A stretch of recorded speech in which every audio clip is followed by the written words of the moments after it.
dingy old floors shine and sparkle, look like new. Just apply, and in 6 to 9 minutes it dries to a hard, lustrous waxed finish that saves countless scrubbings and polishings. Yet, Aerowax costs only 25 cents a pint at grocery, hardware, drug, and chain stores. Get Aerowax, Aerowax, tomorrow.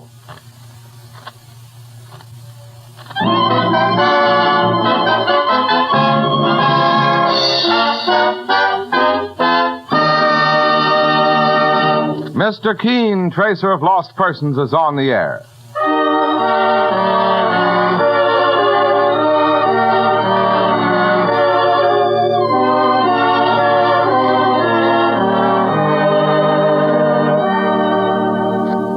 Ladies and gentlemen, the makers of Colonos toothpaste present Mr. Keene, Tracer of Lost Persons, one of the most famous characters of American fiction in one of radio's most thrilling dramas. Tonight and every Thursday night from 7:30 to 8 Eastern Wartime, the famous old investigator will take from his files and bring to us one of his most celebrated missing persons cases.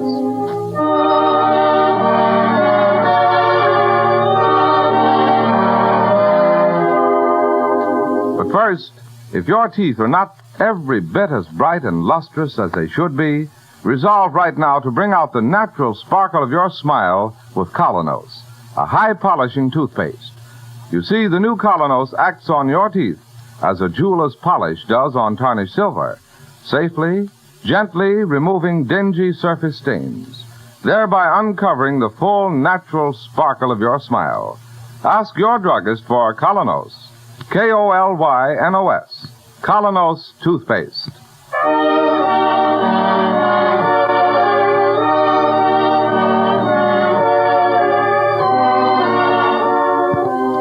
Now, Mr. Keene, Tracer of Lost Persons. Tonight he brings us the case of the missing witness, one of the strangest of his career. A case in which murder, 3 beautiful women, and a fashion show are all strangely mingled. But listen now. As our story opens, a man is seated in a chair. Across his head slants a bar of sunlight, and on his face is a completely incredulous smile. He rises slowly to say, "Don't be a fool, my dear. Put it down before you hurt yourself. Can't you hear me? Stop this ridiculous play acting. Put it down, I say." You really did it. I didn't think you had it in you. Not you.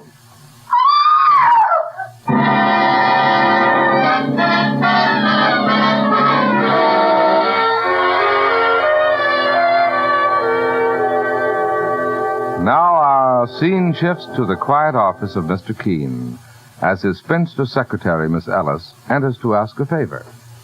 Mr. Keene, I wonder if I might get off early this afternoon. You want to do some shopping, Miss Ellis? Oh, no. I'm going to a fashion show. Why, Miss Ellis, I didn't know you were interested in fashion shows. Well, are you insinuating that I dress like a bag of potatoes? No. As a matter of fact, Mr. Keene, it's something very, very special. You see, when I was living in Queens about 15 years ago, there used to be a little widow next door. Pretty little creature. Oh, such a struggle to make a living for herself and her daughter. I'd give her a bit of sewing every now and then to help, and... well, you won't believe me when I tell you her name. Try me. Mary Blaine. Today, she's the most brilliant fashion designer in America. Good heavens, that is interesting. She helped originate the little black dress, the dinner suit, the short evening gown. She's enormously famous and wealthy now. Yes, I read a piece about Mrs. Blaine in one of the magazines. It called her the epitome of the successful career woman. Well, she's giving her mid-season fashion show today, and she asked me to come for Auld Lang Syne. Brilliant woman. Oh, Mary's there. Hey, look here, Mr. Keene. Why don't you come along and meet her? Oh, me at a fashion show? Oh, there'll be dozens of men there, and all in love with beautiful Mary Blaine. Oh, do come. Now, you've nothing special to do this afternoon? Well, all right, Miss Ellis. I'll do it.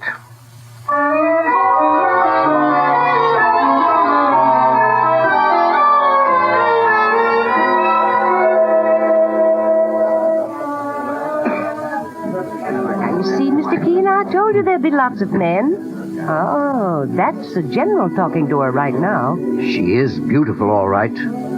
But she's paid a price for her success. How do you mean? There's an expression in her face of strain, anxiety. Maybe. Oh, she's noticed me. Here she comes.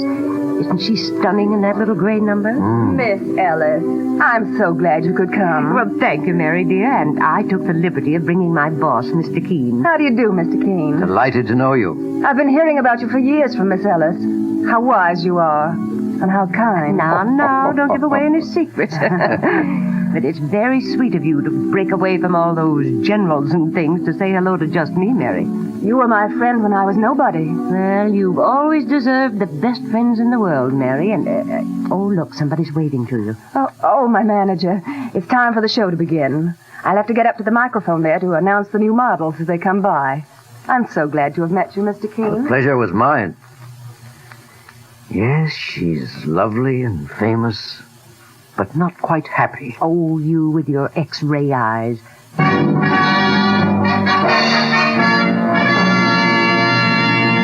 Well, here starts the fashion parade, Mr. Keene. Ladies and gentlemen, for my first offering, a long dinner dress with panel of pleated white chiffon, tied with a grosgrain ribbon at the back. Isn't that stunning? Yes, even an old bachelor can see that.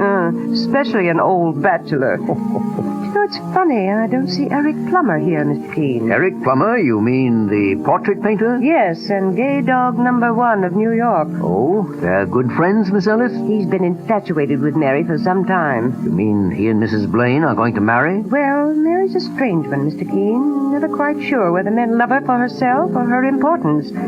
But it seems that Eric Plummer has finally won her heart. And now a black velour suit with lean plum-lined skirt, a double-breasted jacket with high scrolled lapels and a scrolled hip pocket. Oh, look, Mr. Keene, over there by the door. Yes, Miss Ellis? That charming little blonde, that's Mary's daughter, Bunny.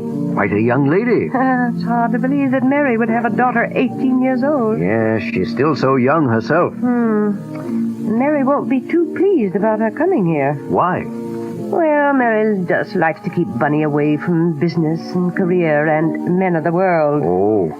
Mary's learned to value everything old-fashioned. A little white house with chintz curtains.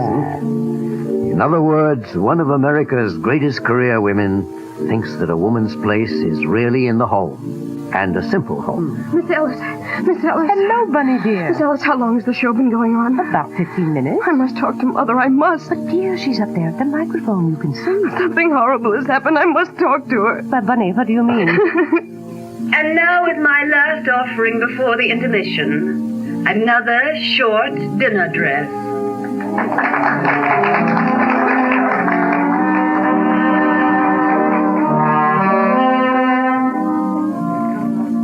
Mother. She's seen you, Bunny. She's coming this way. Oh, now, dear, try to quiet yourself. And here, let me introduce you to Mr. Keene. How do you do, Bunny? Mr. Keene, you're the famous detective. I am an investigator. Well, maybe you can do something about this horrible thing. What horrible thing, Bunny? Hello, Bunny, dear. Mother. Darling, I thought you were going skating with your young soldier friend. No, I didn't. Oh, Mother. Oh, come, Bunny. What's happened? I went to Eric Plummer's studio instead half an hour ago. To Eric's studio? Why? He asked me to tea. He wanted to talk about doing my portrait. He might have asked me about that. Oh, it was all to be a surprise, Mother. Eric said it would make me the toast of cafe society. I'd become glamour girl #1 of 1944. Oh, my dear. You should have gone skating. Bob Martin is such a fine boy, and his furlough will be up soon. Mother, I still haven't told you what happened. If you'd rather we left you alone. Oh, no, Mr. Keene, please stay. I beg you to. Well, what has happened, Bunny? When I got to the studio and rang the doorbell, a policeman came out. A policeman? He asked me all sorts of questions because you see, Eric's been shot. Shot? Good heavens. Through the head. He's dead, Mother. He's dead. Oh, how utterly horrible. The police said there weren't any clues at all. Oh, imagine anybody killing a wonderful man like Eric Plummer. It's ghastly. Ghastly. I want to find the person who killed Eric. I want to make them pay. And that's why I thought maybe Mr. Keene Yes, Mr. Keene. In a situation like this, You'd know exactly what to do. But if the police are already on the case... Well, one moment, please. Bunny, go over to Mr. LaRue and ask him to announce the rest of the show. All right, Mother. And you, Mr. Keene, would you please step into my office with me?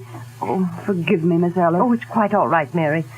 Here, Mr. Keene. Thank you. Well, my dear? Mr. Keene, Bunny's news did not altogether surprise me. Really? In fact, I know very well who killed Eric Plummer. You do? But first, Mr. Keene, I've heard you're the cleverest private investigator in this country. Thank you. Do something for me, please. Go to Eric's studio. Examine all the evidence. And when you come back... Yes? I'll tell you who killed Eric Plummer.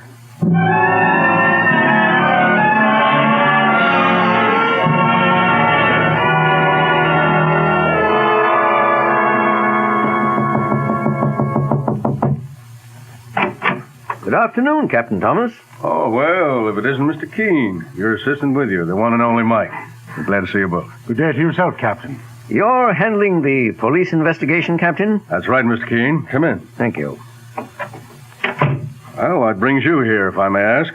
I was with Eric Plummer's fiancée, Mrs. Mary Blaine, when she got word of the shooting. She's very upset, naturally. She asked me to look into it. Do you mind? Not at all, Mr. Keene. It's murder, all right. Has the medical examiner been here yet? We're waiting for him now. If I might look at the body. Certainly. This way, sir. In this room here. Well, there he is. Just the way we found him. He had been sitting by his easel in the center of the room. But there's nothing on the easel, boss. Just an empty frame. Quite right, Mike. We figure there was once a painting there, Mr. Keene, and the person who shot him was being painted.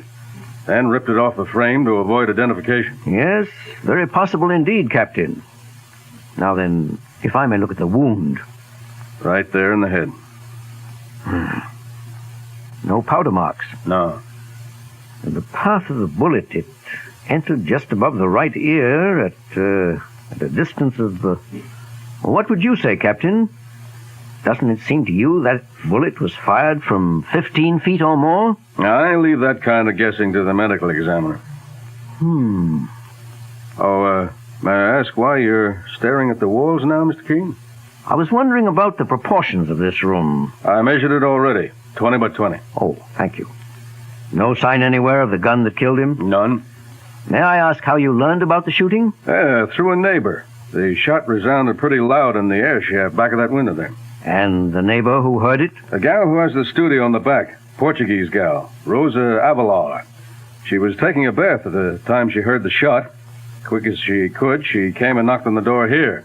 No answer, so she sent for us. Well, thank you, Captain. I won't trouble you any further.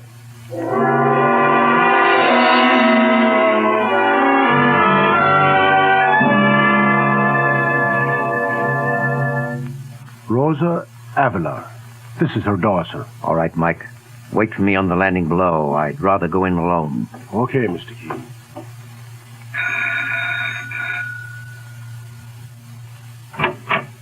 Miss Avelar? Yes? I'm taking a hand in the investigation of the murder next door. Well, I have already talked with the police. Just one or two questions more. Why not? I want to help as much as I can. This Mr. Plummer was a very kind gentleman. In what way? Oh, he is a painter, and I am a painter. But I am a little one, a poor one. He made me many loans of materials. Very generous. As one artist to another, eh? Yes, of course. Well, what I'd like to know is, did you see who entered his studio in the hours before he was shot? No. I am busy painting a flower piece. That one there? Yes. It's lovely. You like it? Very much. I presume you're working from that vase of roses on the windowsill. Yes, that's right.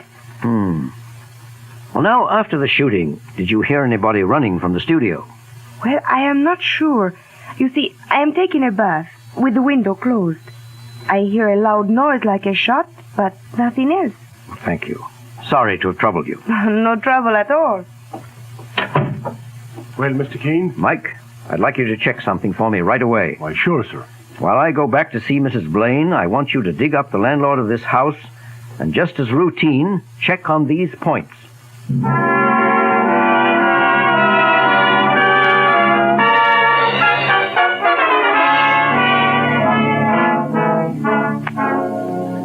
just a few moments, the scene follows between Mr. Keene and Mary Blaine. Meanwhile, remember, first impressions are usually lasting impressions. People judge you by the way they see you. They decide almost at once whether they want to know you better or not. And one of the greatest factors that influence everyone you meet is your teeth. If your teeth are dull and discolored by surface stains, chances are 9 times out of 10 that others find you unattractive. That's why I want to tell you about the new Colonos toothpaste. It's a high-polishing toothpaste. Thousands more people every day are discovering it does wonders in helping to remove from the teeth those dingy-looking surface stains, so that the natural sparkle and brilliance is revealed. What's more, Colonos is delightfully pleasant to use, because it leaves your mouth feeling tingling clean and refreshed. For its action is like a jeweler's polish removing tarnish from a piece of silver. So if you want a smile that makes a good impression, that adds to your charm and personality, try the new Colonos toothpaste, a high-polishing toothpaste. Get Colonos, K-O-L-Y-N-O-S, Colonos toothpaste at any drugstore tonight. And now Mr. Keene faces Mary Blaine, Eric Plummer's beautiful and famous fiancée. Here, Mr. Keene, sit down. Thank you, Mrs. Blaine. You went there. You examined the evidence. Yes, I fulfilled my part of the bargain. And now I'll have to fulfill mine. Well, my dear, you said you knew who killed Eric Plummer. I did, Mr. Keene. I killed him. You? I fancied you'd say that. Oh, not because I'm shielding anybody else. Please don't get the conventional idea that my daughter, that Bunny, perhaps... No. But if you did it, why did you send me back to look at the evidence? Because I hoped and prayed that perhaps I didn't do it. Oh, I know all this sounds mad. Tell me the whole story. The whole story, Mr. Keene. I've given my best years to fight my way to the top. Now it's just one long nightmare of anxiety to stay there. Men flock around me. Why? For my money, my fame, or for myself? I can never be sure. When I met Eric Plummer, I knew he'd led a rather wild life, but he was a great artist in his own right. And when he told me he loved me, it sounded real for once. Or I hoped it was real. Yes, my dear. Go on. Lately, he's been painting my portrait. Once I took Bunny to watch. That was a mistake. Eric went to work on Bunny with all his charm. A man old enough to be her father. I want to keep Bunny wholesome and natural, Mr. Keene. I asked Eric again and again to stop turning her head. Today, this morning, I went to sit for him again, and to have it out with him once and for all. I was sitting on the dais, and he was painting. He looked up and laughed. He said... Well, my dear, you wouldn't be jealous of Bunny now, would you? Don't be silly, Eric. I just want you to leave Bunny alone. Such a hackneyed situation, isn't it? The poor man starts by falling in love with a mother, and then suddenly he sees that after all, it's the daughter he loves. Eric, you don't love anybody. It's all a game with you. Ah, me. The eternal triangle. He'd taken that tone with me before, Mr. Keene. Laughed at me. This time I was desperate. I wasn't going to let him ruin Bunny's life. I brought along a revolver. I took it from my bag. Eric looked up and said... Mary, you're much too sophisticated for that kind of nonsense. You must promise me never to see Bunny again. Eric, I'm serious about this, believe me. Don't be a fool, my dear. Put it down before you hurt yourself. Can't you hear me? Stop this ridiculous play acting. Put it down, I say. You really did it. I didn't think you had it in you. And there he lay dead before you, Mrs. Blaine. Mr. Keene, will you believe me? I horrified. I never really meant to pull that trigger. I only wanted to frighten him. And suddenly, he was dead. I suppose I should give myself up to the police. One moment. Before you do anything like that, what has become of the gun? Well, after I ran from the house, my first thought was to get rid of it. I threw it away. Where? There was a can of cinders standing in front of one of the houses. I pushed the gun inside and covered it over. That, my dear, was a great mistake. You went and buried your own best witness. Witness? Yes. To the fact that you never shot Eric Plummer. But I didn't shoot him. No. It was a physical impossibility. Why? Why do you say that? Better answer. Hello? Begging your pardon. May I speak to Mr. Keene? One moment, please, Mr. Keene. Thank you. Hello? Boss, Mr. Keene. Oh, hello, Mike. What did you find out? Boss, you hit it on the nose. Good, Mike. I'm glad. Now, something else for you to do. Yes, sir. Check with the sanitation department at once. Ask what they've done with the cinders they removed this morning from the 3000 block in East 58th Street. Cinders? What I'm really after is a gun. The caliber 38. 38. Mike, we must have it. Talk of a needle in a haystack. I know you won't fail me, Mike. Okay, sir. So you think I did not kill Eric? Strange, isn't it? That I have to get evidence to convince you of your own innocence. But if I didn't, who did, Mr. Keene? That, my dear, is another story, and a rather tragic one. Forgive me if I run along now.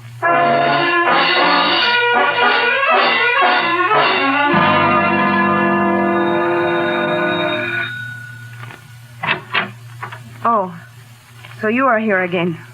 The old gentleman. Yes, I'm afraid I must trouble you again. With more questions? This is a matter of life or death. For whom? A woman, her daughter, other persons. Well, what do you want now? Permission to inspect your studio. I want to study the layout. Sorry, I cannot talk to anyone. Miss Avila! She slammed the door in my face.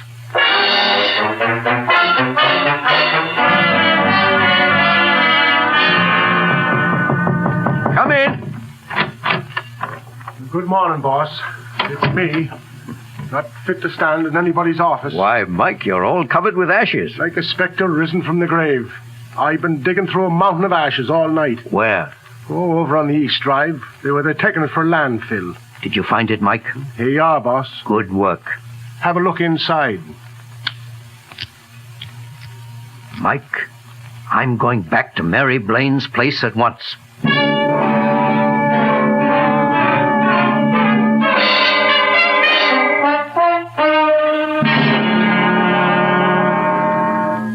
I beg your pardon, sir.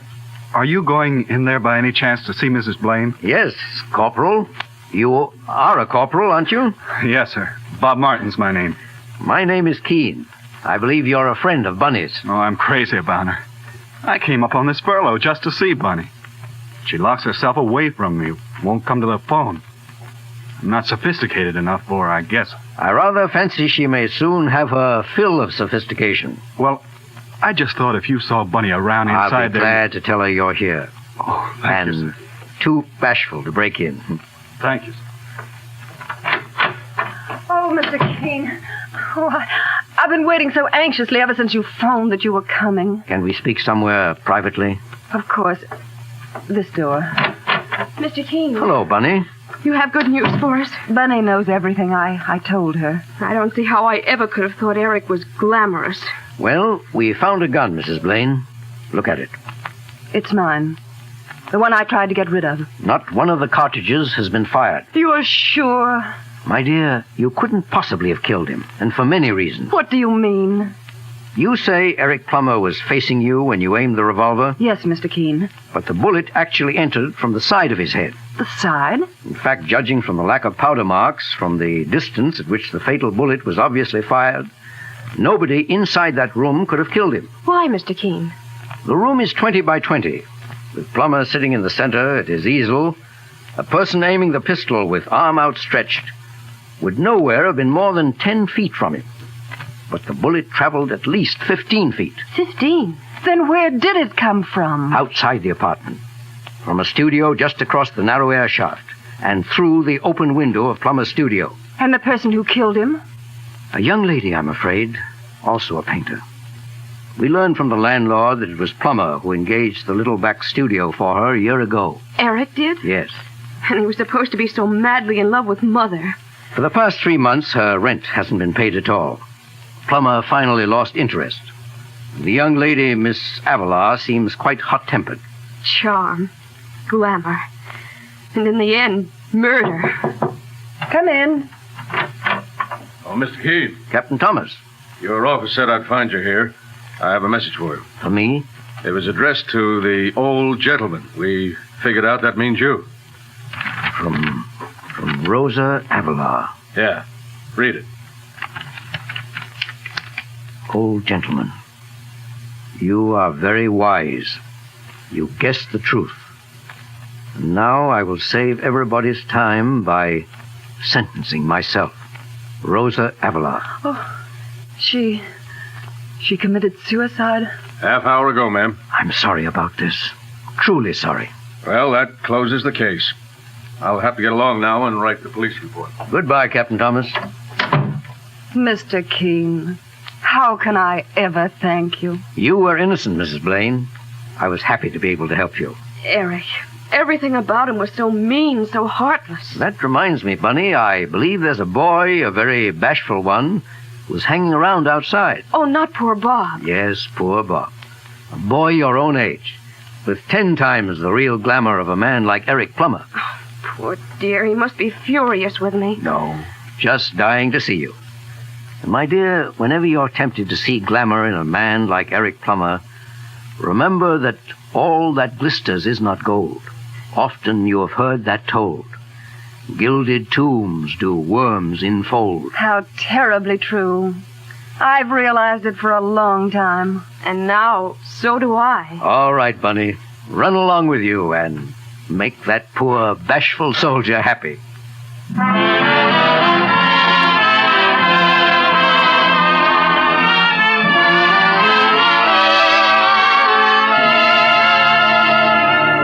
And so Mr. Keene concludes the case of the missing witness. Listen next week at the same time as he brings us the baffling and colorful case of the girl who sang too well.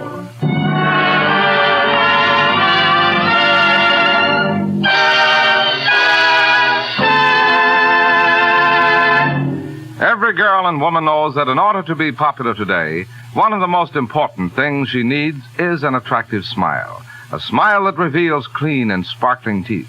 And to the man in business, teeth that make a good impression are just as important, too. If you're not certain that your own teeth are as attractive as they should be, here's something you will want to know.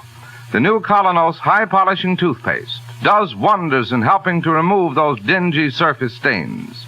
Helps reveal the natural brilliance of your teeth that adds so much to the charm and personality of your smile. I'll tell you why it does this. Its action on teeth is like that of a jeweler's polish on tarnished silver. So start using Colonos, a high polishing toothpaste, yourself, right away. You can get Colonos, K-O-L-Y-N-O-S, Colonos at any drugstore tonight.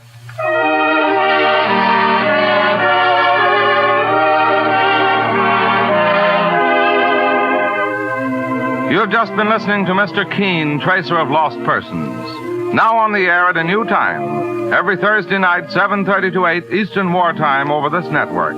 Don't miss Mr. Keene next Thursday night when the kindly old Tracer turns to the case of the girl who sang too well. This is Larry Elliott saying good night for the makers of Colonos Toothpaste and Mr. Keene, Tracer of Lost Persons.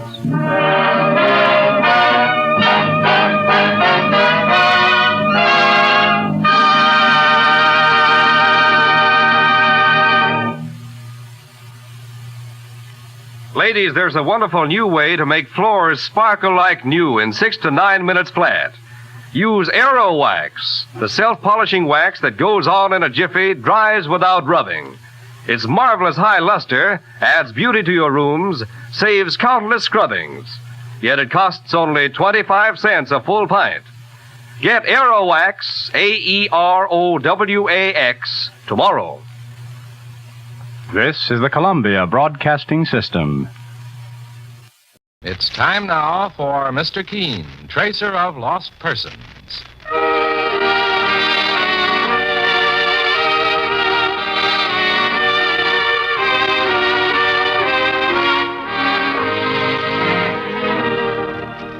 Ladies and gentlemen, Anison and Colinos present Mr. Keene, tracer of lost persons. One of the most famous characters of American fiction and one of radio's most thrilling dramas.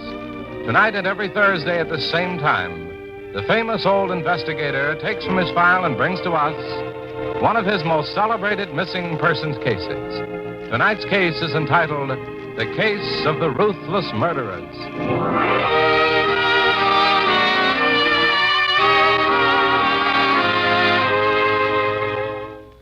People appreciate Anison most when they want quick relief from sudden pain of headaches, neuritis, or neuralgia. At times like that, you don't want to wait. You want fast relief. So get Anison and keep it handy. Anison is like a doctor's prescription. That is, it contains not just one, but a combination of medically proven active ingredients in easy-to-take tablet form. Many people have been first given Anison tablets by their own physician or dentist. So, for your own sake, let me urge you to try Anison. For most effective relief, use only as directed. You can get Anison, Anacin, at any drug counter.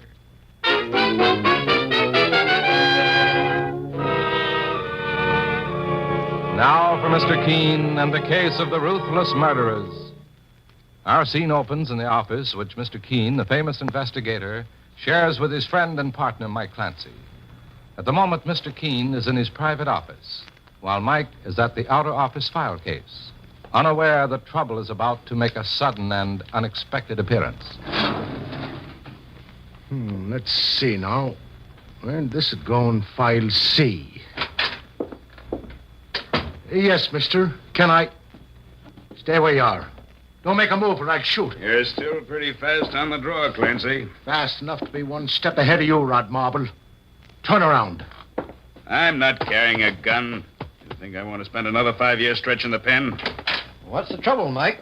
Take a look at who just come into the office, boss. Rod Marble, isn't it? That's right, Mr. Keene. I'm the man you helped send to jail for bank robbery 5 years ago. I got out this morning. Boss, do you remember the last thing this fella said at the trial when the judge asked him if he had anything to say? Yes, Mike. I remember very well.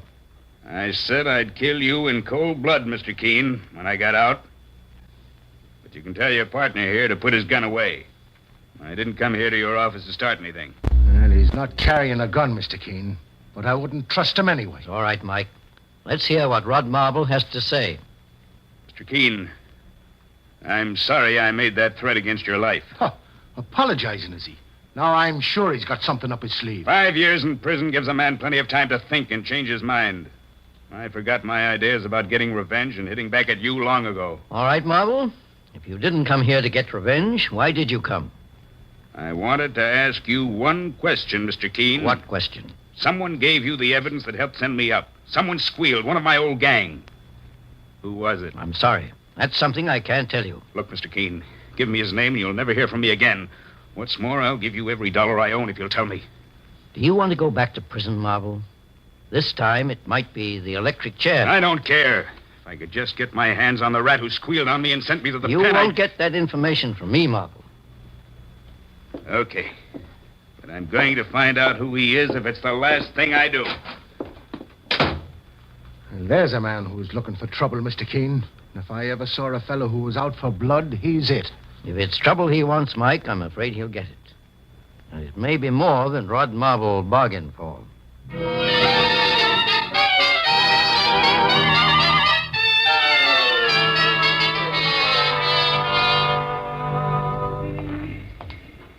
The car's parked on the corner, Mr. Keene. This way, sir. It's a special edition of the afternoon papers, Mike. I wonder what the extra is. I'll get a copy from that newsboy, boss. Extra businessman murder. Extra paper, mister. Yeah, here you are, boy. Read all about it. Extra businessman murder. Look at the headline, Mr. Keene. prominent businessman found murdered. His name is Neil Justin. Neil Justin? Let me see that paper, Mike. Sure, and he's some kind of a big manufacturer, isn't he, Mr. Keene? Yes. Was found with 3 bullets in his body in a phone booth downtown. There were no witnesses to the crime, the paper says. And it took place at about 4 this afternoon. That was just an hour ago. Rod Marble was in our office at 3. He could have had time to leave, track down Justin, and murder him. Yeah, but, Mr. Keene, what would Marble have to do with a man like Neil Justin? Mike, Mr. Justin was the man who gave me the information 5 years ago that helped send Marble to jail. Saints preserve us. Then Marble must have murdered him. He must have come to our office to establish an alibi by saying that he was with us at the time of the murder. It's entirely possible. Mike, perhaps you'd better drop me off at police headquarters. I think I'll have a talk with Lieutenant Hale. Okay, Mr. Keene. Well, looks as if someone made a mistake. A mistake, Mike? Yeah, there's a woman sitting in our car, boss. So I noticed. Excuse me, ma'am. Don't you have the wrong car? Are you Mr. Keene, sir? No, I'm Mike Clancy, his partner. Mr. Keene's right here. Oh, one of the elevator boys in your office building pointed your car out to me, Mr. Keene. My name is Rena Soffer. I just had to see you. Why didn't you come up to my office? I didn't have an appointment, and I thought someone in your office might not let me see you. Mr. Keene, you've got to help me. They've arrested my husband, Tom, and he's innocent. Arrested him for what, Mrs. Soffer? The murder of Neil Justin. I know how you've helped people, sir. Everybody's heard how kind you are and how fair. And Tom's innocent. He didn't kill Neil Justin. If your husband is innocent, I'm sure the police will give him every chance to prove it, Mrs. Soffer. But you don't understand. Tom has a record. A criminal record. Now I remember his name, Mr. Keene. Tom Soffer's been under suspicion at police headquarters. They think he's a gang killer. No, that's not true, Mr. Clancy. My husband's weak, I know. I've tried to keep him away from his bad companions, but he's not a murderer. He'll get a chance to prove that, Mrs. Soffer. Mr. Keene, please just go down to the jail and talk to Tom. That's all I ask. And if he doesn't convince you that he's innocent, I won't bother you again. Very well, Mrs. Soffer. There's a phone booth at that cigar store, Mike. We'll call Lieutenant Hale and ask if we can see Tom Soffer. Oh, thank you, Mr. Keene. I'll never forget your kindness as long as I live. I'll go back now and tell Tom you're coming. All right. But I warn you, if your husband is guilty, I may have to help convict him. I'll take that chance, sir. Goodbye, Mr. Keene. Goodbye. Let's make that phone call to police headquarters, Mike. Right, boss.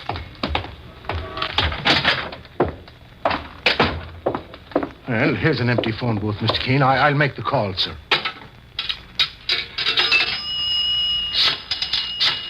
You know, Mike, this case isn't as obvious as it appears. It may prove a lot more difficult to solve than we imagine. Hello? Police headquarters? Lieutenant Hale, homicide squad, please. Lieutenant, Mike Clancy. I'm calling for Mr. Keene. We hear you've just picked up a man named Tom Soffer for the Justin murder. Huh? What's that, Lieutenant? Just a second. Mr. Keene. Yes, Mike? Tom Soffer broke away from his arresting officer. He's loose. Well, let me talk to Lieutenant Mike. Lieutenant Hale, it's Mr. Keene. I suppose you sent out a general alarm for Tom Soffer. Well, I suggest you send out another alarm for Rod Marble. That's right. Marble was just released from the state penitentiary. Yes, I'll explain when I reach your office in 15 minutes. Goodbye, Lieutenant. Sure, now it's beginning to look as if this fellow Soffer may be just as guilty as Marble, Mr. Keene. Well, they both didn't kill Neil Justin, Mike. And there's always a chance that someone new may enter this case. In any event, I'm going to the lieutenant's office and then home. Get in touch with me there if you learn anything new of importance. I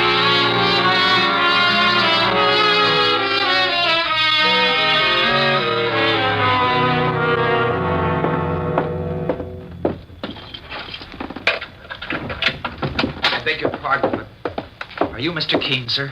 Yes. I've been waiting for you here in front of your apartment for the past 2 hours. I'm Arthur Justin, Neil Justin's son. Come in, Arthur. Please sit down. Thank you.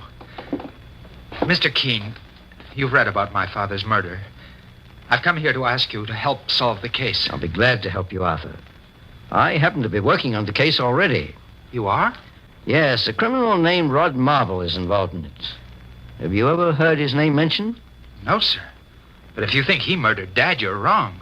What makes you so sure, Arthur? Because I think I know who the killer is, although I need some evidence. That's why I want your help, sir. Who is the suspect you have in mind? A man named Luke Homer. My father was very worried for weeks before his death. He said someone was shadowing him. Dad was in fear of his life. Oh? What did this man Homer have against your father? Well, I don't know, Mr. Keene. And I never knew why Dad didn't go to the police either. But I did something about it. What did you do? I trailed Homer. I spotted him outside the house a few days before Dad's murder, and I followed him from then on. I found out his name and occupation. He's a mechanic. I can point him out to you, Mr. Keene, and you can do the rest. Where is he? He gets home from work about 9 every night, and this is his address. If you meet me on this corner at 5 of 9 this evening, sir, you'll be able to put a pair of handcuffs on my father's murderer. Well, we can certainly question this man, Luke Homer.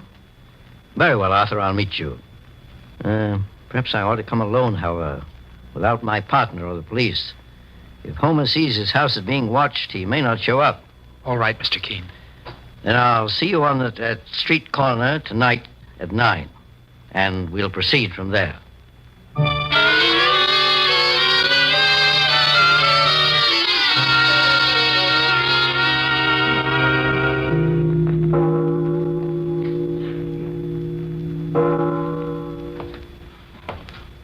Arthur, is that you?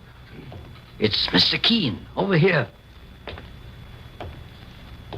Is that you, up? Mr. Keene! Mr. Keene, where are you?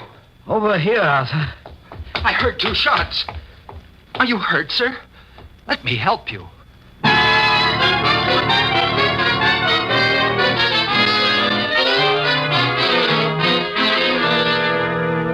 In just a moment, we'll return to Mr. Keene and the case of the ruthless murderers. Meanwhile, beware of unpleasing breath that breathes between the teeth. Use Colonos toothpaste with dental floss action. Those cracks and crevices where food particles can decay must be reached to have a really clean mouth, a welcome breath. Your dentist knows this to be true. Use Colonos toothpaste with dental floss action. Colonos gives amazing dental floss action. That is, sends thousands of active cleansing bubbles to penetrate hard-to-reach dental areas. Helps dislodge bits of food that can cause unpleasing breath and tooth decay. Use Colonos toothpaste with dental floss action. Colonos has high polishing action, too. Brightens dingy teeth by removing ordinary yellow surface stains. Colonos is gentle, safe even for children's teeth and tender gums.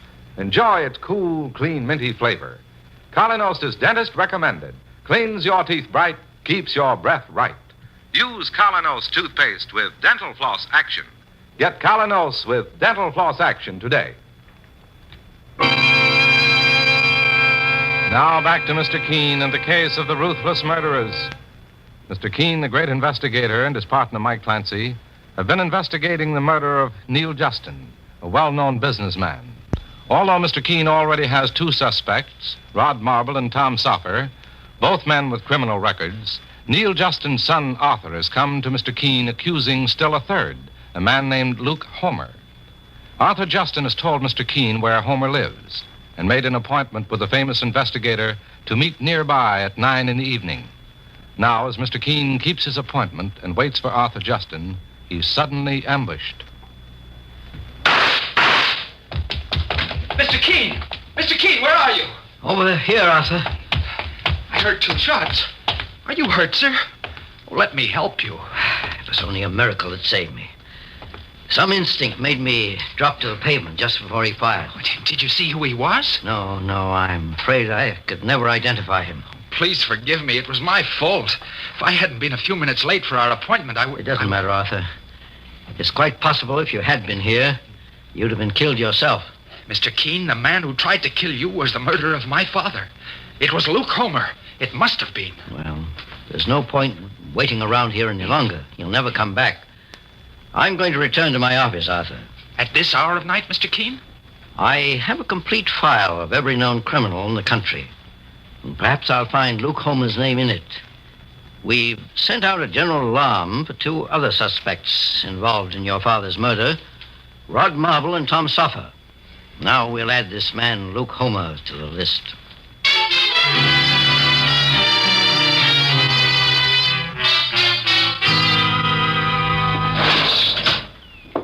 Well, there's nothing in the file here about a man named Luke Homer, Mr. Keene. Just about gone through the list. What time is it, Mike? It's almost midnight, sir. You know, I just had an idea. Seems to me... It's Rod Marble, boss. Don't move, Mike. He's armed. I've got 6 bullets in this gun, Keene, for you and your partner. I know he was lying, boss. That story about having a change of heart was phony. I wasn't lying. I meant every word I said. Keene's the one who changed my mind. And how did I do that, Marble? By telling the police to send out an alarm from me for Justin's murder. You're trying to frame me, Keene, and I'm going to put you away just as I promised I would 5 years ago. Watch out, boss. Are you... And he's out cold, sir.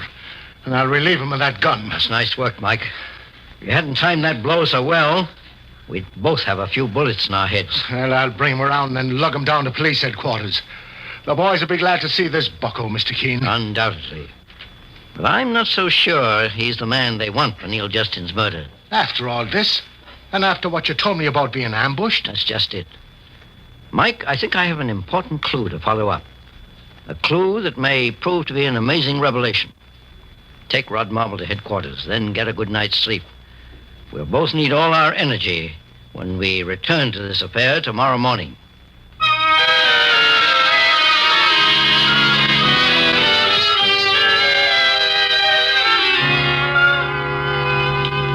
Yes, you can reach me here in my office, Lieutenant Hale. I'm still working with Neil Justin's son, Arthur, on the Luke Homer angle. But so far, Homer seems to have completely disappeared. However, I have an idea of my own that I've been working on for the past 2 days. Yes, of course, Lieutenant. I'll keep in touch with you. Goodbye. Mr. Keene. Oh, hello, Arthur. Has there been anything new, sir? Any clues to my father's murder? No, nothing yet. Oh, I want you to meet my wife, Alicia, sir. Oh, how do you do, Mrs. Justin? I'm very glad to know you. I've heard so much about Mr. Keene, the famous investigator. And I'd like to help you in any way I can, sir. Arthur's father meant almost as much to me as he did to my husband. I think I understand, Mrs. Justin. Alicia's worried, Mr. Keene. She thinks they'll try to get at me in some way. Oh, no, that's not why What were you about to say, Mrs. Justin? Oh, Mr. Keene, I want to speak to you alone. Alicia? What's the trouble? Are you hiding something from me? Oh, Arthur, I beg you to trust me and do as I say. I can't keep this to myself any longer. I want to see Mr. Keene in private. You know, I've always trusted you, Alicia. I'll do as you ask. I'll be waiting in the car downstairs. Well, Mrs. Justin, what is it you want to tell me? Mr. Keene, I just couldn't bring myself to say this in front of Arthur. It'd tear down all his ideals. But I believe I know who murdered his father. Do you? Neil Justin was involved with a woman named Sarah Blowes. He'd known her ever since his wife died, and before as well. I see. I believe he tried to break off with Sarah, and she took revenge. She's a violent type, Mr. Keene, I know, because I've met her. Do you know where the Sarah Blowes can be located? Yes. What do you intend to do, Mr. Keene? See her, of course, immediately. If what you say is true, I'll break this case wide open, Mrs. Justin, inside of an hour.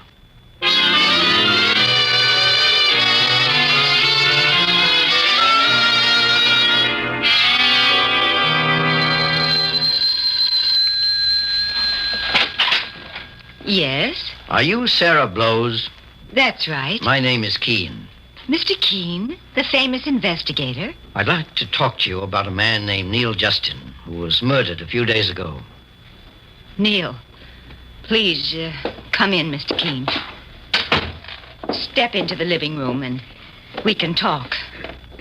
A couple of friends of mine are anxious to join the conversation. What? Don't move, Keene, or we'll blow your head off.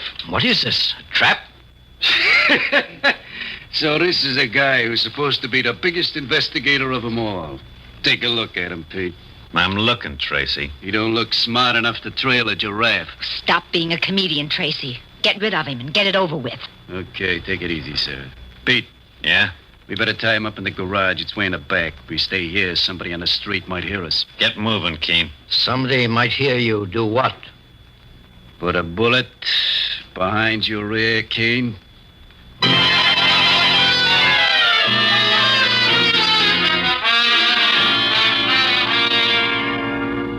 Well, the great Mr. Keen is tied up good and tight, Tracy. Want me to plug him now? Take it easy, Pete. I'm enjoying this. It ain't often we get a fish as big as Keen to fry. I suppose you two know what the penalty for murder is.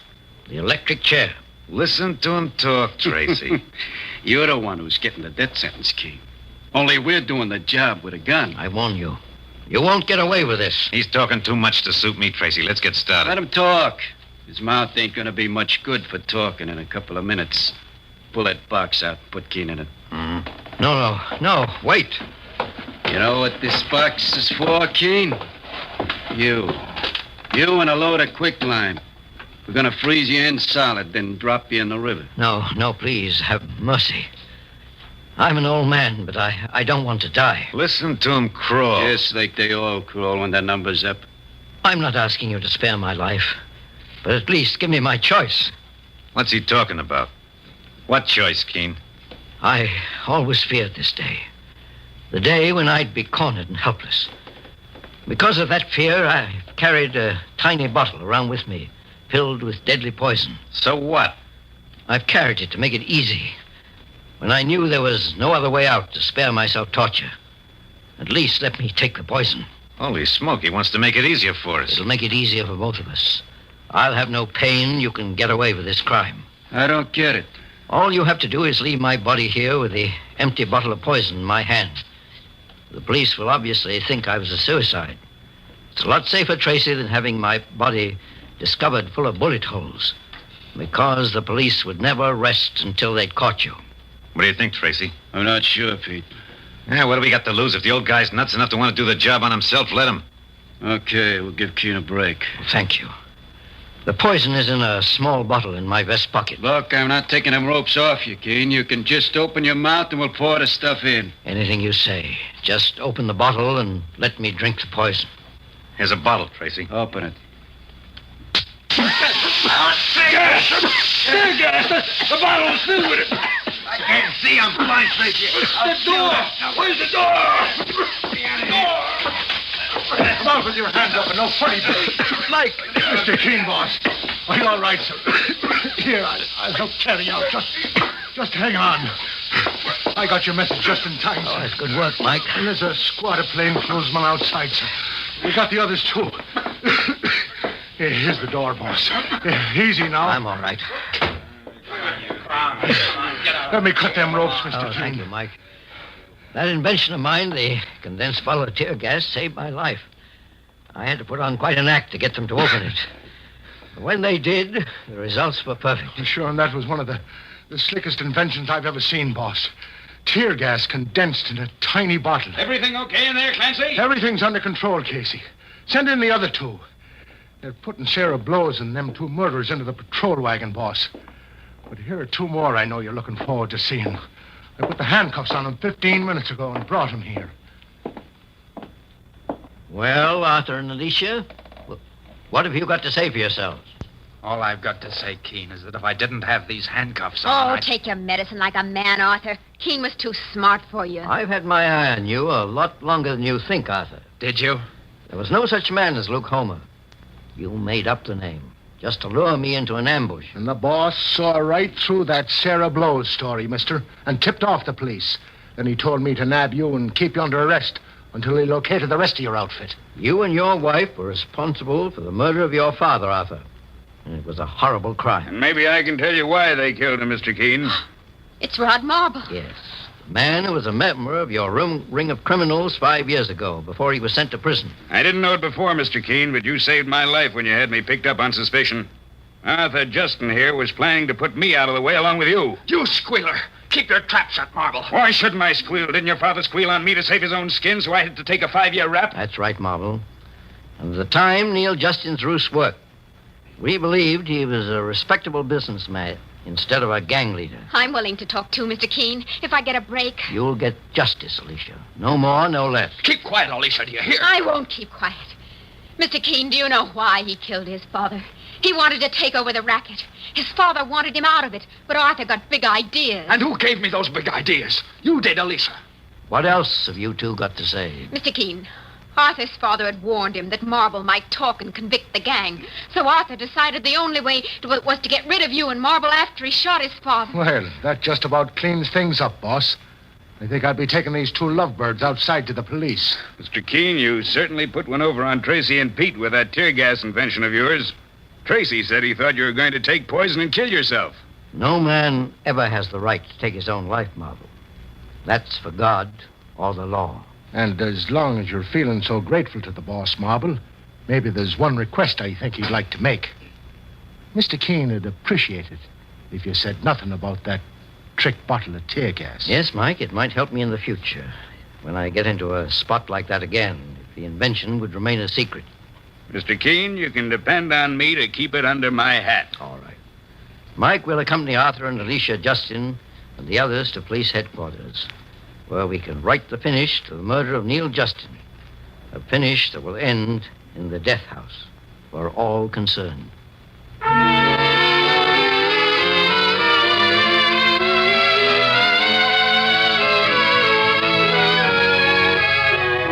And so Mr. Keene finds a solution to the case of the ruthless murderers.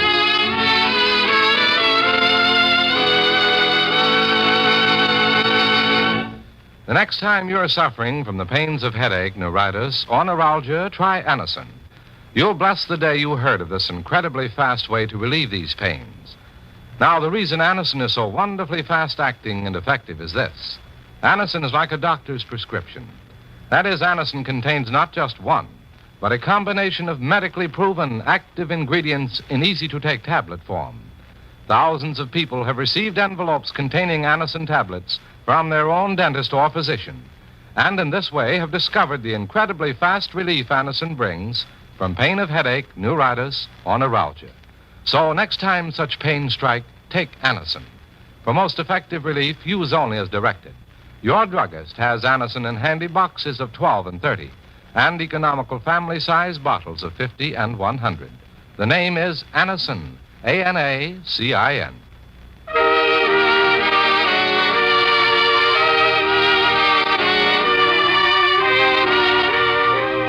Mr. Keene, Tracer of Lost Persons, is based on the novel Mr. Keene. The radio sequel is originated and produced by Frank and Ann Hummert. Dialogue by Lawrence Clee. Bennett Kilpack plays Mr. Keene. It is on the air every Thursday at this time. Don't miss Mr. Keene next Thursday when the kindly old tracer turns to the Forgotten Cave murder case.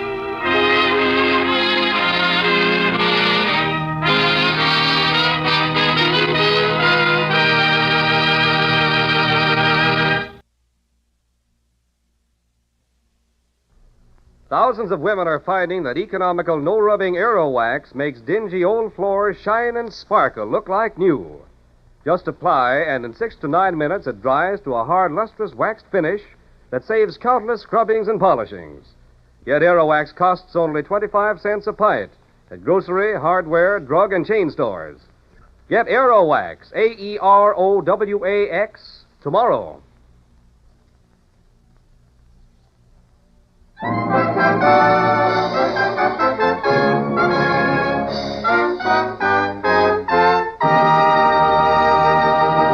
Mr. Keene, Tracer of Lost Persons, is on the air.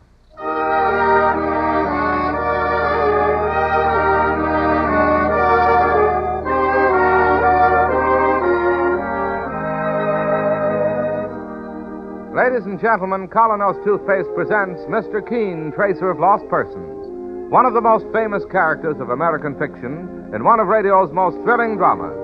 Tonight and every Thursday night from 7:30 to 8 Eastern Wartime, the famous old investigator will take from his file and bring to us one of his most celebrated missing persons cases.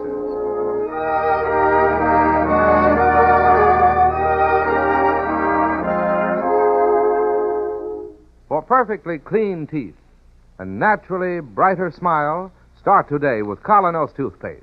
Safely, speedily, it helps your brush take away dingy surface stains that cloud your smile. Colonos not only makes your teeth look their best, but it tastes as bright as it cleans. You're bound to like it. Ask your druggist for Colonos. K-O-L-Y-N-O-S. Colonos toothpaste.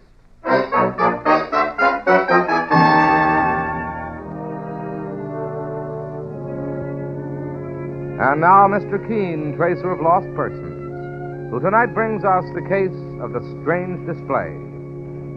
Our story opens in the shopping district of New York on Fifth Avenue during lunch hour. Two girls pick their way across the street through traffic. They're heading toward the show windows of the smart Morley department store, now celebrating its 100th anniversary. You know, Sally, we really should be getting back to the office. Oh, please, Rita, it'll only take a minute, and I'm dying to see the new windows. Oh, you and your boyfriend. Hey, look out for that taxi. Oh, I'm all right. You know, Jeff thought up this idea all by himself, though Mr. Barton stole the credit as usual. You and your boyfriend. Jeff was working on the display all night. This is sort of like an opening performance. Here we are. Yeah, if we can get through that crowd. I beg your pardon, sir. Would you mind letting us... Oh, thank you. Here, Rita, this window first. Okay. Oh, what an old-fashioned looking family. They're dressed in the style of 100 years ago, when the store began. Look at that. A whole family sitting in their 1844 parlor. That's Jeff's idea. You and your... Sally. Yes? Look at the old gentleman sitting by the fireplace. What about him? His white whiskers are falling off, and... It's not a dummy. It's alive. It's not alive. It's dead.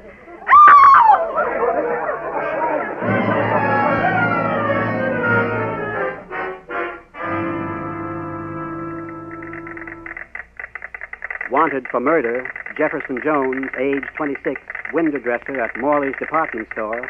He is believed responsible for the fatal stabbing of his superior, Wendell Barton, last night while both were engaged in dressing the windows. Jones is 5 feet and 11 inches his height, physically slight. The body was found propped up in a display window this morning. Here, my dear. Please sit down. Thank you, Mr. Keene. Now, your name, please. Sally Wilson. Oh, come, Sally. Maybe it isn't that bad. It couldn't be worse. Well, what's the trouble? Has someone in your family, someone you love, disappeared? Mr. Keene, did you notice the article in the newspapers today about Morley's department store? Oh, yes. The store windows designer was found dead in the window. I believe the police are looking for his assistant. Yes, for Jeff Jones, the boy I'm engaged to. Oh. Mr. Keene, I'm told you can find anybody who's disappeared. Find Jeff. Bring him back, I beg you. The police are hunting for him already. He'll never give up to the police. But to you. You want me to bring him back to face a charge of murder? I know it looks bad for Jeff, but running away is no good either. It never settles anything. Help us, Mr. Keene. Well, I'll have to know all the circumstances. I gather from the newspapers... The newspapers don't know half of it. Jeff is so shy, never sure of himself. Yet he's so talented and fine. Maybe he has this inferiority complex. Maybe it's because he's nearsighted. Anyhow, he's the sort of person somebody's always trying to walk over.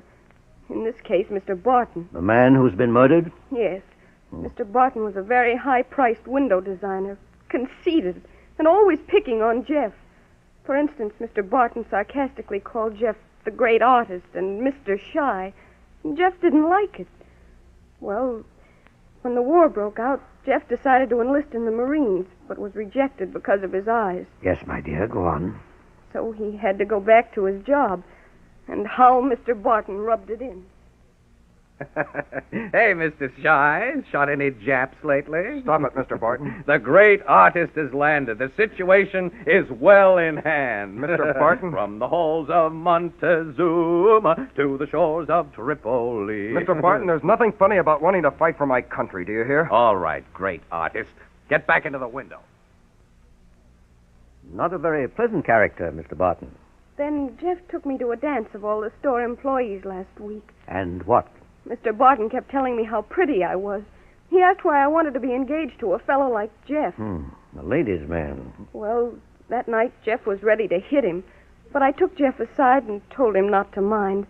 He kept talking of quitting. Oh, it's no use, Sally. I can't work with that guy. But, Jeff, darling, they're giving you a raise next month. Everybody knows how good you are. Me? I'm just a nobody. Stop running yourself down, Jeff. Believe in yourself the way I do. Sally, you're swell. You always make me feel so good. So important. To me, you're the most important man in the whole world. Sally, how soon can we get married? Anytime, Jeff. Next week, if you want. Okay, baby. Next week. And I'll try to forget about that guy. So you are getting married this week, Sally? Yes, Mr. Keene. But now this has happened. Mr. Barton has been murdered. The police are looking for Jeff, and I've got nobody to turn to but you. Oh, find him, Mr. Keene. From all you tell me, Barton was a miserable man to work for. Jeff had very little reason to like him. Yet, if Jeff comes back, he faces a murder charge. I know it. But bring him back to me, Mr. Keene. Then we'll face what comes after that together. I know he's innocent. One moment, my dear. Hello, Mike? Get ready to leave the office with me in 5 minutes, please. Where to? The morgue. To the morgue? Yes, to look at the body. In working in a case like this, Sally, I'm taking nothing for granted.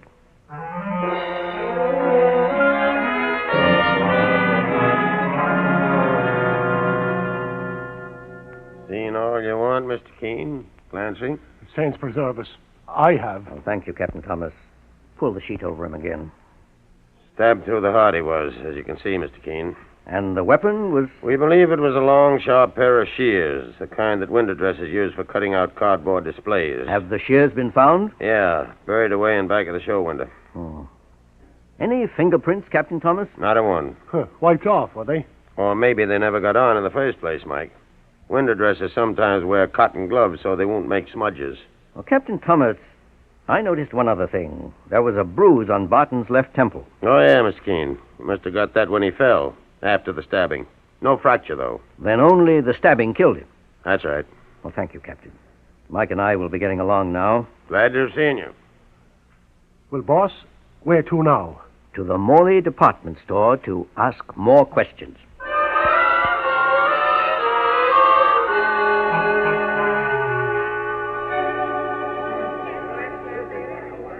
To the perfume counter, Mr. Keene? Yes, Mike. Over this way.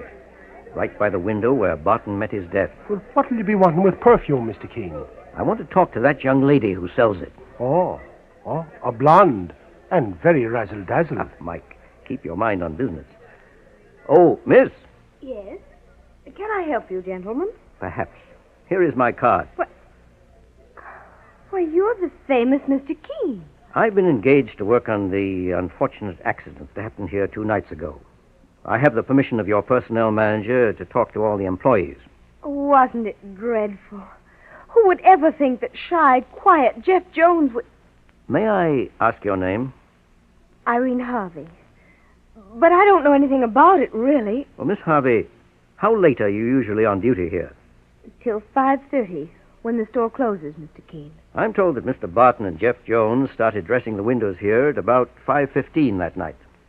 I suppose. First, they went into that window nearest this counter. You must have noticed them starting. Well, I don't want to say anything against Jeff. Poor thing, he's in enough trouble. I've been engaged to get him out of it if I can. Tell me now, did you notice anything as the men arrived there last night? Well, they were on the outs again. What did they say? Well, I heard Mr. Barton say... Yes, my great artist. That was a very pretty girl you took to the dance last week. I know she is. What was her name? Sally? I don't want to discuss her, Mr. Barton. How did a dead fish like you ever get... Stop it. All right. Open that window now. Get inside. That was the last you heard, Miss Harvey? Yes. I went off duty a little later. Oh, thank you. Mike. Yes, Mr. Keene. Let's get back to the personnel office. I want them to call in the night watchman for me. There's still a lot I want to know. A lot, Mike.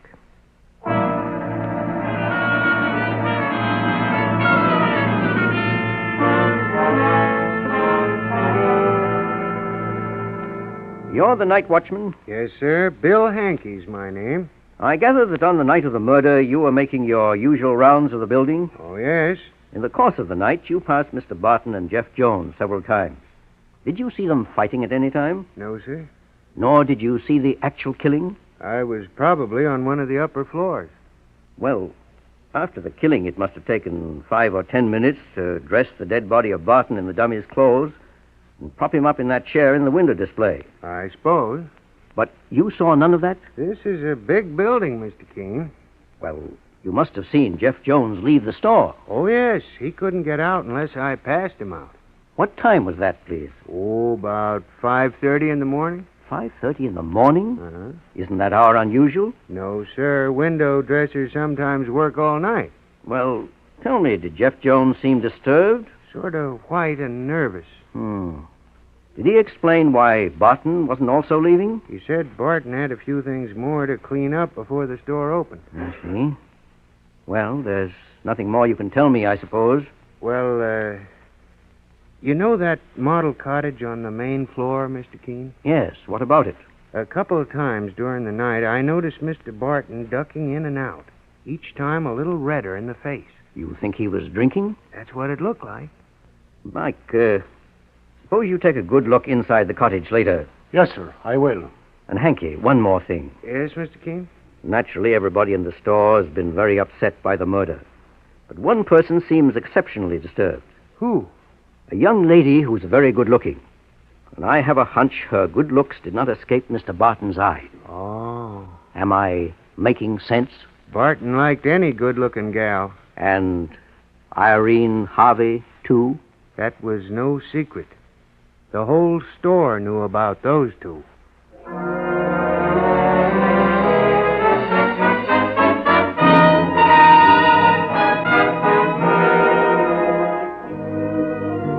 And so Mr. Keene makes an interesting discovery in the case of the corpse found in a department store window. In a moment, his search goes on. Meanwhile, what would you say is the first and foremost function of a toothpaste? To help your brush clean your teeth, isn't that so? When selecting a toothpaste, please bear this one fact in mind. Colinos is a high-polishing toothpaste. It was especially created to clean and polish teeth with the greatest possible effectiveness, along with utmost safety. Isn't that the kind of toothpaste you want? You might compare the action of Colinos to a jeweler's polish, removing tarnish from silver. Quickly, but oh so gently, it helps your brush remove unsightly surface stains. When these clouding stains are gone, your teeth look their loveliest. Your smile its brightest. Run your tongue over your teeth and you'll feel the difference. Look in your mirror and you'll see the difference. So start today the Colinos way. Your reward will be a naturally brighter, more attractive smile. The kind of smile that helps you go places in social and business life. You can get Colinos at any drugstore tonight. That's spelled K-O-L-Y-N-O-S. Colinos Toothpaste. Now back to Mr. Keene as he looks in at another part of Morley's department store. Mrs. Ross, you're in charge of the employees' time cards. That's right, Mr. Keene. I'm very much interested in the comings and goings of one particular employee. Jeff Jones? Irene Harvey. Oh. Would your record show what time she left the store the night of the murder? Oh, yes. At 12 minutes after 6. But right after punching the clock, she turned and went back into the store. She said she'd forgotten a package. Oh? When did she come out again? Well, that I don't quite remember. There was quite a crowd leaving at that time. Oh, boss, Mr. Keene. Hello, Mike. But one moment, please. Boss, this is very important. What is? Well, come downstairs to that model cottage. There's something I want to show you.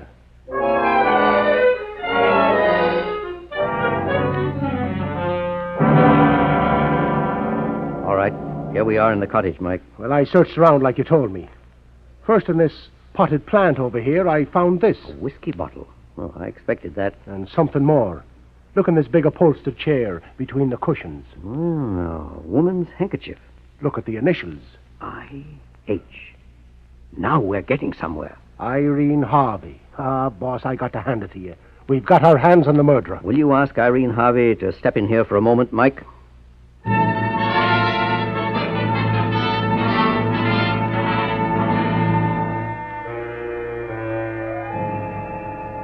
You stabbed him, Miss Harvey. 'Twas your work. No, I had nothing to do with But it. all the evidence shows One that- moment, Mike. Not so fast. Miss Harvey, Yes, Mr. Keene. all the facts show that after checking out the night of the murder, you came back and hid yourself in this cottage. All right, I did. Why? To talk over something with Wendell Barton? We were engaged, you know. Engaged? Yes, in secret. With his idea to keep it secret. And then lately his eye began to rove. He stopped taking me out. Wouldn't even talk to me. So you stayed here that night to talk to him? Yes. At times he could be charming. But that night he was drinking. And all he would say was, Sorry, Irene. Our time is just up. Wendell, you used to say I meant the whole world to you. I meant it then. Wendell, you're interested in somebody else now, aren't you? Not especially. Jeff's girl. That girl, Sally. Never heard of her. You met her at the dance. You've had nobody on your mind since then but her. Oh, no, darling. You mean she doesn't mean anything to you? I mean, she isn't the only one. Wendell, you're horrible. I won't let you do this to me. I won't let you throw me away like an old coat. I won't. And with that, you stabbed him. I felt like it, but I didn't. Well, what did happen? Jeff called him back to the window display. Huh. It's true. A moment later, I heard the sound of scuffling. Wendell knocked Jeff down. When he got up again, he had a thick slat of wood in his hand. Wendell laughed and said, Cut it out, you poor fool. Stop playing Marine. I'm not going to let you make remarks about Sally. Put down that slap. No, I've had enough from you. All right, I'm coming for it. He's out cold. Barton. Barton. I guess I've killed him. I didn't stop to watch anymore. I sneaked out of the cottage and went upstairs to the employees' lounge, Mr. Keene. I stayed there the rest of the night. And that was all you saw, Miss Harvey? That was all. A likely story, boss. Sure she killed Barton? No, Mike. She did not.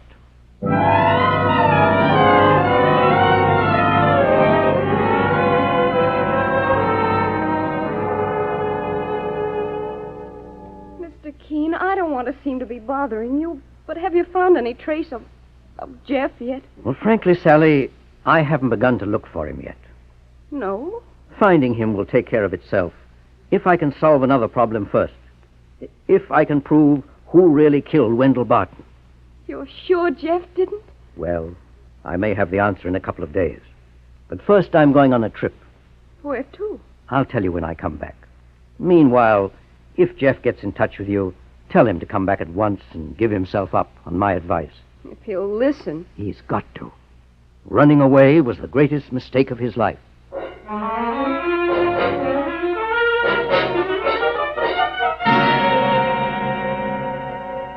Oh, yes, Mr. Keene. I've been personnel manager here for 20 years. Then you remember Wendell Barton? Of course. He did some very outstanding window designs for us. And why did he leave, Mr. Riley?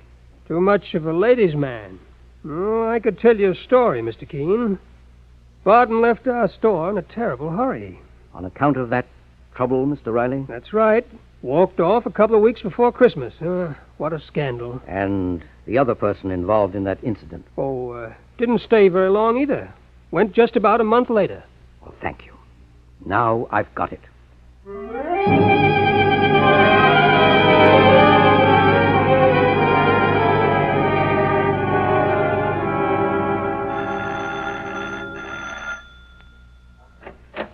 Hello, Sally. Mr. Keene. I just got back.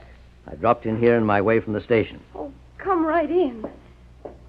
Tell me, any news?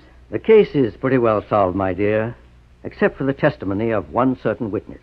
Who? Jeff himself. I haven't heard from him. Well, If I'm forced to do it, I can present my evidence without him. But it means a long, slow, methodical search all over the country. Oh, one moment while I answer it, Mr. Keene. Hello? Oh, dear God.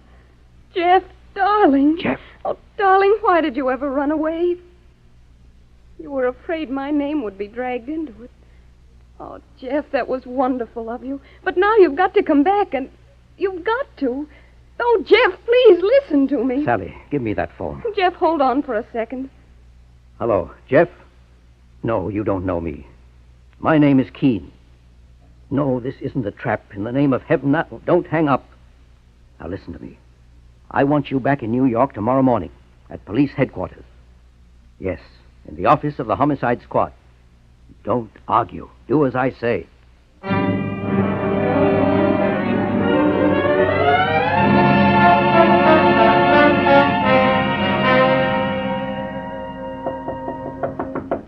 Come in. Oh, it's you, Mr. Keene. Good morning, Captain Thomas. Is he here? Yeah, in the next room. He gave himself up, just as you predicted. And the girl? With him. I'm sorry for the poor guy. Maybe the jury will let him off with 20 years. Or maybe he'll never have to face a jury. He's the other person here, too, that witness I asked you to have here. On the way over in a patrol car. Well, we can start in the meantime. Now, this way. Mr. Keene. Hello, Sally. That's Jeff, I presume. Hello, Mr. Keene. I came back in your say-so. I hope I won't regret it. Jeff, I'll only ask one question. Did you stab Barton with those scissors? No. I hit him and left him lying on the floor. But I didn't... All right. Now then, Captain Thomas. Yes? You know my theory. It was after Jeff left Barton lying on the floor unconscious that the real murderer came along and struck. But this so-called real murderer... A person who is not quite sane any longer. Not after 10 years of brooding. 10 years of looking for revenge and fearing always to take it. I don't understand, Mr. Keene. As we all know, Barton was a ladies' man. 10 years ago, in a department store in Buffalo, there was another incident. Barton ran away with the wife of one of the other employees. He did? Soon after, she killed herself. Oh. Well, for 10 years, the husband of that woman has haunted Barton like a ghost. For 10 years, he has followed Barton from city to city and store to store, waiting for revenge, physically afraid of Barton and hating himself for being a coward. And he was in the store that night? Very much so. Come right in. They said you needed me for some evidence, Mr. Keene. Yes, indeed. This is Bill Hankey, the night watchman at the department store. Oh, sure. Hello, Bill. Hello, Jeff. Hankey, I'll come to the point. When I questioned you the other day, I was struck by one thing in your answers. What do you mean? The point was, at no time that anything was happening in the store that night were you around to see it happen. It's a big store. But there were a lot of things happening. Well, I didn't want to get Jeff in trouble. Or could it be, Hankey, that you were covering yourself up? Covering myself up? What do you mean? The fact that you yourself stabbed Barton to death. Barton? You mean Barton, the big fellow? Very big. And strong and sure of himself. You wanted to get back at him for years because he'd wronged you. But not until you found him lying there unconscious. Yeah, unconscious. And this time? This time you were stronger. This time there wasn't any chance of his beating you down. And so you picked up the scissors. He had it coming to him. I waited 10 years. And then I got him. But you won't get me. There he goes for the door. He won't break out of police headquarters. They'll get him downstairs. Captain. Yes, Mr. Keene. I have the feeling that a psychiatric hospital would be a better place for him than a cell, poor man. Yep. You're right. Mr. Keene. Yes, Jeff? I see now that I should never have run away. Sally could have told you that. She's a wise girl. You proved it, Mr. Keene. I owe you my life. And what you make of it in the future, you owe to yourself and Sally. You've got a great deal of talent, from all I understand. Well, don't hide your light under a bushel. Well, sir. I know you're not going to fail. And there's nothing like having a wife who believes in you fully to make you believe in yourself.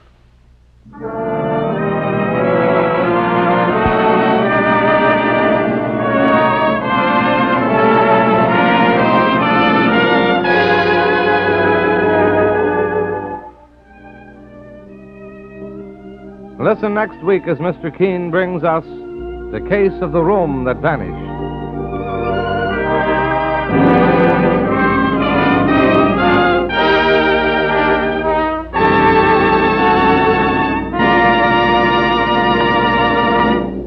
Have wartime conditions made a difference in the taste of your dentifrice? If so, may we suggest you try Colonos, a toothpaste that really tastes well. You'll go for its delicious minty flavor.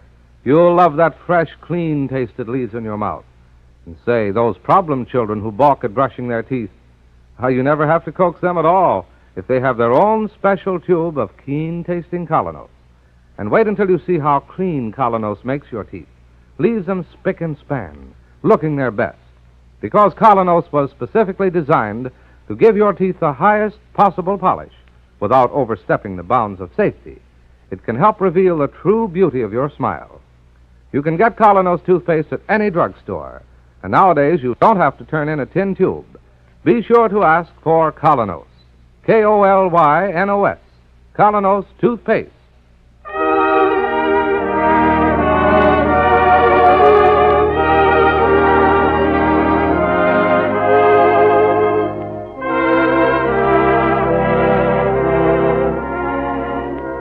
You've been listening to Mr. Keene, Tracer of Lost Persons. Now on the air every Thursday night, 7:30 to 8 Eastern Wartime over this network. Don't miss Mr. Keene next Thursday night when the kindly old tracer turns to the case of the room that vanished. This is Larry Elliott saying good night for the makers of Colonos toothpaste and inviting you to listen to Friday on Broadway at 7:30 p.m. Eastern Wartime over this network tomorrow night.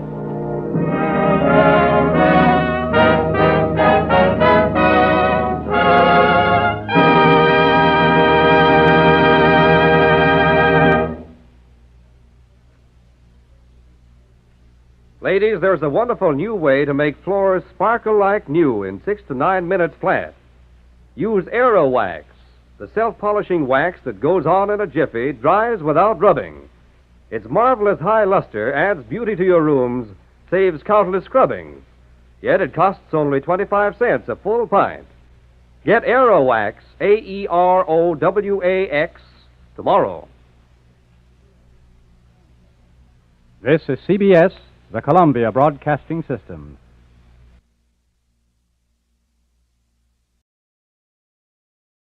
It's time now for Mr. Keene, Tracer of Lost Persons.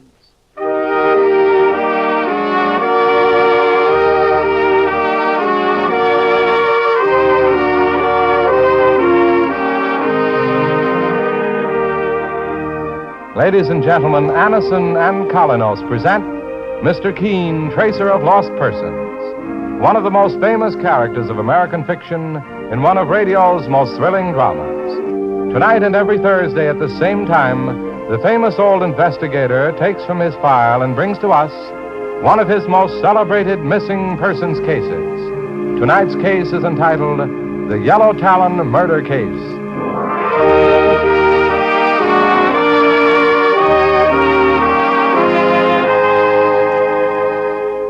Today, many thousands of people are thankful to their physicians or dentists for first having introduced them to that remarkable preparation called Anison, which brings such incredibly fast and effective relief from the pains of headaches, neuritis, or neuralgia. Anison is like a doctor's prescription. That is, it contains not just one, but a combination of medically proven active ingredients. So ask for easy-to-take Anison tablets at your drug counter next time you suffer pains from headache, neuritis, or neuralgia. For most effective relief, use only as directed. I'll repeat the name for you. Anison. A-N-A-C-I-N.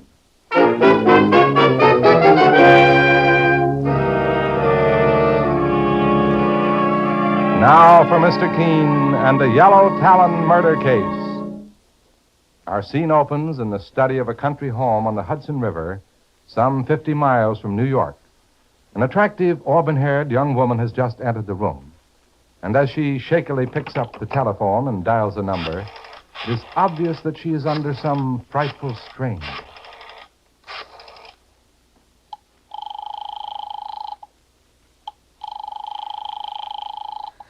Why don't they answer? Why don't they answer?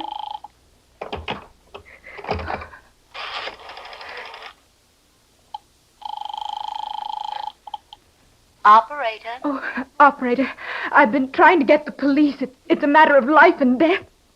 Oh, for heaven's sake. Oh, hello? Hello? Hello? Oh, the phone. The line's been cut. The phone's dead. No. No. Don't kill me. Don't kill me. No.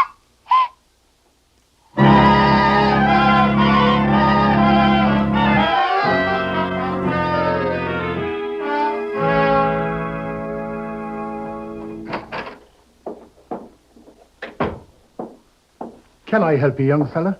Are you Mr. Keene? Oh, I'm Mike Clancy, his partner. Mr. Keene's in his private office. Did you and this young lady have an appointment with him?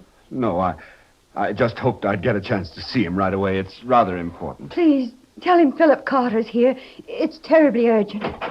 Oh, here's the boss now. Mike, do you have the Roberts folder? Are you Mr. Keene, sir? Yes. My name is Philip Carter, and this is my fiancée, Eloise Gray. Could you possibly give us a few minutes of your time, sir? I'd be very grateful. Just what is it you want to see me about, Philip? A murder, Mr. Keene. It's Philip's sister, Helen. She was killed last night in Philip's home. Saints preserve us, but we didn't read anything about it in the papers, young fella. The family estate is 50 miles from here, on the Hudson. It will probably be reported in the newspapers later today. Well, sit down, Philip. And you, Miss Gray. Mike, we can let the Roberts matter drop for a while. Doesn't seem to be as urgent as this. Okay, Mr. Keene. Now, suppose you give me the details, Philip.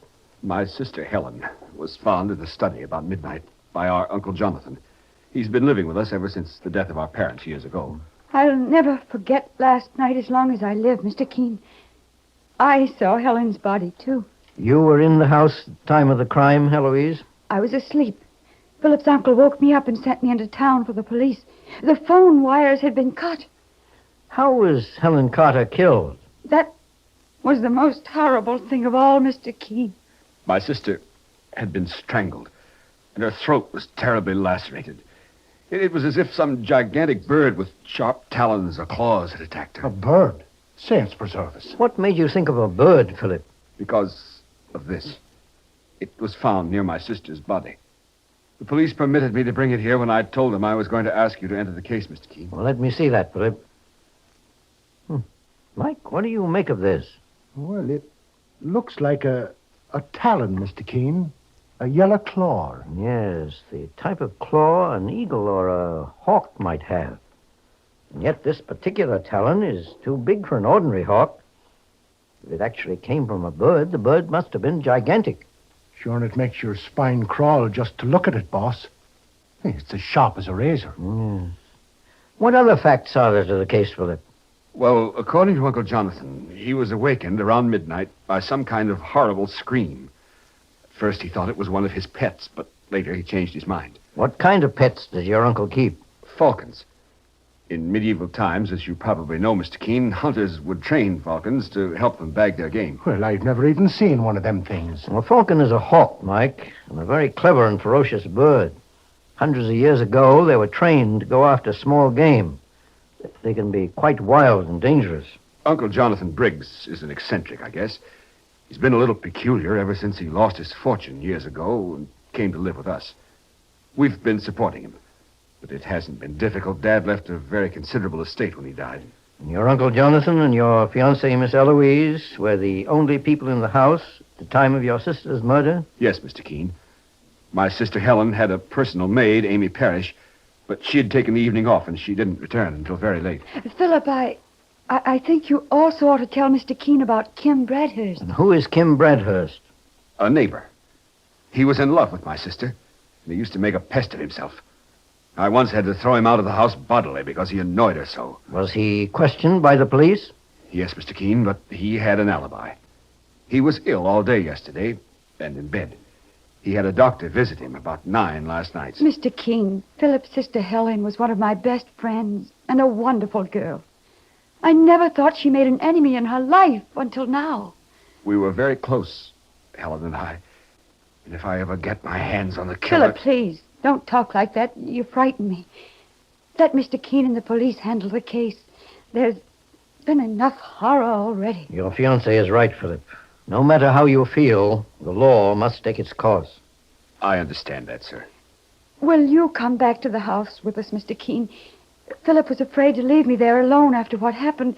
That's why I came with him to New York. Eloise was spending a few days with Helen while I attended a horse show near here.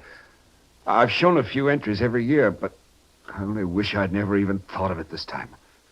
Maybe if I'd been at home last night, I'd have been able to save my sister's life. It was something you certainly couldn't foresee, Philip. Mike, suppose we drive out to the Carter estate, along with Philip and Eloise. I'll get the car, Mr. Keene. We're having my sister's funeral at 2 o'clock this afternoon. I guess we'll just have time to make it.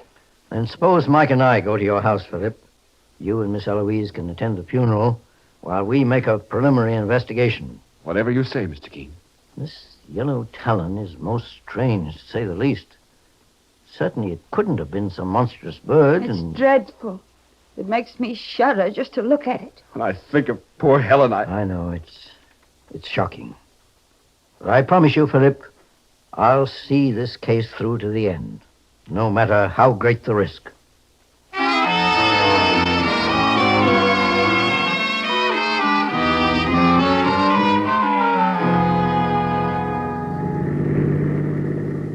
That must be the Carter house, Mr. Keene, right in front of us. Yes, and apparently that's where the road ends, Mike.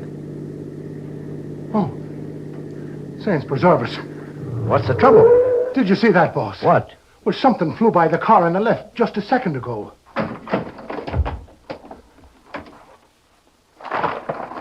Mr. Keene, look out. It's some kind of a hawk. Yes, Mike, it's a falcon. One of Uncle Jonathan's, I imagine. Why, it's flying back to the house. Try to see where it lands, Mike. There. There she goes. Up behind them gables on the roof. And she's a beauty, isn't she? Mr. Keene, who's that fella? Good afternoon, gentlemen. Good afternoon. By any chance, are you Philip Carter's uncle? Why, yes, I'm Jonathan Briggs. Who may you be? My name is Keene. This is my partner, Mike Clancy. Keene, the eminent investigator. You've come to look into the death of my niece, Helen. At your nephew, Philip's request. I imagined you'd be at your niece's funeral, Mr. Briggs. I don't like funerals, Mr. Keene. I never attend them. Well, would you mind showing us to the house? Not at all. But let me tell you that you're just wasting your time here. Am I? As well as risking your life. The house is no good. It's cursed with bad luck. Well, we'll risk it, Mr. Briggs. Suit yourself. But just remember that I warned you. This way, Mr. Keene.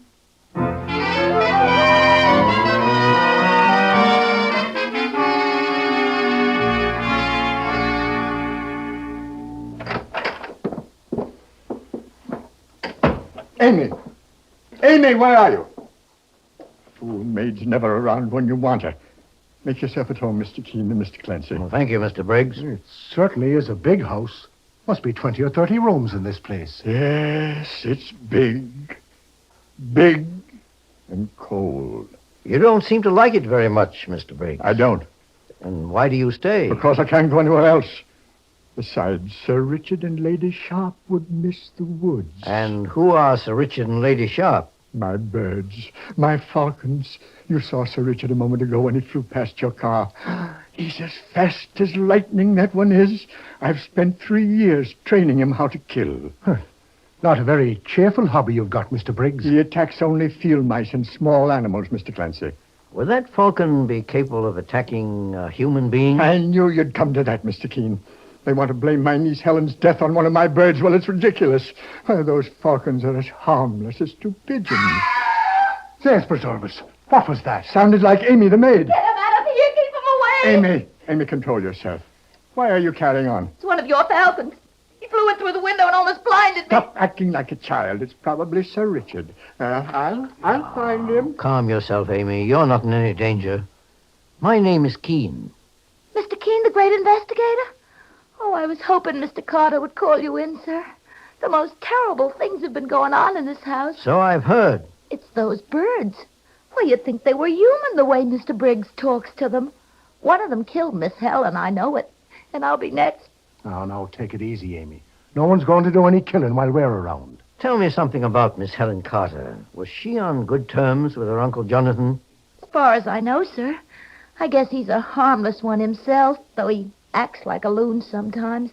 But it's those vicious birds, those falcons, I can't stand them. I don't think Helen Carter was murdered by a bird, Amy. No? In fact, I'm sure of it. But, Mr. Keene, I've heard of eagles and hawks attacking people sometimes and even killing them. That's true. A bird the size of a hawk might possibly attack a man or a woman if it was provoked. But it certainly wouldn't bother to cut a telephone wire before doing it. Well, I never thought of that, boss. Sir Richard! Sir Richard, come back here! Come back! Don't shoot me! Faith, and now what's going on in this It place? was a shotgun blast, Mike. Sounds as if it came from outside the house. Come along with me. Mr. Keene, look. Who are you? I was just going to ask you the same question. Kim Bradhurst, my name. Where's Jonathan? I've got a little present for him. You've killed him. You've killed Sir Richard. I'll say I have. I was glad to blast his ugly head off. You'll find him out there in the woods, Jonathan. If that other bird of yours starts going after my chickens, she'll get the same dose. You murderous! Steady, Mr. Briggs. Take him inside the house, Mike. Come along. He killed my falcon. I'll square accounts. I'll square accounts if it's the last thing that I do. What did you say your name was, mister? I didn't say, but it happens to be Keene. Oh, famous investigator, huh? I suppose you've come to find out how Helen Carter died. Well, I loved her as much as anyone. If you find the killer, I'll be happy to help you take care of him. I won't need any help on that score, Mr. Bradhurst. But I assure you I intend to find him or her, no matter how dangerous the task it may be. Helen Carter was murdered by a human being, not a bird. Although it appears her killer had talons. And I'm going to see that those talons are clipped for good.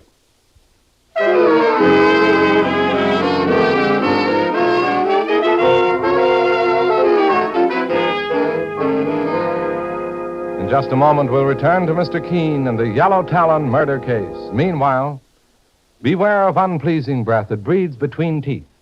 Get Colinos toothpaste with amazing dental floss action for a clean mouth and a pleasing breath. Most unpleasing breath breeds between the teeth, in the deep recesses where food particles can collect and decay. These are the places that must be reached to have a really clean mouth, a pleasant breath. Your dentist knows this to be true. Now, Colinos toothpaste gives you dental floss action. That is, sends thousands of active cleansing bubbles to penetrate hard-to-reach dental areas. Helps dislodge bits of food that can cause unpleasing breath and tooth decay. What's more, Colinos has high-polishing action. Brightens dingy teeth by removing ordinary yellow surface stains. Colinos is gentle, safe for even children's teeth and tender gums. Enjoy its cool, clean, minty flavor. Most refreshing toothpaste ever. Test Colinos in your own way. Keeps your teeth bright, your breath right. Colinos toothpaste is dentist approved, dentist recommended. Get the Colinos with dental floss action today. Save 31 cents on the giant economy size. Now, back to Mr. Keene and the Yellow Talon murder case. The strange and terrifying murder of pretty Helen Carter brings Mr. Keene, the famous investigator, and his partner, Mike Clancy, to the Carter home 50 miles from New York, the scene of the crime. The victim appeared to have been attacked by some gigantic bird, and the only clue discovered so far is a large, broken yellow talon, as sharp as a knife. Now it's shortly after midnight, and in the room Mr. Keene and Mike have been given, Mike is suddenly awakened from his sleep by the sound of someone moving about. Quietly, Mike reaches under his pillow for his revolver, and then raises himself on one elbow and prepares for action. Don't move. Whoever you are, mister, don't move or I'll shoot. It's me, Mike. Everything's all right. Mr. Keene, what are you doing, sir? I heard someone moving about the house. Don't put the lights on, Mike. Just slip into your robe and slippers and follow me. I'll be right with you, boss. Just 1 second. Ready, Mike? Yes, sir. Then follow me. The This way, down the hall. This house seems to be as quiet as a tomb. I'm sure there's a prowler about, though. Boss, look. There's a light moving towards us at the end of the hall. Someone with a candle in his hand. Stand back against the wall until he reaches us. He hasn't seen us yet. Boss, it's... Yes, Mike. It's Philip Carter's uncle, Jonathan Briggs. Looking for something, Mr. Briggs? What are you doing, Mr. Keene? Spying on me? I was just wondering what you were up to at this hour. You and your partner here think I'm crazy, don't you? You think there's something wrong with my mind. On the contrary, I believe you're a lot more aware of what's going on than you appear. You're looking for a murderer, aren't you? You're looking for the man who killed my niece, Helen. Well, maybe you'll have 2 murderers on your hands. What do you mean by that? Kim Bradhurst killed my pet falcon. He killed one of my birds for no reason at all, because he wanted to see how miserable he could make me. Well, when I get my hands on Bradhurst, he'll wish he'd never been born. Mr. Briggs, maybe you ought to go back to your room. Don't touch me. I can take care of myself. I'm not as old and decrepit as my nephew seems to think. He may be supporting me, but... Let go! Help! Help me, someone! Mr. Keene. It's coming from that room, Mike. That's the maid's room, Amy's. The door's locked, boss. Break it down, Mike. Wait! I'll let you in. What's going on Why, here? it's Eloise, my nephew's fiancée. What's the trouble, Eloise? This maid, Amy, is a thief. She's got a room full of things that belong to Helen Carter. I heard her prowling around the house, and I followed her here to her room. I caught her with my purse. I left it downstairs on the table by mistake before I went to bed. Is that true, Amy? Well, I guess there's no point in saying no. You have the evidence. What's the trouble, Mr. King? What's going on here? I'm afraid your housemaid Amy is in a very difficult situation, Philip. She's evidently a thief. Look, Philip. The closet door's open. There's a pair of shoes that belong to your sister, Helen. She even stole her clothes. Miss Eloise, what's happened to your hand? Why, you've got a cut on the palm, young lady. Amy scratched me when I tried to take my bag away from her. She fought like a wildcat. Well, what'd you expect me to do? Smile at you when you grabbed me? Anyway, I didn't take much. It isn't as bad as all that. I'm afraid it's a lot more serious than you imagine, Amy. You not only face a charge of larceny, but also one of murder in the first degree. Murder? Oh, no. No, I didn't kill Helen Carter. I swear I didn't, Mr. Keene. You can defend yourself in court, Amy. I'm asking Mr. Keene to see to it that you're placed under arrest. Well, at least give me a chance to call someone. An attorney? No, not a lawyer. Mr. Bradhurst. Kim Bradhurst, our neighbor. What's he got to do with this? Well, never mind. He owes me a little something, at least protection. Let me call him. That's all I ask. All right, Amy. Go ahead. I'll keep her company, boss, just to see that she behaves herself. Right, Mike. So it was Amy Parrish who murdered my niece, eh? Perhaps. But this case isn't quite finished, Mr. Briggs. We may be due for another surprise. In any event, we'll hear what Mr. Bradhurst has to say.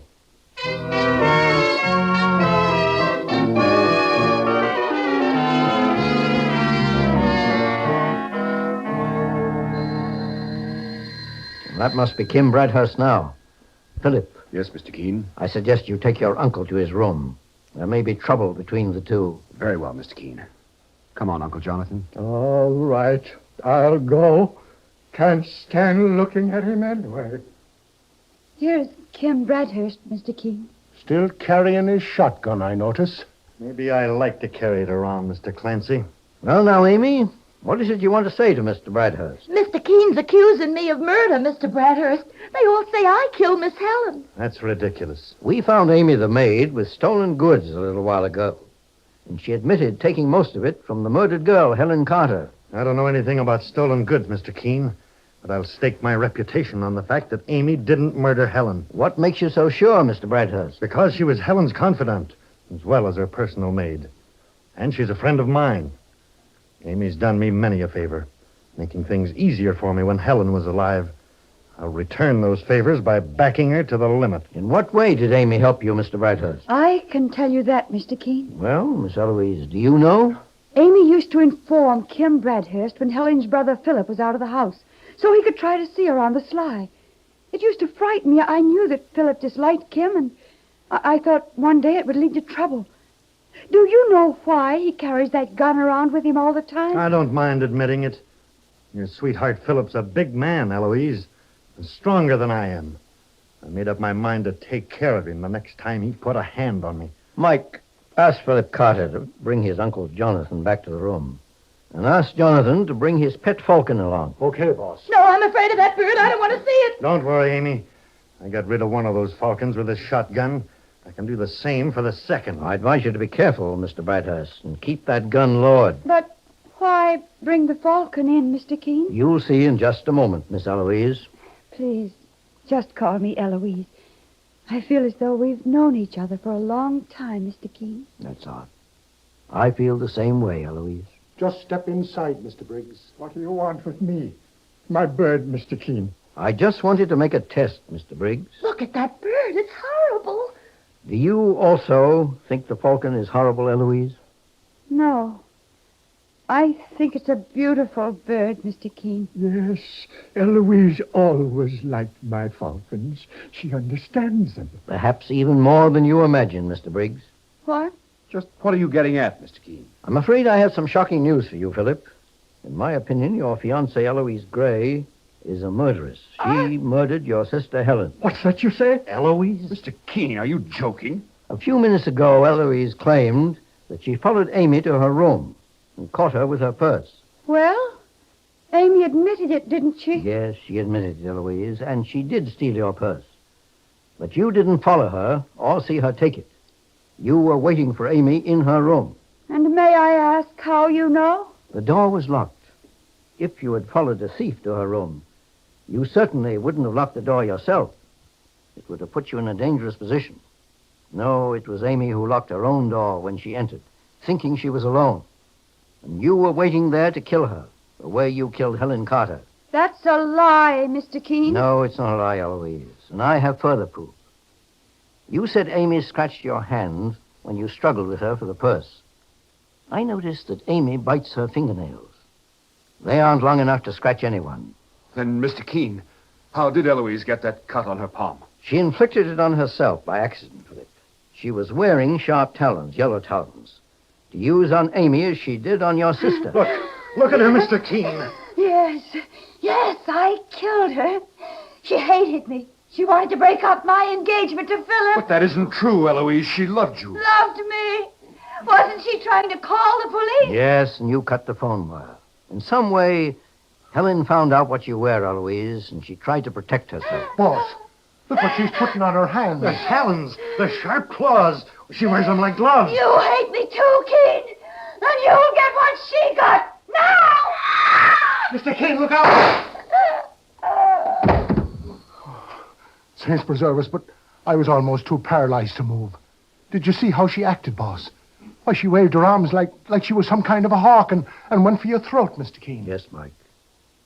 Mr. Brighthurst, I'm sorry you used your gun. Mike would have been able to subdue her. Couldn't help it, Mr. Keene. When I saw the insane look on her face, watched her reach for your neck with her talons, I tried to protect you instinctively. Well, I suppose she's better off.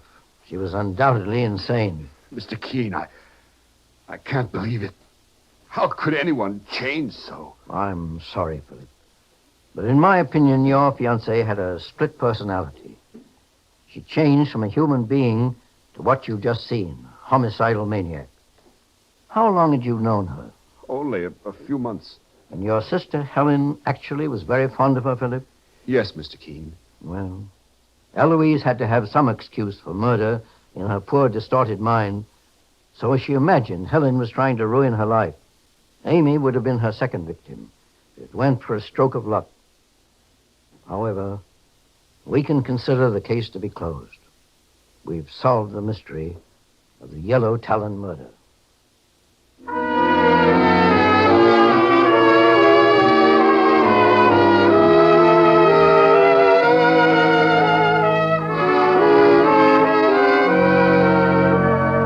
And so Mr. Keene finds the solution to the Yellow Talon murder case.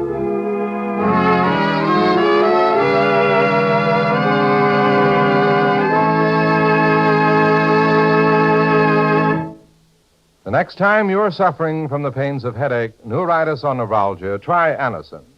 You'll bless the day you heard of this incredibly fast way to relieve these pains.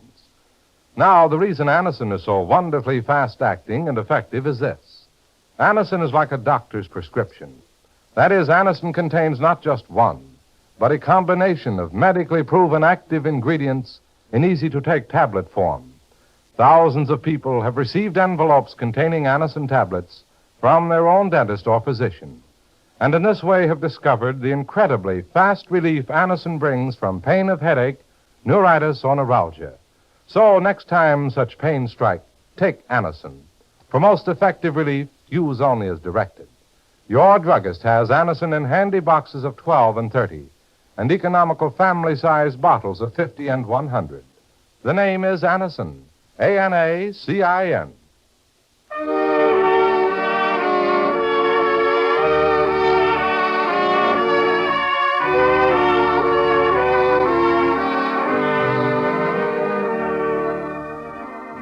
Mr. Keene, Tracer of Lost Persons, is based on the novel Mr. Keene. The radio sequel is originated and produced by Frank and Ann Hummert. Dialogue by Lawrence Cleave. Bennett Kilpack plays Mr. Keene. It is on the air every Thursday at this time. Don't miss Mr. Keene next Thursday when the kindly old tracer turns to the case of murder with 1,000 witnesses.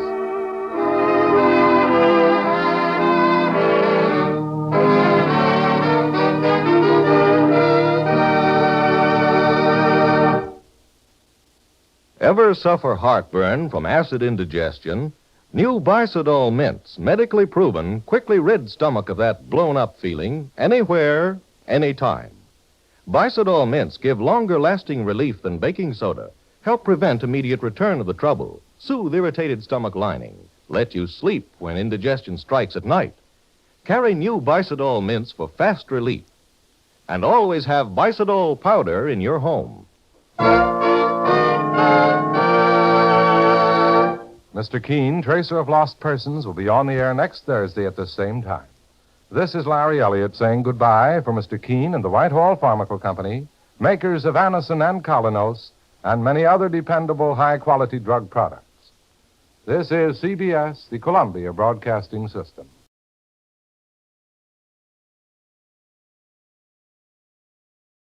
Thousands of women are finding that economical, no-rubbing Aero Wax makes dingy old floors shine and sparkle, look like new. Just apply, and in 6 to 9 minutes it dries to a hard, lustrous waxed finish that saves countless scrubbings and polishings. Yet Aero Wax costs only 25 cents a pint at grocery, hardware, drug, and chain stores. Get Aero Wax, A-E-R-O-W-A-X.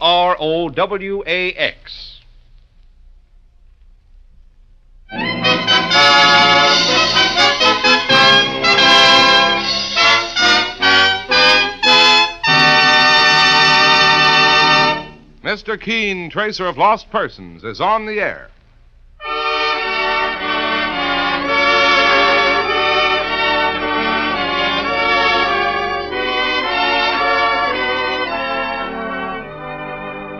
Ladies and gentlemen, the makers of Colinos toothpaste present Mr. Keene, Tracer of Lost Persons, one of the most famous characters of American fiction in one of radio's most thrilling dramas.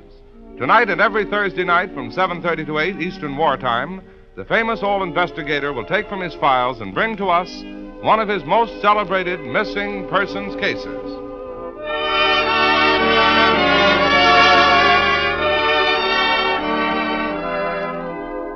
But first, is your smile everything you'd like it to be?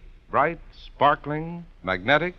If not, try the new Colinos toothpaste thousands are raving about. It's a high-polishing toothpaste that acts like a jeweler's polish in removing tarnish from silver. Quickly, but also gently, Colinos erases stubborn surface film from your teeth, revealing all their glorious natural brilliance. Get Colinos, K-O-L-Y-N-O-S, Colinos toothpaste at your drugstore tonight.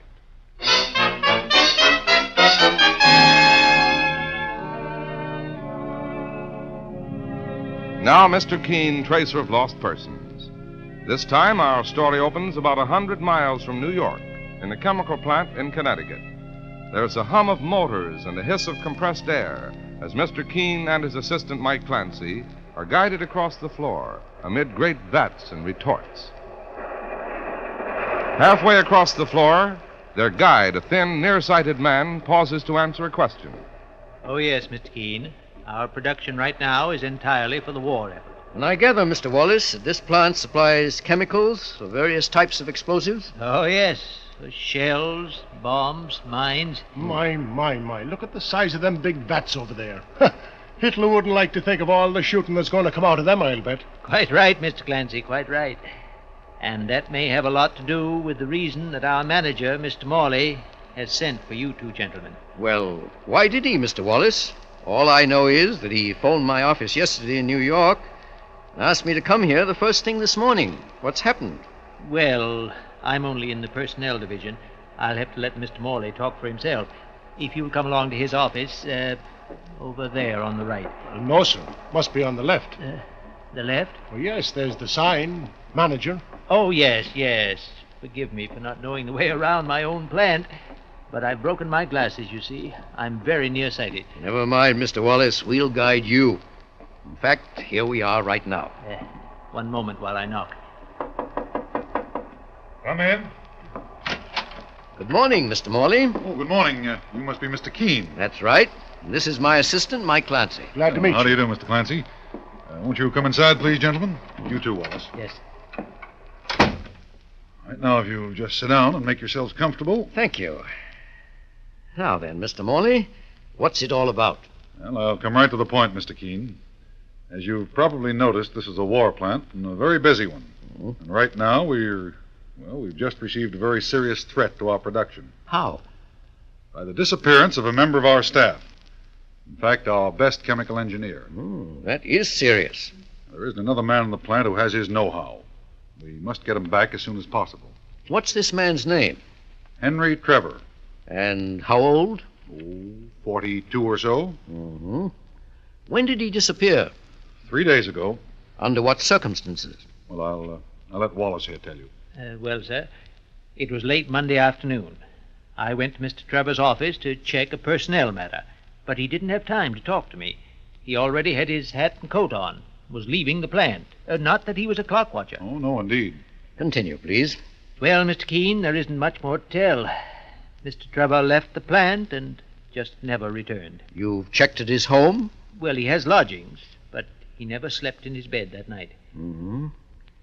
Was he in any sort of private difficulties? No, none at all. Unless Wallace here has an idea. Oh? What is it, Mr. Wallace? You've heard how valuable Mr. Trevor is to us. Obviously, if anybody stands to profit from his disappearance... Oh, are you hinting that his disappearance may be the work of enemy agents? Yes, Mr. Keene. Glory be. I don't know whether I'm permitted to tell you, but perhaps Mr. Morley... Oh, I think I can refer to it in a general way. Mr. Keene, this plant has been working on an important new device. Really? And Trevor was handling all the experiments. Well, that is important. And what's more, Mr. Keene... Yes, Mr. Wallace? When I went to his lodgings to make a check, I found that several strangers had taken rooms there recently. Really? Oh, we'll have to look into that. But first, I'd like a few more facts on Trevor's professional background. Well, Wallace can give you all that, Mr. Keene. Yes. In fact, I've dug up his folder from my files. Oh, if you don't mind reading it to me. Oh, dear me, my glasses. I'm half blind until they finish making me a new pair. I'll read it myself, then. Notice Mr. Trevor came here only 6 months ago. Yes, that's correct. And before that... Why, all his previous experience was as a school teacher. Yes, quite so. 6 months as chemistry instructor in the Tappingworth School for Boys. Before that, 6 months at the Jones Walton School. And then sick for a year in Nevada. Lung trouble, he said. But he was completely cured. And before his illness, 15 years at the Morton Latin School. This strikes me as very odd, Mr. Morley. What does? Here is a man who was content for 15 years to stay in one place, and then he becomes ill. When he recovers, he shows an extreme restlessness. He rushes from one job to another. Well, he told me that after he recovered his health, he started looking for better jobs. And here's another point. You say he was your best chemical engineer? Absolutely. But But all his past experience was as a teacher. Something very much different. Well, Mr. Keene, he had a college degree in chemistry, so we were mighty glad to have him. What with the shortage of technicians since the war. I still think that the only explanation is enemy agents. Well, possibly. Meanwhile, thanks for the information, Mr. Wallace. I'll pay a visit to his lodgings. Whatever you wish, Mr. Keene, but just find Trevor. We need him. I'll do my best. Come along, Mike. Okay, boss. If you'd like me to show you out... It won't be necessary, thank you, Mr. Wallace. Good. I have some other matters to discuss with Mr. Morley. Good day. Good day. Good day. I'll let you know just as soon as anything develops. Well, thank you, Mr. Keene. Well, boss, what do you think? First, let's get some facts, Mike, and then we'll think. Oh, you there, Mr. Keene? Why, boss, somebody's calling you. Mr. Keene? Yes, that girl over there by the machine. Yes, young woman. Mr. Keene, I heard Wallace mentioning your name when you came by before. You're the famous investigator, aren't you? Yes. Well, I guess you're up here to look for Mr. Trevor. You know about his disappearance? Why, sure, everybody knows. Well, do you have some information that might help me? Boss, I think she means... What do I mean? Well, somebody stuffed him into one of them big vats. No. What I wanted to say is, if you could get interested in women's hats... Women's hats? You might find out a whole lot more than you know right now. What do you mean by that? Stop that machine for a moment. Sorry, I got work to do. Oh, please, this is important. I told you all I can. Stubborn little devil. Please, young woman, listen to me. No use, Mike. Let's get out into the hall. Women's hats. What does she mean by that? Mike, I have half an idea. On our way through the town, we stopped once to ask directions. Sure, in a cigar store. Did you notice what was next door? Oh, yes. A hat store. A very smart-looking little place. Unusual for a town like this. You think that's what the chick meant? Let's find out.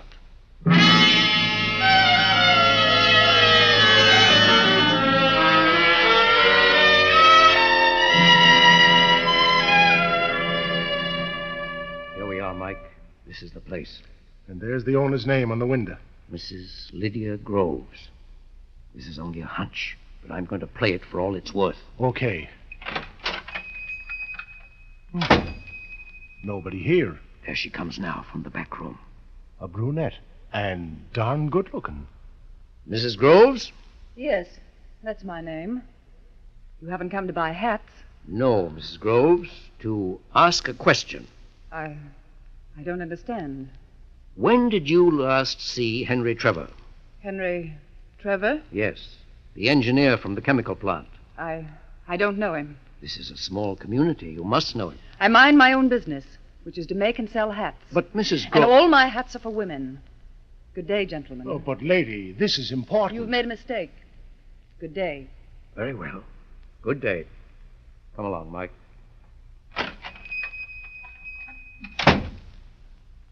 Boss, do you think she was telling the truth? No, Mike, I don't. Enemy agent? Mike, in my long life, I found out that a beautiful woman can cause plenty of trouble without being anybody's agent. But this fellow Wallace said We still need more information. The only way to get it... How, sir? Let's circulate around town and dig up every bit of gossip that we can. You hang around the lunch wagons, the gas stations. As for me, I'm going to get a haircut.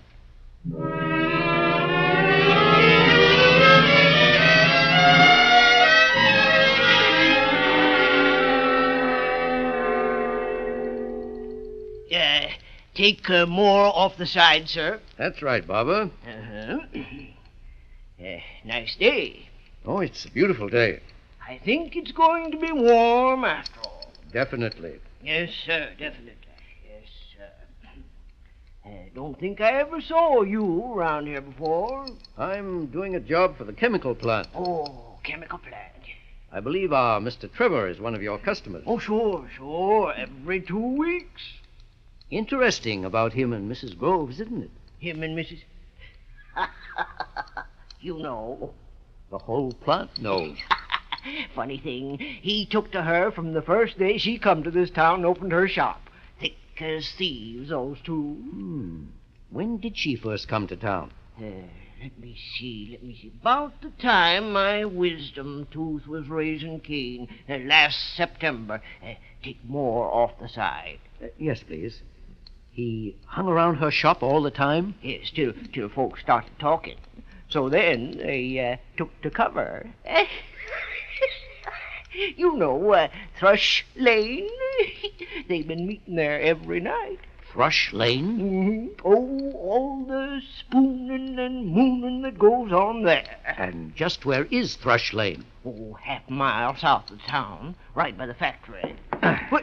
Say, what are you doing? You can't get up from the chair yet. Here's your money. I'll see you later. But I only done one side of your head. Come back. Crazy fella. Running off with only half a haircut.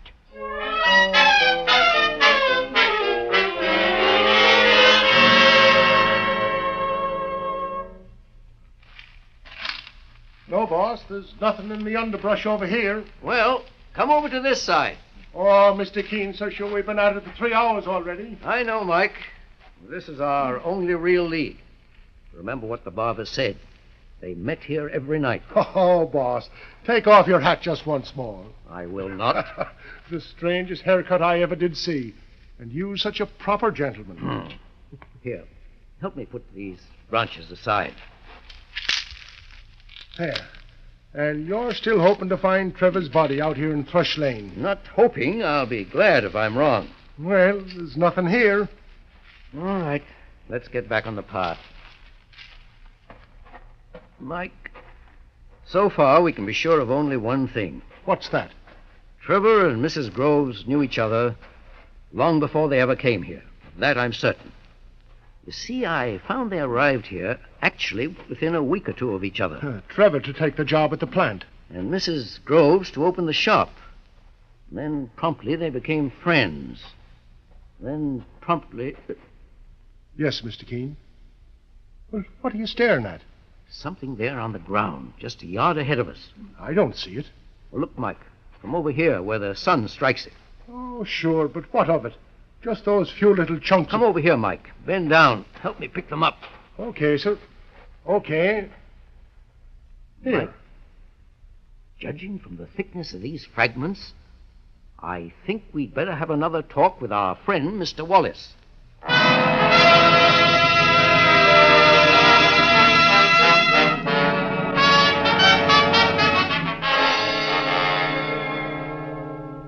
And now for a moment, while Mr. Keene and Mike examine their surprising find. Next time you meet the most successful man you know, or the most popular girl, take a good look at their teeth. Chances are they'll be sparkling and beautiful, with all the magnetism your own smile should have. Then examine your own teeth critically. If they're not every bit as brilliant and gleaming as they should be, if they show signs of being discolored by surface film, just do as thousands do. Try the new Colonos, a high-polishing toothpaste. Safely, speedily, Colonos helps brush away masking surface film, revealing the natural luster and brightness of your teeth. Your druggist has an ample supply of Colonos on hand, so get a tube tonight and see what wonders it may do in helping you to add to the charm and appeal of your smile. Remember the name Colonos, K-O-L-Y-N-O-S. Colonos, a high-polishing toothpaste. And now back to the chemical plant where Mr. Keene has a quiet talk with the helpful Mr. Wallace. Yes, Mr. Keene? Is there something more you wanted to know? One or two little details, Mr. Wallace. Fire away, Mr. Keene, fire away. Were you aware, Mr. Wallace, that Henry Trevor was very friendly with a Mrs. Groves? I wouldn't know about that, sir. Well, did you ever notice what route Trevor took when he left the factory at night?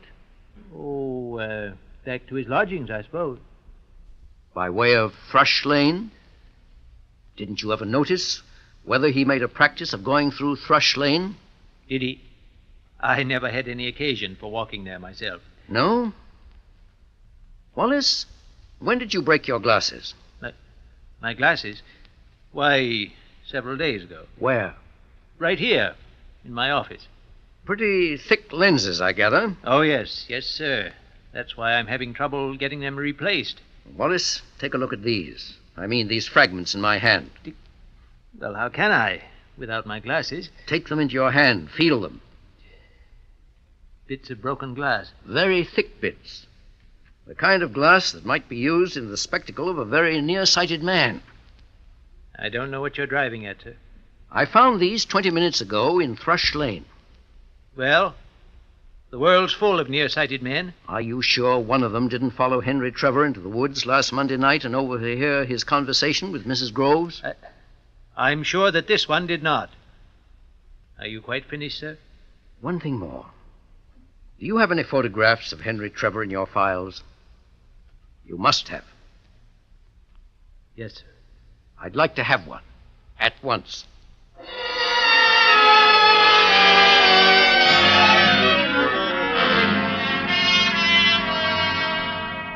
Well, boss, what are you up to now? I'm going on a little trip, Mike. Where to? Back into Henry Trevor's past.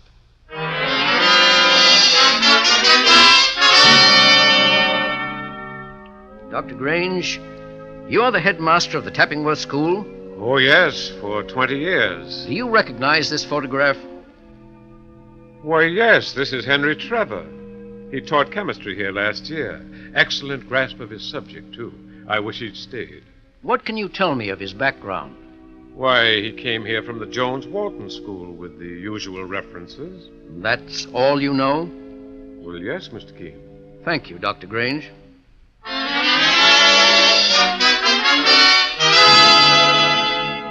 Oh, yes. Yes, Mr. Trevor taught here for one term at the Jones-Walton School. He got along well, Miss Mott? Yes, our girls simply adored him. Where had he been before? He'd been sick, I believe, for a year. Before that, the Morton Latin School. Look at this photograph, please. Is that a good resemblance? Perfect.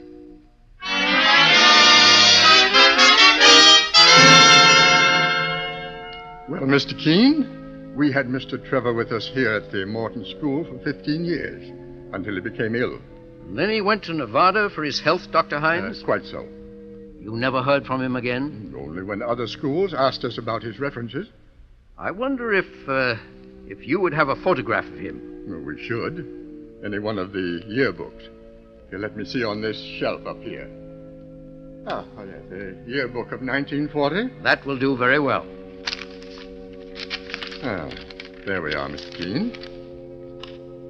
You say that's Henry Trevor? Of course. Well, let me show you a photograph, Dr. Hines. This one.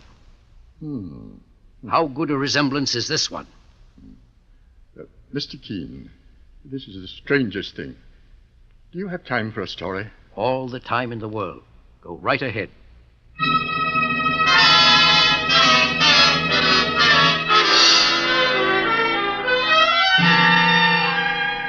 Well, Mr. Keene, I began to wonder what had happened to you. I've been away, Mr. Morley, for 2 days. Any luck? Any trace of Trevor? Yes and no. What do you mean by that? He's alive, all right, and well. I'm sure of that. Well, that's... But where he is and whether he wants to be found, that's something else. Mr. Keene, all I know is that I've got to have him back at the plant. He's done fine and important work here. We need him desperately. All right, Mr. Morley. That makes it a whole lot easier.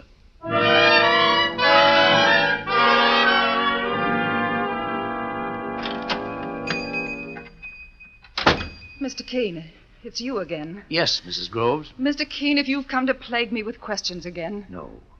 No more questions. Because I know the answers. I'm not feeling well. Please come back some other time. Now is the best time. You see, Mrs. Groves, I've just finished tracing back the history of Henry Trevor. Or rather, the man who called himself Henry Trevor. I don't understand.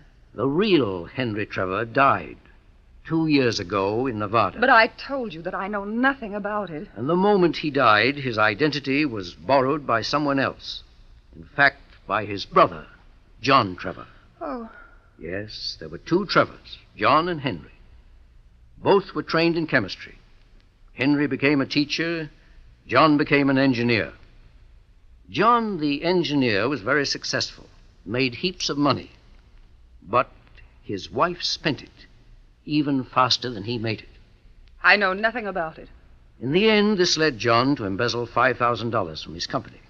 He and his wife ran away, wandered all over the country, used up every cent they had, because there was no job that John could apply for without giving himself away. Interesting, but I don't see how Finally, 2 years ago, the real Henry Trevor, the quiet schoolmaster, died. Immediately, John saw a chance to borrow his brother's identity and make a new start. And so John became Henry. How did you find all this out? By going back to the Morton School. The headmaster remembered the scandal about the embezzlement very well, and how much sorrow it caused Henry at the time. All that I had to do was to show him the photograph of the man who claimed to be Henry. Quite simple, really, Mrs. John Trevor. What did you call me? You are the wife of John Trevor, the man I've been asked to find. Oh, I don't suppose there's any use now to deny it. None. Yes. It was my extravagance that caused the trouble. I wanted things John couldn't afford. Believe me, I regret the whole thing. We've struggled so hard to live it down. But Wallace found out, the man at the chemical plant. Yes, by following us to Thrush Lane several times and overhearing our conversations. And then he tried to blackmail your husband? Yes. And last Monday night, after John left me, Wallace came along again to ask for money. $500. Otherwise, he would expose John. But your husband refused. Yes, he began to scuffle with Wallace. But then he became frightened and decided it was no use. He decided he'd have to run away once again. Where is he now? Don't ask me. Please don't. You must tell me. No. He's my husband. And this was all my fault in the first place, Mr. Keene. It was my foolishness and vanity that caused John to embezzle the money. Oh, please go now. But, Mrs. Trevor... I beg you, please go. The go. telephone. Mrs. Trevor, the reason that you want me out of here, would it be because your husband is right now calling you on the telephone? I have nothing more to say. Pick up the phone, Mrs. Trevor. Answer it. But, Mr. Keene... And tell your husband that I want to see him in my office in New York. Any time tomorrow, if he can make it. I don't know. Please do as I say. You won't regret it.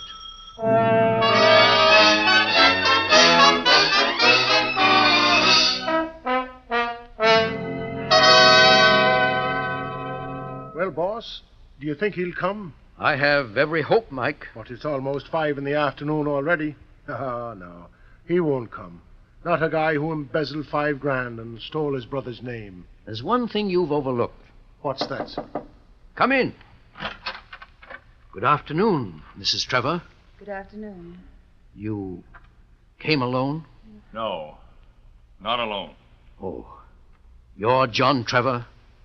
Yes. Come right in, both of you. This is Mike Clancy, my assistant. How do you do? How are you? Sit down now.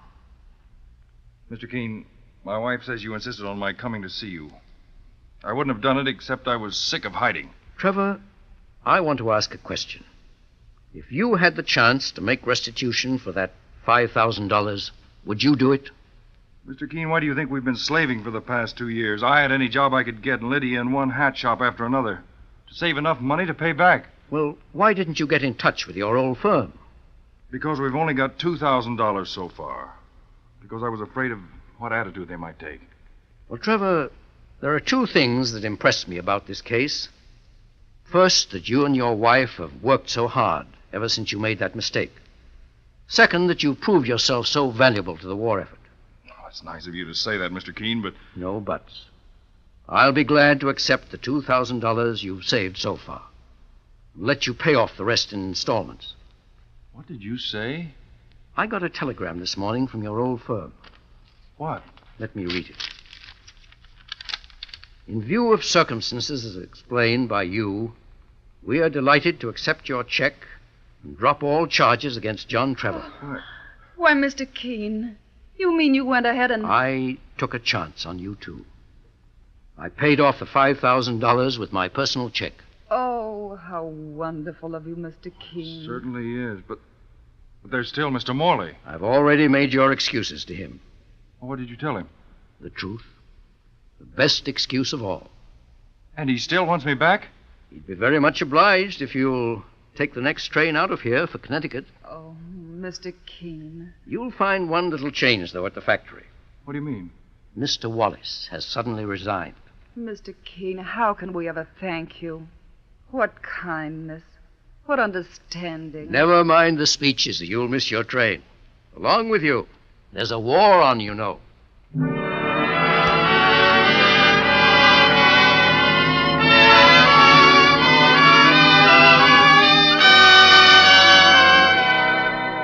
Listen next week at the same time as Mr. Keene brings us the case of murder in the air.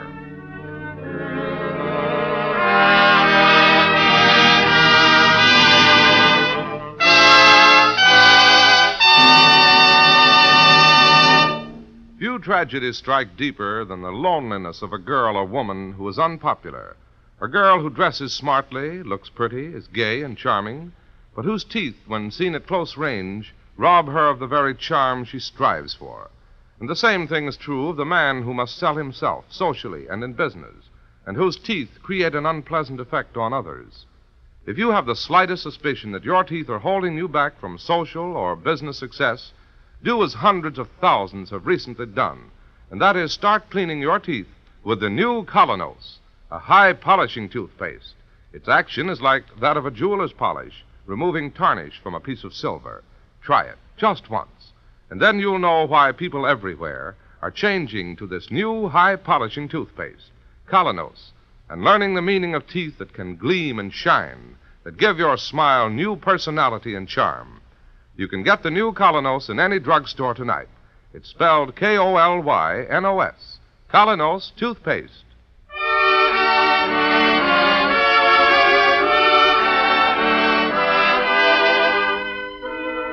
You've been listening to Mr. Keene, Tracer of Lost Persons.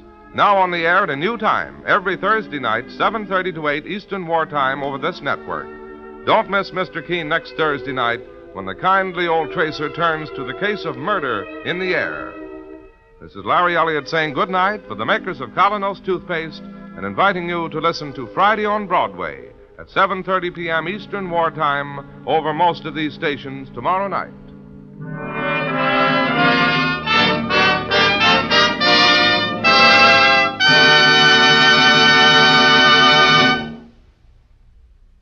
There's a wonderful new way to make floors sparkle like new in 6 to 9 minutes flat. Use Aero Wax, the self-polishing wax that goes on in a jiffy, dries without rubbing. Its marvelous high luster adds beauty to your rooms, saves countless scrubbings. Yet it costs only 25 cents a full pint. Get Aero Wax, A-E-R-O-W-A-X. This is CBS, the Columbia Broadcasting System.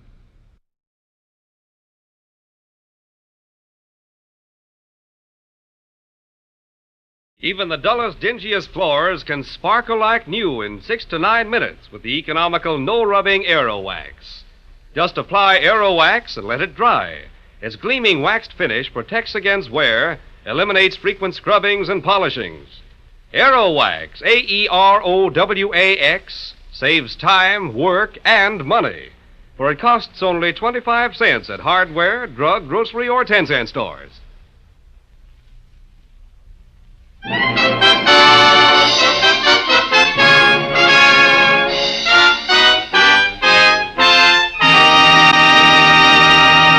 Mr. Keene, Tracer of Lost Persons, is on the air.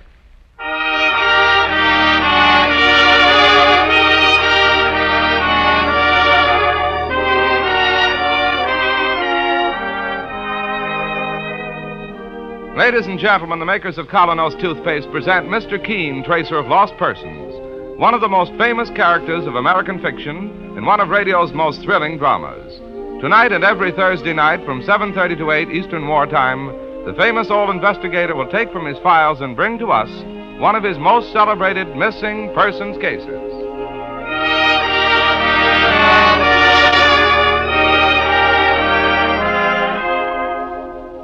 To have a charming, attractive smile, teeth that feel fresh and clean, resolve right now to use Colonos, a high-polishing toothpaste.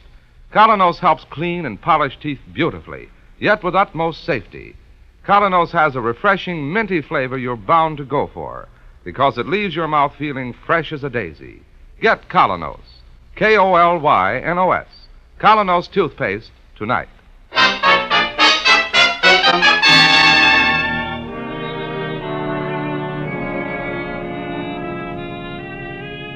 And now for Mr. Keene and the case of murder in the air. It is almost midnight, and in Mr. Keene's office, as the tracer and his spinster secretary, Miss Ellis, finish up a very hard day's work. You've worked long enough, Miss Ellis. Don't you think you better go home now? There's still some more work to be done, Mr. Keene. We can finish it in the morning. Do you realize what time it is? Around 9, I should think. It's almost midnight. No. Yes. And I just as soon you wouldn't come in at all in the morning. Now get a good night's sleep. I'll be here at the usual time. I had a feeling that's what you'd say. Oh, may I have the key to that closet, Mr. Keene? The key? Mm-hmm. Oh, I don't have the key. You didn't take it out of the door this evening? No. Well, that's odd. Maybe Mike has it. Oh, yes, I didn't think of Mike. You want to get something out of the closet, Miss Ellis? It's just a book I left there. I tried to open the closet before, but it was locked. Mike must have accidentally locked it before he left. Oh, well, it doesn't matter anyway. I'm not going to do much reading tonight. I should hope not. You go home and get some rest, Miss Ellis. I'll finish up here and lock the office. All right, Mr. Keene. Just midnight, I guess. Late, even for you. I'll be leaving very soon. Good night, Mr. Keene. Good night, Miss Ellis, and thanks for staying in. I think I'll check this correspondence in the morning. I'm getting rather tired. Come out of that closet and keep your hands above your head. I said come out of that closet.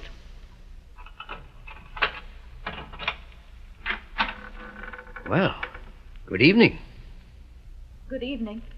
May I ask how long you've been in there? Since 8 o'clock. There was no one in the office when I came in, and... And you waited in the closet because it was so convenient, eh? Please, Mr. Keene, I know what you're thinking, but I'm not a thief, I swear it. What is your name, young lady? Barbara Halliday. And your business here? I had to see you, sir. I have a telephone and a secretary. I usually make my appointments with her. I was going to wait here in the office, but when I heard someone trying the outside door, I became frightened. That's why I hid in the closet. What frightened you? Mr. Keene, do you know what it's like to be marked for murder? Please sit down, Miss Halliday. Thank you. You'll help me, won't you, Mr. Keene? I have no one else to turn to. My real job in life is helping those who've had a loved one suddenly or mysteriously disappear. There are thousands of real missing persons cases every year in this country. I know there must be a great many, Mr. Keene, but I saw your name in connection with the Bennett murder case, the singing star at the Palladium. Well, that's true. In that case, I'd been asked by a man who loved that girl to try to find her when she disappeared. But I found her murdered. Mr. Keene, do I have to wait until I'm murdered to get you to take my case? Very well put. Of course you don't, my dear. I have money, inherited when my sister died. I can pay you whatever your charge is. The money is not important. I happen to have all I need, and I'm an old bachelor. But go on now with your story. Mr. Keene, I live in Cleveland. Up until the time of my sister's death a month ago, I'd been living with her and with my brother-in-law. His name is Tagus, Chester Tagus. I see. After Grace's death, I decided I needed a rest. It was all too much for me. We were very close, and her sudden death was a blow. Her sudden death? Yes, Mr. Keene. Go on, please. I arrived in New York about 2 weeks ago, and that's when things began to happen. What things, Miss Halliday? 3 attempts were made on my life. Any one of them could have been my finish. Frankly, I don't know yet why they all failed. Well, tell me about them. The first occurred on the street, in full view of several people. And where was this? Uptown, near Columbia University. I'd gone up to the university on a sightseeing tour by myself. I took a Fifth Avenue bus and got off at 110th Street. But the university is at 116th. I know, Mr. Keene, but I wanted to walk for a few blocks. I had an uncomfortable feeling on that bus, as if someone were watching me. I walked up the drive to 113th Street and then turned east toward Broadway. Do you know the street, sir? I think so. A few apartment houses, mostly four-story walk-ups. Halfway up the block, some workmen were about to lower a piano to the street. They were moving it, apparently. There was a large pulley on the roof, and they had the piano halfway through a window.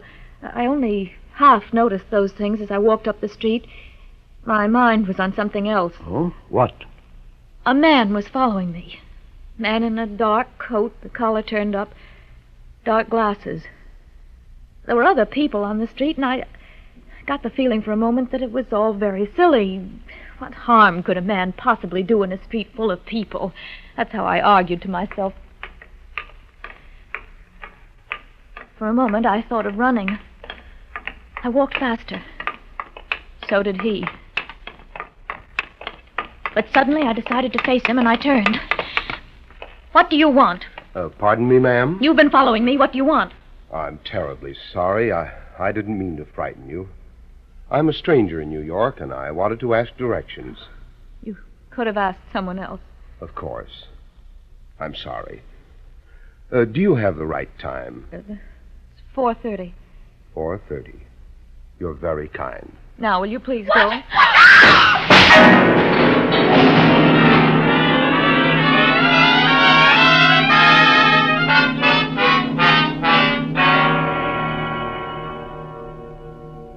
It was the piano, Mr. Keene. It hit a projecting ledge as it fell and missed me. Otherwise, I wouldn't be telling you this right now. You think that was deliberate? I know it was now. I know it sounds crazy, but I'm convinced that man kept me there under the piano until his accomplice opened the pulley on the roof. Well, I don't want to sound skeptical, Miss Halliday, but don't you think it was quite a coincidence that you happened to walk up a certain street at a certain time just when some workmen were removing a piano? This is my explanation, Mr. Keene. May not be logical to you, but I believe it. There were two men following me. They actually had a different plan in mind, but they saw the piano, and they made their attempt with that on the spur of the moment. And the workmen saw nothing? No. There was no one on the roof at the time. You say there were 3 attempts to kill you? Yes. The second attempt occurred on the subway. The following morning, I decided to visit the Cloisters. I took a subway at 42nd Street, an express. At what time was this? Around 11 o'clock. It wasn't the rush hour, and I was alone in the rear car. At least I thought I was alone, until I noticed a man sitting at the other end. The same dark glasses, dark coat with the collar turned up. He'd disappeared in the confusion right after the piano fell, and there he was again. I watched him out of the corner of my eye. When the train reached 59th Street, he'd moved his seat, and he was now directly opposite me. Didn't you try to get out? I was afraid to move. I prayed that someone else would board the car, but it was still empty except for us when the doors closed. And the train began to move. What happened then?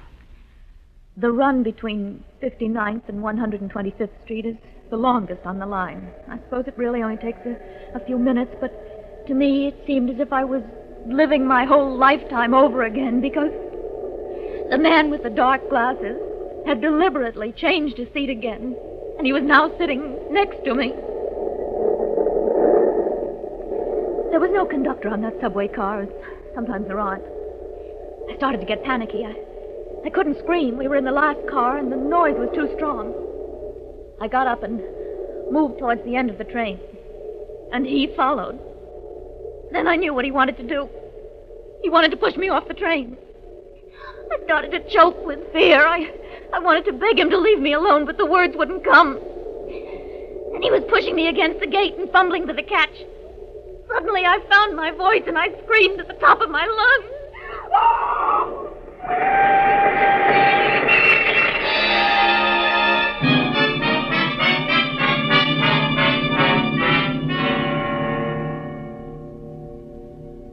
Later, I opened my eyes and found a conductor looking down at me. I'd fainted. My enemy was gone. Was there an investigation? No, I didn't tell anyone what had happened. I just took a cab home as quickly as I could and went to bed. The next day I was ill from fear and anxiety. Every time I heard a footstep in my hall, I thought it was the man with the dark glasses. You kept to your room then for several days. Yes, I had my meals sent up. The only one I would admit was the waitress who brought my food from the restaurant downstairs. Where were you living? In a brownstone house on 37th, Mr. Keene. I've since changed to a woman's hotel with Charlotte. Yes. Go on. Well, at the end of 3 days, I began to get hold of myself again. I felt stronger, and I decided to leave town as soon as I could. And then one evening, Marion, the waitress, brought my dinner as usual. Who is it? Marion, ma'am. Oh, just a moment, I'll let you in. How are you today, Miss Halliday? I'm fine, thank you, much better. I got you some tasty stew, Irish stew. I'm sure you'll like it. Thank you, Marion. Oh, my goodness, you've been leading a hermit's life up here. No friends, no fresh air, no movies. I didn't miss the movies so much, but the fresh air, I could certainly use some of that. Why don't you go out for a walk after dinner? No, I don't think so. Oh, but it's so nice out, and you'll feel fine after you have that lovely dinner. Wait till you taste that stew. I had some myself, and it's super. I'll bet it is. Do you want me to uncover it for you? No, thanks. I'll do it. Stew does look good. There's hot potatoes under the other cover. Oh, they look nice, too. And under that third dish, I guess they must be the peas. Oh, thank you very much. Oh! What is it, Miss Halliday? In the dish, Marion. Oh! It's a spider. A dead spider. Do you know what kind of a spider that is?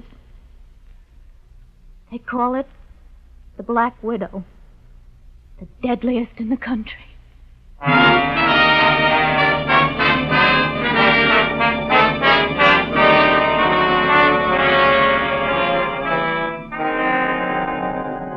What a strange story Barbara tells Mr. Keene. It continues in just a minute. Mr. Keene is broadcast to you by Colonos Toothpaste. After all is said and done, all any dentifrice is supposed to do is clean your teeth. Thousands of folks like you and me have found that Colonos, the high-polishing toothpaste, does that job thoroughly and safely. And Colonos does a real job in helping remove surface film from teeth. Safely, quickly, it helps brush away that clouding surface film, which often hides the true beauty of your smile. It leaves your teeth shining clean, looking their loveliest. Run your tongue over your teeth, and you feel the difference. Look in the mirror, and you see the difference. What's more, you'll be delighted with the pleasant, minty taste of Colonos. You'll find it leaves your mouth feeling cool and fresh as a May morning. If you do not already use Colonos toothpaste, won't you try it soon? That's spelled K-O-L-Y-N-O-S. Colonos toothpaste. Now back to Barbara and Mr. Keene. You say the spider was dead, Miss Halliday? Yes. It may have been dead when it was placed there. I don't suppose the waitress knew anything about it. She was just as frightened as I was. See, I have a theory, Miss Halliday. I don't believe anyone was really trying to kill you. If they wanted you dead, they could have accomplished it in the subway or in some other less complicated way. But you do believe all this has happened to me? You don't think I'm making it up? No, my dear. I believe you. But I think they've all been merely attempts at murder, attempts to frighten you. But why? That's what I'm going to find out. Now, you say you're living at the Charlotte? Yes, sir. You believe you're safe there? Safe as I could be anywhere. Well, suppose I see you home now. I must say this is one of the most peculiar cases I've ever had. And if it's in my power, my dear, I'll solve it for both of us.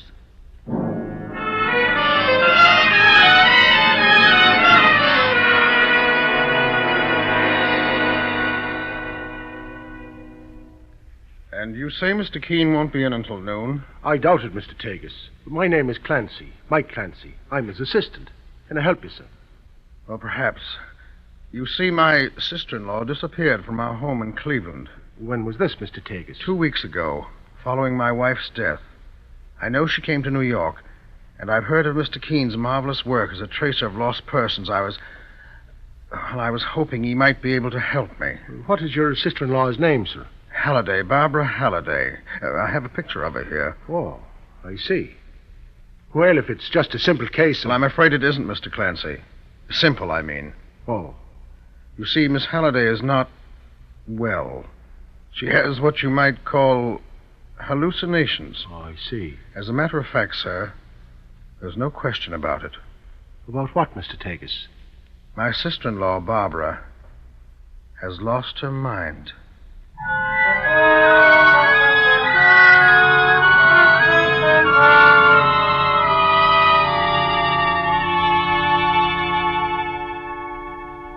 So she said she'd lost her mind, Mike? Yes, Mr. Keene, sir.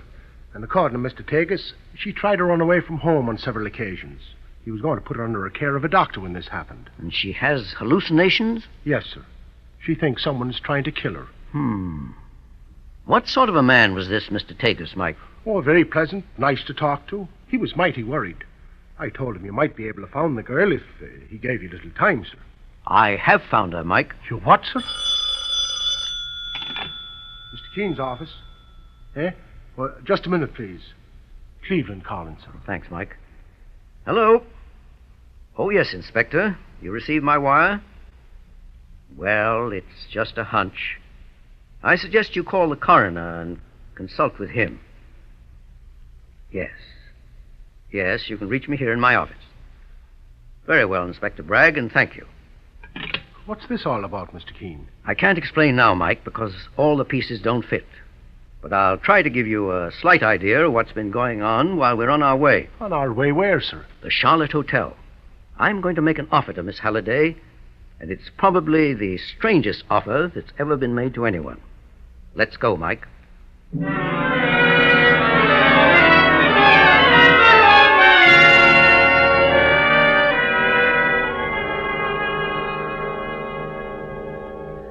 We can talk here in the lobby, Mr. Keene. This is my assistant, Mike Clancy. Miss Halliday.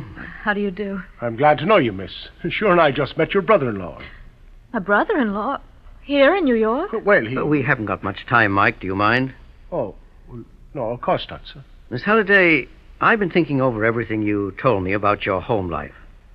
And I've been trying to make some logic out of those details you've given me concerning your sister and her husband.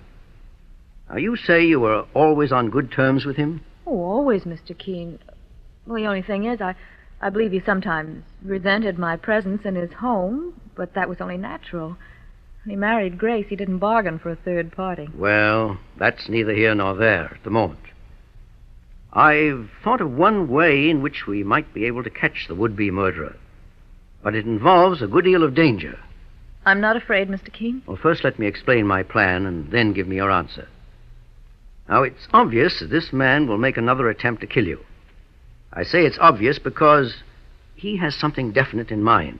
He wants you to believe you're in great danger for some reason. Go on, Mr. Keene. When a hunter in the African jungles wanted to bag a tiger, he'd set a lamb in the trap. Well? Would you be the lamb? You want me deliberately to expose myself to him? Yes. All right. Now, wait. Don't give me your answer so quickly. Let me explain the greatest danger of all. Up to now, as I've told you, he's only been bluffing, in my opinion. Just trying to frighten you half out of your mind. Well, if he discovers that you have help and that you've set a trap for him, he may want to really finish the job this time. I understand. And you're still willing to do it? I'd rather take that chance than live like a hunted rabbit for the rest of my life. That's how I'm living now, Mr. Keene. And I can't stand it any longer. I can't stand it. Oh, there now. It's all right, Miss Halliday. We're going to help you, I promise. Now, here is the plan.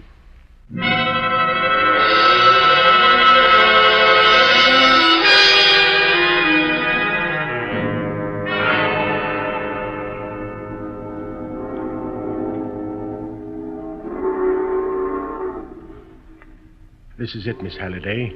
The Brooklyn Bridge. Mr. Keene wants me to walk across it alone, Mr. Clancy? Yes, I'll follow you, but from a distance. We want to give this killer plenty of rope. It's very foggy tonight. So much the better. The bridge seems to be empty now from here. People don't usually walk across it on a night like this. There's plenty of traffic going across in cars, but, well, they won't do you any good in case you get into trouble. I realize that. Now, somewhere on that bridge, Mr. Keene is waiting. I only hope he's waiting in the right place at the right time. I have enough confidence in him, Mr. Clancy. I'm not afraid. Well, good for you. Be steady now, and keep your wits about you. You can rest assured that Mr. Keene will be there when you need him. Well, goodbye, Mr. Clancy. No, not goodbye. Just till we meet again. And good luck, miss.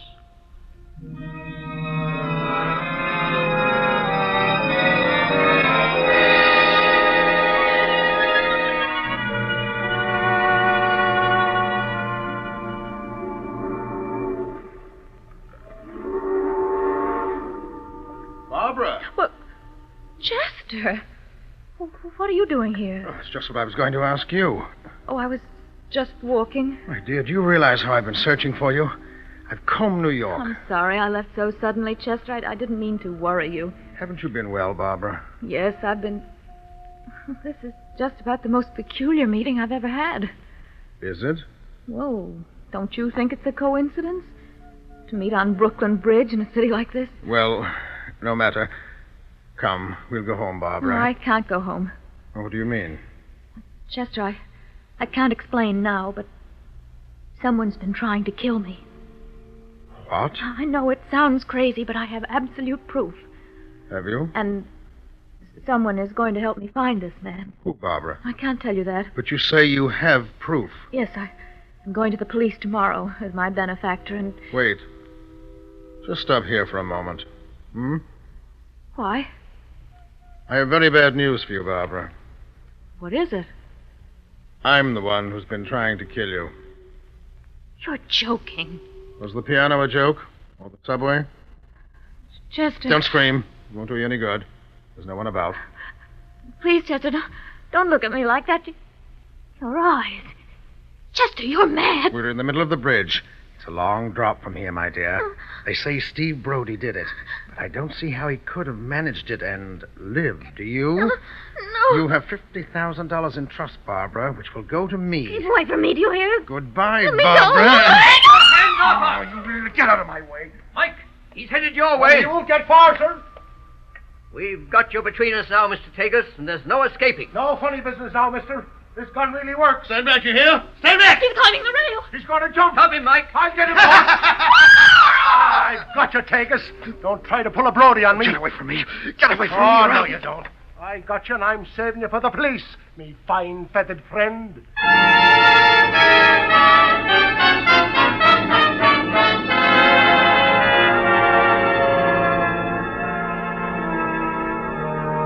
Feeling better now, Miss Halliday? Much better. Thank you, Mr. Keene. I brought you back to my office before taking you home because I wanted to show you this wire from Inspector Bragg in Cleveland. Shall I read it to you? Please. Mr. Keene, I'm so mixed up. As well you might be. This wire will be quite a shock. Have definite proof that Grace Tagus was murdered. Handkerchief found in Chester Tagus' trunk contained traces of poison. Have wired New York police to hold Tagus. Thanks, Bragg. Dear God. Poor Grace.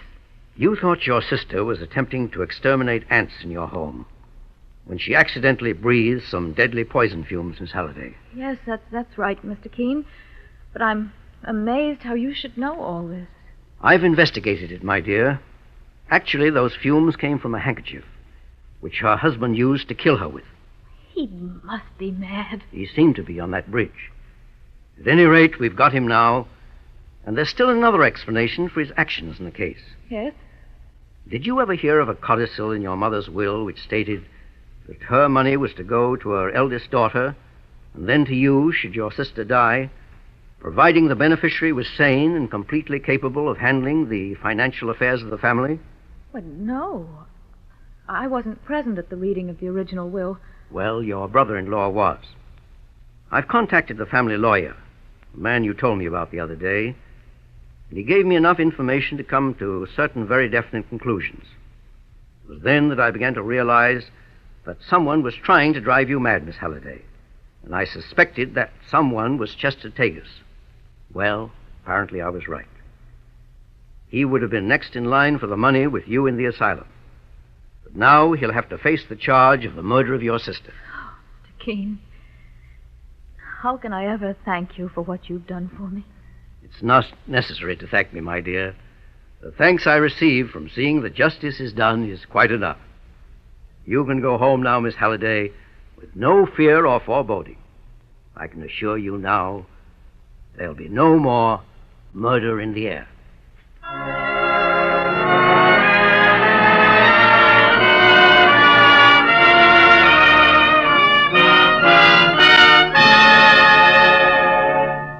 Listen next week at the same time when Mr. Keene brings us the fascinating case of the lady who didn't want to be found.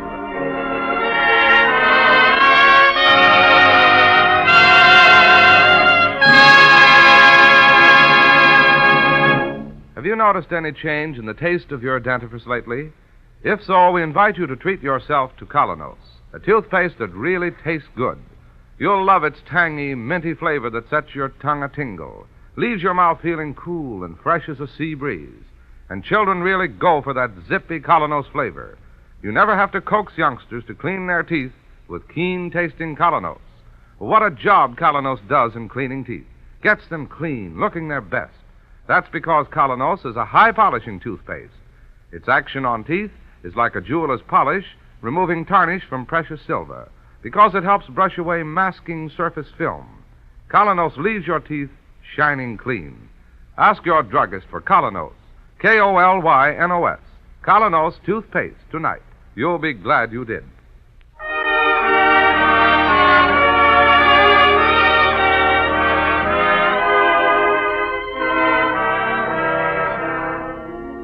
You've been listening to Mr. Keene, Tracer of Lost Persons, now on the air at a new time, every Thursday night, 7:30 to 8 Eastern Wartime, over this network. Don't miss Mr. Keene next Thursday night when the kindly old tracer turns to the case of the lady who didn't want to be found. This is Larry Elliott saying good night for the makers of Colonos toothpaste and inviting you to listen to Friday on Broadway at 7:30 p.m. Eastern Wartime over most of these stations tomorrow night.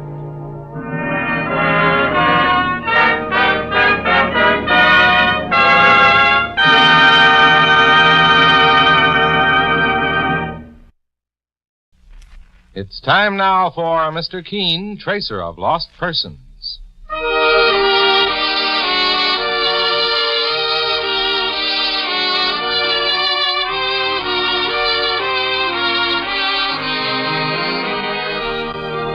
Ladies and gentlemen, Anison and Colonos present Mr. Keene, Tracer of Lost Persons, one of the most famous characters of American fiction and one of radio's most thrilling dramas. Tonight and every Thursday at this same time, the famous old investigator takes from his file and brings to us one of his most celebrated missing persons cases. Tonight's case is entitled The Silver Dagger Murder Case.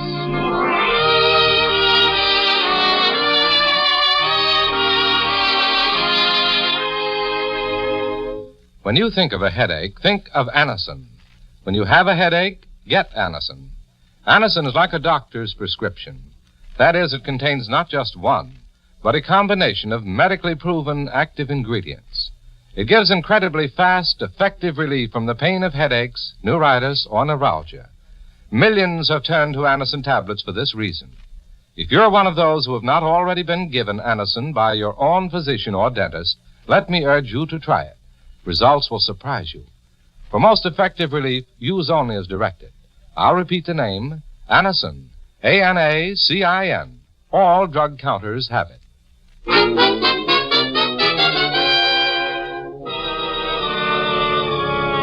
Now for Mr. Keene and the Silver Dagger murder case.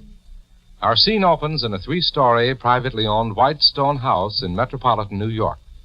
On the first floor, in a handsomely furnished study, decorated with curios from many parts of the world, a beautiful woman sits at her desk, deeply engrossed in writing a letter, unaware that death is lurking just outside her door. And this is to tell you that we must not see each other again. Apparently, you misjudged my motives and made a grave mistake. I am not in love with you, and I never was.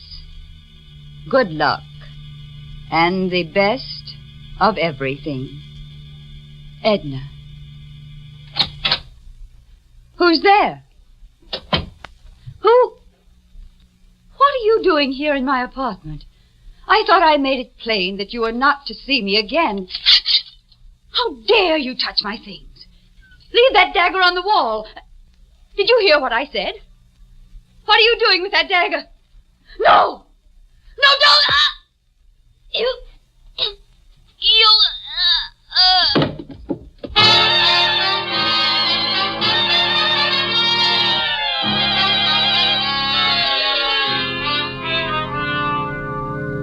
Sorry to disturb you, Mr. Keene. Oh, that's quite all right, Mike. There's a strange-looking feller in the outer office. He wants to see you. A strange-looking man? He's got a French accent, but he's wearing an outfit like a moving picture extra.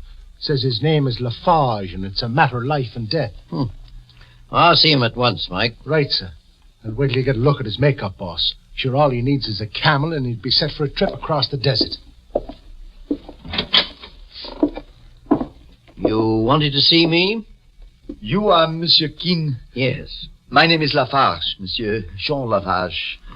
I am grateful that you can send to see me, Monsieur Keene. The situation cannot wait. Please sit down, Mr. Lafarge. You've met my partner, Mike Clancy. Yes, of course. Can I ask you one question, mister, before you tell the boss what's on your mind? But naturally, Monsieur Clancy. Where did you get that outfit? I am a North African, monsieur. My home is in French Morocco.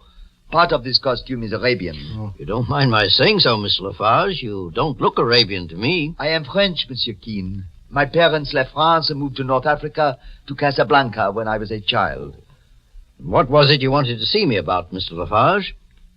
Murder, monsieur. Saints preserve us. What's going on? Last night, a woman named Edna Coring was killed in her home here in New York. Edna Coring? Seems to me I've heard that name before. She was a very wealthy and beautiful woman, Monsieur Keene. Much in the news. I didn't read about her murder in the papers this morning. It was kept from the papers, Monsieur Clancy. The police believe they will have a better chance to catch the killer if there is no publicity at the moment. Then how did you learn about it, Mr. Lafarge? I had an appointment with Edna, Miss Coring, last night. When I reached the house, the police were there investigating her murder. The man who found her body, a servant, told me what happened. And you spoke to the police? No, monsieur, I did not. I left immediately without going upstairs. I see. But please, let me explain everything first. Very well, Mr. Lafarge. I first met Miss Coring in North Africa 3 years ago. She was on a tour, and she came to my place of business.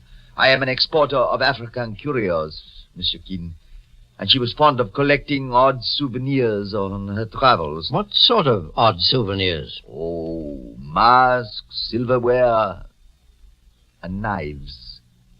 It was a solid silver knife that I sold her, a dagger. It was used by her murderer. And is that why you were so reluctant to speak to the police? Because you had sold her the murder weapon? That and my relationship with Edna Coring. We were very good friends, and nothing more. But the police may think... Mr. Keene, it is not for myself alone that I beg for your assistance.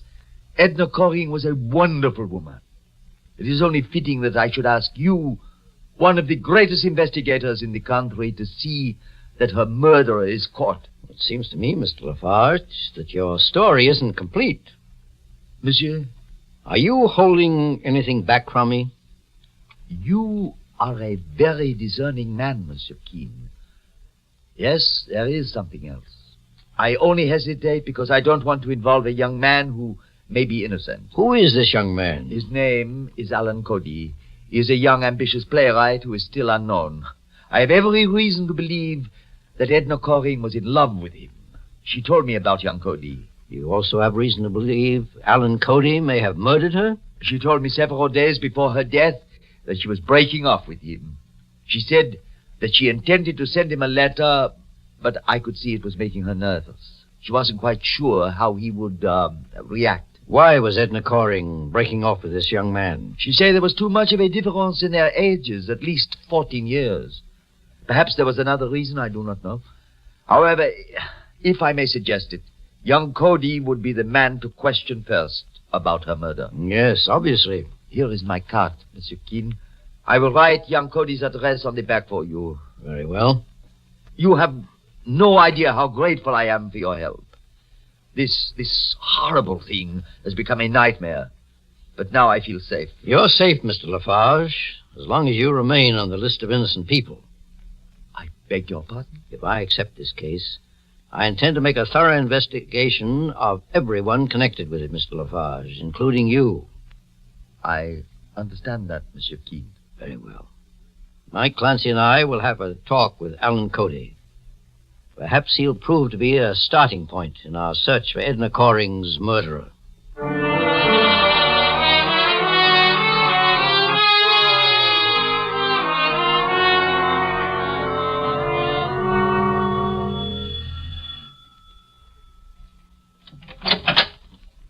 Yes?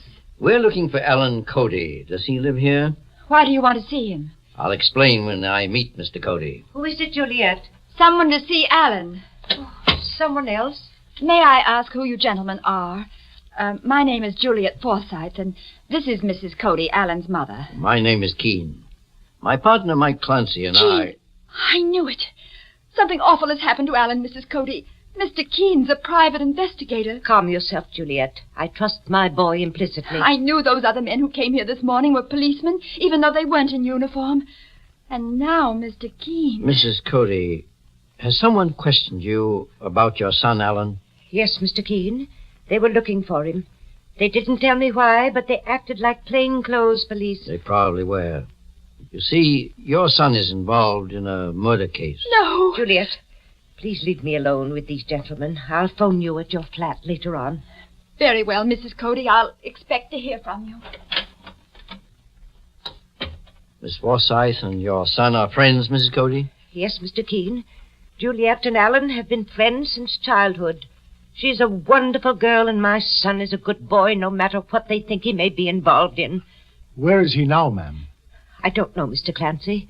And if I did, I wouldn't tell you until you've explained what Alan has to do with all this. A woman named Edna Coring was stabbed to death in her apartment last night. Edna Coring? You knew her, Mrs. Cody? Yes, and so did Alan. That's why we want to question But him. if you think my son had anything to do with it, Mr. Keene... I understand your son was in love with a murdered woman. That's not true. Then what was his relationship with her? Well, it was purely business. He's just finished writing a play, and Edna Coring was interested in helping him get it produced. She had money and... I know that. However, my information links your son with Mr. Coring in more than a business way. Then your information is wrong, Mr. Keene. Mrs. Cody, please don't think I've come here believing your son had a part in Miss Coring's death. All I'm looking for are facts, and I thought he might be able to help me. I haven't seen Alan in 3 days, Mr. Keene. Does he live here with you? Most of the time, but he also has a small studio where he often works when he wants privacy. Where is that studio, Mrs. Cody? I don't know. You mean you won't tell me? Mr. Keene, Alan is my boy. He's all I had left in the world after his father died. I'd sooner die myself than do anything to hurt him. I respect your feelings as a mother, Mrs. Cody. I don't blame you. But if I could only convince you that we're here to help him if he's innocent, perhaps you'll cooperate. I don't want to be rude, but I've said all I'm going to say. Very well, Mrs. Cody. Let's go, Mike. Mr. Keene. Yes? I swear to you my son is innocent. For your sake, Mrs. Cody, I hope I can prove it. But my mission is to find Edna Coring's killer. And when I do, I don't intend to spare him the penalty that all murderers must pay for their crimes.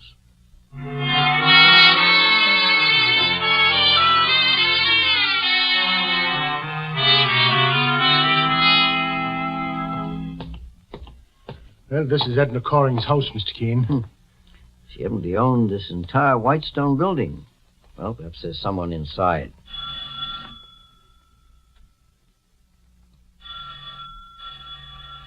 And no one seems to be in, boss. I beg your pardon. Are you looking for someone? Oh, do you happen to know if anyone is home in Miss Coring's residence? Are you friends of hers? My name is Keene. My partner and I are private investigators. Oh, yes. I'm Anson Howe, Edna's husband.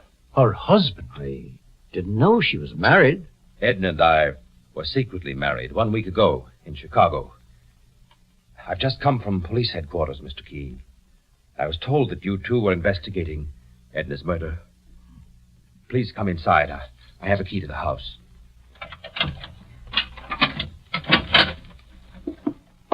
I only found out about Edna this morning when I arrived from Chicago. I'm not able to control my emotions completely as yet, so please forgive me. I understand, Mr. Howe. But perhaps you can tell me... Boss, what was that? Something hit the floor in that room. There must be a prowler in the house. Keep your gun handy, Mike, and let's investigate. Right, boss. I'll open the door. Fast. Stand where you are, young fella.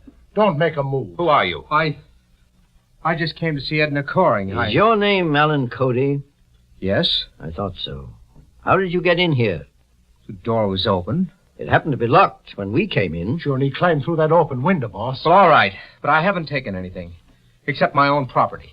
You mean that manuscript under your arm? If you'll let me pass, please. Just a moment, Alan. Let me see that manuscript. It's mine. I gave it to Edna to read, and I've taken it back. The boss asked for the script, young fella, so just be polite and hand it over. Give that back to me. Now, take it easy. Here it is, Mr. Keene. Alan, your play has an interesting title. Has it? The Dagger. It's a mystery melodrama. So I gathered. Sit down, Alan. What are you going to do, Mr. Keene? I'm going to read your play from cover to cover. It might prove to be as interesting as its title. The Dagger.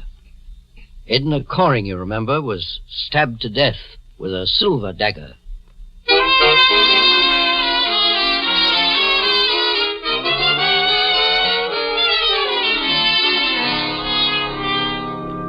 In just a moment, we'll return to Mr. Keene and the Silver Dagger murder case. Meanwhile, beware of unpleasing breath that breathes between the teeth. Use Colonos toothpaste with dental floss action. Those cracks and crevices where food particles can decay must be reached to have a really clean mouth, a welcome breath. Your dentist knows this to be true. Use Colonos toothpaste with dental floss action. Colonos gives amazing dental floss action. That is, sends thousands of active cleansing bubbles to penetrate hard-to-reach dental areas. Helps dislodge bits of food that can cause unpleasing breath and tooth decay.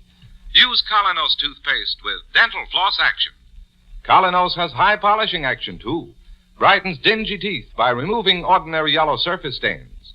Colonos is gentle, safe even for children's teeth and tender gums. Enjoy its cool, clean, minty flavor. Colonos is dentist recommended. Cleans your teeth bright, keeps your breath right. Use Colonos toothpaste with dental floss action. Get Colonos with dental floss action today. Now back to Mr. Keene and the Silver Dagger murder case. The murder of beautiful, wealthy Edna Coring brings Mr. Keene, the famous investigator, and his partner Mike Clancy to the scene of the crime, Miss Coring's New York residence. There, Mr. Keene discovers that the victim had been secretly married to a man named Anson Howe, and had apparently also had a close relationship with Alan Cody, a young playwright. Mr. Keene has surprised young Cody in the study, attempting to get hold of a copy of his latest play, which the murdered woman had in her possession. Now, as Mr. Keene reads the manuscript of the play, which is titled The Dagger... When did you finish this play, Alan? 4 weeks ago, Mr. Keene. Have you read it, Mr. Howe? Yes, my wife showed it to me. Edna said she was interested in producing it to help this young man, Alan Cody. I'd never met him, but I know who he is. You mean you were married to Edna Coring? Yes. Mr. Howe and Edna were secretly married last week, Alan. By the way, Mr. Howe, why did you and your wife keep your marriage a secret? We only kept it a secret so there wouldn't be too much newspaper publicity, Mr. Keene. And I thought she loved me. Edna told me all about you. She said she befriended you because she thought you were talented, but that you became infatuated with her. Apparently that's the theme of this play of Alan. Young man falls in love with an older woman, then stabs her to death. Mr. Keene. Yes, Mike. Will you just look at the walls of this room? I noticed them before, Mike. Edna Coring had some odd souvenirs. My wife collected these masks and weapons as a hobby, Mr. Keene. The silver dagger that was used to kill her was taken from the empty space on that wall over there. Mr. Howe, do you know a man named Lafarge? Jean Lafarge, the French Moroccan? Yes, he was also in love with my wife before I married her. But he was a sensible man, Mr. Keene. Alan Cody here was different. What do you mean? I mean that I think you had something to do with my wife's murder. You have anything to offer as proof, Mr. Howe? You've just read his play, haven't you, Mr. Keene? Yes, but that's not proof of murder. It might have been a coincidence. The money he filched from my wife was no coincidence. Why, you lying. Just stay put, young fella. What money are you referring to, Mr. Howe? Edna gave Alan Cody $15,000. You'll find 3 canceled checks in her bank statements for $5,000 each, endorsed by Alan Cody. I don't know a thing about that money. Mike, look through that desk and see if you can find those bank statements. I'll find them for you. They're right here, in this drawer. You'll find them in this bundle of checks, Mr. Keene. For all I know, Cody tried to squeeze more money out of Edna. She refused, so he killed her. And if it's the last thing I do, I'll make certain he pays for it. Alan, Mr. Howe is telling the truth. Here are those checks, totaling $15,000 and endorsed by you. But that isn't my handwriting, Mr. Keene. It's a forgery. Write your name on this sheet of paper, quickly. Write my name? Yes. Here's a pen. There you are, Mr. Keene. Look at this, Mike. Well, sure, and his handwriting isn't the same as on those checks, boss, but maybe he's disguising his signature on purpose. Well, isn't anyone on my side? Do you all think I'm guilty? Even your mother knew how you felt about Edna. She came here once and quarreled with Edna, threatened her if Edna didn't break off with you. Leave my mother out of this. I'm sorry, Alan, we can't. In view of what Mr. Howe just said about threats, please phone your mother now. Look, Mr. Keene, arrest me if you want to, but leave her alone. I've caused her enough unhappiness already. Alan, will you phone your mother, or must I? All right. I'll do it.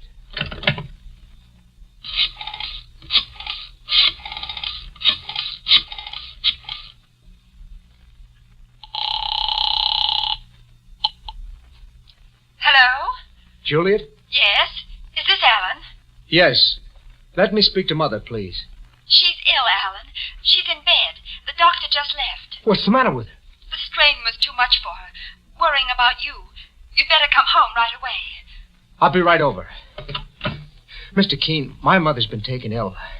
I've got to see her.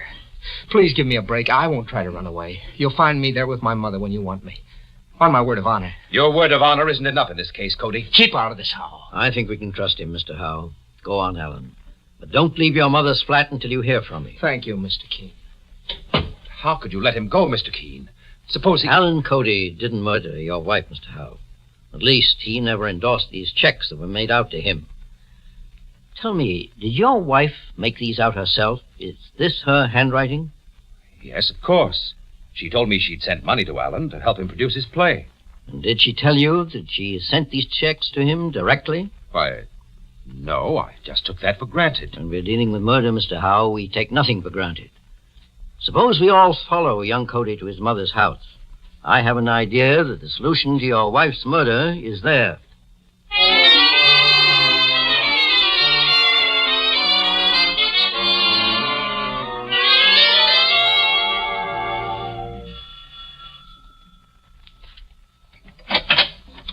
Mr. Keene, please come in. Thank you.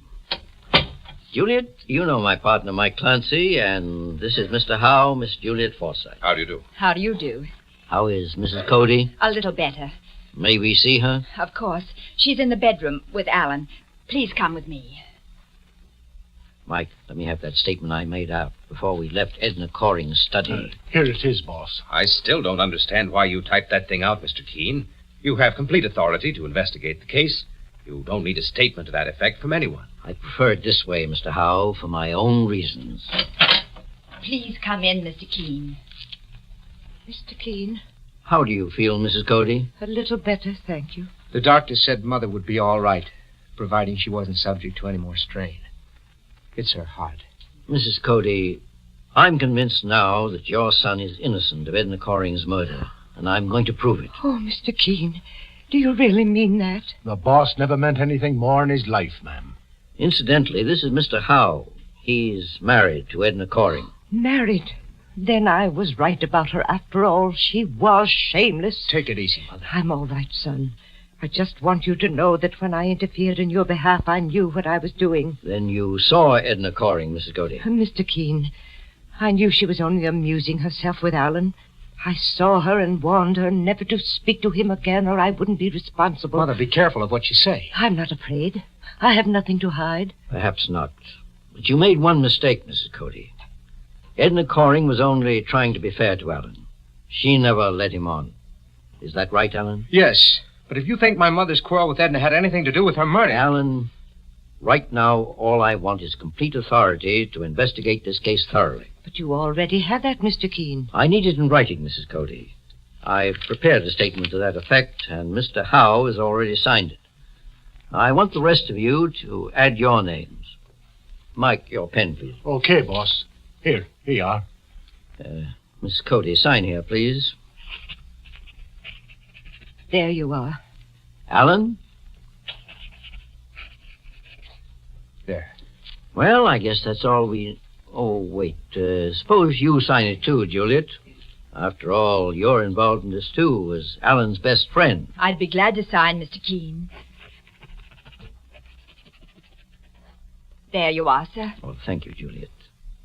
Now I don't want to cause Mrs. Cody any more distress, so I'll leave you for the time being. May I stay here with Mother, Mr. Keene? Yes, Alan, it's quite all right. Oh, Mr. Howe, may I speak to you in the living room before I leave, please? Very well. And you too, Juliet? Excuse me, Mrs. Cody. I'll be right back. What is it, Mr. Keene? Mr. Howe, I wanted to tell you that I found your wife's murderer. What? But I prefer to finish this case out here so as not to excite Mrs. Cody. Mr. Keene, you mean you know who killed Edna Coring? Yes. Who? You did, Juliet. What? Don't try to deny it. A moment ago, when you signed this statement I pretended to need, I saw that your signature matched the endorsements on these checks of Edna Coring's. You write with your left hand, Juliet, which gives your handwriting a peculiar slant. But, Mr. Keene, how did this girl get hold of those checks for my wife? Your wife believed Juliet Forsythe could be trusted as Alan's best friend. She wanted to help him produce his play, but thought perhaps he wouldn't accept her money after she broke off with him, and that Juliet could persuade him. But Juliet promptly forged Alan's signature and cashed the checks herself. No, that's a lie. Now listen, young lady. You raise a rumpus and scare that old lady inside, and I'll carry you out on my back. Edna Coring took Alan away from me. All my life I hoped he'd marry me. But he never knew. And Edna Coring stole him away. Are you trying to say that you killed Edna Coring because of your love for Alan? Don't you see, Mr. Keene? I wanted to protect him from her. I admit I was terribly jealous, but I thought of him as well. In other words, Juliet, you're looking for sympathy. Well, I'm going to disappoint you. There is no excuse for murder and no sympathy for it. Even less in your case. How can you say that? Look at me. Am I pretty? Am I rich and beautiful like Edna was? No. All I had was Alan, and she... You claim you loved Alan, yet you stole money that was rightfully his. Love such as yours is false, Juliet. You stabbed Edna Coring to death to cover your theft and forgery. No! Maybe jealousy had a part in it, too. Maybe your mind did become twisted over the years. But the fact remains that you murdered primarily for profit. That's how you'll be tried. Take her away, Mike. I'll put in a call to Lieutenant Hale at police headquarters and tell him that the Silver Dagger murder case is finally solved.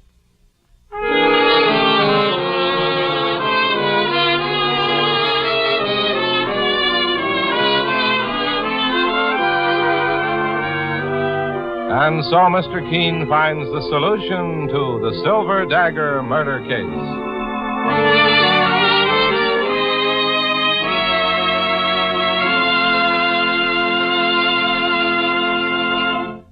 The next time you're suffering from the pains of headache, neuritis, or neuralgia, try Anacin. You'll bless the day you heard of this incredibly fast way to relieve these pains. Now, the reason Anacin is so wonderfully fast-acting and effective is this. Anacin is like a doctor's prescription. That is, Anacin contains not just one, but a combination of medically proven active ingredients in easy-to-take tablet form. Thousands of people have received envelopes containing Anacin tablets from their own dentist or physician, and in this way have discovered the incredibly fast relief Anacin brings from pain of headache, neuritis, or neuralgia.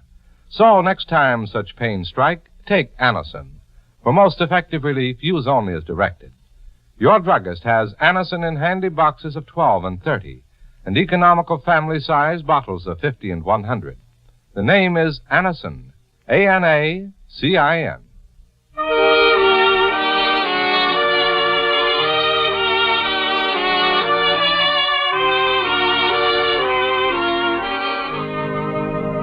Mr. Keene, Tracer of Lost Persons, is based on the novel Mr. Keene. The radio sequel is originated and produced by Frank and Ann Hummert. Dialogue by Lawrence Cleve. Bennett Kilpack plays Mr. Keene. It is on the air every Thursday at this time. Don't miss Mr. Keene next Thursday when the kindly old Tracer turns to the Martin Street murder case.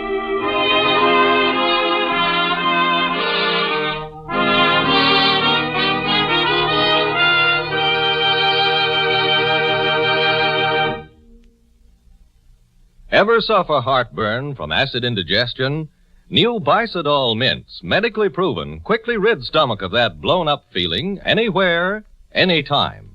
Bicidol mints give longer-lasting relief than baking soda, help prevent immediate return of the trouble, soothe irritated stomach lining, let you sleep when indigestion strikes at night. Carry new Bicidol mints for fast relief. And always have Bicidol powder in your home.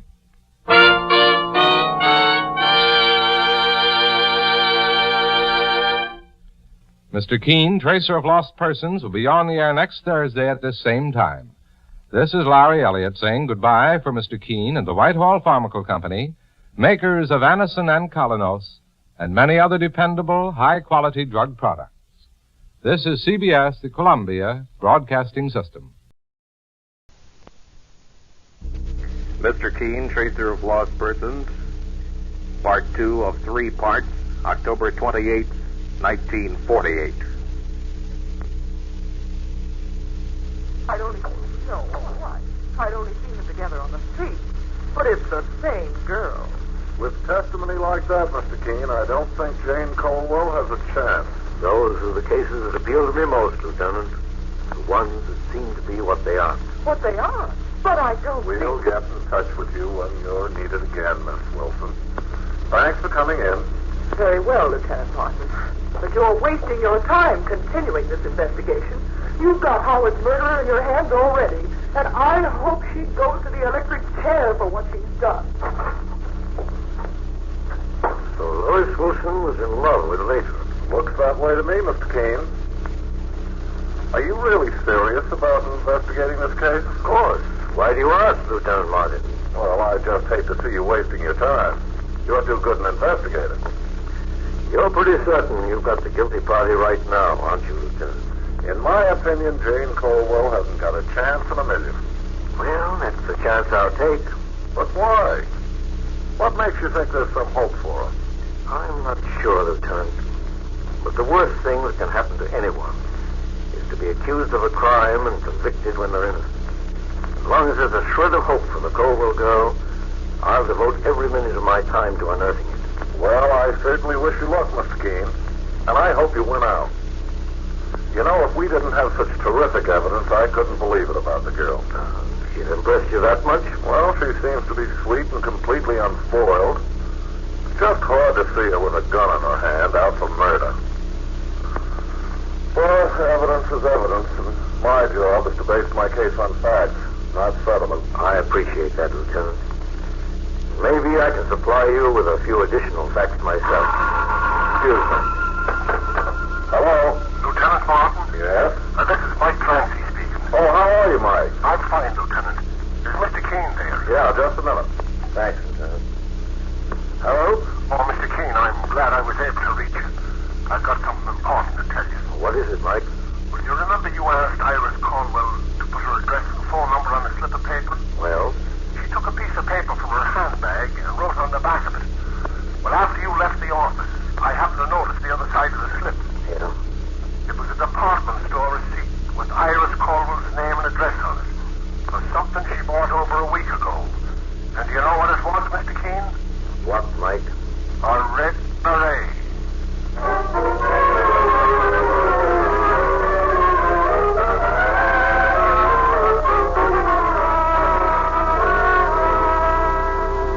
Just a moment, we'll return to Mr. Keene and the identical twins murder case. Meanwhile, if you want to be certain your breath is sweeter and your teeth are brighter after brushing, listen. Colinos toothpaste contains a mouthwash action that instantly and unfailingly sweetens every case of unpleasing breath due to improper cleansing. Yes, Colinos mouthwash action actually helps remove food particles between teeth where your toothbrush may fail to reach. That's why Colinos sweetens breath so effectively. At the same time, Colinos brightens teeth beautifully by removing ordinary yellow surface stains. So for sweeter breath, brighter teeth, get Colinos Colinos toothpaste or tooth powder tonight. Remember, Colinos mouthwash action instantly and unfailingly sweetens every case of unpleasing breath due to improper cleansing. Remember also that no toothpaste brightens teeth more beautifully than Colinos. Now back to Mr. Keene and the identical twins murder case. Mr. Keene, the eminent private investigator, is in the midst of a baffling investigation involving the murder of Howard Latham, a handsome young man about town who was shot to death while dining in a downtown restaurant. Mike Clancy, Mr. Keene's friend and partner, has just discovered a new and startling clue. And as Mr. Keene returns hurriedly to his office, this is the sales slip I told you about over the telephone, Mr. Keene. I've already called the department store, and they told me the red beret had been bought a little over a week ago. That red beret was the only clue I had. Complicates things, I guess, Mike. Oh, sure, I thought it'd make it clearer. You mean you feel makes your theory even stronger? Well, I said before, Mr. Keene, and I say it again. The girl who came here for help, Iris Caldwell, was putting on an act. She's the one who murdered Howard Latham, not her twin sister that they put in jail. Mike, I've got a hunch. We know where Iris Caldwell bought her red beret. Now I'm going to find out where her sister Jane bought hers. And with luck, it may lead us to where the killer bought the one she was wearing when she murdered Howard Latham.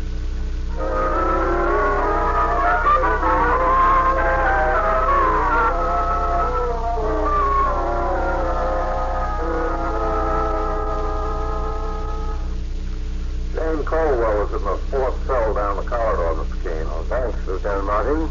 Incidentally, we've already got an indictment against her. She goes to trial in a couple of days. And I'll have to work fast. Have you got anything yet that might help the poor kid? No, but I haven't given up. Well, see you later, Mr. Keene. Right, Lieutenant.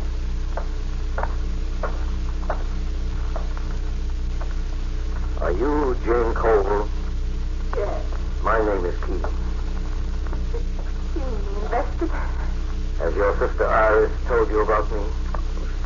She said you were going to help me. I didn't think there was a soul left in the world who believed in my innocence outside of Iris. You're sure you never saw Howard Latham in your life? Oh, positive, Mr. Keene. Oh, I knew something about him, of course, because Iris had met him. She told me he was a charming man, but that she could never be serious about him. And that's all I knew about Howard Latham until they arrested me for his murder. The police discovered you owned a red beret, similar to the one the killer was wearing. Yes, Mr. Keene, I have one. Where did you buy it? Went into the shop on Madison Avenue in the 70s. It's called a Hat Mart. They specialize in inexpensive hats for women, like hundreds of other shops in the city. Yes, that's the trouble, Jane. The city is full of hat shops for women. And I'll probably have to check every single one of them. What? I know I'm causing you a great deal of trouble, Mr. Keene, but... You're innocent. You're causing me no trouble at all, Jane. My business is looking for clues. I only want you to be patient and trust me. You see, I've got a check on virtually every woman who's bought a red beret in New York during the past 6 months, and it won't be easy. I realize that. But remember this. You've got more than one person on your side. So keep your chin up and your fingers crossed.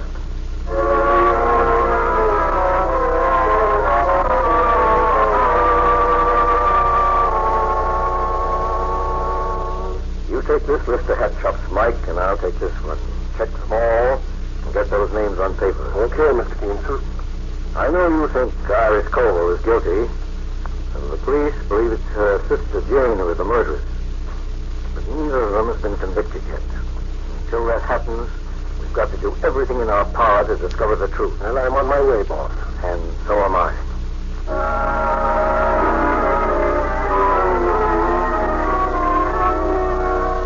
I'm looking for a woman who resembles this photograph, who bought a red beret in your shop sometime during the past few months. This is a criminal investigation.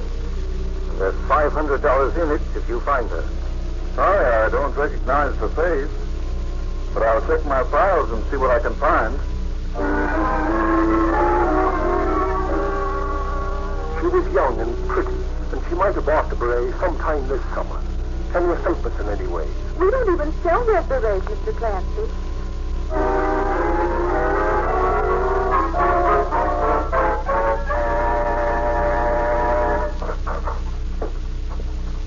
Oh, Mr. Keene, I've been waiting for you.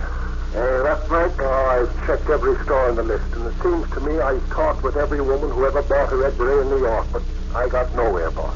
Neither did I. Once I thought I'd found something, a girl who bought a red beret about 6 weeks ago, who might have fitted the description. When I checked, I found she'd gone to California long before the murder occurred. Oh, it looks hopeless to me, boss. It was the only clue we had to work on. Nothing develops, I'm afraid, that one of those Colville girls is going to suffer. I'll take it, Mike. Hello? Is this Mr. Keene? Yes. This is Mr. Crawford. My wife and I run the hat shop on 60th Street. You visited day before yesterday? Oh, yes, yes. You offered $500 reward if we could lead you to a girl who bought a red beret, and we couldn't help you. But maybe I've got some information for you now. What is it, Mr. Crawford? An attractive young woman came in here this morning and asked to see a beret. She seemed to look something like that photograph you showed me. Did you get her address? No, Mr. Keene, but she's coming back. I told her we didn't have a beret in stock, but we could get one for her. She'll be in for it at 3 this afternoon. Good. It's 1:30 now. I'll be down in half an hour to give you some instructions. Thanks for calling, Mr. Crawford. Not at all, Mr. Keene. Come on, Mike. You mean they found the girl, Mr. Keene? I'm not certain yet, but maybe the hunch I had is paying off at last. In any case, we'll know within 2 hours.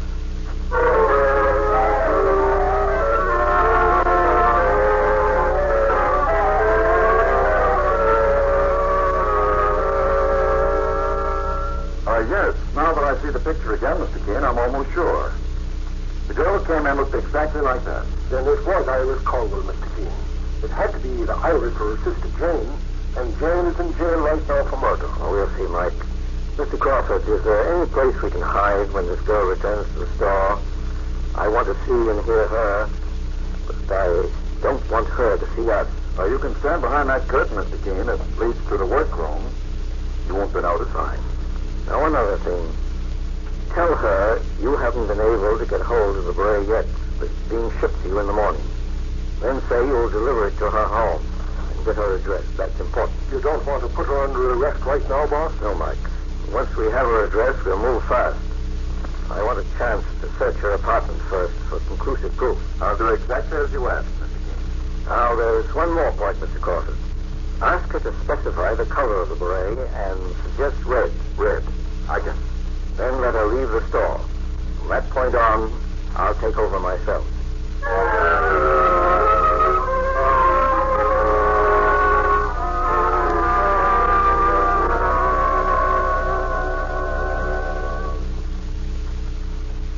It's 3:30, Mr. Keene. I hope she didn't decide to let it go, Mike. This is the last chance we've got. Mike,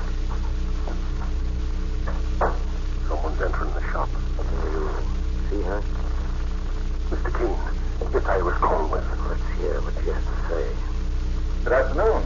Did you pick up that beret for me, Mr. Crawford? Not yet, but the factory's sending me a shipment in the morning. Oh, I'm disappointed. I thought you'd have it for me now. But you'll only have to wait one day. Well, I can't. I'm leaving town tonight. Better talk, Mike. I'll tell you what I can do. I'll make a special trip downtown to the factory myself and get your beret. What time were you going away? I'm taking an 11 o'clock plane to Mexico City. I'll be at your apartment by 7 tonight. What's the address, please? Maybe I better let it go, Mr. Crawford. But I put in a special order just for you. Well, all right. The address, please? 1119 Coley Avenue, apartment 1C. And the name? Bentley.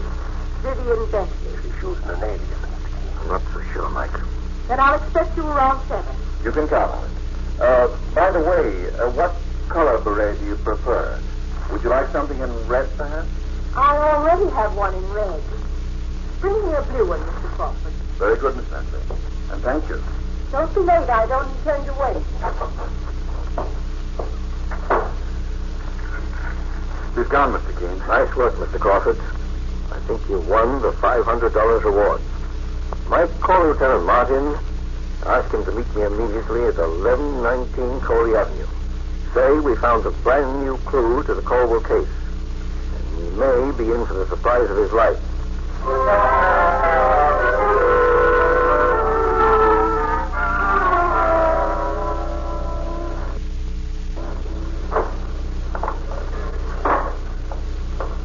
Hello, Lieutenant Martin. I came as soon as I got your message, Mr. Keene. What's up? I think I found the girl who murdered Lathrop. Come on. She lives on the ground floor in this house. That was Jane Colwell's twin sister, Iris? Who told you that? Mike Clancy, when he telephoned. He said the girl was using an alias. Jane Colwell's sister Iris is in the hospital right now. She's been there for the past few days. She suffered a nervous breakdown worrying about Jane. But then, Mr. Keene, who was the girl who came into the hat shop? We'll find out very shortly. The apartment number is 1C. It's over here. Got your gun handy, Lieutenant Martin? Sure. Let's go. Who is it? Telegram. Hello? 1 Miss Police Department. What do you want? Looks as if she's just finished packing this suitcase, Lieutenant Martin. Let's have a look inside. Don't touch that suitcase. Let's have no nonsense, Miss Bentley. Stand aside now. There's nothing in there. Nothing? Take a look at this, Lieutenant Martin. Mr. Keene, it's a .45 caliber revolver. Yes. It was a bullet from a .45 that killed Lathrop. And here's the red beret we were looking for. We have all the evidence we need, Mr. Keene. And I can see how those witnesses made a mistake. Why, this girl looks enough like Jane Colwell to be her twin sister. She is Jane Colwell's sister. And Iris is too. Perhaps I should say half-sister. How do you know that? When children are born this Bentley, there are birth records. If you are one of those who dislikes having ordinary surface stains spoil the appearance of your teeth, you will be glad to know there's a way that removes these stains quickly and easily. You simply brush your teeth as your own dentist advises, up or down, from the gum line to the biting edge, not across. And when you do, use Calinos toothpaste. Use it on a dry brush instead of a wet one. See how quickly it erases those dingy-looking surface stains to reveal the natural color underneath. So, try brushing your teeth your dentist's way and use Calinos toothpaste. Your own mirror will show you the amazing difference this way can make in how your teeth look. Ask for Calinos, K-O-L-Y-N-O-S, at any drugstore. And now, Mr. Keene, tracer of lost persons, and the case of the woman who wasn't needed. Mr. Keene located Mrs. Frank, middle-aged wife of a wealthy produce merchant, in an orphan's camp in North Carolina after she'd suddenly disappeared. She was working as a counselor. Mr. Keene learned that Mrs. Frank has been a very lonely woman and had left her family when she was convinced that they didn't need her. Although she's determined not to take up her old life, Mr. Keene prevailed upon her to return with him to New York. Now, we find her husband, Henry Frank, and their married daughter, Ruth, in the Franks' New York home, awaiting the return of Mr. Keene and the missing woman. Father, are you sure that Mother's on her way here? Yes, Ruth. I just told you I've talked to Mr. Keene on the telephone. They ought to be here in just a little while. But, Father, what else did Mr. Keene All say? I know is that Mr. Keene found Mother somewhere down in North Carolina. Well, why didn't they telegraph you from there? I don't know. There are lots of things about this crazy disappearance of your mother that I don't understand. For one thing, why she ran off in the first place. Well, didn't you even talk to Mother on the telephone? She didn't want to talk to me. Is that what Mr. Keene said? All he said was that they were on their way here. This certainly is a fine mess. Since your mother's gone off on this foolish adventure of hers, everything's been neglected. The house, business, everything. Your business seems to have gotten along all right without you. Well, Ruth, did you call your brother and tell him that Mother was on her way home? Yes, I called Fred. Well, why isn't he here to greet his own mother? Oh, poor Fred. He's having his troubles. He's in bed with a touch of the grip. And Louise has her hands full trying to take care of the children and at the same time playing nurse to Fred. Oh, if Mother were only here. The boy, never sick a day, has to wait until his mother is gone. I've never seen so many things happen all at one time. When your mother is here, everything seems to go along all right. But just as soon as she's away, the whole family goes to pieces. Still, Mother never did anything, really. I mean, well, there wasn't anything for her to really do. I don't know what it is, but even the food doesn't taste right. The maid's no good. Can't even find my clothes. Nothing in order, nothing. Oh, why don't they get here? Father, are you sure you got the message right? Ruth, I told you I spoke to Mr. Keene. They're driving right out here to the house. Oh, didn't you tell them to hurry? I didn't have a chance to tell them anything. I was too excited. Ever since Mother's been gone, all the children have been doing is crying for their grandma. Well, when she was here, you'd never let her go near the children. Oh, Father, you know there's a reason for that. It isn't because I don't want the children to love her. It's only because she was all the time spoiling them. Ruth, you just bring up your own children your own way. Your mother isn't the kind who wants to interfere. But you know how sensitive she is. Whenever I say anything, she... Oh, Father, come away from the window. They're here. Where? There's our car. Sure it is. Oh, I'll run down and meet Ruth, them. you do nothing of the kind. You just wait right here with me. Oh, Father, I'm so glad. Open the window. Yes. That's Mr. Keene, all right. There's Mother. Oh, Mother! Mother! She doesn't seem to hear me. It's all right, Ruth. Mother's home. Oh, Father, you're crying. Oh, I'm not. Of course I'm not. Father, it's the first time in my life I've ever seen you cry. Oh, Mother, Ethel, Mother! Ethel, you're home. Come in, Mr. Keene. Thank you, Mr. Frank. This is our daughter, Ruth. Ruth, this is Mr. Keene. How do you do, Mr. Keene? Mother, oh, Mother. Mrs. Frank, remember your promise. How do you do, Ruth? Hello, Henry. Ethel, I'm glad. I'm awfully glad to see you. I wish, Henry, I could say the same thing, but I can't.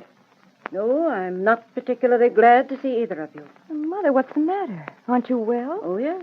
I never felt better in my life. We've had a nice drive up from North Carolina, haven't we, Mr. Keene? Yes, a fine drive.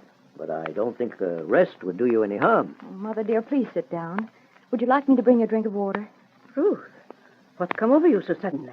I don't understand, Mother. Well, I don't think I can remember when you last asked me if I wanted anything. No. If I want anything, I think I'm perfectly capable of getting it myself. Well, Ethel, don't you think you owe us an explanation? Henry, do you really think so? Why, of course, for your sudden strange behavior. If you've meant this prank of yours to be a joke, well, of course you're forgiven, if that's what you want. Oh, no, Henry, I wouldn't have you misunderstand me for anything. Mr. Frank, perhaps I can explain it. Mr. Keene, I certainly wish you would. You see, the responsibility is really mine. I mean, for this rather unusual situation. Henry, I'm not coming back here to ask your forgiveness for going away and leaving you and my family. Ethel, I'm only too willing to forgive and forget. Oh, of course, Mother. We're so happy to have you home. Mr. Keene, I'm afraid I interrupted you. When you first came to me, Mr. Frank, and told me that your wife had disappeared... Pardon me, Mr. Keene. I don't think we have to go over this. I just want to say one word to my wife. Mr. Frank, this is no time to lose your temper. Father, Mr. Keene is right. Ruth, let your father alone. But I can tell you, Henry, that whatever you say won't impress me very much. Mother, I don't understand this at all, but it isn't right that you and Father and all of us should air our differences in front of Mr. Keene. I'm sure that he isn't interested. Well, I don't like to mix in a family problem. And that's just what we have here, a problem. Mr. Keene, I don't see any problem here at all. Henry, that's because you don't have any eyes. Mother, what is the problem?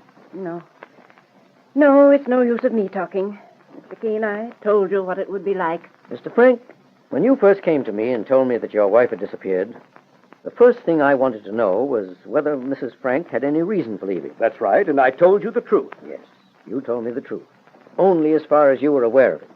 No, I'm not accusing you of hiding anything. Well, then, sir, I'm sure I don't know what you're talking about. Oh, Father, give Mr. Keene a chance to explain. The fact was, Mr. Frank, you said that your wife had no reason for leaving. That's exactly what I told you, Mr. Keene, and I meant it, every word of it. Of course you did. And if I hadn't thought you meant it, I can assure you that I wouldn't have undertaken to locate Mrs. Frank.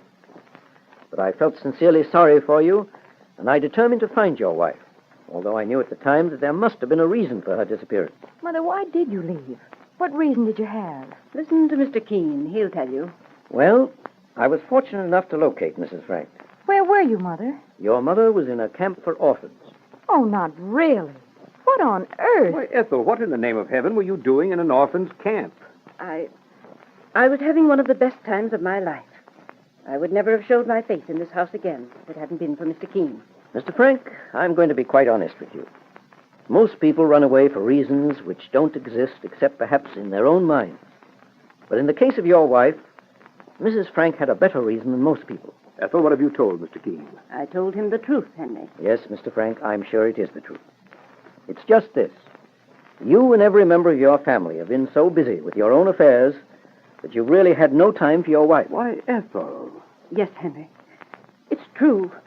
None of you needed me. You see, Mr. Frank, you have your business, and that keeps you occupied. But just consider, what has Mrs. Frank here? She's already brought up her family, has seen her son and daughter married, and now they have their families, and they have really no time for her.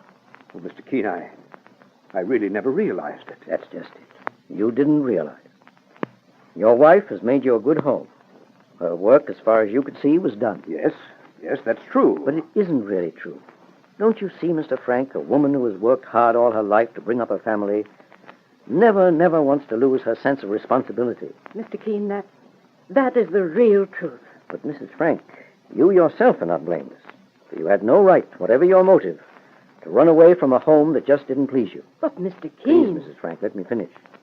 You had no right to cause them the worry that you have. For believe me, your husband and your children love you. That's true, Mother. You know it's true. They're guilty, perhaps, of selfishness caused by thoughtlessness. They are not guilty, however, of failing to love you and respect you. Oh, I know, Mrs. Frank, that you wanted to prove your usefulness. That's right, Mr. Keene. And as a counselor to orphan children, I found that I could be useful, playing mother to those who really needed me. Mr. Keene, you saw how happy I was among all those poor motherless children. Yes, that's true. But why run away? There are hundreds of fine, splendid organizations right here in the city that would welcome the kind of guidance that you could give. There are the Girl Scouts, the Campfire Girls, to mention only two of many. Why, I never thought of it like that before. Of course you didn't. Why, Mrs. Frank, you have only to open your eyes to the marvelous opportunities all about you. It's easy to be of service. Just offer your help to any one of the numerous organizations who are anxious to get the kind of unselfish service you could give them. Organizations, especially for young people, need women like you to guide them in their upward struggle. Mr. Keene, you're making me terribly ashamed of myself. And I can't tell you, Mr. Keene, how grateful I am to you. I don't know how to pay you. On that subject, Mr. Frank, I have a suggestion. Send me a check for what you think my services are worth. That's putting me in a rather awkward position, Mr. Keene. I don't know how to value your services in terms of money. Well, let me make it easy for you. I'm sure your wife will find some worthy cause and identify herself with it. Well, whatever money you send me, it'll be my pleasure to contribute it to that worthy cause.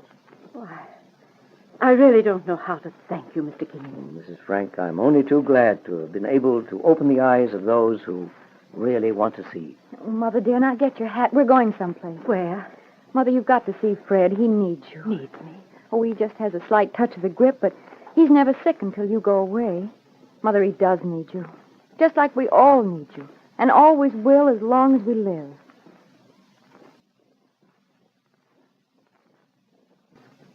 And with Mrs. Frank happily returned to the family who really needed her, Mr. Keene concludes the case of The Woman Who Wasn't Needed. Listen tomorrow when Mr. Keene begins a new and even more exciting case. If you are at all uncertain in your own mind about the dentifrice you now give your family to use, by all means speak to your dentist. Ask him to recommend a dentifrice he knows is pure, effective, and above all, absolutely safe. Quite possibly, he will suggest Colinos toothpaste. For Colinos has been awarded the seal of acceptance of the American Dental Association's Council on Dental Therapeutics, an unbiased scientific body which represents over 43,000 practicing dentists.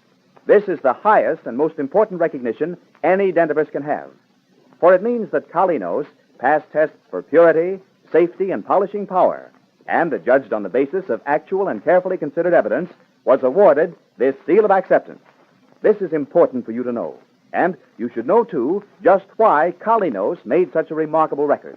It is because Colinos is actually the special formula of a famous specialist who created in Colinos what he considered to be the perfect dentifrice, the kind he would want his own patients to use. No wonder, then, that Colinos meets the exacting standards of other dentists. So, remember this one way to be sure. The dentifrice you give your loved ones to use is pure, effective, and safe. Wherever you buy, whenever you buy, always ask for Colinos, the dentifrice that has been awarded the seal of acceptance of the American Dental Association. K-O-L-Y-N-O-S. Colinos. Ask for it tonight. Your teeth and gums are precious. Help your dentist to keep them sound and healthy by visiting him regularly, and depend on his advice.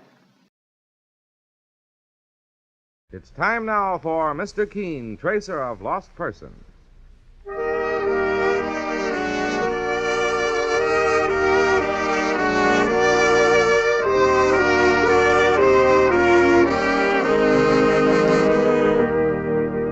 Ladies and gentlemen, Anison and Colinos present Mr. Keene, Tracer of Lost Persons, one of the most famous characters of American fiction in one of radio's most thrilling dramas. Tonight and every Thursday at the same time, the famous old investigator takes from his file and brings to us one of his most celebrated missing persons cases. Tonight's case is entitled The Case of Murder and the Star of Death.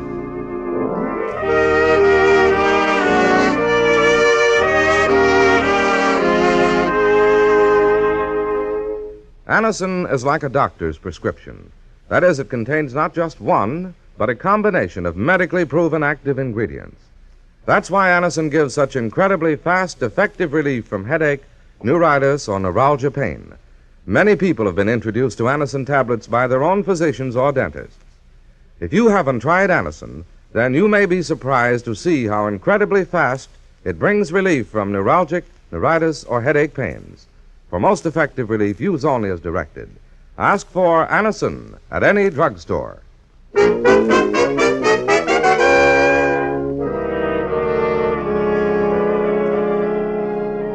Now for Mr. Keene and the case of murder and the star of death. Our scene opens in a large and fashionable home in a New York suburb. A dinner party has been in progress.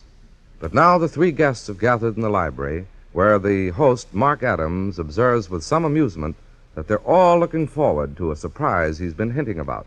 A surprise he is soon to reveal to his regret. Yes, indeed. Mark! Yes, Loretta. What is this remarkable surprise you have for us? Yes, what's the big secret? You've got something up your sleeve, old man. Oh, no doubt about it, I have, Paul. As a matter of fact, that's why I invited you all to dinner this evening. Then please don't keep us in suspense. I shan't, Edith, my dear, but first, a prelude to my little exhibit. Loretta, you're a connoisseur of precious stones. Tell me, what's your favorite stone? Well, Mark, I suppose most women would prefer a diamond, but I'm partial to sapphires. Big ones? What are you getting at, Mark? Paul, you're as well known a collector of precious stones as I am. What would you say was the greatest sapphire in existence? The Star of Death, of course. Star of Death? What a dreadful name. Would you like to see it? You mean you have the Star of Death here? In this box, on this table. What? I sold over 3/4 of my own collection of jewels to buy this sapphire from the Hancock estate, but it was worth it. See for yourself. There. Oh, look. Oh. Really, it's magnificent. Oh, it's beautiful, Mark. When I said I had a treat in store for you, I meant it. What happened to the lights? No, they just went What out. could it have been? They Put the lights on, somebody. Well, wait, I'll find the switch. Here it is. There, Oh. that's better. Someone must have accidentally brushed against the wall switch and turned the lights off. Mark, the sapphire. It's gone. The Star of Death is gone. Very well, I can go along with the joke. Will the one who took the stone please replace it in the box on the table? Look here, a practical joke is one thing, but that sapphire's worth a fortune. Mark, Just a moment, Edith. Someone in this room is evidently a fool. Or a thief. But I'll give him or her a chance to save face. I'm going to put the lights out once again, and when I turn them back on, I'll expect to see that sapphire replaced inside this box, with no questions asked. Otherwise, I'm calling the police. You'll have just 5 seconds while I turn out the lights. Here goes. Remember, 5 seconds. Out! Ah! Mark! Let me at that light switch. Mark! He's on the floor. Don't touch him, Edith. He's dead.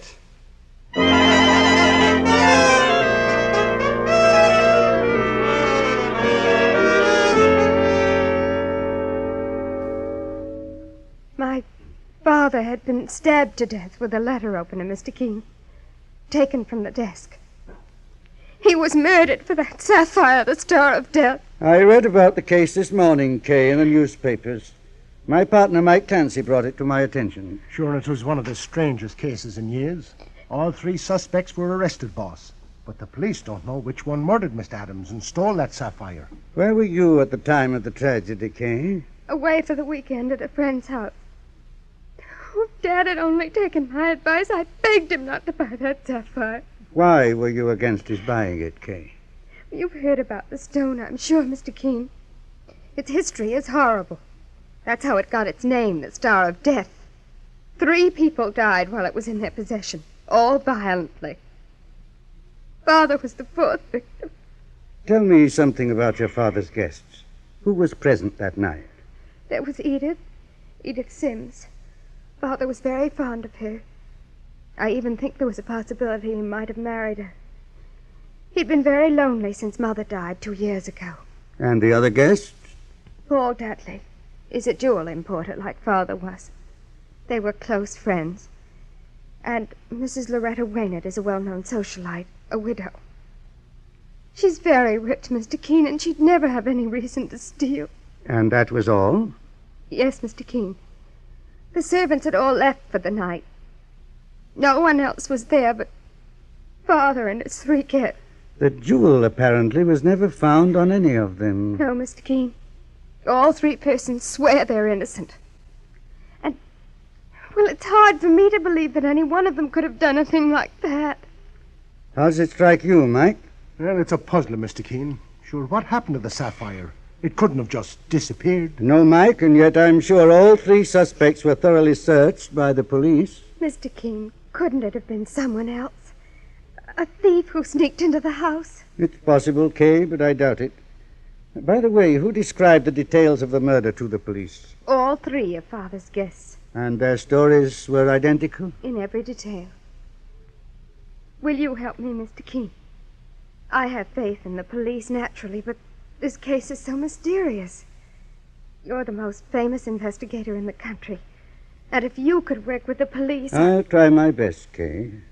And I'll also try to recover the stolen sapphire for which your father was murdered. Oh, thank you. I suggest you go home now and wait for my call. I'll want to look the house over.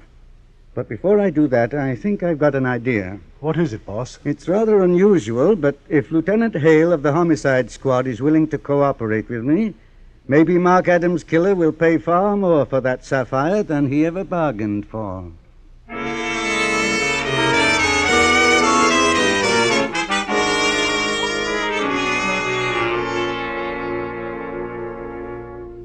But what you're suggesting, Mr. Keene, is dangerous. I know that, Lieutenant Hale.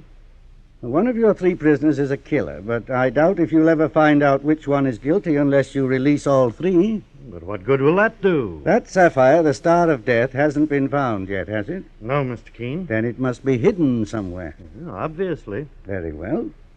Your police officers were with the 3 suspects from the time they left the Adams house, isn't that right? In other words, the sapphire is still inside the house. Exactly. But we've searched the place thoroughly, Mr. Keene. The murderer wouldn't have been foolish enough to stab Mark Adams to death if he or she didn't have an excellent hiding place for the sapphire. Then how will we get the stone? We'll let the killer find it for us and expose himself at the same time. Sounds like a good idea if it works. You can have the 3 suspects trailed by your plainclothesmen, but I prefer you wouldn't. Any slip-up would make the killer suspicious and spoil my plan. All right. I'll go along with you, Mr. Keene, on one condition. What's that, Lieutenant? I'm going to station a man at all the airports and railway terminals. I don't want my pigeon to fly the coop. I'm sure your pigeon will stay right here, Lieutenant, until he has his hands on that sapphire, the Star of Death. And when he reaches for it again, we'll have our hands on him.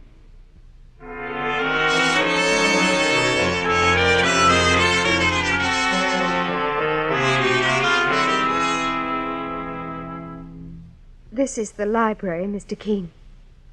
It's the room her father was murdered. All right, Kay. We'll examine it thoroughly for any trace of the missing sapphire. Well, I'll go over it with a fine-tooth comb, Mr. Keene. Good, Mike. I suppose that heavy desk has been gone through, Kay? At least 1,000 times. The police looked under the carpets and opened up the upholstery and the chairs. There isn't a spot in this room that hasn't been searched. Isn't that the doorbell? Yes. Excuse me, Mr. Keene. Mike. Yes, boss. Never mind the search. After what Kay has just told me, I'm sure we'll have to wait for some kind of a break. And we may be getting one right now. How, sir?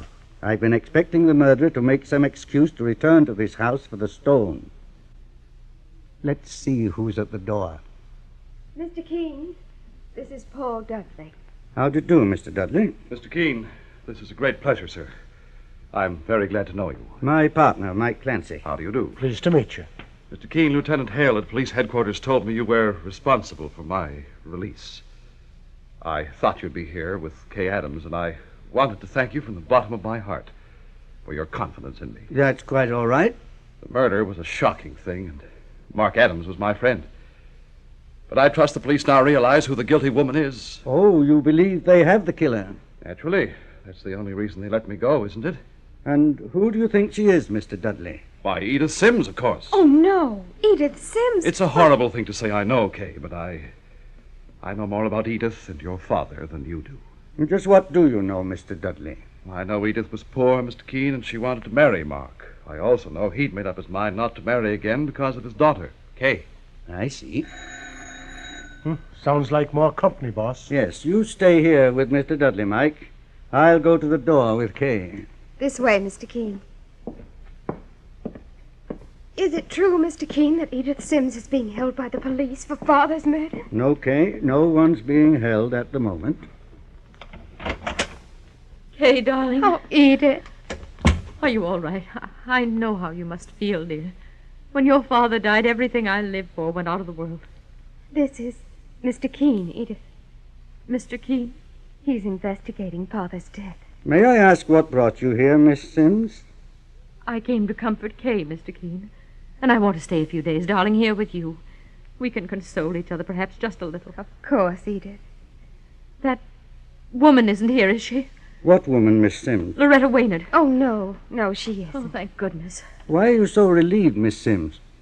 Oh, did I sound relieved?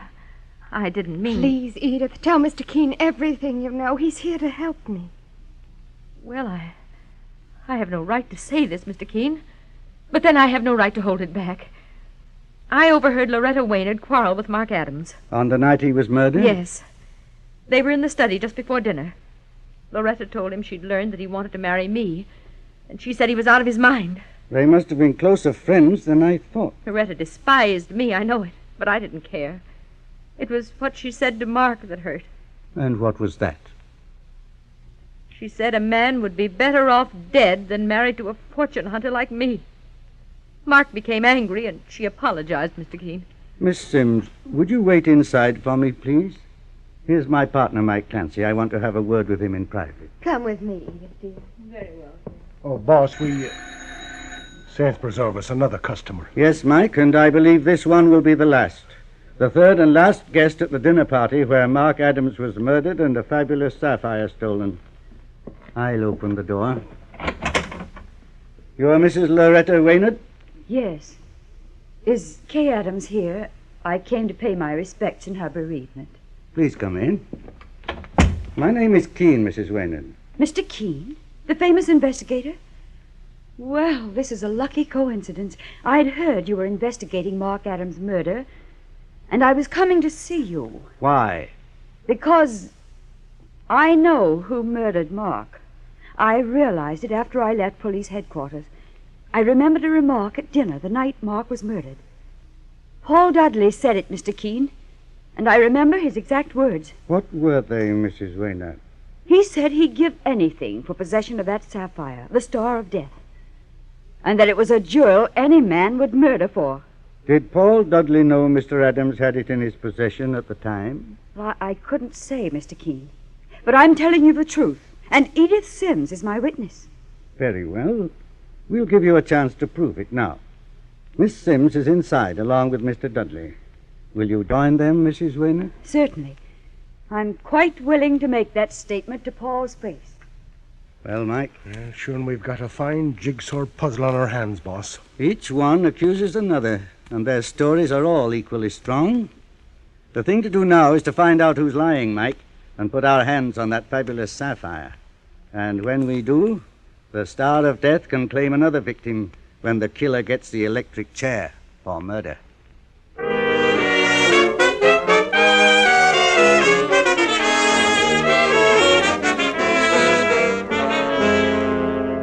In just a moment, we'll return to Mr. Keene and the case of murder and the Star of Death. Meanwhile, here's a marvelous new scientific discovery that actually helps prevent cavities in your teeth. Yes, actually helps prevent cavities. It's Colinos Anti-Decay Tooth Powder with ammonium ion. Greatest dental discovery since the invention of the toothbrush. Discovered by a great Midwestern university, this scientific ingredient reduces the lactobacilli bacteria in the mouth to help prevent harmful tooth decay. New Colinos is the first world-famous dentifrice to offer ammonium ion and retain its pleasant minty flavor and popular price. Neither this new Colinos powder nor any other ammonium ion dentifrice is a cure-all, but your dentist will tell you that in most cases, new Colinos, correctly used, reduces tooth decay, reduces the number of cavities. Think what that means to you and your children. Fewer fillings, less pain, less trouble. Above all, healthier teeth. And healthier teeth mean a cleaner mouth, more pleasing breath. Wonderful new Colinos is dentist recommended, dentist approved. So do as your dentist tells you. For brighter teeth, sweeter breath. Yes, and for fewer cavities, get new Colinos Anti-Decay Tooth Powder. Now back to Mr. Keene and the case of murder and the Star of Death. The murder of Mark Adams, a prominent jewel merchant, brings Mr. Keene, the great investigator, and his partner Mike Clancy on the trail of one of the cleverest jewel thieves in the country. For Mark Adams was murdered for the Star of Death, a fabulous sapphire that Mr. Keene believes has been hidden inside the Adams home by the killer. Now, the three people who were with the victim at the time of his death are in the house, along with Kay Adams, the victim's daughter. And as Mr. Keene and Mike gather them together in the room where Adams was murdered... We seem to have reached an impasse in the mystery of Mark Adams' death, ladies and gentlemen. All three of you are under suspicion of murder. Well, how can you Just say a moment, please.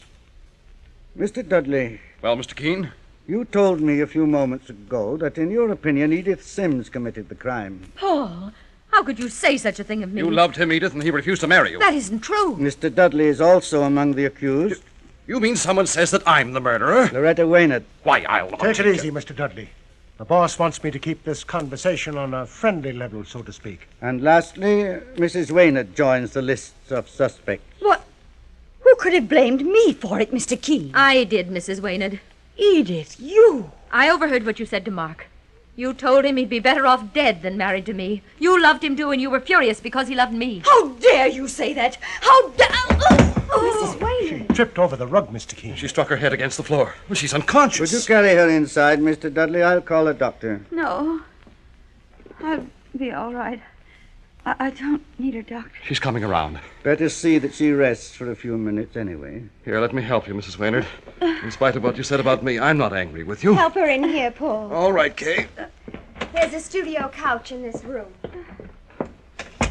Mike, I just noticed something. What was it, boss? Just before Mrs. Waynard tripped, I saw Paul Dudley bending over the desk looking at something. Well, there's nothing on that desk but a blotter and a pen, Mr. Keene. Wait. Don't examine it now. I think someone's coming. Kay Adams said there was some water out here, and I thought Mrs. Waynard... Oh, here's the pitcher on the table. How's she feeling, Mr. Dudley? A little better. Oh, by the way, Mr. Keene, I'm remaining here in the Adams home for the night. I live upstate, and the next train is very late. Kay Adams has offered me a room. I see. Excuse me. Well, that's two of them, boss. Miss Sims made an excuse to stay here, and so is Paul Dudley. I'm also quite sure that Loretta Waynard will be too ill to go home this evening. That makes three suspects, all trying to stay here in the house where that sapphire is hidden. Come over to this desk again, Mike. I want to see what interested Mr. Dudley a moment ago. Well, it's a very fancy desk, sir. Look at the leather covering. It's kept in place by nail studs. And one of those studs seems to be loose. Yes, this is the one Paul Dudley was... Mr. Keene, when you touch that nail head, a secret panel opened in the side of the desk. Look. Yes. And look what it contains, Mike. Saints preserve us. It's the sapphire, the Star of Death. The most magnificent jewel I've ever seen. We'll take possession of it for the time being, Mike, and close this secret panel again. Don't say a word about this to any of them. As far as they're concerned, the sapphire is still missing. Sure, and one of them's going to get a surprise, boss. That's what I'm counting on. That secret panel in the desk is an ingenious contraption. It must have been specially made for someone. Well, do you think Mark Adams had it made, Mr. Keene? No. If he'd known about that secret panel, he'd have looked there the moment the jewel was missing. Well, then who could have known? The desk's original owner. Mr. Adams probably bought it from someone else. Well, his daughter Kay'd know, sir. Possibly, but I don't want to ask her in front of the others. I'll wait for an opportune time. Are we staying here for the night? Everyone else seems to be. We may as well join them. Well, what's the next move, Mr. Keene?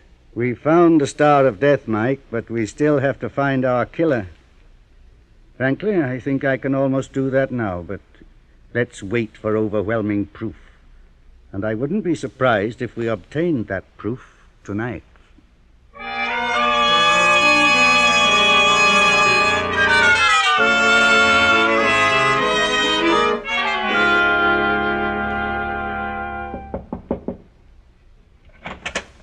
Mr. Keene! Shh, not so loud, Kay.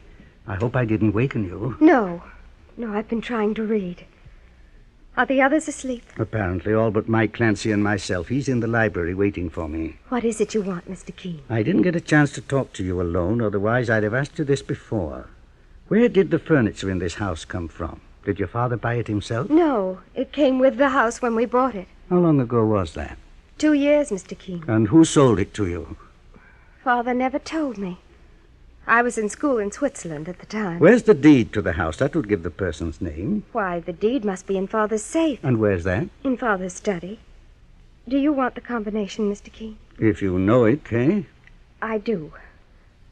Left 1, right 6, left 4, right 9. I just jot that down. All right, Kay. What are you going to do, Mr. Keene? I'm going to put my hands on your father's murderer.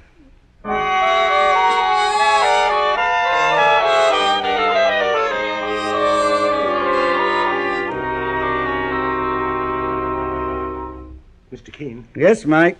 Put the lights on here in the study. Did you get what you were after, boss? I have it right here. The deed to the house with the seller's name on it. Everything seems to have worked out according to my suspicions, Mike, but there's one more thing we have to do. What's that? It's going to throw a scare into a few innocent people, but it's the only way to get final proof. You go upstairs, Mike. Knock on every bedroom door and spread an alarm that the house is on fire. Boss, are you joking? No, Mike, I'm serious. Don't behave as if anyone's life is in danger at the moment. Just say the fire's in the cellar and they have plenty of time to leave. Then tell them that the fire has burned the telephone wires and that I've left to get the fire department. And where will you really be, Mr. Keene? I'll be in the library waiting for the killer to recover that sapphire, the Star of Death.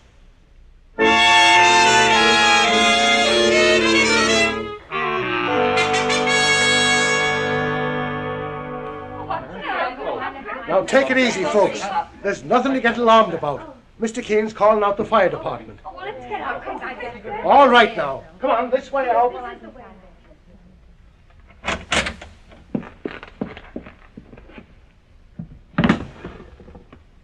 I'll put the lights on, Mrs. Waynard, so you can see that secret panel a little better.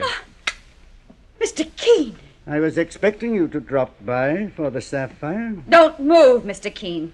I see you've got a gun. You planned this. There isn't any fire. You tricked me, Keene. I began to suspect you this afternoon, Mrs. Waynard, when you tripped and fell at the psychological moment. While you were shouting at Edith Sims, you saw that Paul Dudley was interested in the desk. He noticed that loose nail head by accident, the one which opened the secret panel, and you distracted his attention and mine by falling suddenly and pretending to be hurt. So I did, Mr. Keene. Secondly, I found this deed. You were the one who sold this house and all the furniture in it to Mark Adams, so naturally you must be the one who knew about the secret panel in that desk.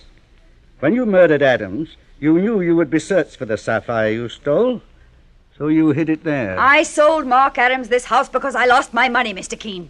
And I'm the kind of a woman who needs lots of it to live.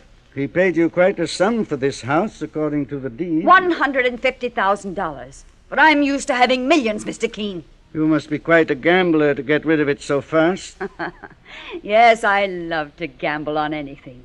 A roulette wheel, a race horse, or the turn of a card. I also like to live the way a woman of breeding is accustomed to live. That's why I wanted that sapphire. No woman of breeding I ever knew was a cold-blooded murderer, Mrs. Waynard. The Star of Death isn't inside that secret panel, Mr. Keene. I know it isn't. Which means you have it. Perhaps. Turn it over to me. I'm not playing games now, Keene. You'll either turn that sapphire over to me or you'll get a bullet in your head. How would you get rid of the sapphire? A stone that size? Stop stalling for time. I want that sapphire now. Do you? I'll count to 3. If you don't place it on top of that desk, I'll kill you. 1, 2... Drop the gun. Drop it fast before I... Oh, you put a bullet in my wrist. Lucky you didn't get one in your heart. For a moment, Mike, I thought you wouldn't return in time. I wouldn't have missed you if I'd had the chance. I know that. Mike? Yes, boss. Put in a call to Lieutenant Hale at police headquarters. Okay, Mr. Keene. Tell him we've managed to repay his patience and cooperation by solving this case. Say we found the Star of Death and the woman who murdered for it, and he can have them both at his convenience.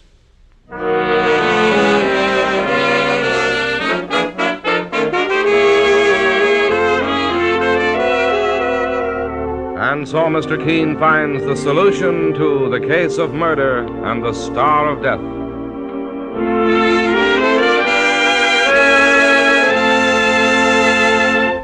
The next time you're suffering from the pains of headache, neuritis, or neuralgia, try Anacin. You'll bless the day you heard of this incredibly fast way to relieve these pains. Now, the reason Anacin is so wonderfully fast-acting and effective is this. Anacin is like a doctor's prescription. That is, Anacin contains not just one, but a combination of medically proven active ingredients in easy-to-take tablet form. Thousands of people have received envelopes containing Anacin tablets from their own dentist or physician, and in this way have discovered the incredibly fast relief Anacin brings from pain of headache, neuritis, or neuralgia. So next time such pains strike, take Anacin. For most effective relief, use only as directed. Your druggist has Anacin in handy boxes of 12 and 30, and economical family-size bottles of 50 and 100. The name is Anacin, A-N-A-C-I-N.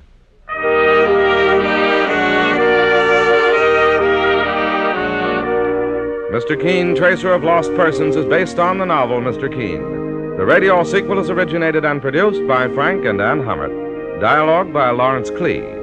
It is on the air every Thursday at this time. We thank William Podmore, who appeared tonight as Mr. Keene, for Bennett Kilpack, who's taking a short vacation on doctor's orders. Don't miss Mr. Keene next Thursday when the kindly old tracer turns to the African blowgun murder case.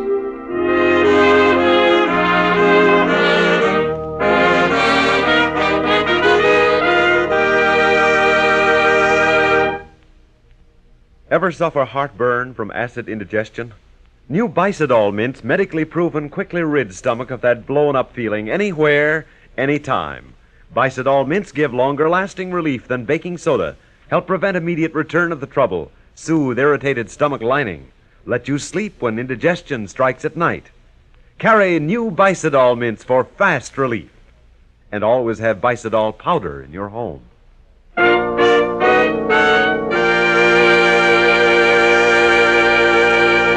Mr. Keene, Tracer of Lost Persons, will be on the air next Thursday at this same time.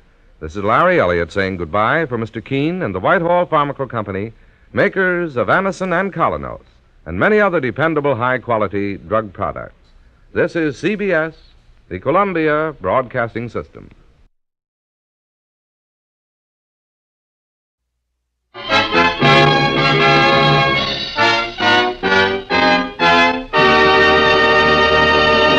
For amazingly fast relief from the pains of simple headache or minor neuralgia, try Anacin.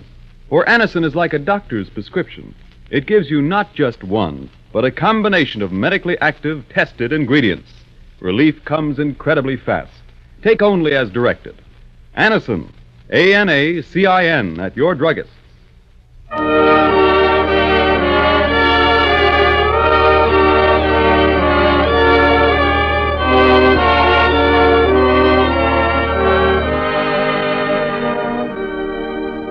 Ladies and gentlemen, Colonos Toothpaste presents Mr. Keene, Tracer of Lost Persons, one of the most famous characters of American fiction and one of radio's most thrilling dramas. Tonight and every Thursday at the same time, the famous old investigator takes from his file and brings to us one of his most celebrated missing persons cases.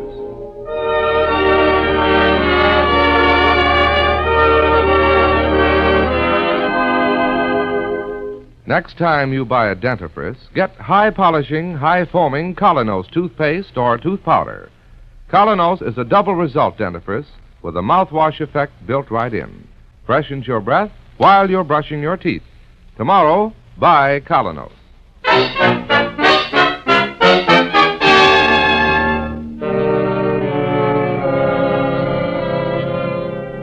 And now for Mr. Keene and the Nightmare Murder Case.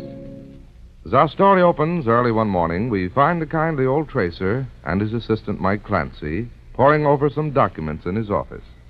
Mike, ask Susie to step in here for a moment. I want her to attest these signatures. Well, Mr. Keene, sir, Susie ain't in yet. At this hour? Well, that's odd. You suppose she's ill? I couldn't say, boss.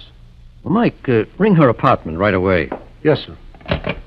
I don't understand it. She's always so punctual. Well, you'd think she'd let you know if she was sick or something. Yes, that's right. It's got me worried. Well, they're ringing, boss. I hear 'em, but I don't get any answer yet. Why, suffering cat's his, Susie, now. Well, that's one phone call that hasn't aided the war effort. Oh, I'm sorry to be late, Mr. Keene. What happened, Susie? Just as soon as I get my breath, Mr. Keene, I'll tell you.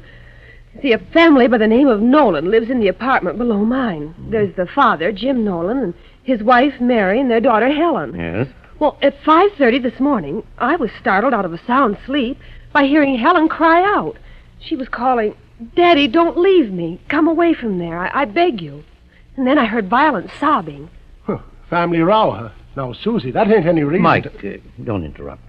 Go on, Susie. Well, I couldn't imagine what had happened. They're usually such a quiet family. And then this morning, just before I left for the office, Helen came to see me. Mr. Keene, she told me the strangest thing. She'd had a terrible dream about her father last night. A dream? And to cap it all, her mother told her this morning that her father hadn't been home all night. And they're afraid something terrible's happened to him. Well, Helen's nearly out of her mind. And, well, I brought her along to the office with me. I wonder whether you'd talk to her, Mr. Keene. Well, all right, Susie. Send her in. And I'll take these documents along now that Susie's come in. Yes, please do, Mike.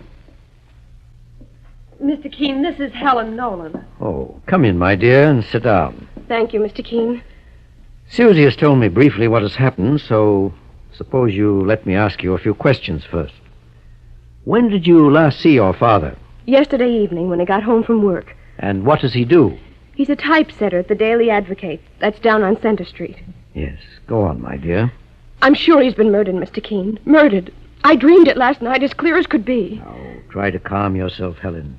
A dream is one thing and the facts of life quite another. Has anything happened lately that makes you believe someone wanted to murder your father? Oh, no, Mr. Keene.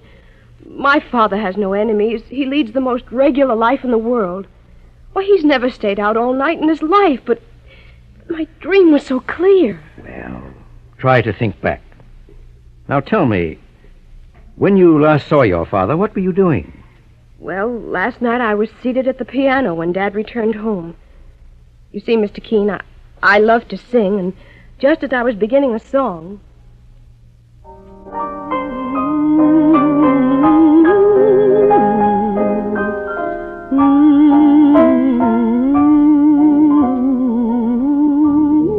Helen, your voice sounds sweeter every day. Oh, hello, Dad. That's a beautiful song. It's a dreamy song. It reminds me of you. Me? Dreamy? You hear that, Mother? Well, come to think of it, perhaps you're right. Guess what tomorrow is? Tomorrow I'm celebrating. I'll have been working 25 years at the newspaper office, and I've a big surprise in store for you. Jim, Helen has to be leaving. Oh, that's so, Mary? Sorry, Dad, I've got a date, a very special one. I'll see you in the morning, and you can tell me your surprise then. And maybe I'll have one for you. I returned home quite late, Mr. Keene. Mother and Dad had both gone to bed, I supposed, and then later on I had that terrible dream. A nightmare. My father's been murdered, Mr. Keene, or he's in some awful danger, I know it. Well, tell me, Helen, how does your mother account for your dad's disappearance? Is it possible they had a quarrel? That's just it, Mr. Keene. I don't like to say this. You think she may be holding something back? I don't quite know. Well, suppose I have a talk with your mother. However, first I'll send Mike Clancy, my assistant, to your dad's newspaper office for a checkup. And Helen, I'd like you to remain close by where I can reach you very quickly. You're very kind, Mr. Keene. Do you think anything... My dear, try not to worry. I'll get working on this case right away.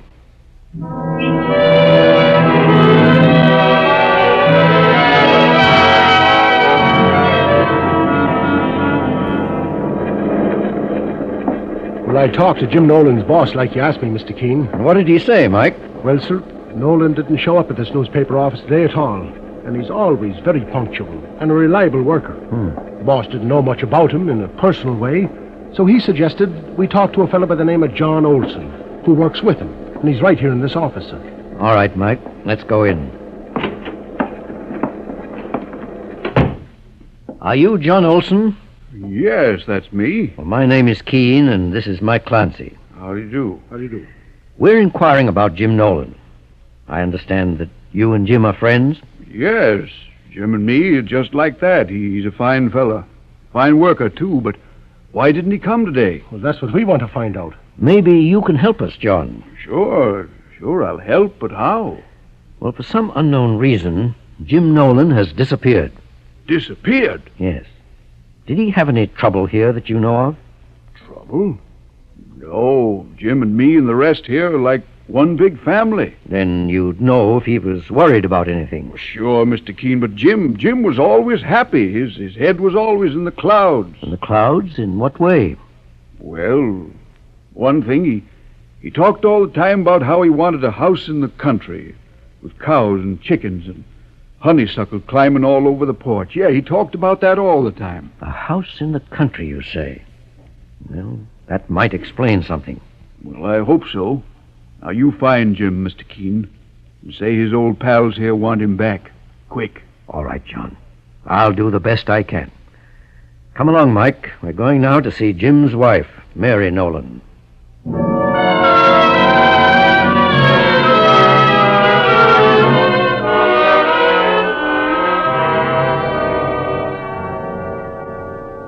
But, Mr. Keene, I can't imagine why Jim didn't come home last night and why he didn't show up at work today. Are you sure? I'm going to ask you something, Mrs. Nolan. What was the surprise your husband had in store for Helen? Well, I supposed it might have something to do with his work, with a raise, perhaps. Could it possibly have had anything to do with that cottage in the country? What? Your husband may be in great danger, Mrs. Nolan. You want him back, don't you? And Helen's heart is breaking. You're right, Mr. Keene. I'd give anything in the world to have Jim home again. Perhaps I should tell you everything. I think perhaps you should. You see, it was this way. From the first day we were married, Jim would bring his weekly paycheck home to me. We agreed that out of it I'd lay aside $5 every week to put in the savings bank.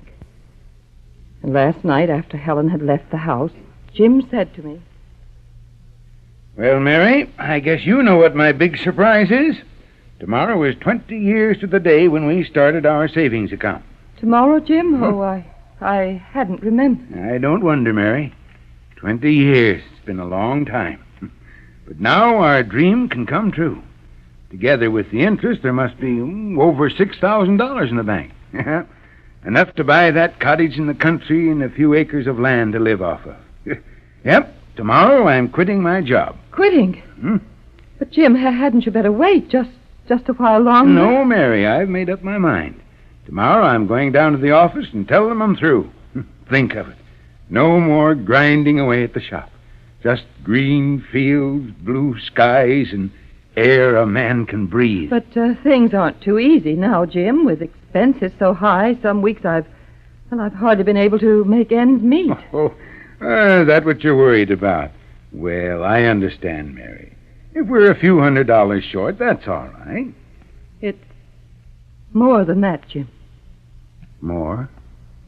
How much? Answer me. How much?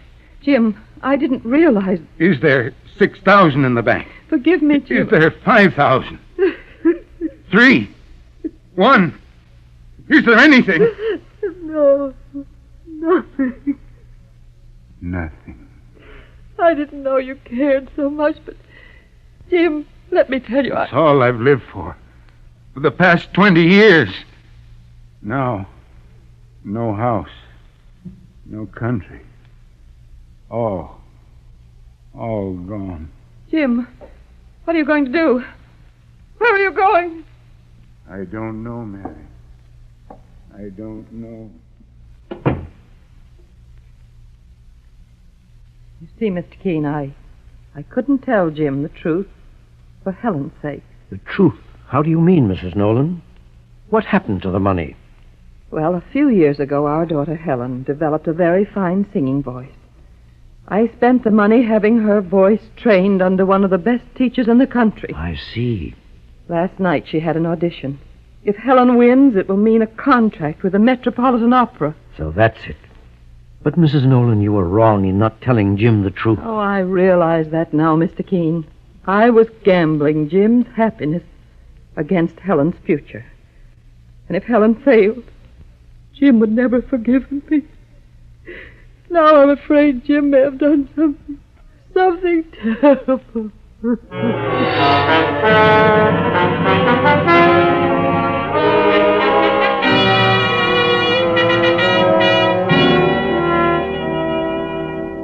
That's the story, Helen, as your mother told it to me. Poor Mother. I never knew. And poor Dad. Oh, Mr. Keene, we've got to find my father. Yes, Helen, and quickly. But frankly, I don't know where to start. I haven't a single clue to go on. That terrible nightmare I had. In it, I saw someone trying to murder my father. I saw it as clearly as I'm seeing you in this room. But that was a dream, Helen, a dream. Mr. Keene, sir, if I might make a suggestion, ain't it just possible... Oh, I know what you're thinking of, Mike. Well, for a fact, boss, the great-grandmother Gilhooly had second sight. Why, once she had a dream... Yes, Mike, I've heard such things do happen, but to look for a lost person on such a basis, why, it's fantastic. Dreams are too vague and uncertain. I wouldn't attempt it. Well, Mr. Keene, it wouldn't do no harm to have the young lady describe it. No, I suppose not. It was so vivid, Mr. Keene. Please let me tell you. All right. Go ahead, Helen. Well, I suddenly found myself running along what seemed to be a broad wooden platform. I could faintly see a pier in the distance, and I could hear water lapping up against it. Then as I got closer, I noticed my father standing uncertainly on the edge, and someone was beside him. Railroad tracks and a watchman's shack were between me and the pier. I wanted desperately to get to my father, but But as I started to cross the tracks, I heard a train approaching rapidly. Then the watchman came out of his shack and said, You better hurry, miss, if you're going to make it. Come along, I'll help you. He flashed the train down, and with its brakes grinding, I leaped across the rails, crying out, Daddy, don't leave me! Come away from there, I beg of you! Suddenly, my father was gone, and the other person ran away. And I woke up sobbing wildly. You're very close to your father, aren't you, my dear? Terribly close. Oh, Mr. Keene, doesn't that dream mean anything to you? Don't you believe it shows danger, that something dreadful has happened to my father? Well, boss, what do you say? Well, Helen, there's just a bare possibility you've been through one of those rare psychic experiences one occasionally reads about. It's 1,000 to 1 chance. And while I've never attempted such a thing before, I propose to look into this dream of yours. Mike? Yes, sir. There's a railroad line running the length of the West Side riverfront. That's the logical place to begin. Inquire of every shackman's booth along there for any trace of the missing man.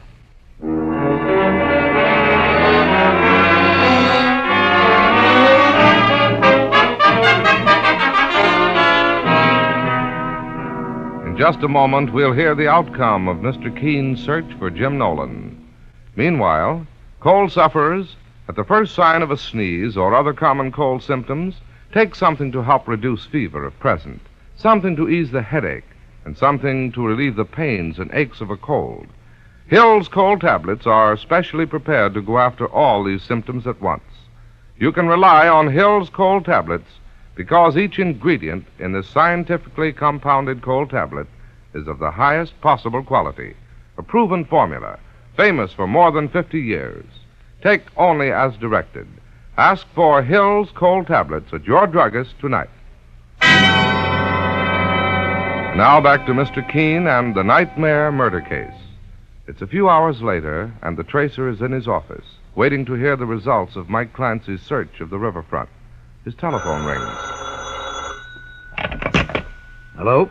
Is that you, Mr. Keene? Yes, Mike. What's the news? Well, boss, I think I've got a lead, and it looks like a good one. Fine. Where are you? At the corner of 12th and West Street. Very well, Mike. I'll be there right away.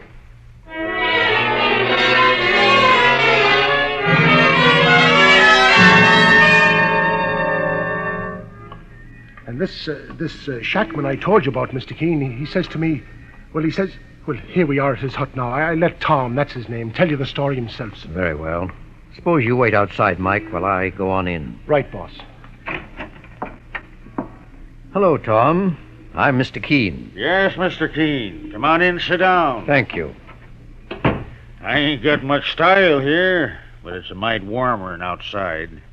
Mike Clancy was telling me what you's after. Yes, I understand you noticed someone early this morning who answered the description of the man we're looking for. That's right. I spied him first about 5 o'clock. He was hanging around the pier there. The pier, eh? Yes. Well, the early milk train comes by here at 5:30. As she was coming down the stretch, I sees this here fella easing towards the tracks. That's funny, thinks I. So I called him to get back, but he took no notice. He acted like a man in a daze. So I flags the train down with my red lantern and pulls him away from the rails, and just in time, too. And then what happened, Tom? Well, I took him into my shack here, Mr. Keene. He didn't look like the usual waterfront hobo, so I asked him what his name is. And what did he say? Well, he says, "What's that to you? Jim Jones is good enough." I talked to him for half an hour, kind of quiet-like, but didn't seem to make no kind of impression. He acted real beat down. He did, eh? Yeah. He just couldn't seem to get hold of himself. Kept saying he had no interest in life. Finally, I persuaded him to go and get some sleep.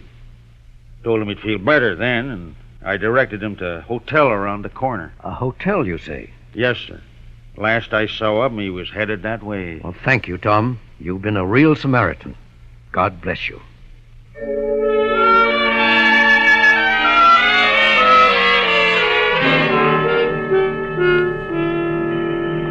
This must be the hotel Tom spoke of, Mike. Well, I guess we're at the end of the trail, Mr. Keene, and that's fine. Yes.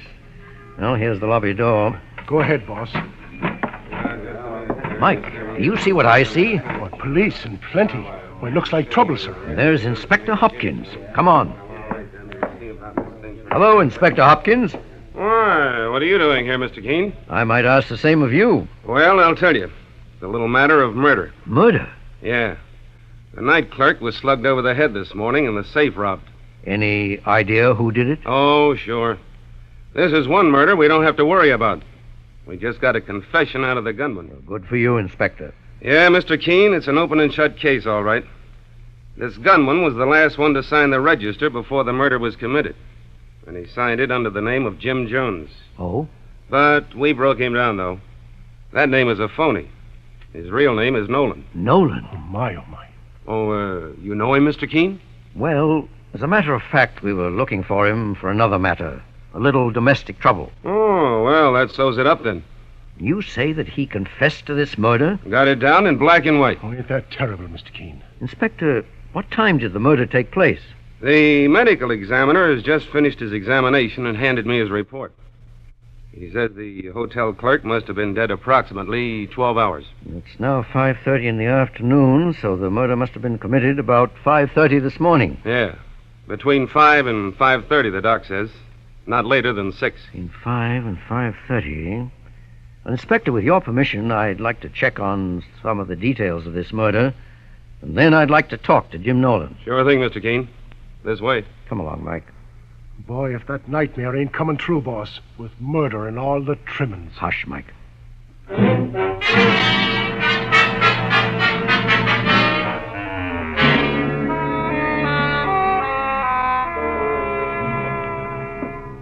All right, Mr. Keene, you've seen the desk clerk's body. Now, do you want to have a talk with Nolan? Yes, Inspector. I'd like to see what I can get out of him. Well, he's right in here, Mr. Keene. Oh, Nolan. There's someone wants to talk to you. Hello, Jim. I'm glad to see you. My name is Keene. Keene, you say? What do you want? I've been sent by your wife and daughter to look for you. I haven't any wife and daughter. No?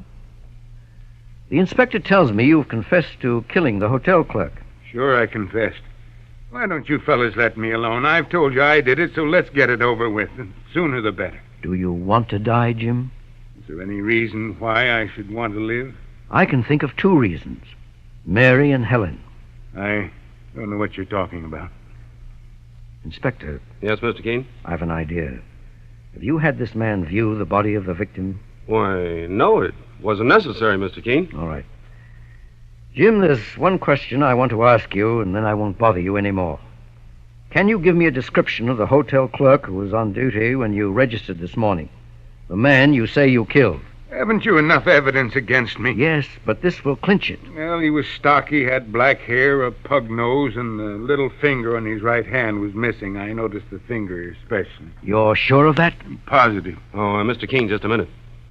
That ain't what the dead man looks like at all. Of course not. That's a perfect description of Bugs Morelli, the safecracker. Why, sure. That mug we've been outgunning for some time, eh, Mr. Keene? Right. Morelli's your man, Inspector. Jim Nolan never committed this crime. Yeah, but how, Let me suggest what happened. Bugs held up the hotel desk clerk and then blackjacked him. While he was in the act of breaking open the safe, Nolan entered the hotel.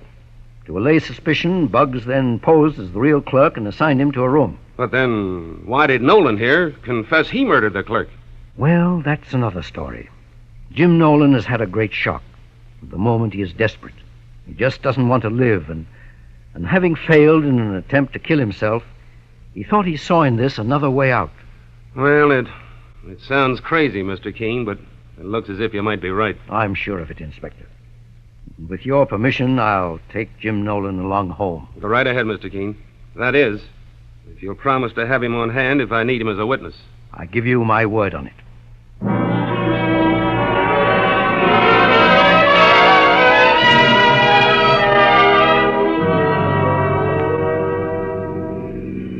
Mr. Keene, don't you see I can't go back? Jim, don't talk that way. Of course you're going home. I can't face them, Mr. Keene. Why not? You haven't been guilty of any crime. You've acted a little foolishly, I think. But then so has Mary, your wife. But our dreams, they've all gone sour. And our cottage has turned out to be just a house of cards. What have I to live for? Jim, you're like a little boy who has lost his ice cream cone and thinks the world has come to an end. All of us have our dreams of one kind or another. Many are feathery and golden ones, just like yours. Why, we couldn't exist without them. But sometimes we have to sacrifice our hopes to help others attain theirs. And that's what's happened in your case. What do you mean, Mr. Keene? Mary didn't spend your savings, as you thought, for selfish reasons. She spent them on Helen. Helen? Yes. Your daughter has a fine singing voice. Something you didn't realize, Jim. And Mary wanted to give her the best musical education that money could buy. But if she'd only told me... Well, that's where she was wrong. She was afraid. Afraid you might not understand. And afraid if Helen knew the circumstances, she'd refuse to continue her studies. So that's the way it was. Yes. Jim, I believe you're going to have reason to be very proud of Helen. Well, here we are. Home. Yes, home. That has a wonderful sound, hasn't it? Yes, Mr. Keene. It has.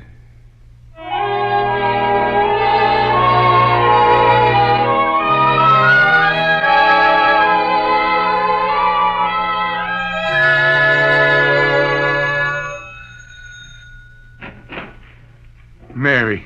Jim. Oh, Jim, thank God you're home again. Helen, he's back. Daddy's back. Oh, Dad, I'm so happy. If you only knew how we've worried about you. There, Helen. It's all right. Oh, Jim, it was all my fault. Can you ever forgive me?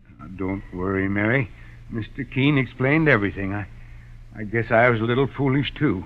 You did exactly right about Helen. How can we ever thank you, Mr. Keene? Oh, yes, how can we? Don't try, my dears. My reward is in seeing you all so happily reunited. But, Mr. Keene, I still don't understand. How did you manage to trace me? Well, it's a strange story. Strange and incomprehensible. Helen had a vivid dream about you last night. She dreamed you were in great danger.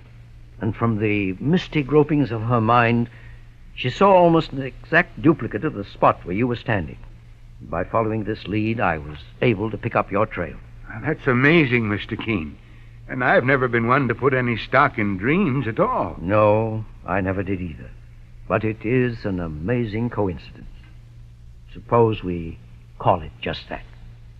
And now I must be going. Oh, wait, Mr. Keene. Helen has something to tell you. I won that audition, Mr. Keene. You won that audition? Good for you. And a contract to sing at the Metropolitan next year. Helen. Oh, Daddy, I'm so happy. Helen, darling, it all seems so wonderful. I can hardly realize what it means. I think it means, Jim, that you're going to have that cottage in the country after all.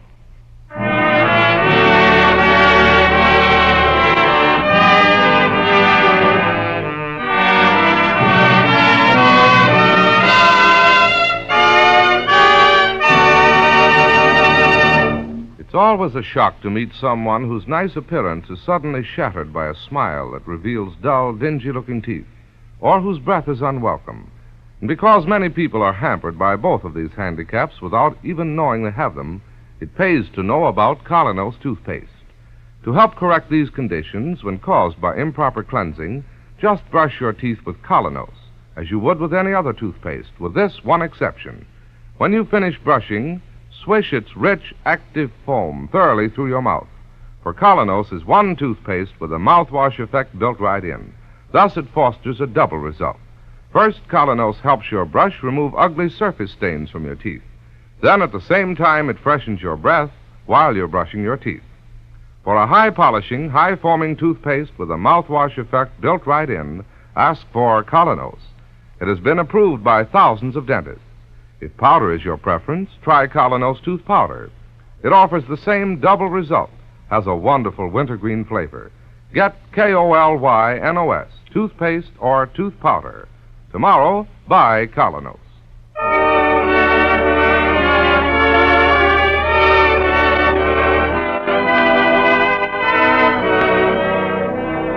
You've been listening to Mr. Keene, Tracer of Lost Persons. On the air every Thursday at this time. Don't miss Mr. Keene next Thursday when the kindly old tracer brings us another thrilling missing persons case.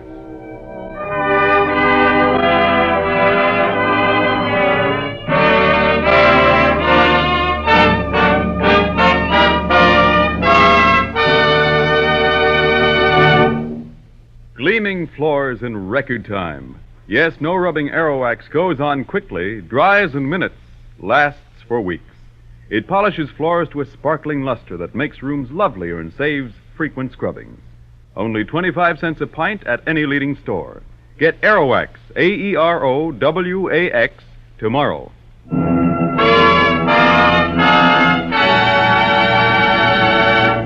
Mr. Keene, Tracer of Lost Persons, will be on the air next Thursday at the same time. This is Larry Elliott saying goodbye for Mr. Keene and the Whitehall Pharmacal Company, makers of Colonos toothpaste and tooth powder. This is CBS, the Columbia Broadcasting System. To save both time and money in waxing floors, use economical, no-rubbing Aerowax. Just apply it, and in 6 to 9 minutes it dries itself to a hard, lustrous finish that saves countless scrubbings. Makes dingy floors shine like new, yet Aerowax costs only 25 cents a pint. Try Aerowax, Aerowax, tomorrow.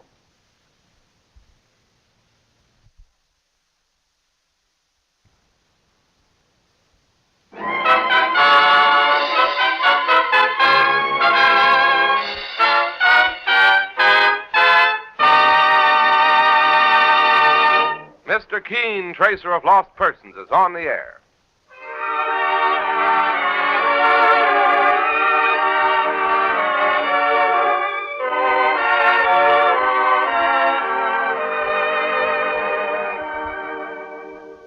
Ladies and gentlemen, the makers of Colonos toothpaste present Mr. Keene, Tracer of Lost Persons, one of the most famous characters of American fiction in one of radio's most thrilling dramas. Tonight and every Thursday night from 7:30 to 8 Eastern Wartime, the famous old investigator will take from his files and bring to us one of his most celebrated missing persons cases.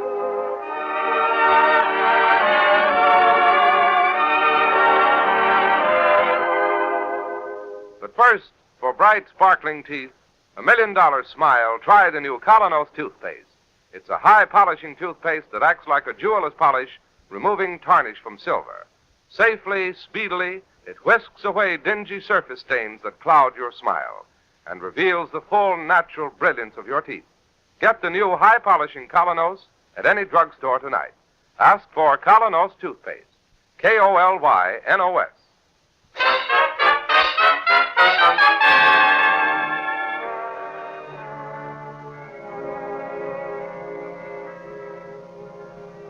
And now for Mr. Keene and the case of the boy who used big words. Our story opens in the reception room of Mr. Keene's office as Miss Ellis talks with an unusual visitor, Jimmy Harmon, who is only 12 but wears horn-rimmed glasses and a very serious manner. Young man, you say you want to see Mr. Keene at once. Yes, ma'am, I've got to. Well, he's a very busy man. I know, but the nature of my business is very imperative. Important, you mean? Imperative. Such big words. What's your name? James V. Harmon, Jr. And what's yours, if I may ask? You may, and it's Miss Ellis. I like you, Miss Ellis. You have a trustworthy face. Now, Jimmy, you wouldn't be trying to get around me. Oh, please, Miss Ellis. I've heard so much about Mr. Keene, and I know he's the only man who can help me. Help you with what? Well, that's very confidential. Well, he's talking at the moment with his assistant, Mike Clancy, but I'll see what we can do. Oh. Come along, Jimmy. Thank you, Miss Ellis. Oh, Mr. Keene. Yes, Miss Ellis? This young man, Jimmy Harmon, insists upon seeing you. Good morning, Jimmy. Good morning, Mr. Keene.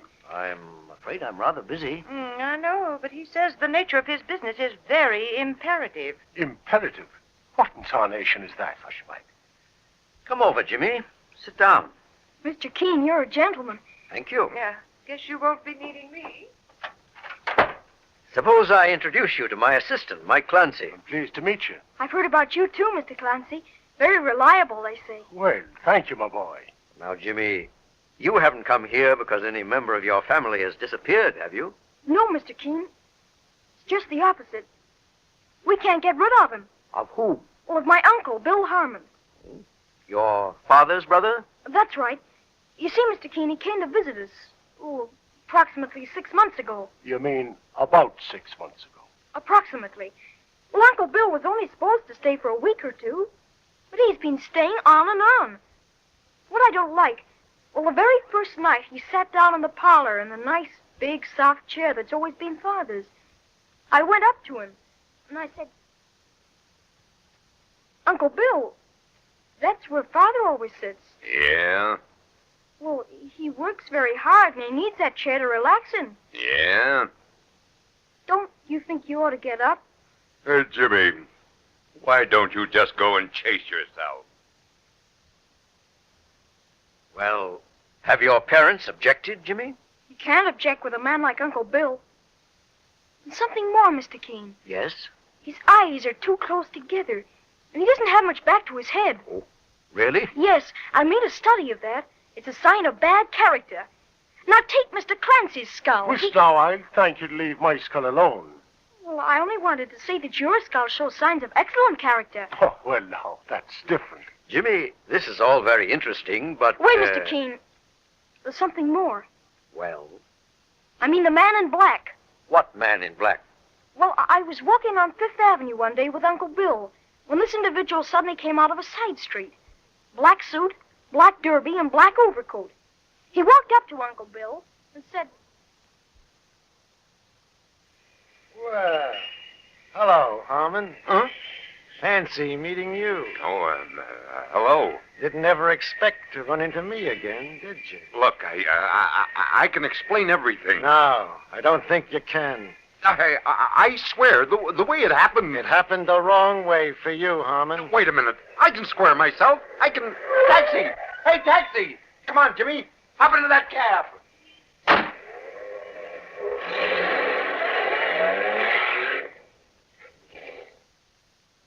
And so your uncle suddenly ran away from this man in black, eh? Yes, Mr. Keene.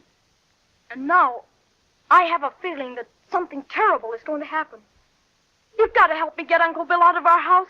Jimmy, did your parents know you were coming here to see me? Well, no, sir, I didn't tell them. I'm afraid I don't really have any right to interfere. But this is a dangerous situation, Mr. Keene. Well, the kid's been to too many movies, boss. Mr. Clancy, I resent that remark. I may be only 12 years old, but I'm not a child. Oh, sure.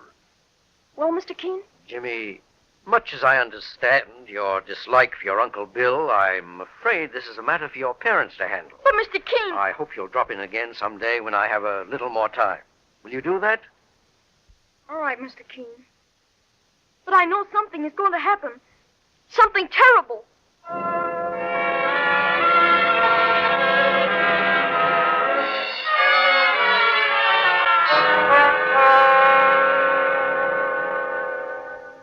Here you are, Mr. Keene. Now, if you'll just sign those letters. Letters? Oh, yes. You're so absent-minded today. Something bothering you? I've been thinking about the visit we had yesterday from that strange little boy. Jimmy Harmon? Oh, he was just scaring himself. Jimmy has a wisdom and perception far beyond his years. An imagination, too. Now, here are the letters, pen and ink. Boss, Mr. Keene. Hello, Mike. Why so excited? Well, I bought myself an evening paper on the way to the office here. And the first item that hits me eye, saints preserve us. Come, Mike, let's see it. There, in the bottom of page 1. Read it, sir. Man killed in auto accident. Boy vanishes. Good heavens, that doesn't mean... Police were left baffled today by an obvious hit-and-run accident early last night on Madison Avenue, which claimed the life of William Harmon, 44, of 3000 East 89th Street, where he was staying at the home of a brother. The dead man, found lying in the roadway, had gone walking with his young nephew, James Harmon, Jr., age 12. But there has been no sign of the boy since the accident. Police are investigating. Heavens above. Hand me my hat and coat, Mike. I must talk to Jimmy's parents at once.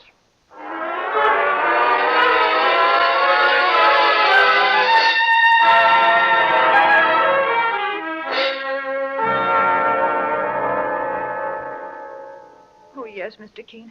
We knew Jimmy admired you, but we didn't know he'd been to see you. He didn't tell you, Mrs. Harmon? No, Mr. Keene. He always used to say that if anybody ever disappeared, you'd be sure to find him. Well, Mr. Harmon, more than ever, I hope I can justify Jimmy's faith in me.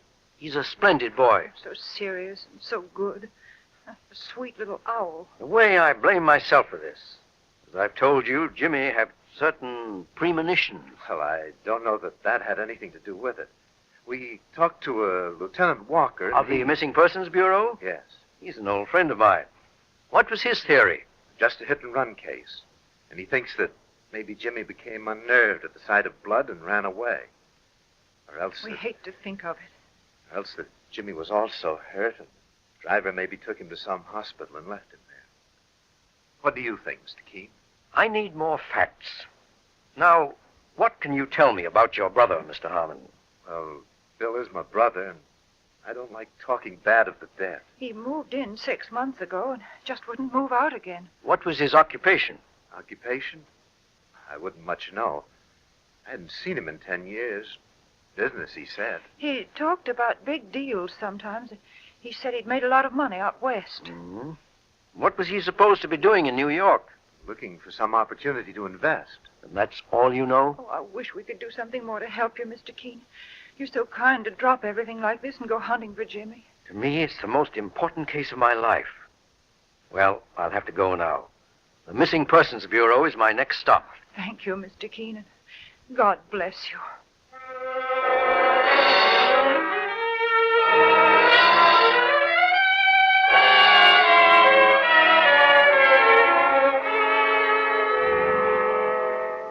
You see, Lieutenant Walker, it just happened the boy came to my office yesterday to tell me that strange story. Well, I certainly appreciate the tip, Mr. Keene.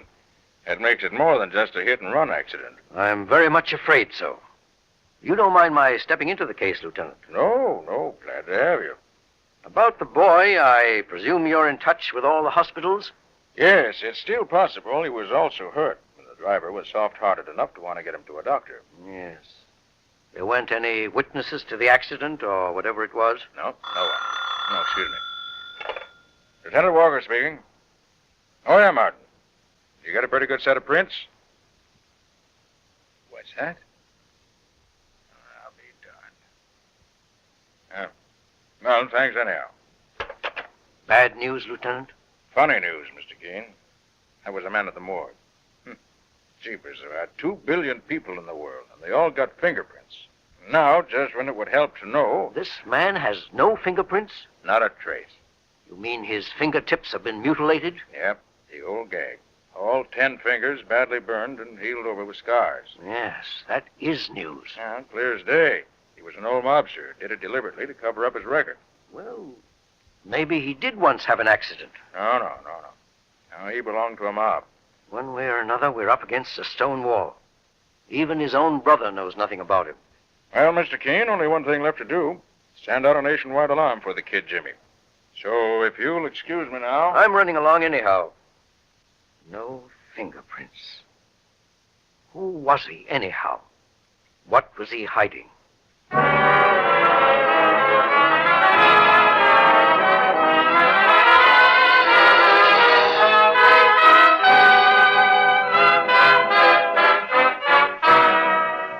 And so the case takes a baffling turn for Mr. Keene, tracer of lost persons. Meanwhile, thousands of girls who suffer the heartache of being unpopular, clever, pretty, smartly dressed girls, have just one thing to blame: teeth that rob them of charm when they smile. Thousands of men whose livelihood depends on selling themselves to others have the same weakness of appearance to blame. They don't know it or notice it, but the people they contact do. You may or may not be one of those people. But if you have the slightest suspicion that you are, try the new Colonos toothpaste, a high-polishing toothpaste. You'll find Colonos helps remove those dingy, unattractive surface stains from your teeth, brings out all the natural luster and brilliance that adds so much to your smile. Start using the new Colonos tonight. Remember, it's a high-polishing toothpaste. You can get Colonos, K-O-L-Y-N-O-S, Colonos toothpaste at any drugstore. Now back to Mr. Keene as he returns once more to the home of Jimmy's parents. See, Mr. Harmon, Mrs. Harmon, the one important thing right now is to get back in the dead man's past. Well, I've shown you every blessed thing that was in his room, Mr. Keene. Not one single paper there to give us a lead. One moment. Do you recall anybody who may have phoned him regularly? Well, now, come to think of it, Yes, Mrs. Harmon. the one person I ever knew, Bill, to have anything to do with, it was last week. Mr. Benson phoned him here 2 or 3 times. Benson. Any idea who he was? No. Or where he might be reached? See, I remember once that Bill wasn't in, and Mr. Benson left a message where to call him back. Where? Try to remember. It may be very important. A hotel it was. A funny name, like that man in England. What man? Lord somebody. He has to do with rationing. It was the only way I remembered. Oh, Wilton? That's it. The Hotel Woolton.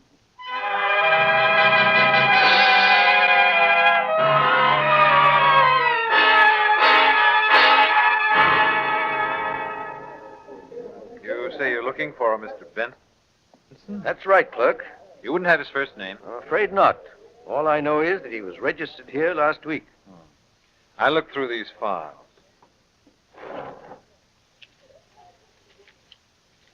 Yes, we had a Harley Benson. Good. Is he still in the hotel? No, checked out yesterday. Yesterday. All the bad luck. Did he leave any home address with you? Just Chicago. That's a very big city. Of course, there's just a chance he might be in the Chicago telephone book. But you'll find the out-of-town phone books on the end of the counter there. Thank you. Find it, sir? Yes, here it is, thank you. Waldron. Barton. Benson. Any luck, sir? No Harley Benson. I rather imagine he wouldn't be in the phone book anyhow. Well, sir, if there's anything more I can do, Yes, there is. You keep records, of course, of all long-distance phone calls for your guests? Oh, yes. Would you mind showing me Benson's? To explain my right to ask, my name is Keene. I'm a tracer of lost persons. I'm now looking for a 12-year-old boy, Jimmy Harmon, who has disappeared. Oh, yes, I read all about it in the papers. Let me see, the bill file's right here, Mr. Keene. Yes. Here's Benson. He made several calls. Did he call Chicago? Yes, sir. 3 times. His only long-distance call. And the number he phoned? Here you are, sir. The same all 3 times. Thank you, clerk. That's all I need to know.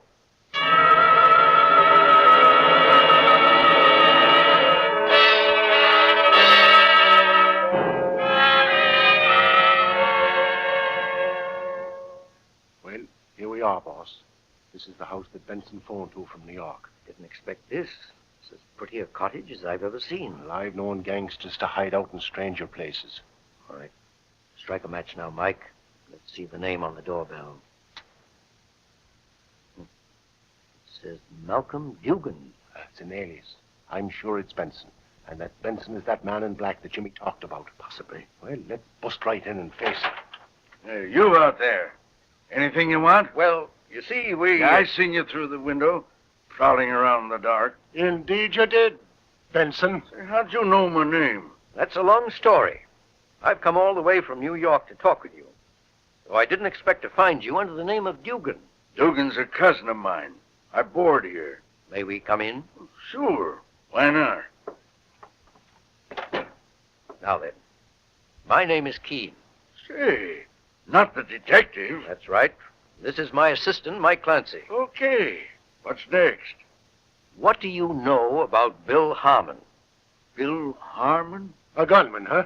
Trigger man for one of the Chicago mobs. Alky racket. Or was it dope? Or maybe black market? And you did him in. Oh, wait a minute, Clancy. Back up. All right. Tell us in your own way. Harmon ain't no mobster. He was the same as what I still am. And what's that? A prison guard in the Lakeshore Penitentiary. A prison guard? Sure, until 5 years ago when he quit. I didn't hear a word from him until I was in New York on vacation last week and ran into him on the street. On the street? You get that, boss? 1 second, Mike.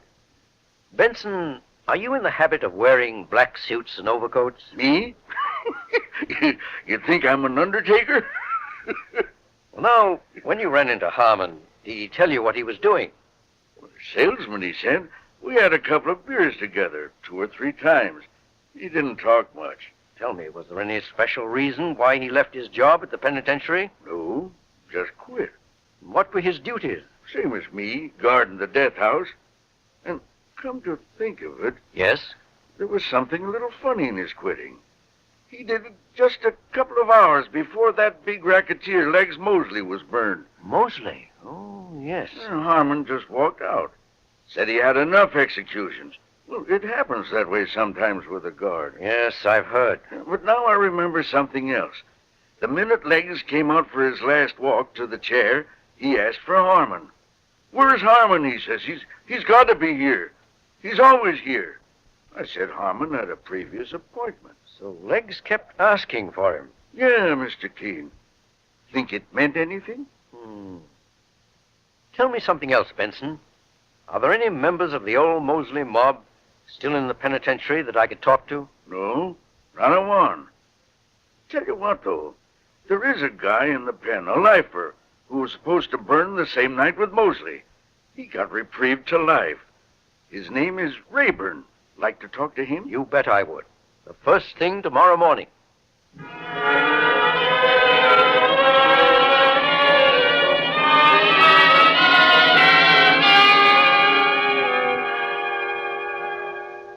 Rayburn, I gather you're no gangster. No, Mr. King. I committed my murder over a woman. Well, as I've told you, I'm trying my best to trace a fine 12-year-old boy who's disappeared. Somehow the trail leads right here to the penitentiary. How do you mean? It's too long a story to tell right now. There's only one question I want to ask. Yes, sir. Why did Bill Harmon suddenly quit his job as a guard in the death house a few hours before Mosley's execution? Well, you see... And why didn't Harmon have the nerve to go into the death chamber that night to see him executed? Mr. Keene, I don't want to get anybody in trouble. Don't worry about that. Harmon is dead. The question now is to try to save the life of an innocent boy. Well, why did Harmon quit? Well, because he welched on a bargain. Welched? How? Well, while Legs Mosley was waiting to burn, some of his gang reached Bill Harmon and made a proposition. They would pay him $20,000 if he would help spring Legs from the death house. The brains of the plan was a fellow called Blackie. Blackie? Well, they called him that because he always dressed in black. Blackie Westlake. Yes, go right on. Well, the way I got the story, Harmon agreed. But he wanted some of the money in advance. So they gave him $10,000, and he would get the rest after Legs was over the wall and free. I knew all about it because they were going to let me walk out the same time. But Harmon never carried out his crooked bargain. No, Mr. King. Talk of crooks out crooking each other. He took the $10,000 and beat it. Legs died in the chair. I got a reprieve. But that's ancient history, isn't it? Yes, ancient history that suddenly came back to life. Thank you, Rayburn.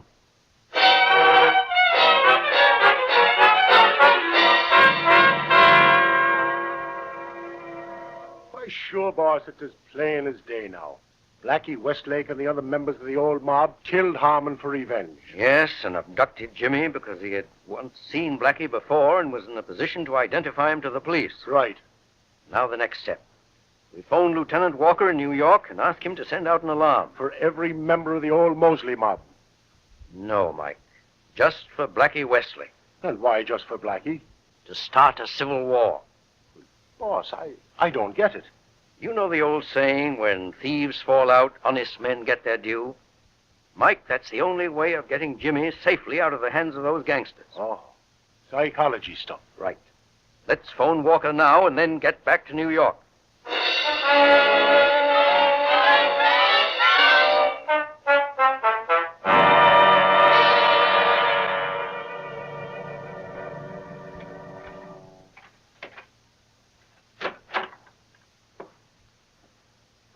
Good morning, Professor. How do you do, Professor? Oh, it's you. The hoodlum they call Blackie. Next on that hoodlum stuff. Well, that's what you are. When are you going to let me out of this cellar? When I feel like it. Get back there or I'll slap you. That's better. Looks all right. I brought you a sandwich out of the kindness of my heart. I don't want your sandwich. Why are you keeping me here? Because you're too darn smart, Professor. You saw us bump off your dear uncle. If I let you go, the cops would take you to headquarters. You'd identify my picture. Just when I thought you're one of those habitual criminals. Shut up. I can tell that from the shape of your ears and the index of your cranium. Stop that highbrow stuff. My cranium's all right. Where is this place you're keeping me? A warehouse. And a lot nearer your home plate than you think. I'm sick of it. It's cold. Let me out of here. You stay right here till the noise dies down. Now go on, get back. Get back or I'll smack you. Take your hand off me. Let me go. Oh, yeah? You slapped me right in the face. You knocked my glasses off. And that's only a sample. Let me out of here. Let me go.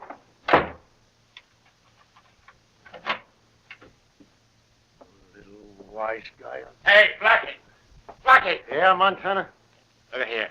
I was just outside and got a newspaper. So what? Me and the others are scrambling out of here. Why? Look at this paper, the front page. Let me see. Oh, Blackie Westlake hunted in murder and abduction. That means you. I thought it was covered up the whole way. You ain't, but we are. Now, wait a minute, You're Montana. hot, Blackie, hot as fire. The whole town's looking for you, so the rest of us is taking the car and scrambling. Because we're still in the clear. You're not walking out on me. You're staying right here. If we burn together. Not in your life, Blackie. Okay, maybe this'll teach you. You rat! Larry, French, come quick! Oh, so you want to shoot it out, huh?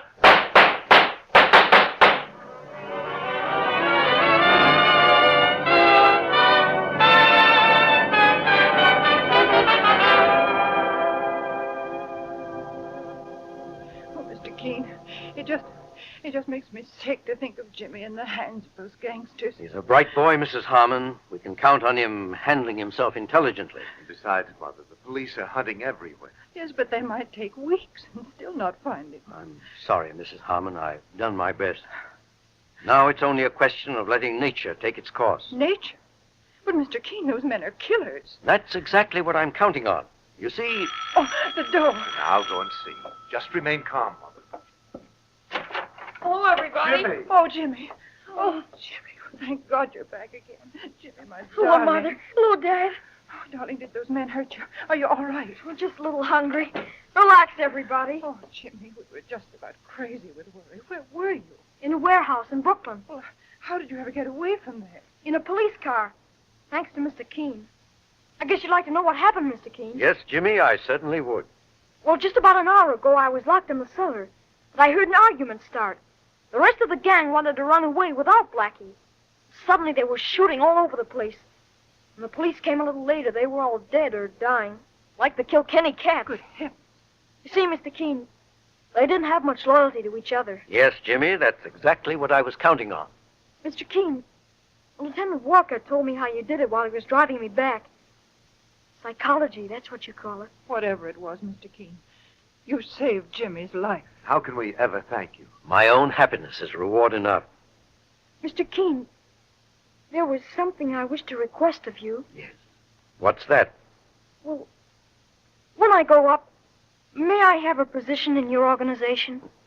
Well, Jimmy, I never had a higher compliment from anybody. Of course you may.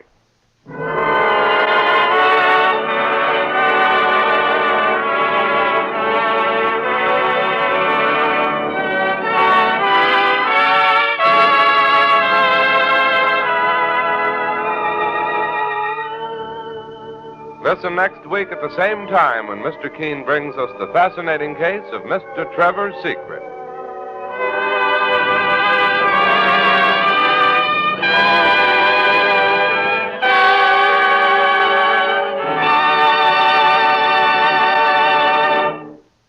Today, the girl or woman who wants to be popular knows that one of her most important assets is a charming smile and teeth that sparkle and gleam. Knows that no matter how smartly she may dress or make up, teeth that are dingy and discolored looking instantly create an unfavorable impression. And the same is true of the man in business, whose very livelihood depends on selling himself. He knows how quickly discolored looking teeth can bring failure. That's why today thousands of smart and successful men and women are changing to the new Colonos, high-polishing toothpaste. So, for your own sake, try the new Colonos toothpaste yourself. It works like a jeweler's polish on tarnished silver. It helps remove dull, dingy surface stains. revealing the natural brilliance and sparkle of your teeth. Ask for Colonos toothpaste, KolYNOS, at your drugstore tonight.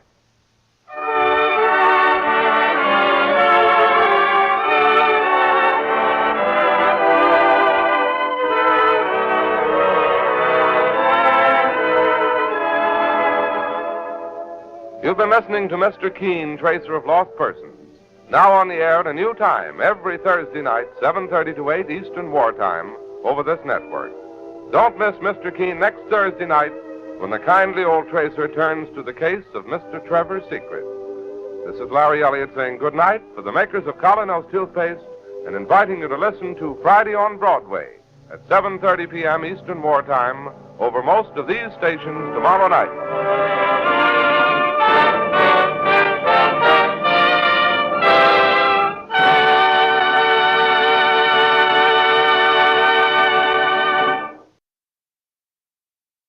Does your stomach flash you SOS signals after you've eaten? Unpleasant symptoms of indigestion due to gastric hyperacidity mean you need real help. Get it with Bisodol mints. They give prompt relief from the discomfort of excess gastric acidity. Easy-to-take Bisodol mints are only 25 cents at all druggists. Get some tonight.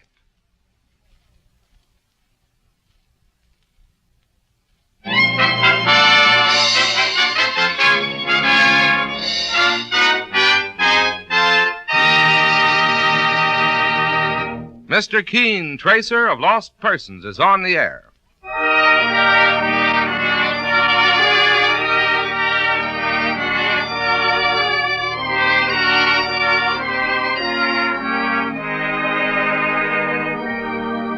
Ladies and gentlemen, Colonos Toothpaste presents Mr. Keene, Tracer of Lost Persons, one of the most famous characters of American fiction in one of radio's most thrilling dramas.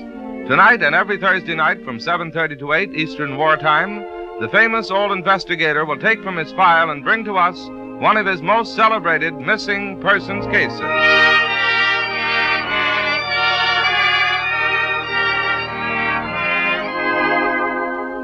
When you buy Colonos toothpaste, you get 4 big advantages. 1, flavor. It's peppy, minty, refreshing. 2, foam. It's bubbly, busy, alive. 3, feel. It's soft, safe, non-abrasive. 4, results.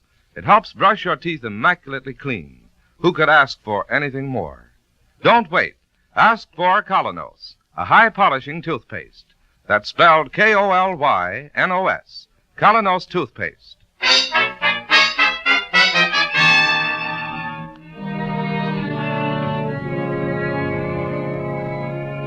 And now, Mr. Keene, Tracer of Lost Persons, who tonight brings us the case of the Leaping Dog, a strange and baffling story that began on a street corner in New York near the Tracer's office. There was a modest little apartment house on the corner, and outside, a large Belgian shepherd dog stood looking up at a ground floor window and baying unhappily. From time to time, the dog would leap with all his strength toward that closed window, only to fall back hour after hour. Of course, it attracted attention from many who passed by, and eventually from Mr. Keene and his assistant, Mike Clancy, as they were walking back to their office from lunch. Mike. Yes, Mr. Keene. Look on the corner there. That dog is still there. Oh, sure enough. The leaping dog. There he goes again. Still jumping and still falling back. Poor fellow. So handsome and pathetic. Nice set of teeth, too. Let's have a chat with him. Yesterday I saw him almost put his teeth into one fellow who tried to have a chat. Boy, it was a close shave. Well, he's looking over this way. Sure, here he comes. Gentle as a lamb. Say, boss, what'd you just tell him now? That I like him, that's all. Here you are, young fellow. Oh, what's the trouble? Locked out? Somebody forget you? No collar on him, no identification. Oh, that's something you're trying to tell me, eh? Well, let's go inside and see what we can find out. Inside? Boss, you've got a year's work waiting for you at the office as it is. It'll only take a moment, Mike. Let's ask those 2 men standing there in front of the doorway. Maybe they can give us some information. Now we're working for a dog. Come along, young fellow. I beg your pardon, gentlemen. Yeah, what do you want? I wonder if you've noticed this dog leaping up at that window. What dog? This Belgian Shepherd, right here. Never saw him in my life. Neither did I. Been out here all morning and yesterday, too. We never saw him in our life. Okay. Here, Mike. Let's go through this door. The dog's trotting along like he knew you all his life, boss. It's a walk-up apartment. There goes the dog, heading for that first door. And that's where he probably lives. Ring the doorbell, Mike.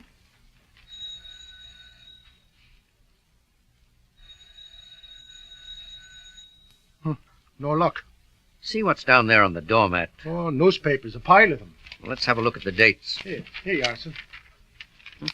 Been lying here as far back as 5 days. Hey, boss, you think somebody's dead inside the apartment? Died sudden like maybe, or committed suicide? Could be.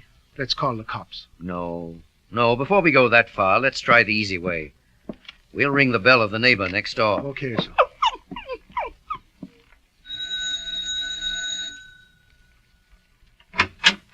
Yes?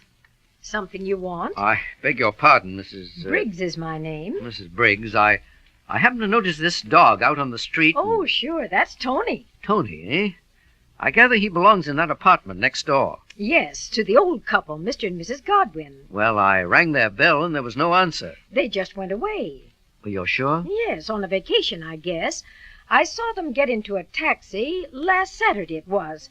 Both of them, with the dog and a couple of suitcases. They did take the dog with them. Oh, yes. Then all of a sudden, Tony showed up here yesterday. I tried to coax him inside to give him some food, but he just kept growling. Very strange. Yes, I was wondering. Mrs. Briggs, you wouldn't by any chance remember what kind of a taxi they went away in? No. I happened to be standing by my window when I saw Mr. Godwin at the curb shouting for the taxi. They got in, all of them, and went away. If I may trouble you with one more question, can you tell me anything about what Mr. Godwin does for a living? He's retired, I guess. They moved in here about 6 months ago, and they never went outside their apartment much, except to walk the dog. Oh, excuse me. I've something on the stove cooking now. Go right ahead and take care of it. Thank you very much, Mrs. Briggs, and goodbye. Goodbye. Well, boss? Mike, scribble a little note and shove it under the door. Say we've taken Tony to the office. To the office? Do as I say, please, Mike. Okay. Dear Mr. Godwin, if you are looking for your dog... Poor fellow. You're very upset. And so am I, Tony. There's something about this situation I just don't like. Well, you come back to the office and we'll fix you a bite to eat. Do a little thinking about this funny business. Okay, Mr. Keene. I put the note under the door. Let's get along, Mike. I beg your pardon, gentlemen. Come on, Skinner, out of the way. Okay. Thank you, gentlemen. Here, Tony. Come along. This way. Hey, Skinner.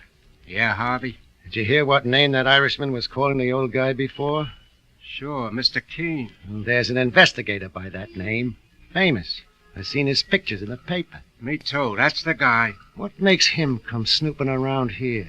Just one of those accidents. His office is around here. I don't like it, Skinner. I better keep an eye on the old guy.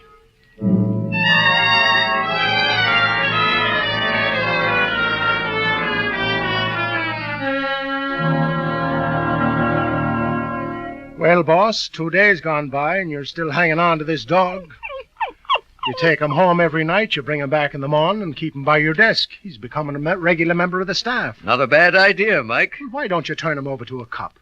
What are you up to anyhow? Mike, I'm convinced this isn't any ordinary case of a stray dog. I don't believe the Godwins went off on a vacation. Why not, sir?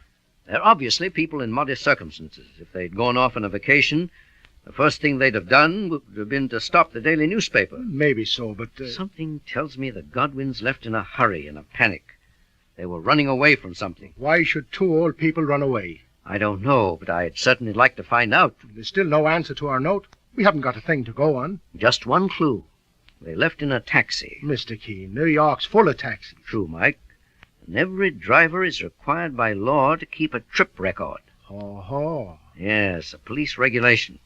Every time a driver makes a trip, he must keep a record of when and where it started, the number of his passengers, when and where it ended. Sure, that's right. You always see them cabbies writing things down on a card. Well, it may be a long, slow process, but if we were to check every major cab company in New York, we might pick up the trail of the old couple. Sure, but nobody's asked you to check, boss. That's just what intrigues my imagination. Mike, get your hat and coat. Good sign, Mike. Tony approves.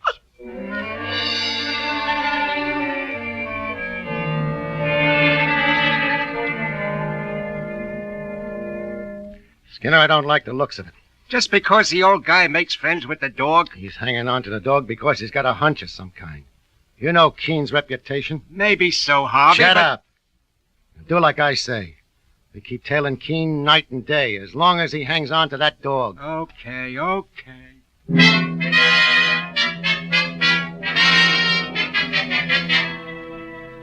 That's right, Mr. Boyle. I'm looking for a cab that picked up an elderly couple at that address just a week ago today. Sorry, Mr. Keene. Wasn't any of our cabs.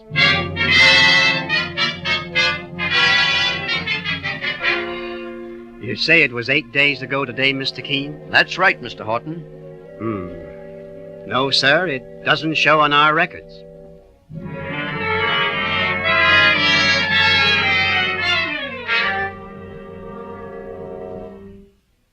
Well, Mr. Keene, sir, it looks like the well-known needle in the well-known haystack. Mike, we mustn't weaken. Sooner or later, we'll find the right cab. But how do you know it'll be worth finding? How do we know there's any kind of a case? We've got to take the chance because... 1 second, Mike. What's up, boss? Look, they're across the street.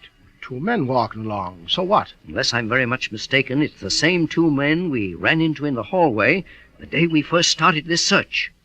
Mr. Keene, you're right. Mike, they're shadowing us. Yes, sir. That's the way it looks. And that convinces me. There's a case, all right, and we must get to the bottom of it.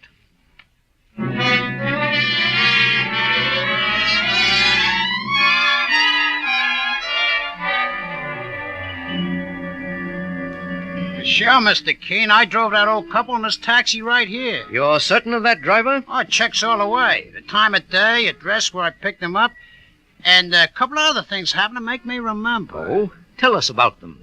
Well, I was cruising along that morning, and suddenly I hear the old gent shouting. Taxi! I look over to the curb, and there's the old gent and the lady, a dog too, and a couple of suitcases. I pull over to the curb, and they get in. Yes, sir, where to? Grand Central Station. Okay, Chief. Just a second, please. Change your mind? Better make it 125th Street, the 125th Street station. Okay. Yes, Sam. I think that would be safer. Poor Alice, I'm sorry this had to happen. Oh, I'll be all right, Sandy. You don't look at all well. If only we'd had time to see the doctor again. Now, please don't worry. That reminds me. We forgot to pick up your prescription at the drugstore. Driver, stop. We've got to go back. So, driver, you turned around and went to a drugstore? Yes, Mr. Keene. That's when the trouble happened with the dog. The old gent let him try to trot along to the drugstore, but suddenly a cat came along, and off went the dog down a block and around the corner. Look, Sam, Tony's gone. Don't worry, Alice. He'll be back. Oh. Meanwhile, I'll pick up the prescription. He'll be back. But he never did come back. We waited, and finally Mr. Godwin said... Alice, I hate to do this, but we'll have to go without Tony. Oh, no, Sam. We can't. Tony's been almost like a child to us. But if we waste any more time here, it may cost us even more than Tony. Driver, get going.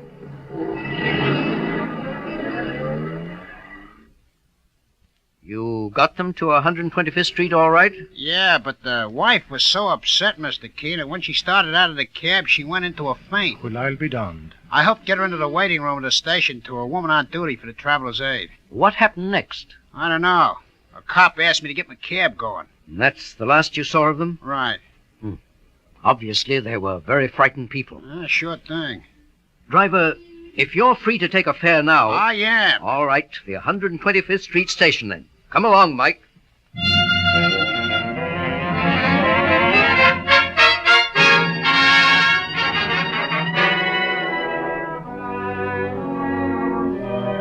While Mr. Keene and Mike Clancy continue the search, we pause for a moment. Every day, thousands and thousands of people are discovering they can get almost incredibly fast relief from the pains of simple headache and minor neuralgia with the remarkable product called Anacin. You see, Anacin is like a doctor's prescription, for it contains not just one, but a combination of medically tested and proven ingredients. That's one reason it brings such amazingly fast relief. Many have discovered this right in their own physician's or dentist's office, where they've been given an envelope containing 2 Anacin tablets. Get Anacin at your druggist next time you have a headache pain or the pains of neuralgia. Take only as directed. Anacin, Anacin, in handy boxes of 12 and 30 tablets and economical family-size bottles of 50 and 100. Now back to Mr. Keene and to Mike, his assistant, at the 125th Street station. Yes, Miss Thompson, that's the old couple, all right. Tell me the rest, please. Well, as representative of the Traveler's Aid, I put myself at their disposal, Mr. Keene. I offered to get a doctor. And? She refused. She said all she needed was a spoonful of her medicine. A few minutes later, they got on their train and left. Did they tell you where they were going? The old gentleman was very vague. Indiana, he said. Indiana? And that's all. Boss, Mr. Keene. Yes, Mike? Look, over there in the corner. Those 2 men again. Still trailing us. Miss Thompson, I have a very important request. If anybody else comes along to ask you about that old couple, unless it's the police, don't give any information. Why, I don't understand. It's still a puzzle to me, too. But obviously those 2 people are in some terrible danger. Please do as I ask.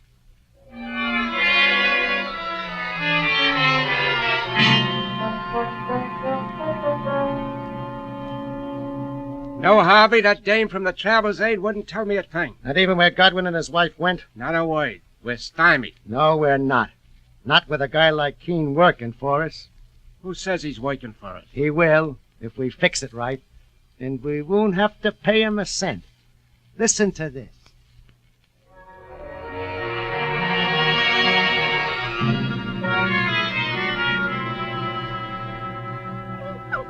Easy there, Tony, easy. I'm doing my best to find them. Just be patient. Patient? Boss, you're up against a wall and you know it. I do know they've gone to Indiana, Mike. You found that out yesterday. Nothing since. Indiana. It's a very big place. Give it up, Mr. Keene, sir. Turn the dog over to the Animal Society. Mike, maybe I'm just a vain old man, but I hate to admit defeat. Yes, Susie? A letter just came for you, Mr. Keene. Special delivery. Thank you, Susie. Very well, Mr. Keene. Maybe the Godwins have children out in Indiana. Maybe they... Well, I'll read this letter.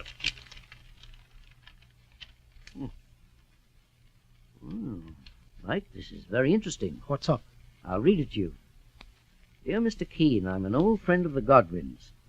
I'm told by their neighbor that you were asking about them. Don't worry. They are safe and sound. Sam Godwin is a retired trainer of racehorses. Oh, a trainer. And he and his wife have gone off to visit some friends on a training farm. If you don't mind keeping the dog, they'll pay you all the expense when they come back. It's signed Arthur Ross. Boss, that letter is a phony. Why? Well, if the friend knew that they were on vacation, how would he happen to drop in at the house and find out you were investigating? That's a good point, Mike. The next question, why was this letter sent to me? Why, sure plain as day. The man who wrote it wants to steer you off from looking for the Godwins. He wants to make you give up the search. Oh, Mike, I've got another theory, just the opposite. Well, what do you mean? This letter was written to spur us on. What? The writer knew it would sound fishy. Knew it would make me worry even more. Also, he went out of his way to give us a clue that may help find the Godwins. Well, you mean that... This mention that Godwin is a trainer of racehorses. Since we know the Godwins went to Indiana, as the writer probably does not, that narrows down the search. You see, there are any number of obscure little half-mile tracks out in Indiana. And Sam Godwin may have gone out there to work at his trade, in a place his enemies mightn't think of looking. But still, why would these enemies want to put you on the trail? Why? So that I'll do their work for them. So that I'll act as their bloodhound. Oh, well, that means that if we find the Godwins, so will their enemies. Probably. Those two guerrillas who have been shadowing us day and night, Mr. Keene. Yes, Mike. To go on with the search now is a dangerous risk. But we are going to take that risk.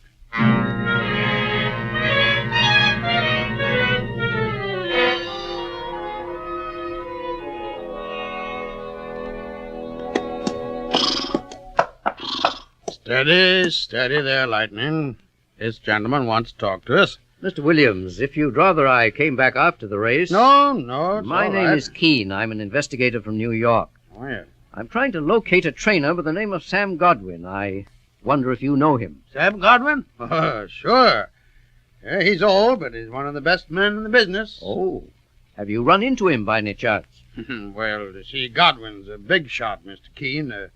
You wouldn't find him around a dinky half-mile track like this. Not here. Well, are there any other race meetings going on in the state? Yes, there's a small one over here at Haverford. Then there's the spring carnival over at Beresford. But I don't think that you'll find it. Well, thank you, Mr. Williams. I'll have to check that for myself.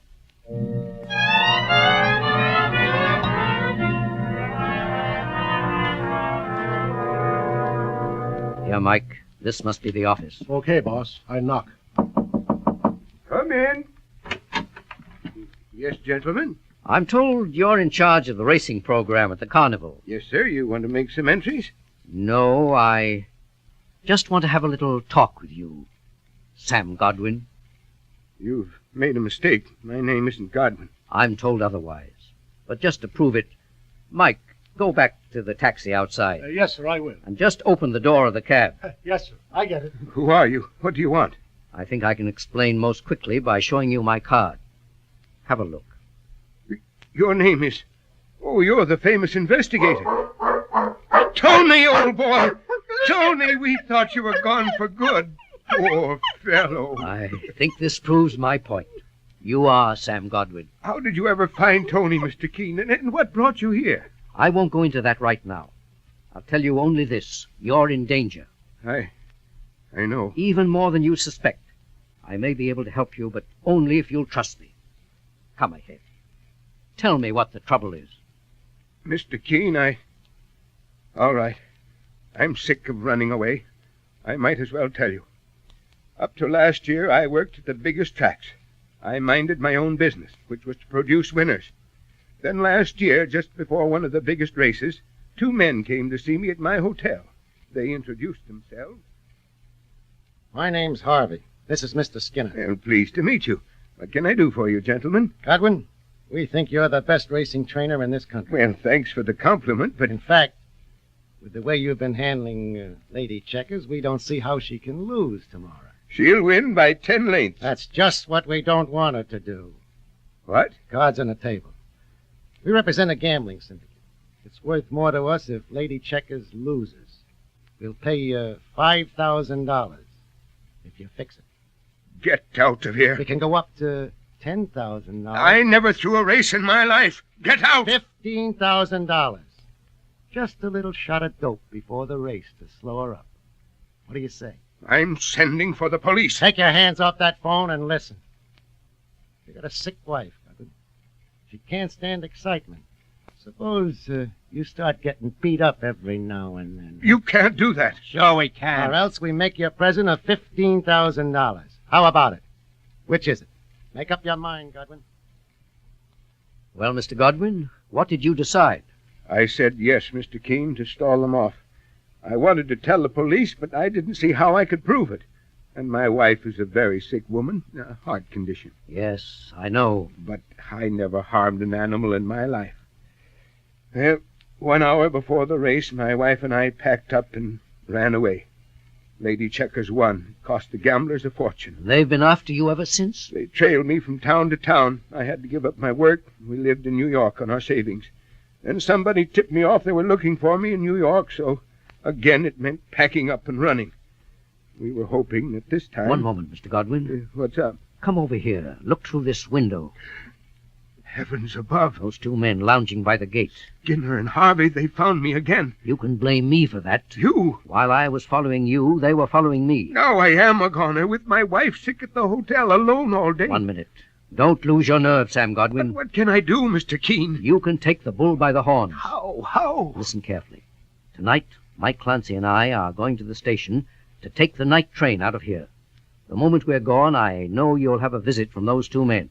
And here is the only thing to do.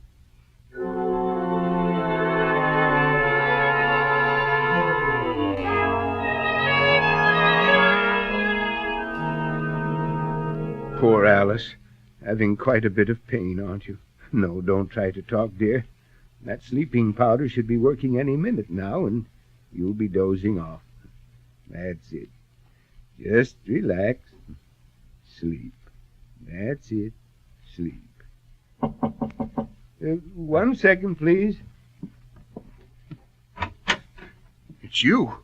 You? Hello, Godwin. Surprised to see us? We're coming inside. No, you can't. My wife's sick. She just dozed off. Too bad. Let's go downstairs to the lobby. Have 10 witnesses around? No, we're coming inside. Please, my wife has a bad heart. You should have thought of that before.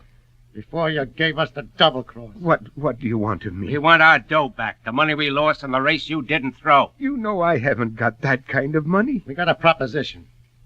What did you tell your owners when you walked out on your last job? That I had to take my wife to a rest home. So you still stand all right with your old stable and all the big stables, huh? Yes, I've had a couple of good offers lately. That's what we're getting to. You're going to take one of those offers. You're going back to the big time. To work for us. For you? When we want your horse to win, he wins. When we want him to lose, he loses. You work for us. And you keep on working for us till we get back our dough. And something more. No, I can't. I can't do it. Let's ask your wife what she thinks. No, don't wake her. She had another heart attack today. And she'll have a whole lot more if you don't get wise. Skinner, wake her up. Please, I beg you. Yoo-hoo! Wake up, Mrs. Godwin. Wake up. Shake her, Skinner. Okay, wake up, Mrs. Godwin. Don't touch me. Hands up, both of you. What? What? Reach for the ceiling. I've got you covered. Hey, it's that guy Keene. Yes, my friends, and looking a little strange in this nightcap and nightgown. I didn't leave town after all. I hopped off the first car of the train just as soon as it cleared the station. Well, I'll be... Mrs. Godwin, fortunately, is in another room of the hotel with Tony, her dog, to take care of her. I decided to take her place here in bed, just long enough to listen and get the evidence that will send you both to prison for 10 years. 10 years? Yes, for attempted extortion. All right, Mr. Godwin, phone the police. And then you can help me out of this nightgown.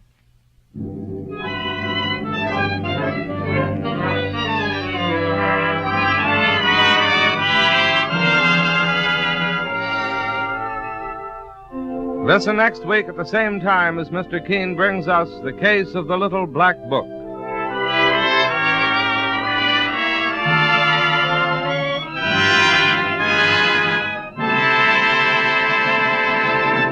The main job of a toothpaste is to help your brush clean your teeth.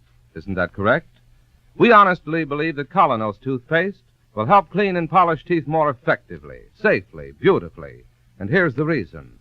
Colonos is a high-polishing toothpaste, especially designed to help clean and polish teeth with the greatest possible effectiveness, consistent with safety. That's why you can compare the action of Colonos to a jeweler's polish, removing tarnish from precious silver. Quickly, gently, it helps take away clouding surface film, leaves your teeth really clean, looking their best. Just run your tongue over your teeth and you'll feel the difference. Look in the mirror and you'll see the difference. So start each day the Colonos way, and let Colonos toothpaste help you keep smiling.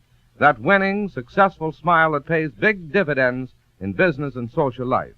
Ask your druggist for Colonos, a high-polishing toothpaste tonight. That's spelled K-O-L-Y-N-O-S. Colonos toothpaste.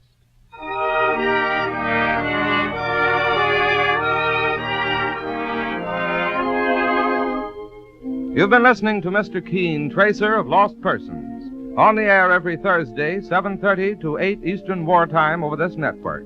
Don't miss Mr. Keene next Thursday night when the kindly old Tracer turns to the case of the Little Black Book. This is Larry Elliott saying good night for the makers of Colonos toothpaste. and inviting you to listen to Friday on Broadway at 7:30 p.m. Eastern Wartime over this network tomorrow night.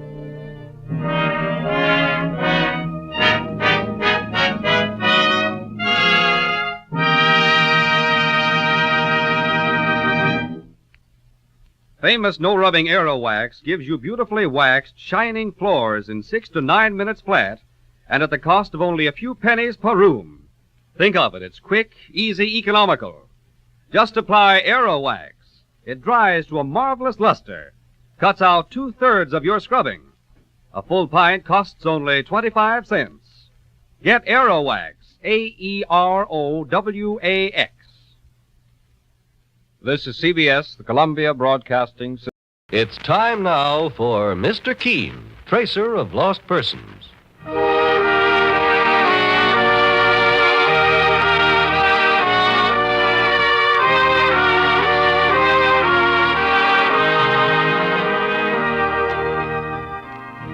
Ladies and gentlemen, Anison and Colonos present Mr. Keene, tracer of lost persons, one of the most famous characters of American fiction in one of radio's most thrilling dramas.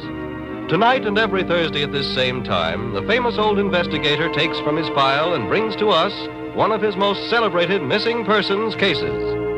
Tonight's case is entitled The Case of Murder and the Blood-Stained Necklace.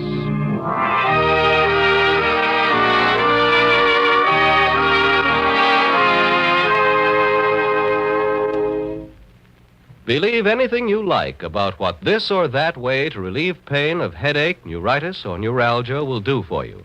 But there's one important fact you can't get away from. That is, thousands of users of Anison tablets have been introduced to this remarkable product through their own physicians or dentists.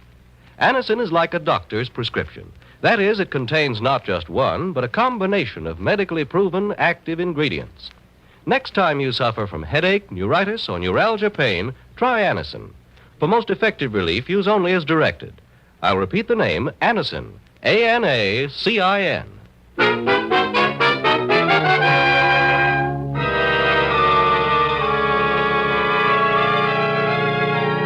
Now for Mr. Keene and the case of Murder and the Blood-Stained Necklace. Our scene opens in a corridor of a metropolitan hotel. A man with a briefcase in his hand has been knocking impatiently at one of the room doors. As a bellboy approaches with a pitcher of ice water and some glasses...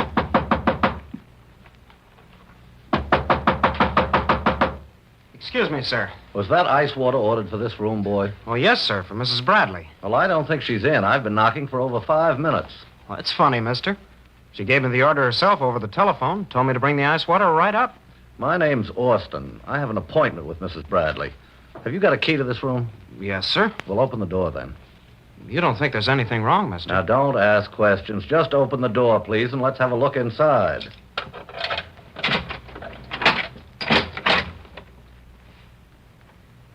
There's nobody here, Mr. Austin. Mrs. Bradley must have gone out right after I talked to her on the phone. Put that tray down and get hold of the police, quickly. Why? What's the matter, Mr. Austin? Look, behind that screen.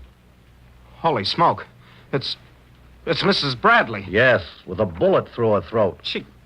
She's been murdered.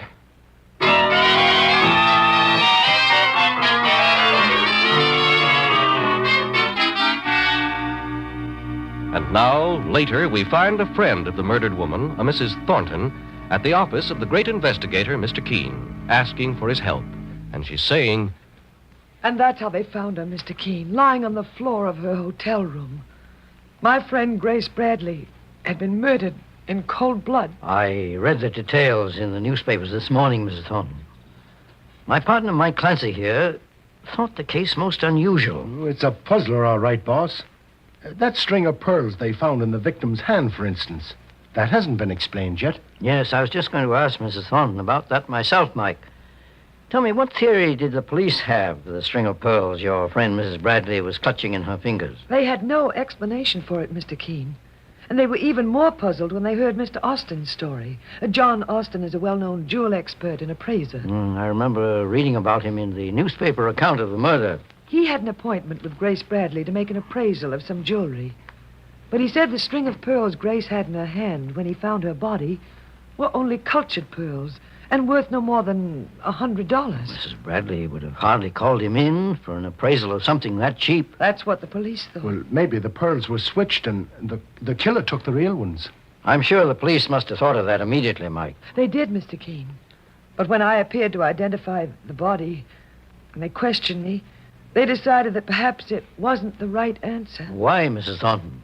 Because I told them that, to my knowledge, Grace Bradley never owned any valuable jewelry. It's true her husband was wealthy. He died only a week ago. But Grace was a simple woman who hated ostentation. She often said she had no use for jewelry, and she never wore any. Well, Mrs. Thornton, you say Mrs. Bradley's husband died a week ago? Yes, of a heart attack. The Bradleys lived in Louisville. He was a paper pulp manufacturer and very successful. After his death, Grace decided to come to New York to live, and she left right after the funeral. They had no children. When did you find out she was in New York, Mrs. Thornton? The morning before she was murdered. She phoned me and told me she'd been in town for several days and was living at a hotel. Did you see her after she phoned you? No, Mr. Keene.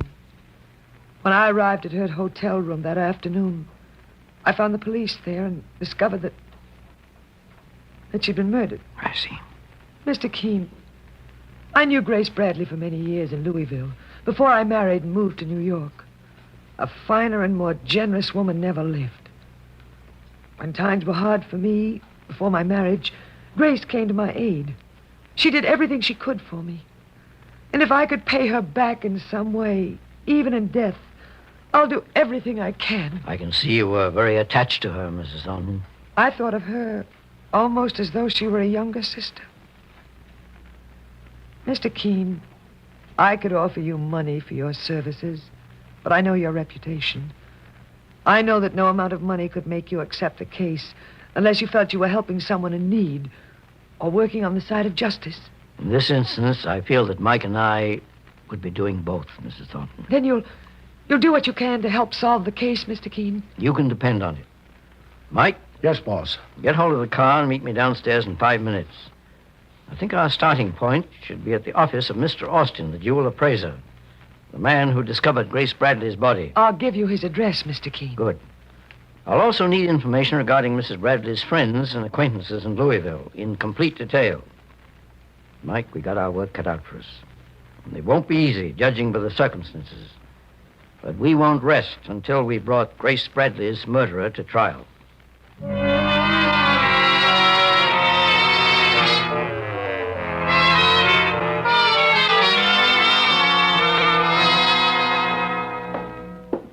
Well, here's the office, Mr. Keene. John Austin, jewel importer and appraiser. Now, let's go in, Mike. The ruby is genuine, Mr. Albright, but the ring isn't as expensive as you judged. No? I'd say it was worth no more than $500. Oh. Oh, excuse me for a moment, please. Yes, of course. Yes, gentlemen, what can I do for you? Are you Mr. Austin? At your service. My name is Keene. This is my partner, Mike Clancy. Mr. Keene, the great investigator? I'm very glad to know you, sir. And you, Mr. Clancy. Likewise, Mr. Austin. Perhaps you can guess why we're here, Mr. Austin. I presume it's in regard to the murder of Mrs. Bradley. Yes, I thought perhaps you might be able to supply us with some information, since you were the one who found her body. I only wish I could help you, Mr. Keene. But I've told the police everything I know. I was called on the telephone by Mrs. Bradley and asked to come up to a hotel suite to appraise some jewelry. Did she specify what the jewelry was? No, she didn't. As you undoubtedly know, a string of cultured pearls was found clutched in her hand.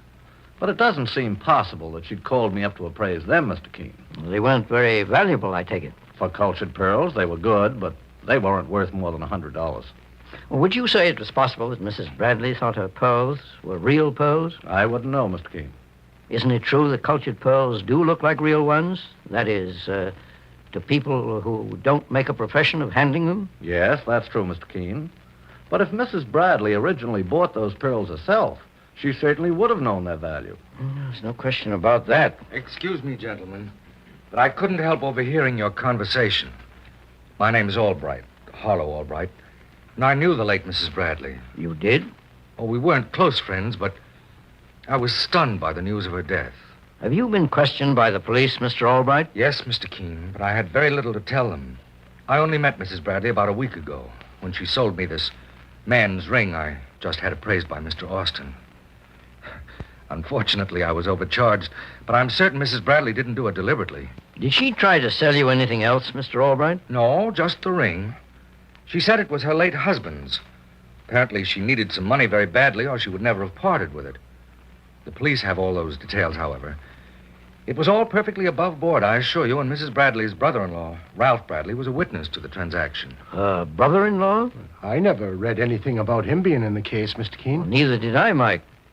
You mean he hasn't even spoken to the police yet? Not as far as we know. Well, that's very odd. Do you know where this man can be located, Mr. Albright? Oh, I believe he was living in the same hotel with his sister-in-law, Mrs. Bradley. But that guest list has been checked 4 times by the boys downtown, boss. Sure, if they'd have found another Bradley, they'd have talked to him, sure. There's no question about it, Mike. It's a mystery to me why he didn't appear of his own free will after the murder, Mr. Keene. If I'd had any idea that he was deliberately keeping himself out of this, I certainly would have mentioned his name to the police. Well, Mr. Albright, you say that as if you're quite certain Mrs. Bradley's brother-in-law had a hand in her murder. Or perhaps you'll feel the same way when I tell you why, Mr. Keene. I don't know whether or not he was registered in the hotel under an assumed name, or whether the room was someone else's. But when I first met Grace Bradley's brother-in-law, Ralph, he was apparently occupying the hotel room next to the one in which she was murdered.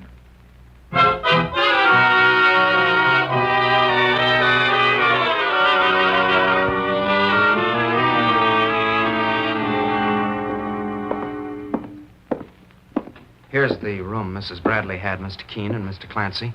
I was the bellboy who found her body, with Mr. Austin. It's a corner suite, I see, with no adjoining room on the left. And according to the register, the room here on the right was rented by a Miss Lola Smith. She's a good looker, too, Mr. Clancy.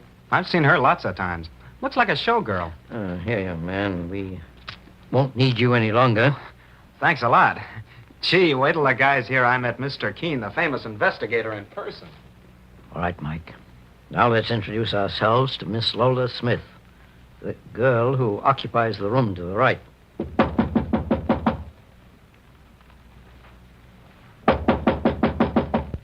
Who's there? Miss Smith certainly got a deep voice, boss. Well? I'm looking for Miss Lola Smith. Who wants her? Tell her... Let me talk to him, Ralph. I told you to keep quiet and stay inside. You're acting like a fool. I have nothing to hide. Who are you two? What do you want here? My name is Keene. This is Mike Clancy. Keene? The investigator? Lola, I knew you'd drag the cops into this sooner or later. Okay, do as you like. I'll have no part of it. Just a second, mister. Not so fast. Take your hand off me. Are you Ralph Bradley by any chance? No. Ralph, for heaven's sake. Shut up, Lola. Now, just a moment. Okay, you ask for it. Saints preserve us. He's armed to the teeth. Look at the size of the gun he's toting around, Mr. Keene. Big enough to blow your head off if you stand in my way. Ralph, don't you see you're only making things worse for yourself? If it weren't for you, Lola, I wouldn't be in this fix. But you can shift for yourself now. I'm playing this my own way. And if anyone tries to follow me, I'll shoot to kill. Quick, Mike. The phone. Give me the front desk. This is an emergency. Desk, there's a man on his way down carrying a gun. Get hold of the house detective and alert the policeman on the beat. Make sure he's stopped. I'll be right behind the boss. He won't get far. Now, be careful, Mike. He's dangerous. Well, I guess Ralph Bradley's in trouble. He's not the only one, Miss Smith, if that happens to be your name, which I doubt very much. You're in this, too. Apparently, we found the first link in the chain surrounding Grace Bradley's murder. And in a very short time, I hope to weld the chain completely around the killer's wrists.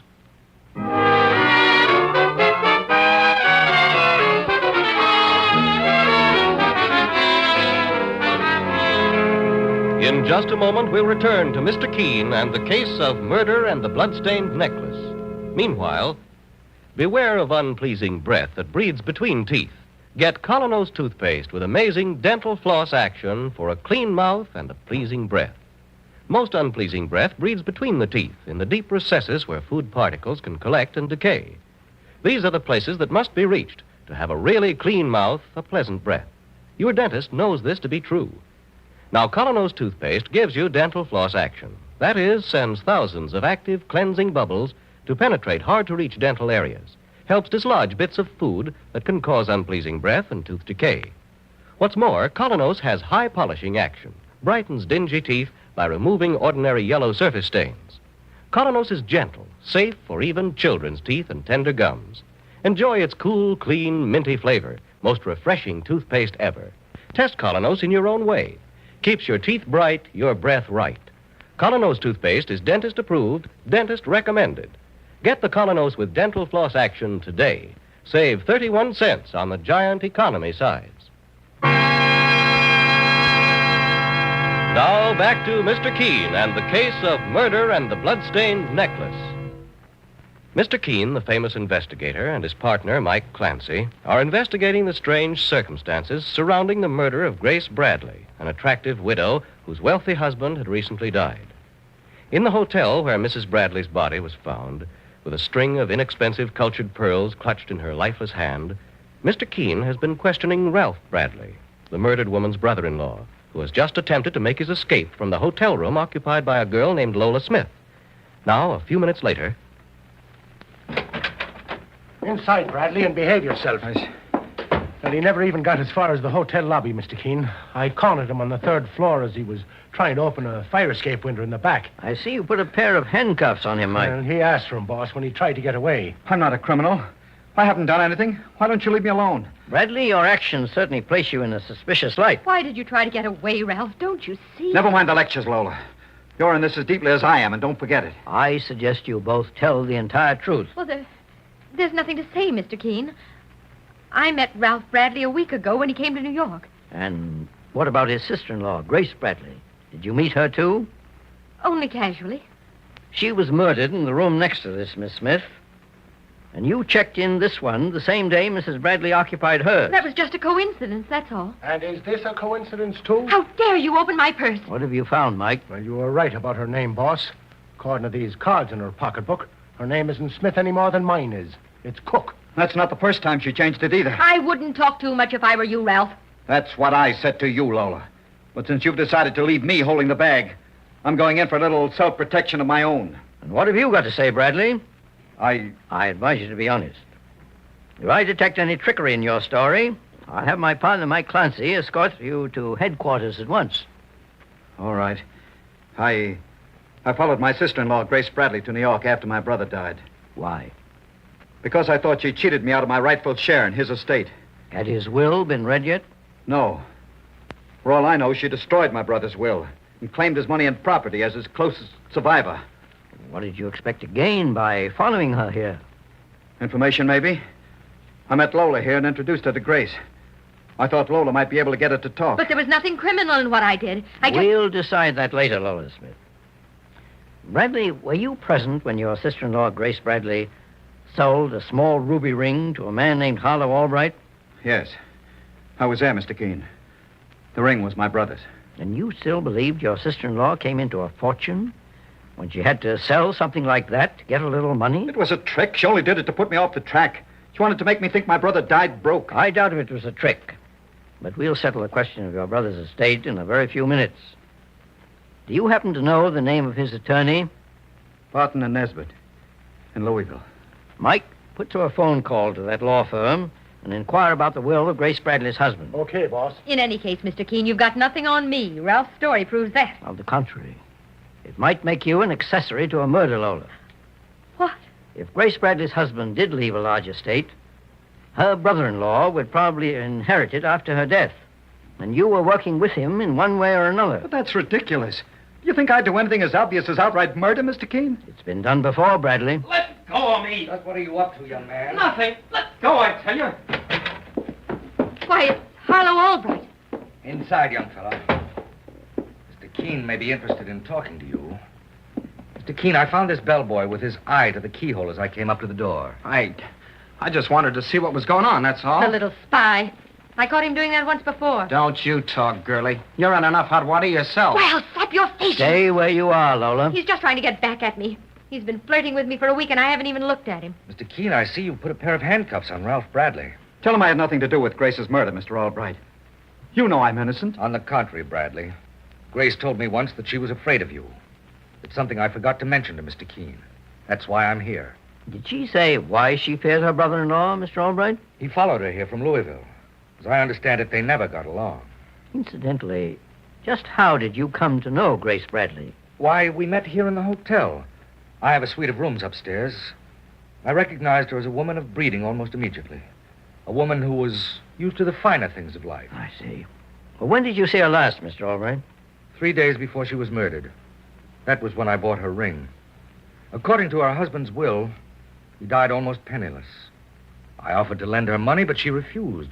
Instead, she asked me to buy a few trinkets from her. You're sure that was all the jewelry she had? As far as I know, Mr. Keene. She'd gotten a few pieces of costume jewelry from her brother-in-law, Ralph Bradley, here. But they had little value. I suppose he's told you that he sells costume jewelry. No, he didn't tell me, Mr. Albright.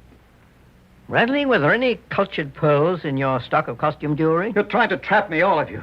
But I'm through answering questions, understand? I'm through. Boss. Just a second, Mike. I'll be right with you. Mr. Albright, will you see these people remain where they are? It'll be a pleasure, Mr. Keene. Mike, keep your voice down. Did you phone the law firm in Louisville? Yes, Mr. Keene. And the will of Grace Bradley's husband was read the day she was murdered, according to the lawyers. They wired her that her husband had died in debt. He even lost his money because of bad investments. It's beginning to add up now, Mike. Come in here with me. Bradley, I'm placing you under arrest. You can't hold me, Keene. The whole thing's a frame-up. We'll let the police decide that. What about me, Mr. Keene? Honest, I didn't do anything. Maybe I was snooping a little, but I'll lose my job as a bellhop. Young man, I think you've learned a lesson on eavesdropping you won't forget too soon. You can leave and tell the house detective to get hold of a squad car for Bradley and his accomplice, Lola Smith. Anything you say, Mr. Keene. Well, then, I'm under arrest, too? I'm afraid you'll have to be detained, Miss Smith, along with Ralph Bradley. Oh, Mr. Albright, would you accompany us to police headquarters, please? Not as a suspect, of course, but merely to give the police additional information. I'm glad to be of help in any way, Mr. Keene. Then I suggest we get started. Okay, Bradley. You and the lady walk out ahead of us. And don't try to make another run for it, unless you think you can travel faster than a bullet. Mike, 1 second. I just want to make sure they're all out of earshot. I've got some instructions for you. What is it, Mr. Keene? The case isn't finished yet, but will be shortly. I think we'll all be due for a little surprise. Now, when the police have taken over, meet me downstairs in the lobby. We're going to find the final link in that murder chain.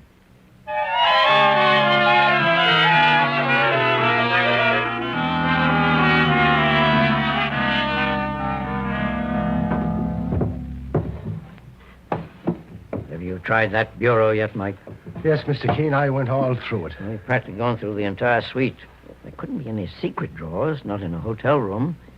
And certainly the killer wouldn't carry what we're looking for around with him. Well, let's go back to the living room. Oh, we've gone through everything in the place, Mr. Keene. Looks as though this time we're stymied. Mike. He's coming back, boss. He's opening the door. Yes, I was expecting him. Come in, Mr. Albright. You should have told me you planned to visit my hotel suite, Mr. Keene. I would have supplied you with a key. The desk clerk obliges us, Mr. Albright. I've spoken to the police. They're holding Ralph Bradley and his lady friend on suspicion of murder. They won't be held for long. Oh, no? You see, I believe that both innocent. Well, then, why did you have them sent to police headquarters? I wanted to search your suite undisturbed. And it was a convenient way to get you out of here. Did you find what you were after? Yes. That's very interesting. Mike, cut the covers off that sofa in the corner and go through the ticking. The sofa, boss? Yes, and thank you for your help, Mr. Albright. What do you mean? When I said I'd found your loot, you couldn't help glancing at your hiding place. I don't think we have to search any further. Search the inside of the sofa carefully, Mike. Leave it to me, boss. I must say you put up a very good front, all right. Was this suite furnished by some of your past victims? Mr. Keene, look at this. Bring it over, Mike. It's a string of pearls, boss. And look at the size of them. And they're genuine, too. Worth a king's ransom. They belong to Mrs. Bradley, and Albright murdered her to get them. Are you quite certain of that, Keene? You first aroused my suspicions, Albright, at the jewel appraisers. I imagine you went there to find just how much Mr. Austin knew about these missing pearls. This conversation's beginning to bore me. But you made a mistake when you mentioned knowing Mrs. Bradley was penniless. She didn't learn the contents of her husband's will until the day she was murdered. You couldn't have known about it unless you saw her at that time and not several days before, as you contended. She knew she was a pauper even before the will was read. She sold me that ring to get some money, didn't she? Yes. And you bought it as part of your plan.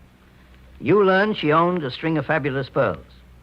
You never had money enough to buy these pearls, so you decided to steal them. You asked to see them once more before Mr. Austin, the appraiser, came, then tried to switch them with a string of inexpensive cultured pearls. But Grace Bradley caught you, and you shot her. So you put the cultured pearls in her hand, hoping it would implicate her brother-in-law. There's one thing you still haven't proven yet, Keene. How do you know these pearls were Grace Bradley's?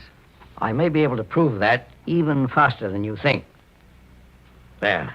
What are you doing? Breaking the string that holds the pearls together. Mike, take a look at this. Why, there's dried blood on parts of that string, boss. Yes. Mrs. Bradley was wearing the pearls when she was shot in the throat. Harlow Albright wiped off the obvious bloodstains from the pearls, but he neglected the bit of string between each pearl. Is that proof enough, Albright? I'll kill you. No, you won't, mister. Not unless you want a taste of what your victim got. Keene, listen to me. Those pearls are priceless. We can share them and both be rich. They were collected in the South Seas in a shark-infested lagoon. Grace Bradley told you that? It was all her husband left her. She never even knew he owned them until the day before he died. He told her he was dying broke, but he'd kept the pearls for just such a time. We can sell them for $1 million, and no one would be the wiser. Where you're going, Albright, even $1 million wouldn't do you any good. Take him away, Mike. From here, Harlow Albright goes to trial for murder.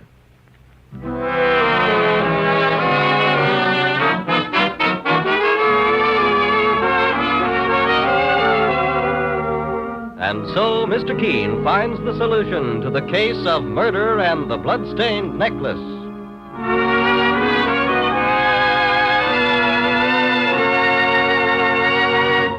The next time you're suffering from the pains of headache, neuritis, or neuralgia, try Anacin.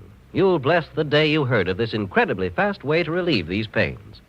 Now, the reason Anacin is so wonderfully fast-acting and effective is this. Anacin is like a doctor's prescription. That is, Anacin contains not just one, but a combination of medically proven active ingredients in easy-to-take tablet form. Thousands of people have received envelopes containing Anacin tablets from their own dentist or physician, and in this way have discovered the incredibly fast relief Anacin brings from pain of headache, neuritis, or neuralgia. So next time such pains strike, take Anacin. For most effective relief, use only as directed. Your druggist has Anacin in handy boxes of 12 and 30 and economical family-size bottles of 50 and 100. The name is Anacin, A-N-A-C-I-N.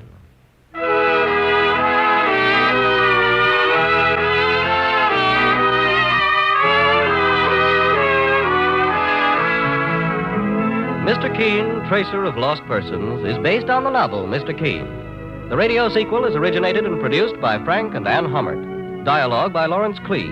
Bennett Kilpack plays Mr. Keene. It is on the air every Thursday at this time. Don't miss Mr. Keene next Thursday when the kindly old Tracer turns to the Yellow Talon murder case.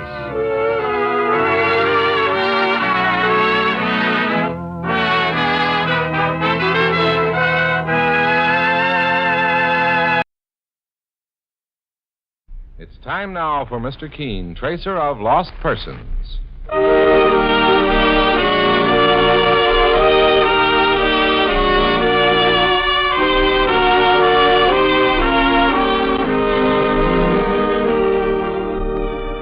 Ladies and gentlemen, Anacin and Kalinos present Mr. Keene, Tracer of Lost Persons, one of the most famous characters of American fiction in one of radio's most thrilling dramas. Tonight and every Thursday at this same time, the famous old investigator takes from his file and brings to us one of his most celebrated missing persons cases. Tonight's case is entitled The Case of the Rushville Murder.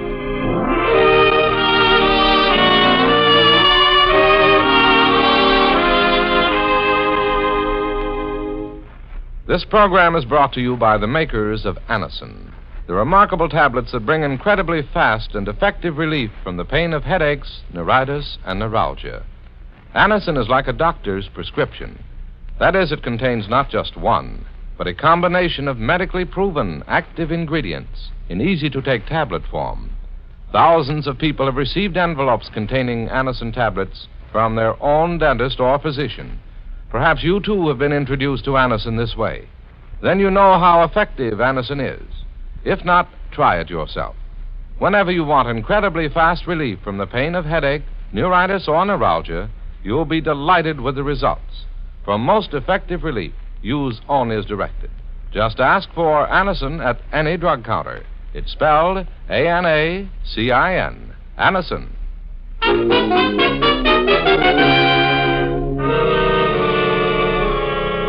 Now for Mr. Keene and the case of the Rushville murder. Our scene opens in the home of Dr. Prentice, a well-known physician and psychiatrist who resides in the small New Jersey community of Rushville. The doctor's daughter, a tall, lovely young girl, is just reaching for the telephone, which has been ringing insistently, as if aware of the urgency of this particular call. Hello? Laura, this is Dad. Oh, where are you, Father? At the hospital, but I'm coming right home, Laura. After I hang up, be sure to shut and bolt all the doors and windows. Why, what's happened, Dad? One of my patients has just escaped from the hospital. She's a homicidal maniac, Laura, and extremely dangerous. Father, there was something I wanted to tell you. Oh, later, my dear. Right now, you do as I ask. This insane patient of mine is under the delusion that I'm her enemy, and she may head for the house immediately. I've already informed the police. All right, Father. And don't let anyone inside the house. I'll be home in 20 minutes. Goodbye, Laura. Goodbye.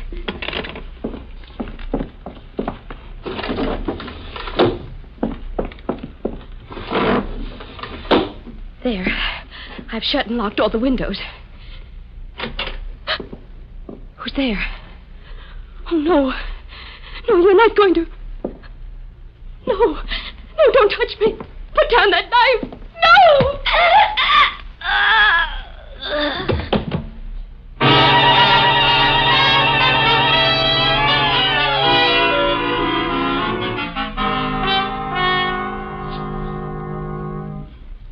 My daughter was found by the police 5 minutes after I had phoned her, Mr. Keene.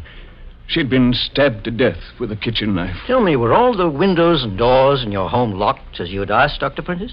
No, Mr. Keene. The windows were shut, but apparently Laura never had time to lock the back door that leads to the kitchen before Natalie Craven, the insane patient, reached the house. Saints preserve us. Well, Dr. Prentice, your insane patient seemed to head for your home immediately after escaping from the hospital. Yes. That's a little odd in itself. But I told you how this patient felt about me, Mr. Keene. I'd treated her for a mental disorder for 2 years, but she developed a fixation about me and began to feel that I was her mortal enemy. Well, you were devoting your time to bring her back to sanity. Yes, Mr. Keene. But what I meant, Dr. Prentice, was this. You were in the hospital at the time of the insane woman's escape. Now, if she wanted to murder you, why didn't she attack you after you left the building? Why did she come to your home instead and attack your daughter? The mind of a psychotic reacts in odd ways, Mr. Keene. This woman, Nettie Craven, may have thought I'd left the hospital. Then, finding I wasn't at home, she must have attacked my daughter, Laura, to revenge herself on me. Oh, I see what you mean, Doctor. Since the death of my wife, Mr. Keene, there have been only 2 things in my life: my work and my daughter, Laura. Laura is gone now. But I still have my work, and I intend to carry on. Naturally. I don't want Nettie Craven punished for the crime. She's completely insane. But she must be caught and returned to the hospital before she claims another victim. You, for instance, Dr. Prentice? Oh, I wasn't thinking of myself. I'm thinking of others. That's why I've come to you, Mr. Keene. The police are on the case, of course. And if an investigator of your ability also enters it and works along with them, the woman will be captured all the sooner. I intend to do everything I can, Dr. Prentice. Oh, thank you, Mr. Keene. Needless to say, you'll be doing a great public service. Yeah, but we're also thinking about you, Dr. Prentice. Oh, please don't worry about me, Mr. Clancy. Well, if you don't mind, I'd like to do a little prescribing in this particular case, Dr. Prentice. Where is your home? In New Jersey, a town called Rushville. Well, Rushville's just across the river. That's right, Mr. Clancy. Dr. Prentice, I'd like to exchange house keys with you. I'd like you to stay in my apartment until this case is over. and Mike and I will stay in your house. But my work, Mr. Keene, my practice. Well, it'll be better for you to miss a few days' work now, Doc, than to end up with no work at all. You mean you think Nettie Craven will try to make me her next victim? If this insane woman killed your daughter, yes. I insist that you take these precautions, Doctor. Well, in that case, I'll do as you ask, Mr. Keene. Fine. And be careful yourself. I needn't remind you that a homicidal case like Nettie's is most dangerous. Oh, I'm aware of that, Dr. Prentice. There's just one thing I'd like to add, Mr. Keene. If a young man named John Digby calls, try to break the news of Laura's murder as gently as possible. John is Laura's husband. Her husband, eh? Was he living in your home, too, Doctor? No. As a matter of fact, my daughter Laura had just come back to my house the day before. She and John were married only a month ago. They had a childish quarrel. I see. Oh, it was nothing at all, Mr. Keene. John's a fine boy, and I was certain I could have patched things up between them. You tried to notify him of Laura's death, didn't you, Dr. Prentice? Yes, but I couldn't reach him anywhere. Very well, Dr. Prentice. You can proceed to my home immediately. I'll notify the hospital you won't be available for a few days. Meanwhile, Mike and I will bend every effort to put our hands on this Rushville murderer before another victim is added to the list.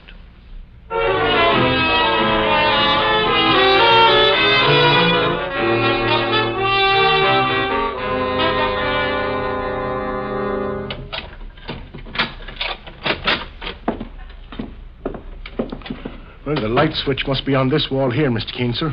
Oh, here it is. Well, Dr. Prentice seems to have a very comfortable home, Mike. Well, sure, and it's too bad he lost his daughter. It's pretty tough for a man to go through something like that, Mr. Keene. Yes, but he still has his work, and he's one of the best in the profession. If we can... Boss, just a minute. I thought I heard someone moving around the next room. You're right, Mike. There's someone here. Open that door. I'd better have my gun handy, just in case. Who are you? Stand where you are, mister. Don't move. What are you, thieves? No, young man. We happen to be working with the police. The police? What are you doing here in Dr. Prentice's home? Come to talk to my wife. His wife? This must be young John Digby, boss. Laura's husband. How did you know my name? Your father-in-law, Dr. Prentice, told us about you, John. My name is Keene. This is my partner, Mike Clancy. May I ask how you got into this house? Why, there was a kitchen window open. I didn't want to ring the front doorbell because I thought that Laura wouldn't let me in. We'd quarreled like a couple of silly kids, and she'd left me. I've come back to apologize to her. Saints preserve us, but he hasn't even heard. Heard what? Sit down, John. What is it? Why are you both looking at me like that? Where have you been for the past 2 days? I was so miserable after our quarrel. I went to a little town near Philadelphia. That explains why you didn't learn of the tragedy. What tragedy? It's going to be a shock, John, so prepare yourself. Your wife, Laura, was murdered. Laura murdered? By a maniac. No. No, I don't believe it. It's true. And I'm sorry. One of your father-in-law's patients, an insane woman, escaped from the hospital. And they think she attacked your wife. I should never have let Laura leave our apartment. It's all my fault, Mr. Keene. Sometimes fate works out things in her own peculiar way, John. And you think it was that maniac who killed Laura? Well, that's the general opinion. Well, it isn't my opinion. What do you mean, John? Mr. Keene, a few days ago, Laura was troubled by something important she wanted to tell her father. She started to tell me about it when I got home. But I interrupted her, and that's when we had our quarrel. You don't know what it was that worried your wife? I can guess. We fought because I was jealous, Mr. Keene. Jealous of a man named Arthur Halliday. And who is he, John? He used to be a medical student at the university in town. Dr. Prentice is a member of the examining board in that university. The board that passes on a student's character before he's permitted to graduate as a doctor. Yes, go on. Halliday drank a lot, gambled. The examining board found out and dismissed him from the medical school. They decided he was too weak to accept the responsibility a doctor must take. You say you were jealous of this Arthur Halliday? Yes, Mr. Keene. He used to see a lot of Laura before we were married. The other day, I saw them together on the street. She never told me she was seeing him. Now it's beginning to be clear to me. Halliday was probably trying to use Laura's influence with her father to have himself reinstated at the medical school. She refused, and he made a threat. That's what she wanted to tell her father, Dr. Prentice, about. Well, you don't mind my saying so, John. You're taking a lot for granted. But it is worthwhile looking into, isn't it, Mr. Keene? If I ever find out that Arthur Halliday was responsible for Laura's death, I'll... Why, you look a little pale, young fella. News is too much of a shock for him, Mike. Would you like to lie down inside for a while, John? Yes, sir. I think I'd better. I'll be all right, Mr. Keene. I just want to be alone for a few minutes. I'll answer that, Mike. Is Dr. Prentice in, please? No, not at the moment. My name is Maud Craven. Craven? Mr. Keene, she must be related to that insane patient who escaped. She's my sister, sir. Come in, Miss Craven. My name is Keene. I happen to be looking for your sister. Mr. Keene, the famous investigator? Oh, you won't put Nettie in prison, will you, sir? She doesn't realize what she's doing. All I want is to return her to the hospital where she belongs. I know they're looking for Nettie. They think she murdered the doctor's daughter, Laura. I came here to tell Dr. Prentice how unhappy it made me when I heard about what happened. Do you know where your sister may have hidden, Miss Craven? If I did, Mr. Keene, I'd call the hospital. I know how dangerous Nettie is. I don't want to give her the chance to do to someone else what she did to poor Miss Laura. Excuse me for a moment, please. Hello? Dr. Prentice? He's not in at the moment. Who's calling, please? Arthur Halliday. When will I be able to reach him? Why, very shortly. Is it important? I'll say it's important. To me, anyway. Who is this? A friend of the doctor's. Well, you can give him this message. He's kicked me around long enough. Because of him, I can't get into a medical school in the country. And if he doesn't stop hounding me, I'll square accounts. Hello? Hello? Who was that, Mr. Keene? That was Arthur Halliday, Mike. The young medical student John Digby told us about. I wish I could have gotten his address. But if he was a student in the town university, they can tell you where to reach him, Mr. Keene. If you want me to, I'll... What is it, Miss Craven? The window. Saints preserve us. There's someone outside, boss. Yes, she's staring in the window. Look at that face. She looks like an animal. It's Nettie. It's my sister. Grab her, Mike. Mr. Keene. Isn't she there? There's no one in sight, sir. She's disappeared like a ghost, boss. It's too dark out here to see where she went. She couldn't have gotten far, Mike. Something tells me she's still close by. Come on. We're going to search every inch of these grounds.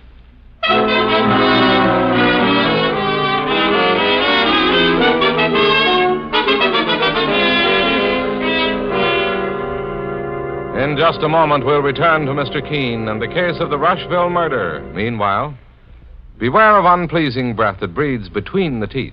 Use Colinos toothpaste with dental floss action. Those crevices where food particles can decay must be reached for a clean mouth, welcome breath. Colinos toothpaste gives you dental floss action. That is, sends thousands of cleansing bubbles to help dislodge bits of food that can cause unpleasing breath and decay. Colinost is dentist recommended. Cleans teeth bright, keeps breath right. And listen. Now save 31 cents on Colinost toothpaste in the new giant economy size. Go to your dealers today. Take advantage of this great bargain. Save 31 cents on new giant economy size Colinos. Get Colinos toothpaste today. Now back to Mr. Keene and the case of the Rushville murder. Mr. Keene, the great investigator, and his partner, Mike Clancy, are investigating the murder of Laura Digby, the married daughter of a well-known physician, Dr. Prentice, who's attached to a hospital for the insane. One of the patients, an insane woman named Nettie Craven, escaped from the hospital, and she's the one who is under suspicion for the crime. Now, Mike and Mr. Keene have just seen Nettie's face peering in through a window of Dr. Prentice's home. And as they search the grounds for her... She was standing right over here, Mr. Keene, near this window. Yes, she was, Mike, but I don't see any footprints. It's starting to snow, boss. Well, we better go back inside the house. Maybe Nettie Craven managed to slip away after all. Mike. Yes, boss. Come over here for a moment. Look at this. Why, it's a pair of doors leading right into the ground. No, it doesn't lead into the ground, Mike. It probably leads into the cellar of the house. Some of these old-fashioned houses have cellars built this way. See if you can open it, Mike. Well, I'll try. No, it won't budge, Mr. Keene. Letty must have bolted it on the inside. You think she's hiding in there? Yes. By now, she must be somewhere inside the house, Mike. Here, let me have your handcuffs. Here you are, Mr. Keene. We'll put these handcuffs through the rings on the cellar doors. Lock them from the outside. There we are, Mike. Now she won't be able to get out the way she came in. Now let's go back inside the house and find her.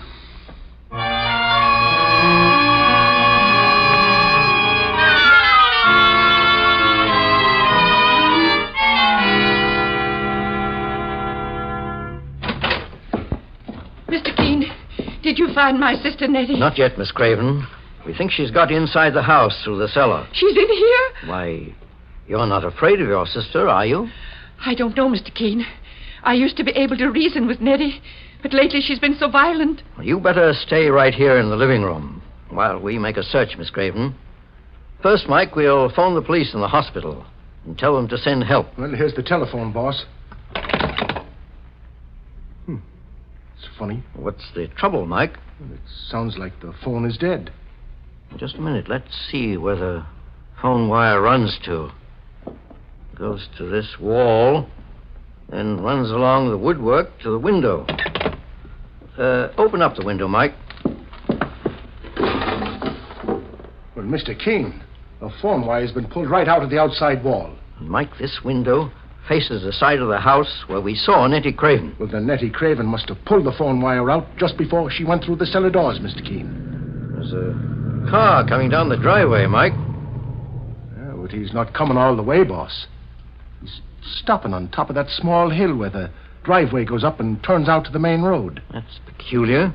Now he's put his headlights out. Mike, search this house. See if you can find Nettie Craven. But be careful. I will, Mr. Keene. Get hold of John Digby to help you. I'm going outside again and see what our latest visitor is up to.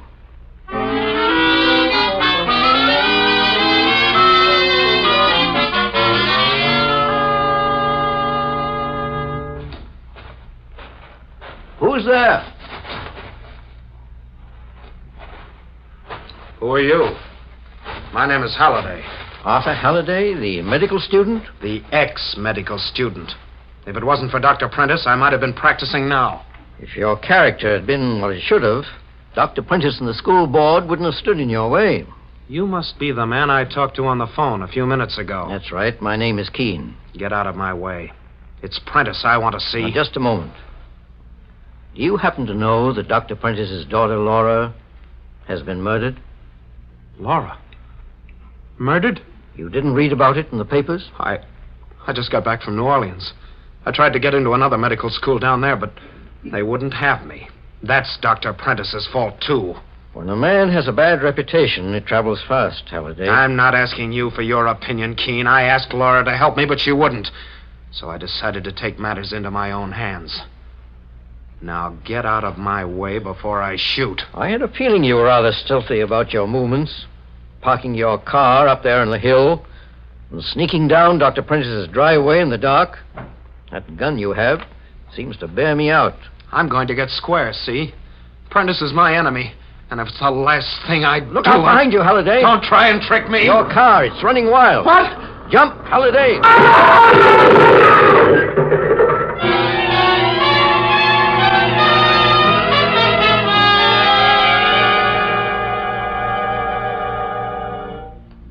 Put him over here on this couch, Mike. There. Easy now. His car rolled down the hill and smashed into the house after hitting Halliday. I don't think he's seriously injured, just stunned. I managed to push him partly out of the way. Well, Mr. Keene, how could a man be dumb enough to park a car on a hill with his handbrake off? The brake was on when I left it. Did you hear what he said, boss? Yes, Mike. That means someone deliberately released that handbrake, hoping the car would roll down and kill the two of us. Where are John Digby and Maud Craven? Here I am, Mr. Keene. Oh, what's happened? This man's been hurt, Miss Craven. Where have you been? I heard a noise upstairs and I went up to investigate. I hoped that I might be able to reason with my sister Nettie and save you trouble, Mr. Keene. You haven't left this house? No, Mr. Keene. Where's John Digby, Mike? Well, he wasn't in that bedroom where he went to lie down, boss. So I started to search the house by myself, and just as I started down into the cellar, I heard the car crash, and I ran up. Saints preserve us. What was that? Mr. Keene, it sounded like my sister Nettie. Sounds like an insane person, all right. Enough to chill you to the marrow. Just listen to her. It's coming from the cellar, Mike. Come on, let's get down there immediately.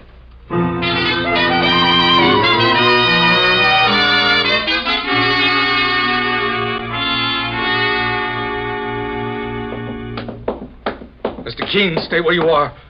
For heaven's sake, don't move. It's John Digby, boss. Nettie Craven's standing behind him, Mike, with an axe in her hands. Yes, I'm Nettie Craven.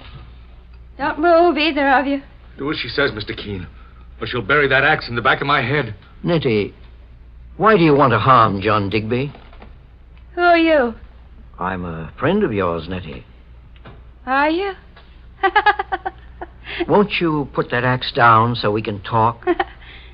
I can talk with the axe in my hand. Where's Dr. Prentice? He's not here, Nettie. That's all they ever do is lie to me. Where is he? I told you, Dr. Prentice is not here. Tell him his patient's here. Tell him the most beautiful patient he ever had is waiting for him. She's as mad as a hatter, Mr. Keene. Mad, am I? I'll show you who's mad! Nettie, wait. I think you're very clever, Nettie. Now, there's a man with sense. How long have you been hiding here in Dr. Prentice's house? None of your business. Do you know that it's snowing very hard outside? Snowing? Wasn't snowing when I came in? No, you'll need rubbers when you go home, or you'll catch a cold. Yes, I will. Wouldn't you like us to take you home in a car?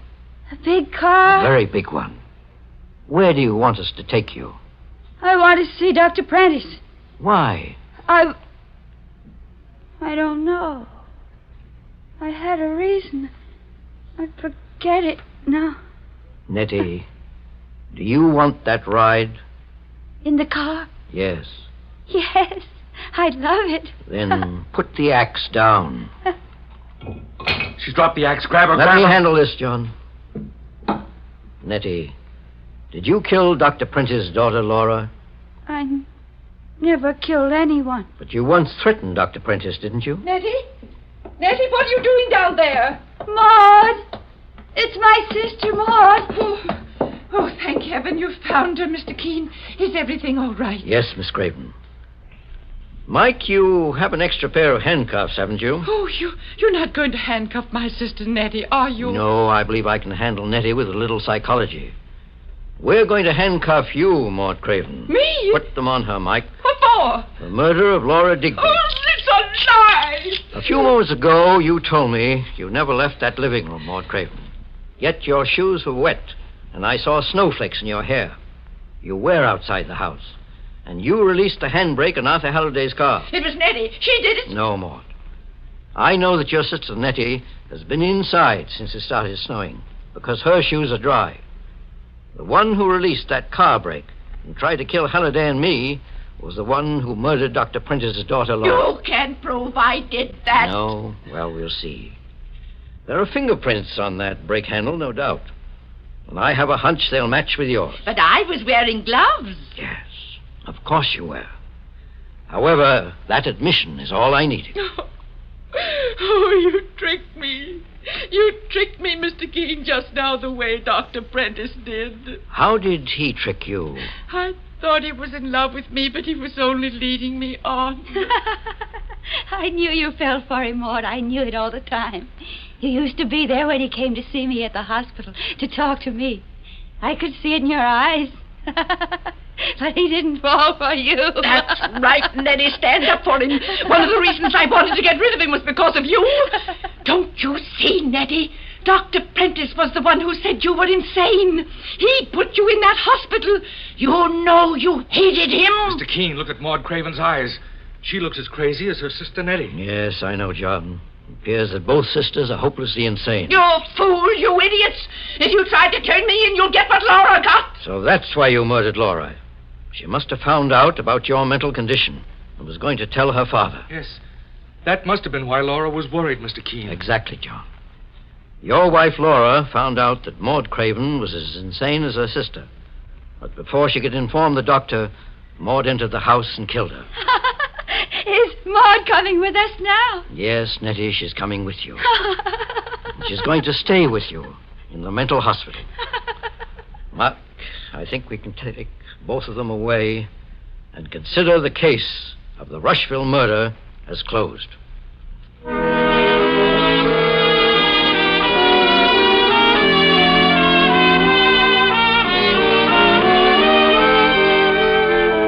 And so Mr. Keene finds the solution to the case of the Rushville murder.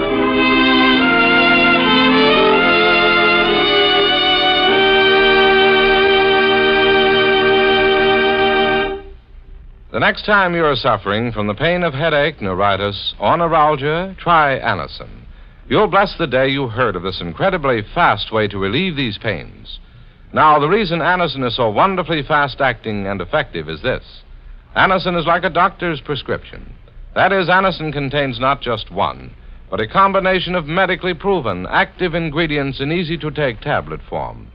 Thousands of people have received envelopes containing Anacin tablets from their own dentist or physician, and in this way have discovered the incredibly fast relief Anacin brings from pain of headache, neuritis, or neuralgia. So next time such pains strike, take Anacin. For most effective relief, use only as directed. Your druggist has Anacin in handy boxes of 12 and 30, and economical family-size bottles of 50 and 100. The name is Anacin, A-N-A-C-I-N.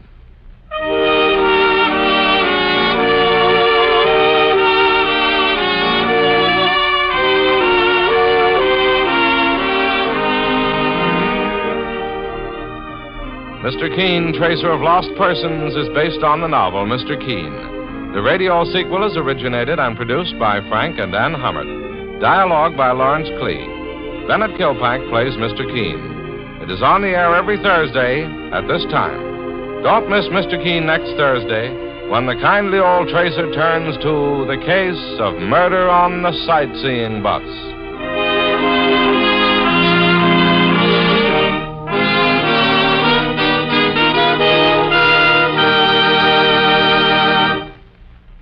Ever suffer heartburn or upset stomach from acid indigestion?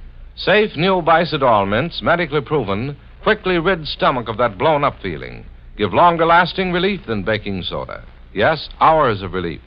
Bicidol mints not only neutralize, but actually carry away excess stomach acids. Soothe irritated stomach lining. Let you sleep all night long when acid indigestion strikes. Carry new Bicidol mints for fast relief, anywhere, anytime.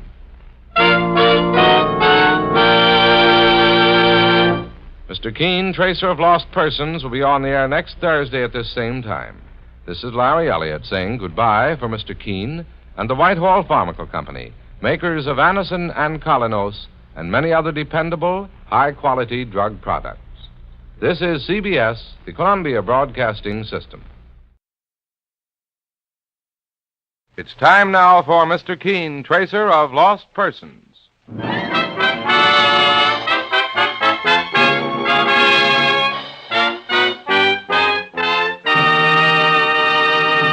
Treat common cold symptoms as you would a serious illness. Go after those aches and pains, headache and fever if present. Take Hill's cold tablets. They're specially prepared from a proven formula famous for more than 50 years. Take only as directed. Remember, Hill's cold tablets.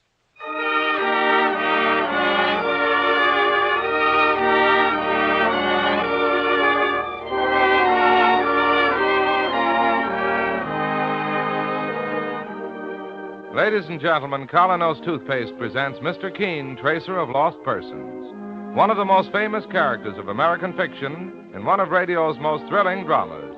Tonight and every Thursday at the same time, the famous old investigator takes from his file and brings to us one of his most celebrated missing persons cases.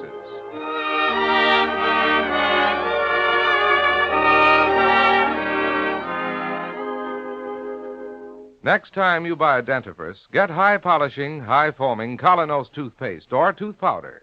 Colonos is a double result dentifrice with a mouthwash effect built right in. Freshens your breath while you're brushing your teeth. Tomorrow, buy Colonos.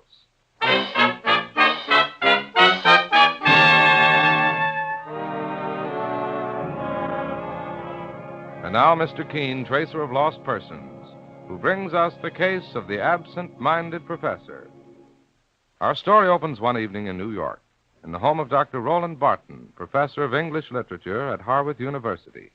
As he sits before the fireplace with his wife, Julia, he asks, Julia, my dear, are you sure you're feeling all right now? Oh, perfectly, Roland. Do stop fussing and read me another little poem. You read so beautifully. Well, let's have a look through this collection. Now, let's see. Oh, here's one. Just the thing. She walks in beauty like the night of cloudless climes and starry skies. Oh, how lovely.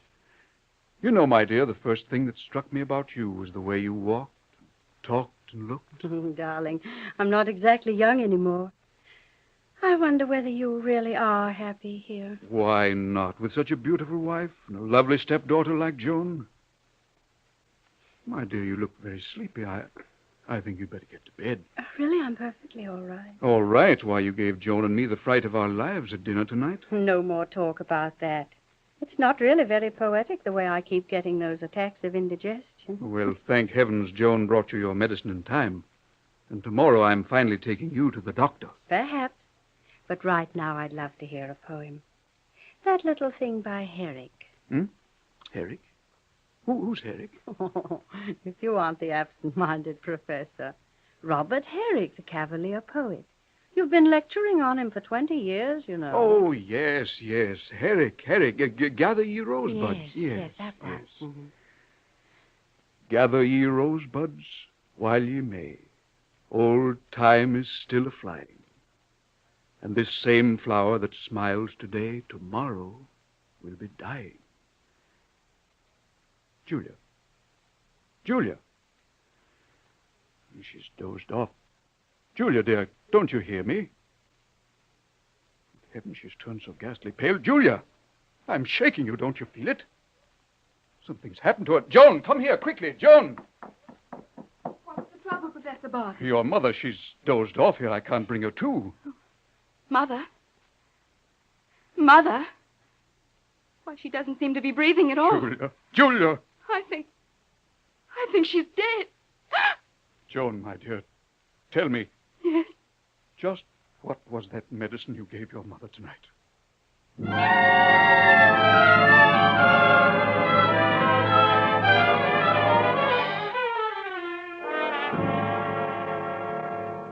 And now, a week later, the doorbell of the Barton home is rung by a slight, elderly gentleman. Yeah?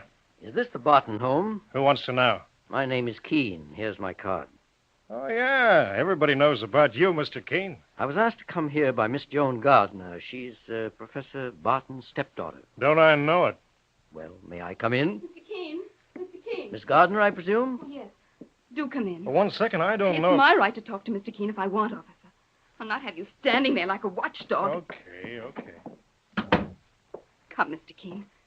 Let's go to the library. As you wish. Here. This way. Oh, Mr. Keene, this is all so horrible. Steady, my dear. That man at the door. His name is Lonigan. He's a detective from the New York police. So I gathered. He's around here all day, poking into every closet. And the way he keeps staring at me. The way everybody does. Joan, my dear, I'm here to help you. Let's have the whole story. It's my mother. She died a week ago. In this house. So I read in the papers. But you tell me how it happened. Well, Mr. Keene, I should explain that Mother was subject to attacks of acute indigestion. That night at dinner, it happened again. Professor Barton, he's my stepfather. Yes, go on. He asked me to run and get Mother's medicine. What sort of medicine? It was a powder for indigestion. She kept a small jar of it in the bathroom. I did just what Mother always did herself. I got 2 large spoonfuls of it, poured them into a glass of water. I brought it back to Mother, gave it to her myself. And then? 2 hours later, she died in her chair. I see. The doctor thought it all very unusual. Next day, he had the medicine in the jar analyzed. And? Something else had got mixed into the jar. A sleeping powder, a very powerful one. Really? I'd given Mother enough to kill 5 people. One moment. How did that sleeping powder get into the house? That was Mother's, too. How they ever got mixed up, I don't know. Well, my dear, accidents will happen. Accident? They're saying it was no accident at all. What have the police said to you? Oh, I can't bear this. I wish I'd never been born. Joan, come back. Better go after her. Well, good morning. I beg your pardon. The young lady... Oh, yes, my stepdaughter, you mean? Then you must be Professor Barton. That's right. I believe we've met before. Yes, you're Harold Vanderbrook of Yale. No, I'm... Your paper on the Elizabethan poets? No. My name is Keene. I'm an investigator. Keene? Oh, yes. Joan said she was sending for you. Poor girl. She's in a very bad frame of mind. Yes, I know that. Mr. Keene, would you step back into the library with me? Yes, of course, Professor. I could understand a certain amount of self-reproach, but the way she's taking this, why... Well, you see, there are certain reasons. My poor wife was a very rich woman. She left a very large estate. Really? Under her will, I've inherited some $50,000 myself. And Joan 5 times as much. Oh. To make matters worse, Joan and her mother were not on good terms. What was the trouble, if I may ask? Well, Joan recently became obsessed, Mr. Keene, with a young scoundrel by the name of... Frank Lawrence. Frank Lawrence? He taught chemistry for a while at the university, but Joan's mother did not approve of him. May I ask why? Well, Lawrence was up to his ears in debt. Last year, the university discharged him. Joan's mother felt he was interested in Joan only for her money. Did Lawrence visit here? Yes, Mr. Keene, much against the wishes of Joan's mother. The last time was... Yes? The day before Julia died. I see. Professor, where was Mrs. Barton's medicine usually kept? In the hall bathroom. A place of common access. Please, Mr. Keene, I'm not making charges against anybody. If you'll excuse me now, I think I'd better go to Joan. Yes, of course. Don't bother showing me to the medicine closet. I'll find the way. Just down the hall. Glad to have met you, Vanderbrook. Keene is the name. Oh, yes, Keene. Well, this is a situation. Keene. Mr. Keene. Yes? I'm the housekeeper here, Mrs. Gleason. Well? I just heard you talking with Professor Barton. So I was, Mrs. Gleason. Are you going ahead with this case? Are you going to investigate? If Miss Gardner still wants me to. Well, if you want my opinion... Yes? There's plenty to investigate. What do you mean by that? Find out for yourself.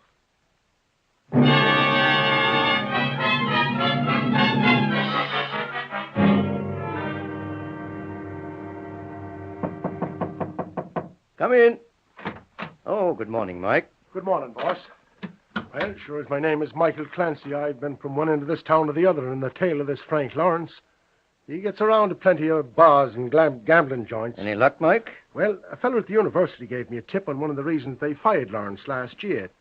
Seems he was tied up with some dope ring. Oh, really? The FBI never did get the goods on him, but he was supposed to be using his knowledge as a chemist. Anything more? Well, yes, sir. One night in a bar, Mr. Keene, he got lit up and started talking about how rich he was going to be. His exact words were... Yes? He says, one of these days the old lady will cash in, and so will I. Quite a ruffian. Do you have his address, Mike? Yes, sir, right here. Well, thank you, Mike. I'm going right over there.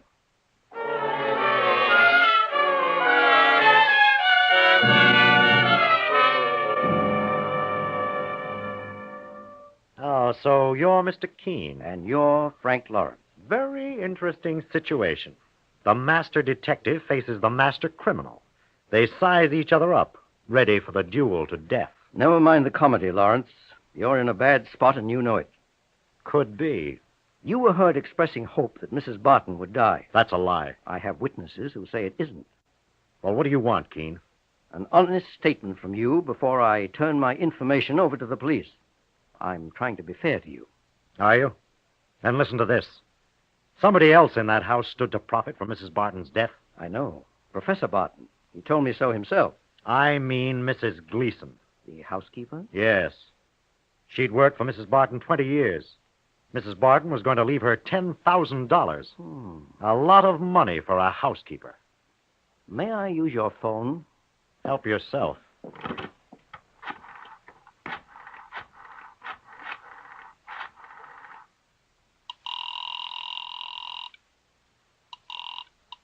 Hello? Is Miss Joan Gardner there? Speaking. Oh, this is Mr. Keene. Oh, I've been wondering about you, Mr. Keene. Has anything turned up? Have you been able Something quite important, my dear. I want to drop over and have a talk with your housekeeper. Mrs. Gleason, she isn't here. No? She was taken ill 3 days ago, very suddenly. Oh, she's ill? She decided to go off to the home of her sister. Oh, Joan, can you get me her sister's address? Well, it's around somewhere, Mr. Keene. Well, get it for me at once. This is vitally important.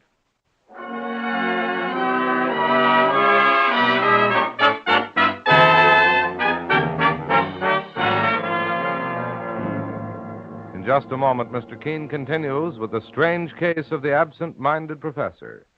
Meanwhile, one thing you'll notice about Colonos toothpaste the first time you try it is the way it multiplies itself 25 times in foam.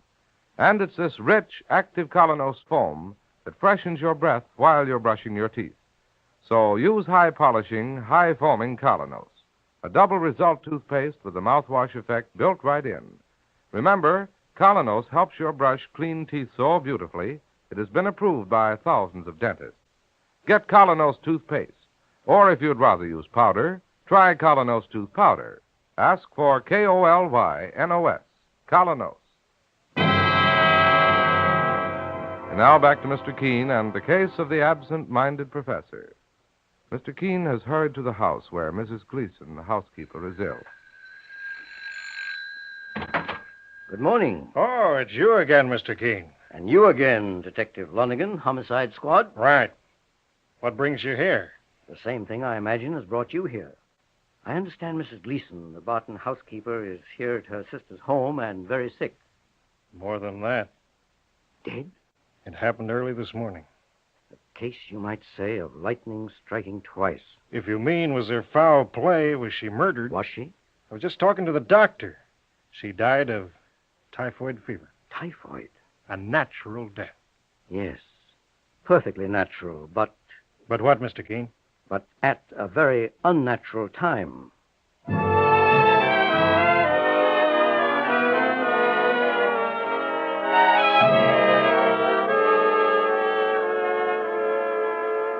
Good morning, Professor Barton. Well, I say, it's Professor Greenwood of Princeton. No. My name... I was reading your book on Chaucer only last week, and I must say My name is Keene, K-E-E-N.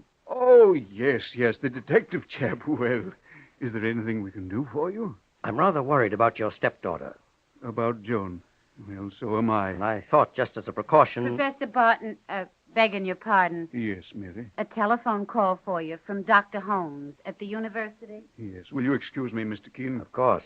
If you want to see Joan, meanwhile, she's in her study, that first door to the right. Good, I do want to see her. This door to the right.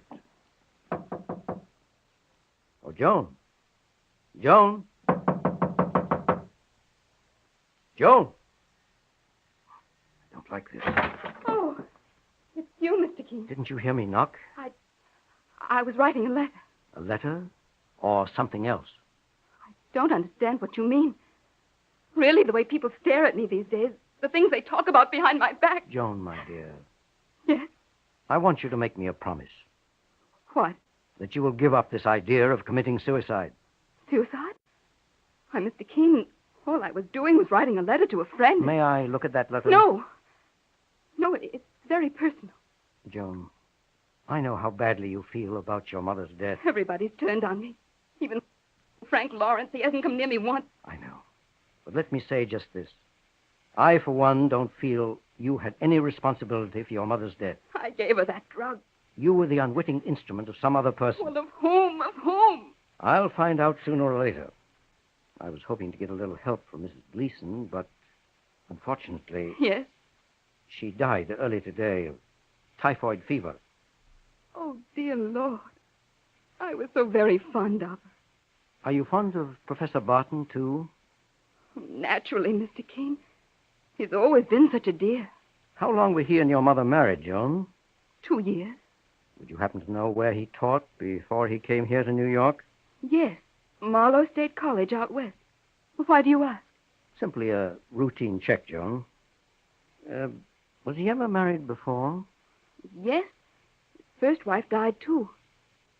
But, Mr. Keene, if you've got any idea Professor Barton is a sinister old murderer, why, he's the gentlest thing alive. Yes, that's what everyone says. That's what everyone says.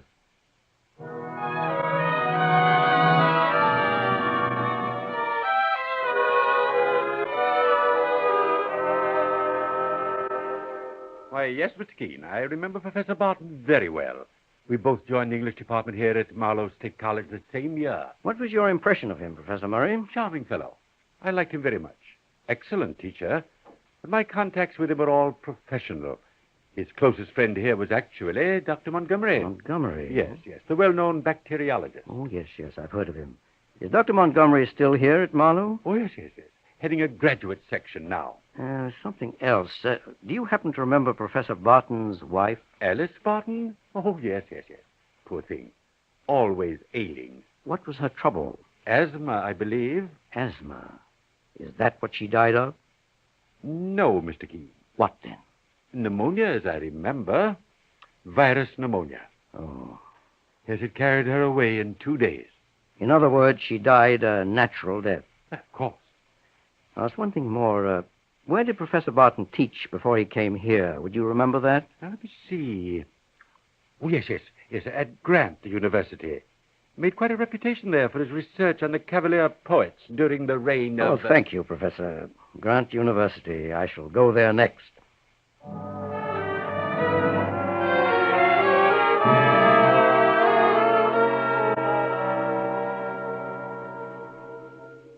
Oh, yes, Mr. Keene.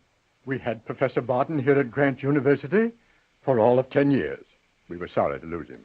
He was such a fine man. Why did he leave, Professor Roberts? Well, he had a better offer from Marlowe State College.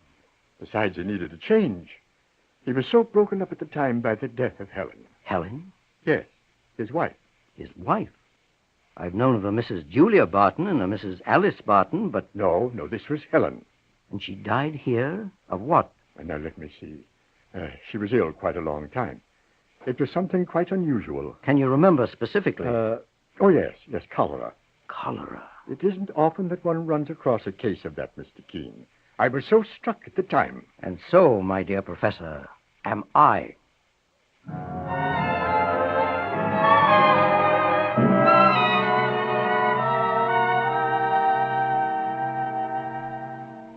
Well, boss, I'm glad to see you back at the office. The work has certainly piled up while you were gone. I'm sorry, Mike. I didn't think it was going to take so long. Did you discover anything on your trip west?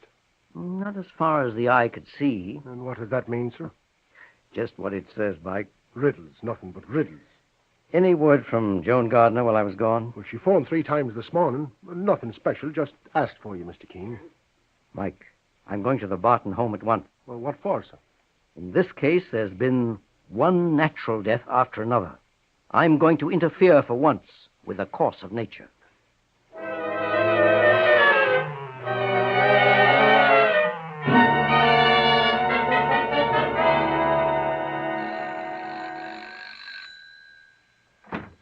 Good evening, Mary. Good evening, sir. Is Professor Barton at home? No, sir. He went to the university. On a Saturday evening? He had an appointment there with Dr. Holmes, I believe. Holmes? He's on the medical faculty, isn't he? I wouldn't know, sir. Well, I'd like to see Miss Joan, then. Please come in.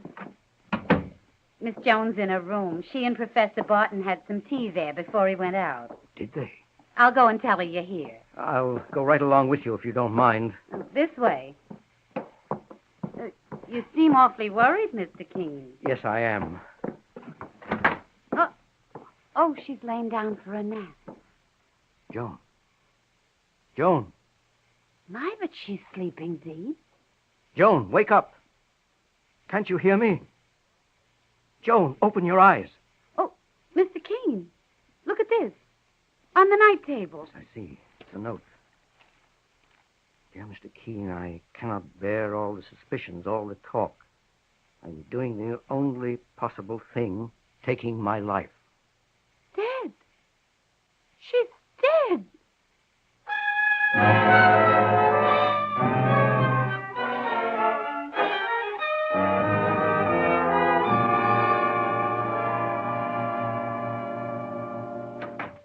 Good evening, Professor Barton.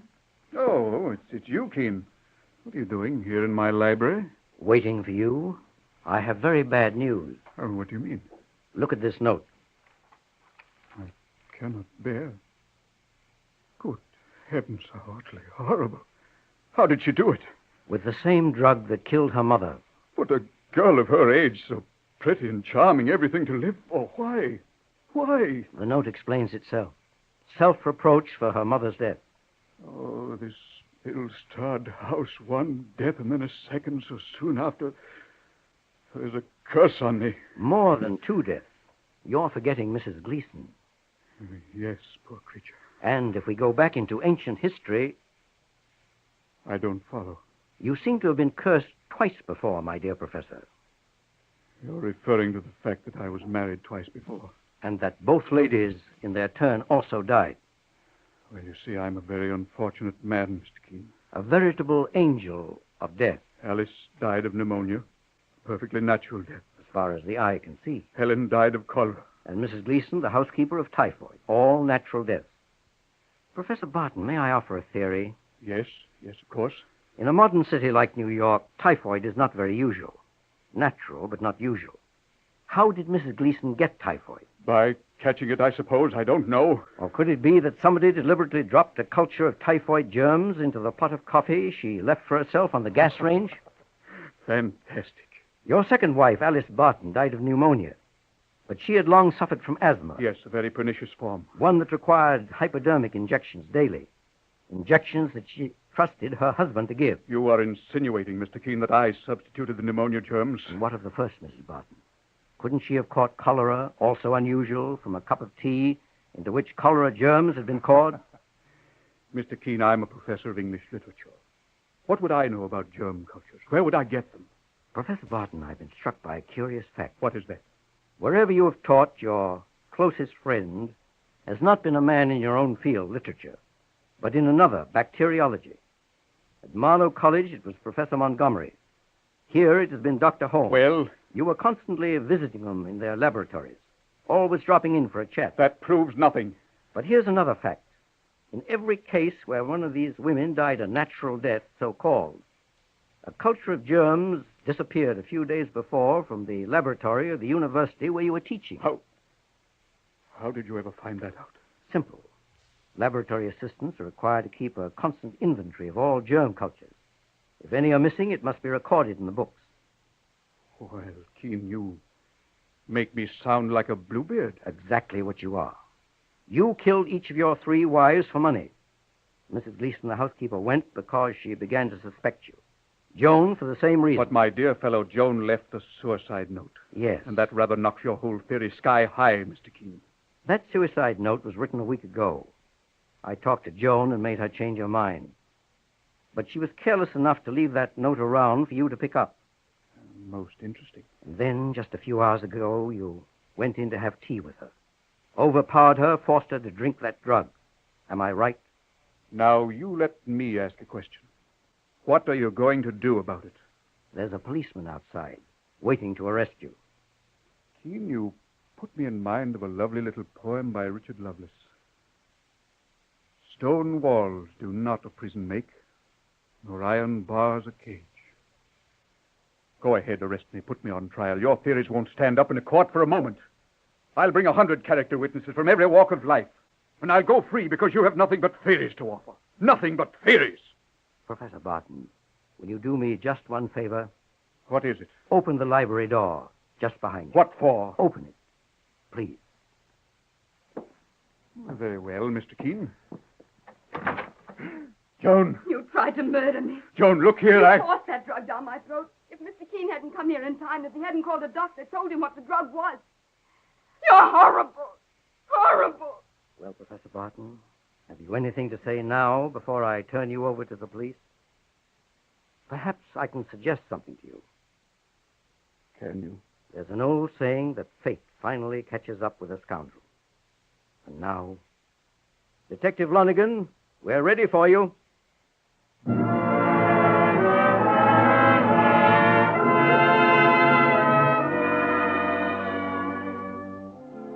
And so Mr. Keene concludes the case of the absent-minded professor.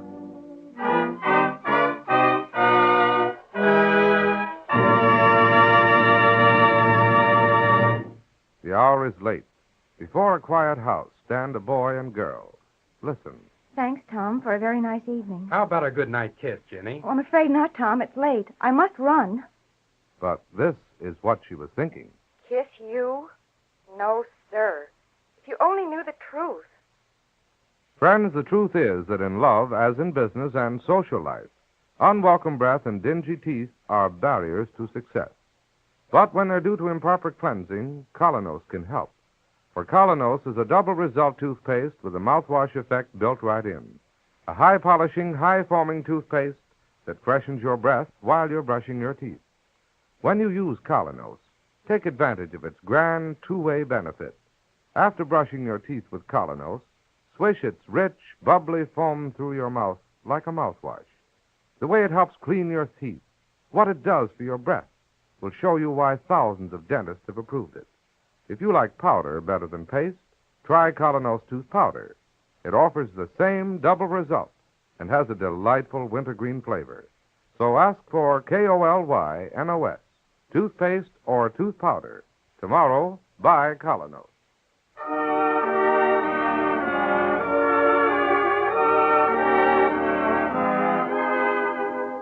You have been listening to Mr. Keene, Tracer of Lost Persons, on the air every Thursday at this time. Don't miss Mr. Keene next Thursday when the kindly old tracer turns to the case of the blood-stained piece of tin. This is Larry Elliott saying goodbye for Mr. Keene and the Whitehall Pharmaceutical Company, makers of Colonos toothpaste and tooth powder.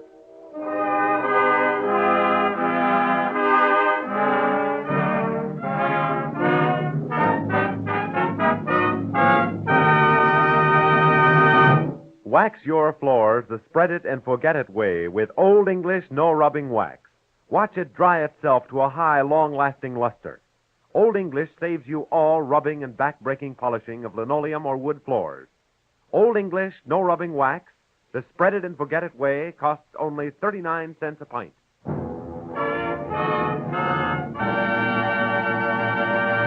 Friends, this is Mr. Keene again. Tonight, I appeal to you to give generously to the Red Cross.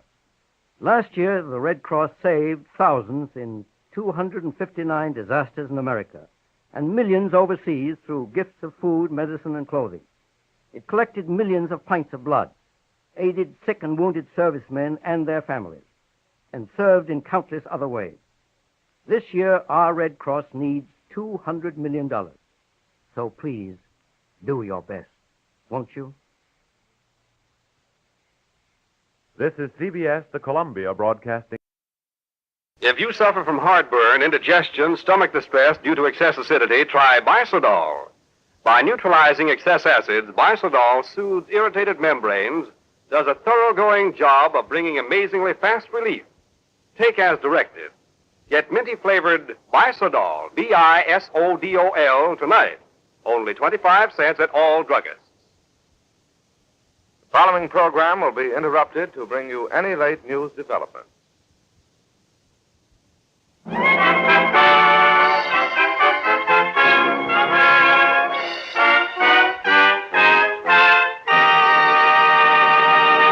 Mr. Keene, Tracer of Lost Persons, is on the air.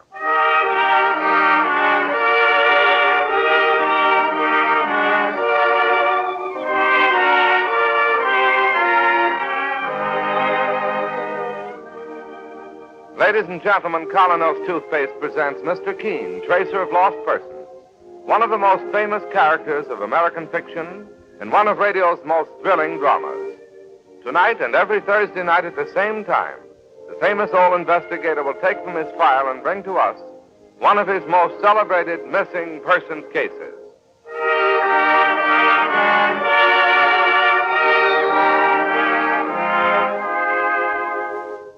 Has your dentist ever warned you not to use anything harsh or gritty when cleaning your teeth?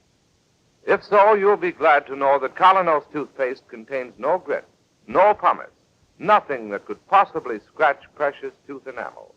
While Colonos helps clean and polish teeth with unsurpassed effectiveness, it does so with complete safety. And remember this, Colonos tastes as bright as it cleans. You'll love the fresh, clean, cool feeling that Colonos gives your whole mouth. It's a grand waker-upper of mornings, a grand picker-upper if you smoke too much. Tomorrow, join the thousands who start their day the Colonos way. You can get Colonos at any drugstore tonight. K-O-L-Y-N-O-S. Colonos toothpaste.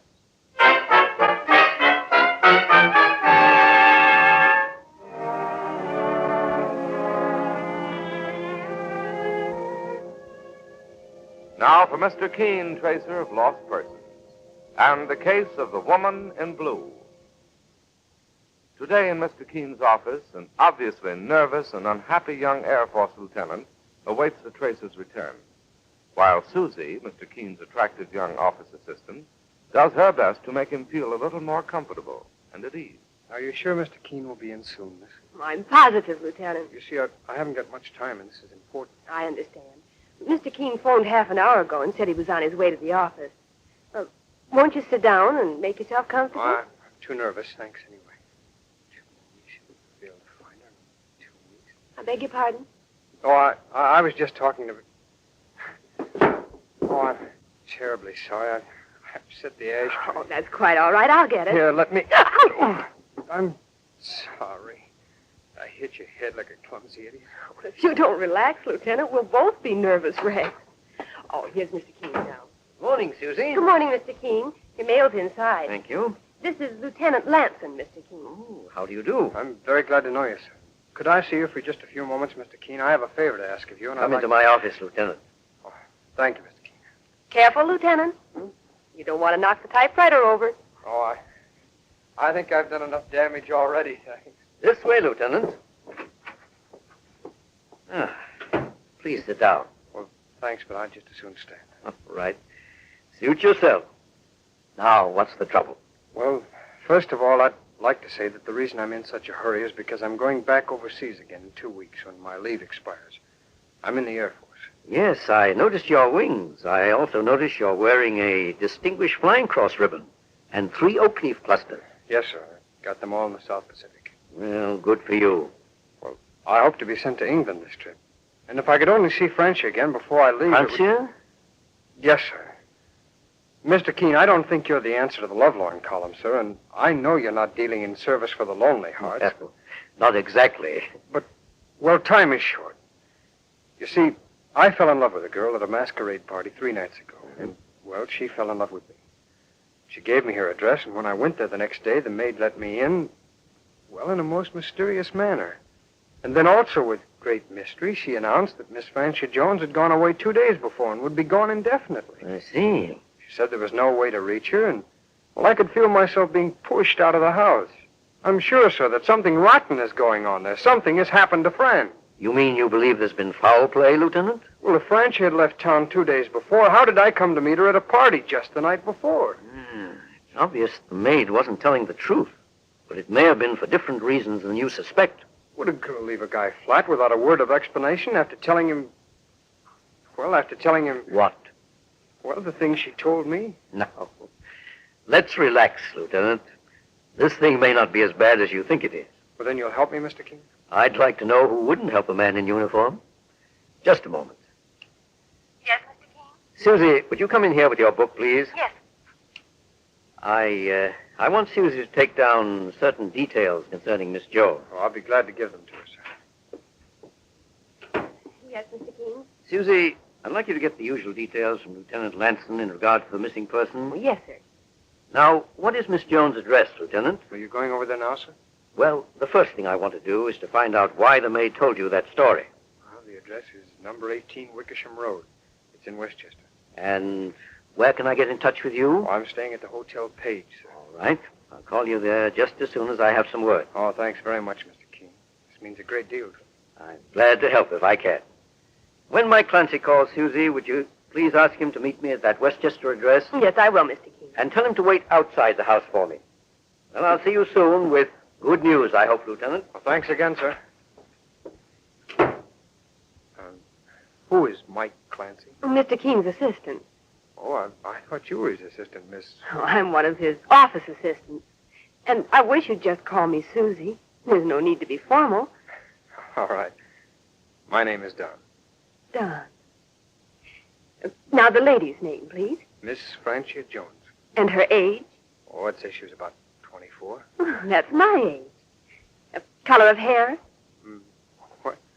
What color of hair does Miss Jones have? I don't mean to sound like a police sergeant taking notes, but we need all those details. Of course, I understand. She has, well, honey-colored hair, I'd say. Honey-colored? Yes. Her hair is about your color. Oh, I see. Eyes? Beautiful. What color? Oh, green. Height? Just high enough to make a wonderful dancing partner. Oh, about 5'4". Weight? Oh, about... Well, let's see, I'd say...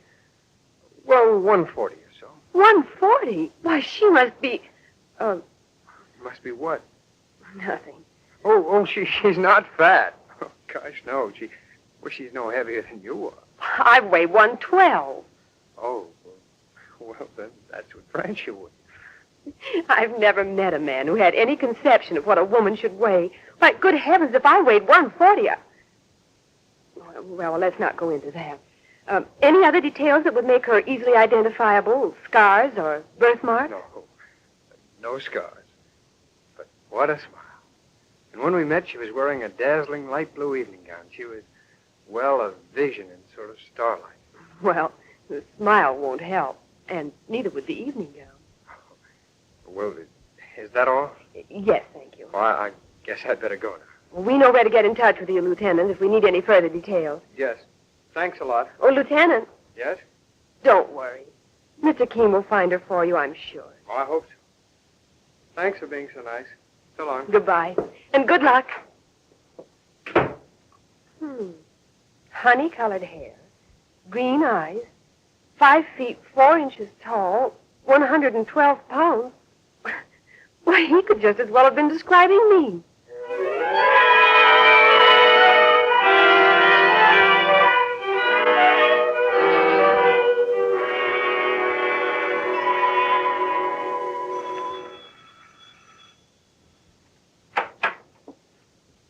Yes, sir? Is Miss Jones at home? Miss Jones? Why, yes. Isn't it? I'm sorry. She's out of town. Who is it, Anna? Anna? Yes, ma'am. Who is it? A gentleman to see you, ma'am. Are you Miss Jones? I'm Mrs. Jones. That'll be all, Anna. Yes, ma'am. There's no Miss Jones living here? No. May I ask who you are? My name is Keene. I'm a special investigator. At the moment, I'm working with Lieutenant Lanson. Oh, Don. Were you at home yesterday, Mrs. Jones, when Don... Yes, I was, Mr. Keene. Then, may I ask why? Before you go any further, let me tell you my side of the story. I wish you would, Mrs. Jones. I feel so ashamed of what I did to Don. I know I owe you an explanation. You owe him the explanation, Mrs. Jones. But please go on.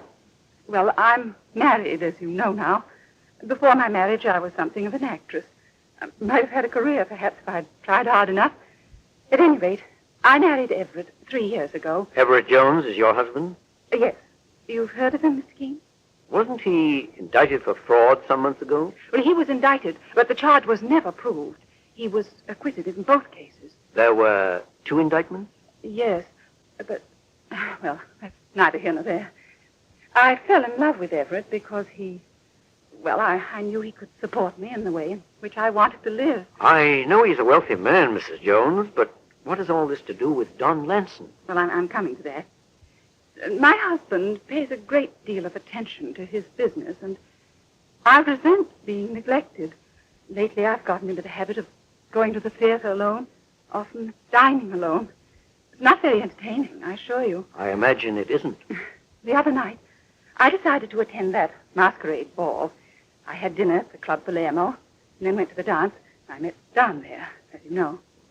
I knew he wanted fun and relaxation, and I didn't want to spoil the illusion by saying I was married. The whole affair was entirely innocent, Mr. Keene. Innocent? When you permit a young soldier to fall in love with you, a married woman? I didn't realize he'd go so far. Oh, I admit it was the worst sort of brainless reasoning. I had no idea he'd fall in love. It's surprising, too, for I'm 10 years older than he is, though I don't look it when I'm made up. When he showed up the following day, you decided to end the matter by pretending you were gone. Is that it? Yes. I'm afraid my maid spoiled things. But I didn't want to hurt the boy. I just wanted to end the affair as quickly and as painlessly as possible. I agree with you there, Mrs. Jones. A quick ending was the only solution. If you could only understand how lonely I was, and how lonely Don seemed to be. I know I was wrong, Mr. Keene, but that night I just couldn't tell him I was married. May I ask what you propose to do now, Mrs. Jones? I don't know. Naturally, I wouldn't want my husband to know about this, and I certainly don't want to hurt Don. Don's feelings are my chief concern right now.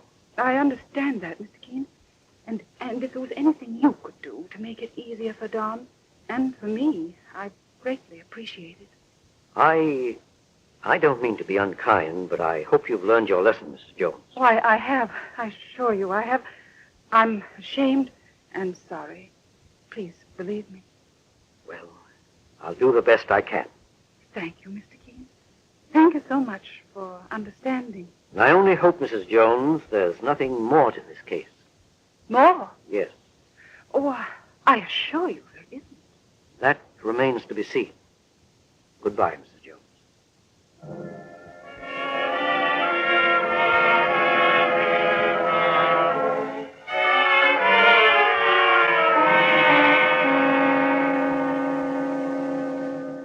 And that's all she told me, Mike. Well, now, did it sound like the truth, Mr. Keene? It sounded that way, yes. Ah, but she said she was an actress, sir. That's right. And, sure she had no trouble pulling the wool over the lieutenant's eyes. Evidently not. Then maybe this is all just a gag. How do you mean, Mike? Well, I mean, sir, that, maybe the husband is in on it.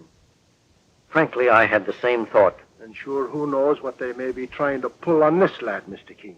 Sure, the husband's had a brush or two with the law before. But could it be possible that anyone would be low enough to use a soldier, a man who's risked his life for his country and his people, time and time again, as a cat's paw? Well, she didn't seem to have any worries about stringing the lad along in the first place, sir. You may be right, Mike. And if you are, I'll make them both regret it as long as they live. Yes, this case bears watching. There's no doubt about it. I'll say so, sir. Meanwhile, I'm not going to say anything to the lieutenant. Not before I find a way to break the news without upsetting him too much. Call him on the telephone, Mike, and ask him to meet us back in the office in an hour. I'll do that, sir. Perhaps we can work something out for Don. Yes. And get to the bottom of this other business at the same time.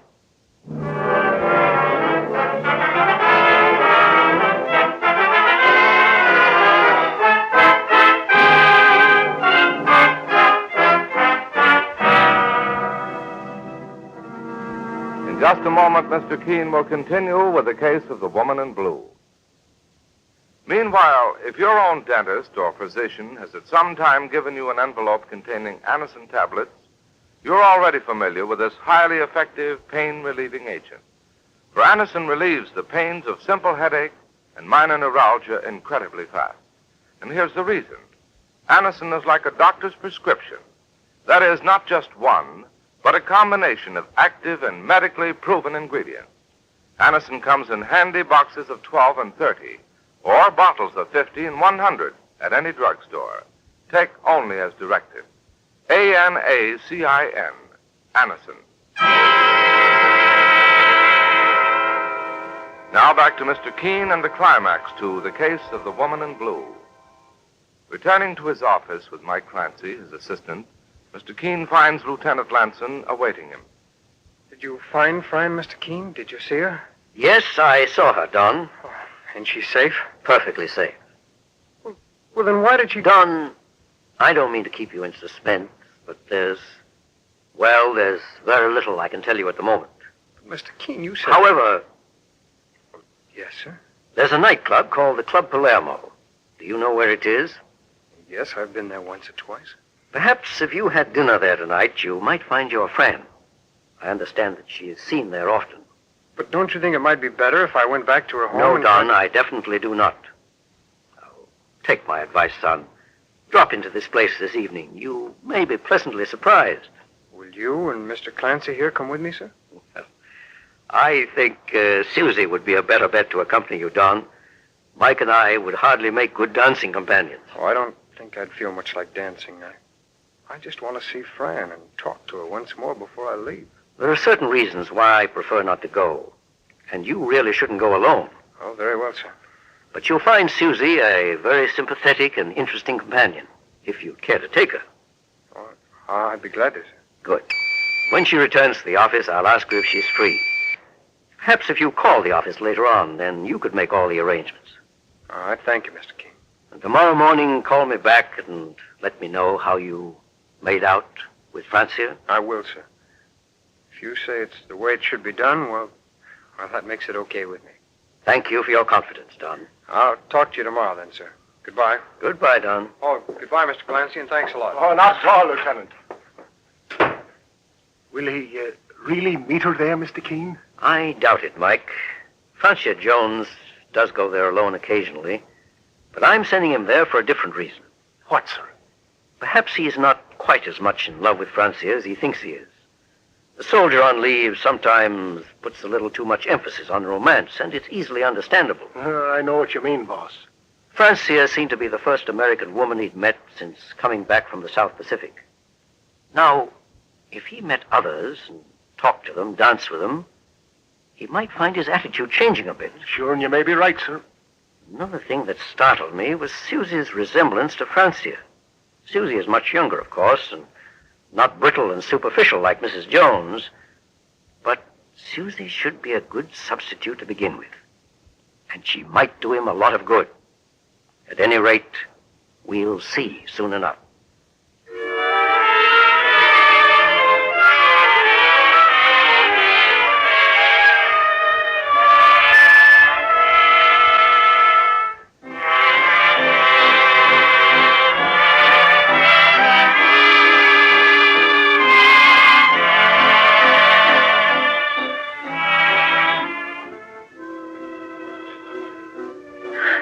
Wonderful place, Donnie. It's so glamorous. Yeah, I rather like it myself, Susie. Oh, it was very sweet of you to ask me to come.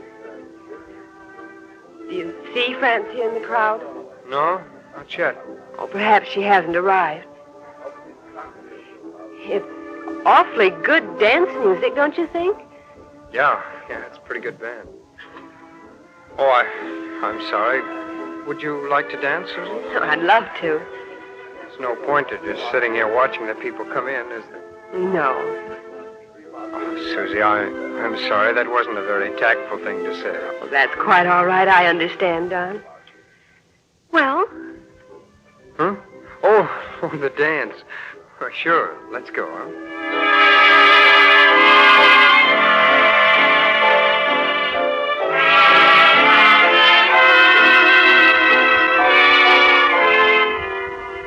I love this song. So do I. Hey, you're a swell dancer, Susie. So are you. And, well, I guess I should have said this a long time ago. You look very pretty in that glittery blue dress. It's never too late to say that. Thanks. You know, somehow I feel a little more relaxed right now than I have in days. Oh, it's the atmosphere and the music. No. I'd say it was more... More what? More you. Well, what was that step you were doing before? Let's try it again, huh? All right.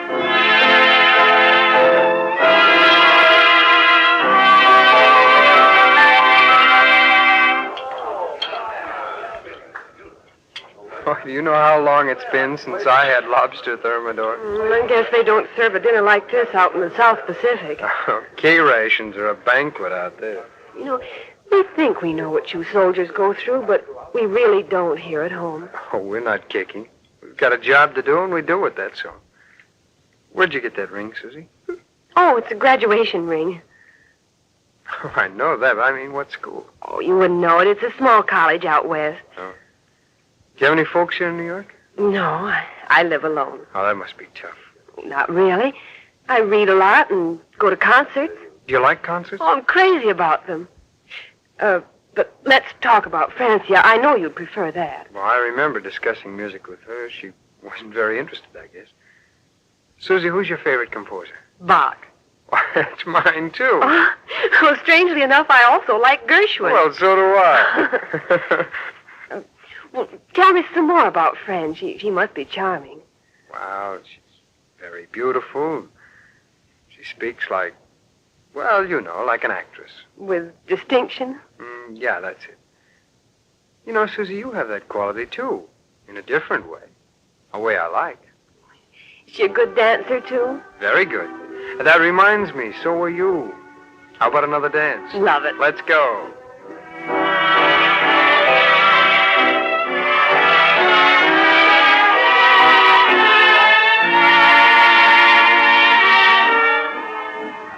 Oh, I'm having a wonderful time. Are you? I'll say I am. Boy, this is one of the things we missed so much out on the islands. And boy, oh boy, am I going to make up for lost time.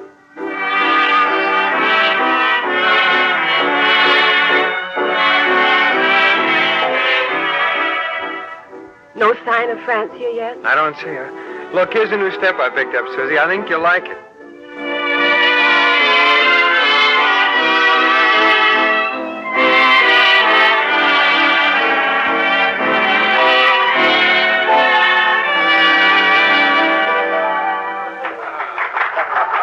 I guess the orchestra's taking a rest. Oh, I wish they wouldn't. Just when I was, well, getting used to holding you in my arms, too.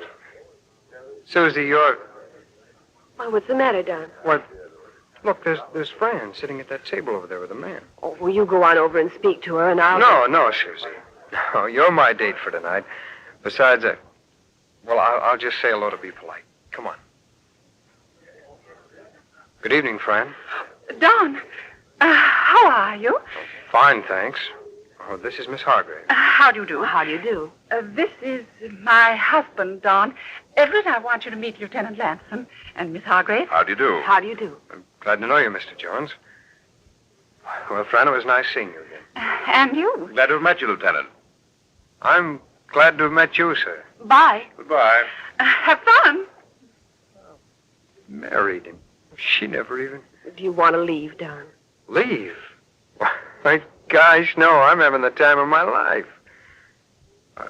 I guess I just never saw her before this way. Fran? Mm-hmm.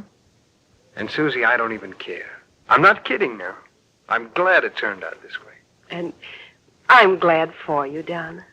Susie, you and I are going to have an evening. We'll do the town and just talk and talk until the crack of dawn. How about it? Anything you say, Don. Maybe I'm crazy, but I feel like I'm on wings.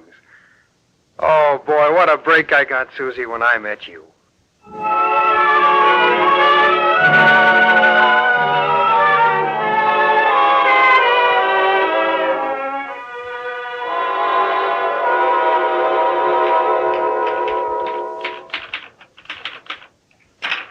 Oh, dear, if I keep making these mistakes.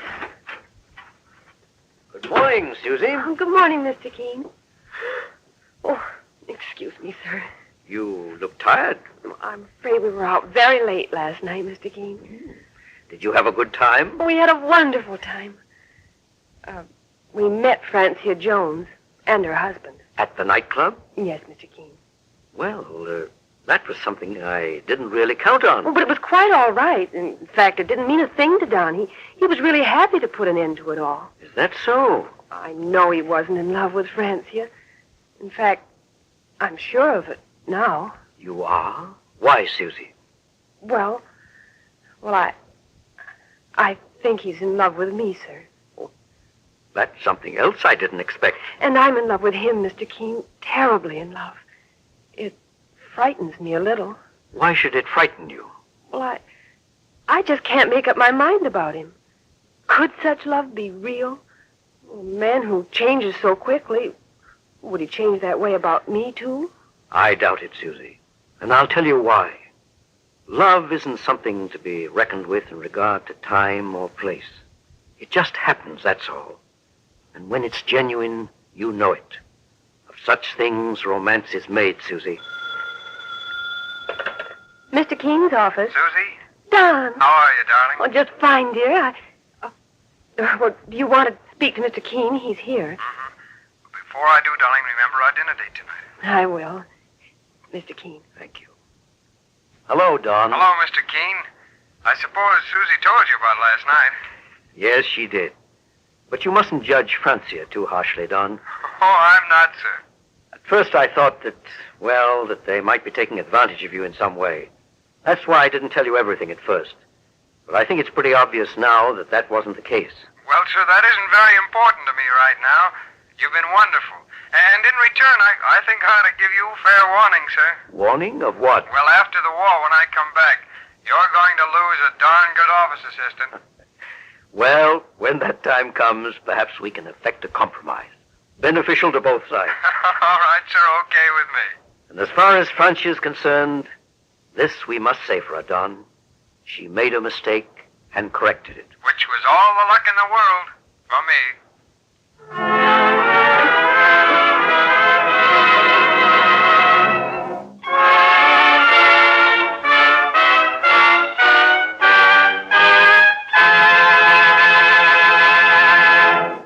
Do wartime changes make your dentifrice taste different nowadays? Why not change to Colonos, the toothpaste that really tastes keen? You'll find its delicious minty flavor, its tangy, refreshing taste, chases morning mouth in a hurry. Yes, there's a zip and a tingle to Colonos that leaves your mouth fresh and cool as the sea breeze. And while Colonos makes your mouth feel bright, it helps make your smile look its best. Just wait until you see how spick and span Colonos helps get your teeth. They look their loveliest because Colonos was specifically designed to help give your teeth the highest possible polish safely. You can get Colonos in any drugstore. K-O-L-Y-N-O-S. Colonos toothpaste.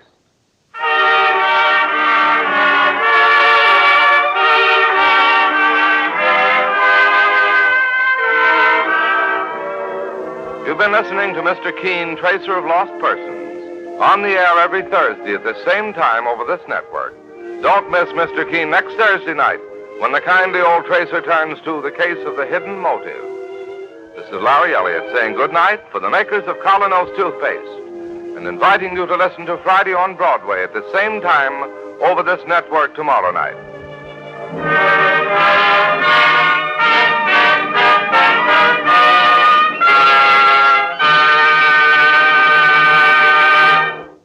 Housewives, here's a fast, sure way to keep your home free of stinging, germ-carrying flies and mosquitoes.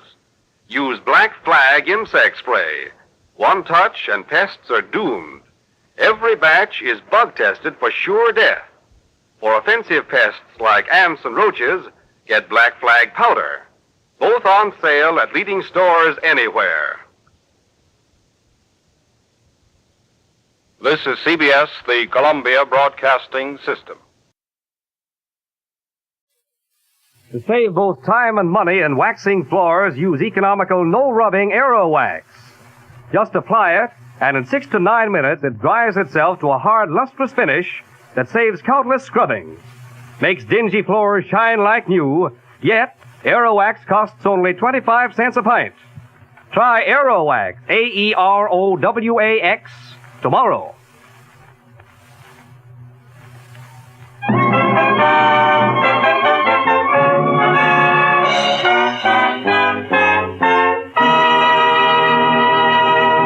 Mr. Keene, Tracer of Lost Persons, is on the air.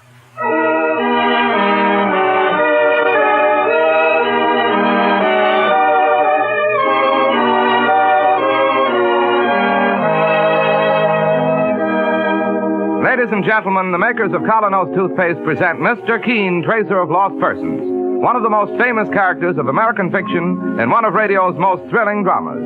Tonight and every Thursday night from 7:30 to 8 Eastern Wartime, the famous old investigator will take from his files and bring to us one of his most celebrated missing persons cases.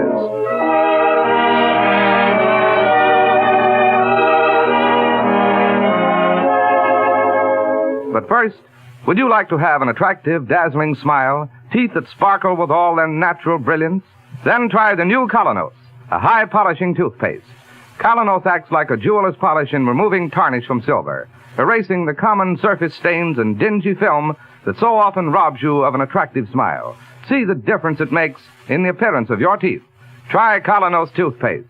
K-O-L-Y-N-O-S tonight.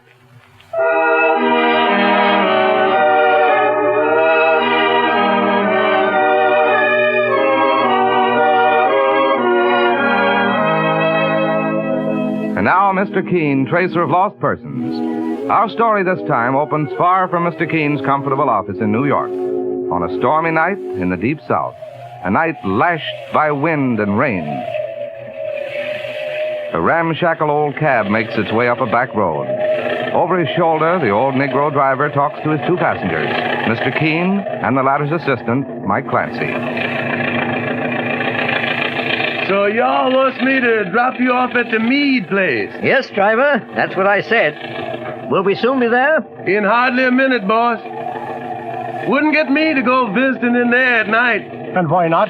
Most unnatural folks in there. Crazy folks. Saints preserve us. All touched in the head and the heart. Why do you say that? You'll meet 'em, boss. Here you are, gentlemen. This gate right over here. Quite a big place. And all walled in. I'll get out and ring the bell for you. Thank you. And I'll wait here till someone comes for to fetch you. But I ain't going inside.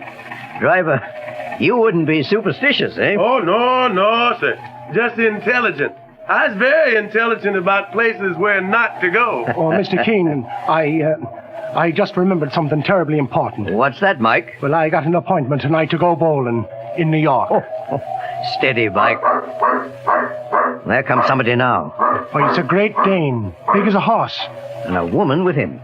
She's unlocking the gate. Come on, Mike. Let's get out. On your responsibility, sir. Driver, I believe this covers the fare. Thank you, sir. And good luck to you.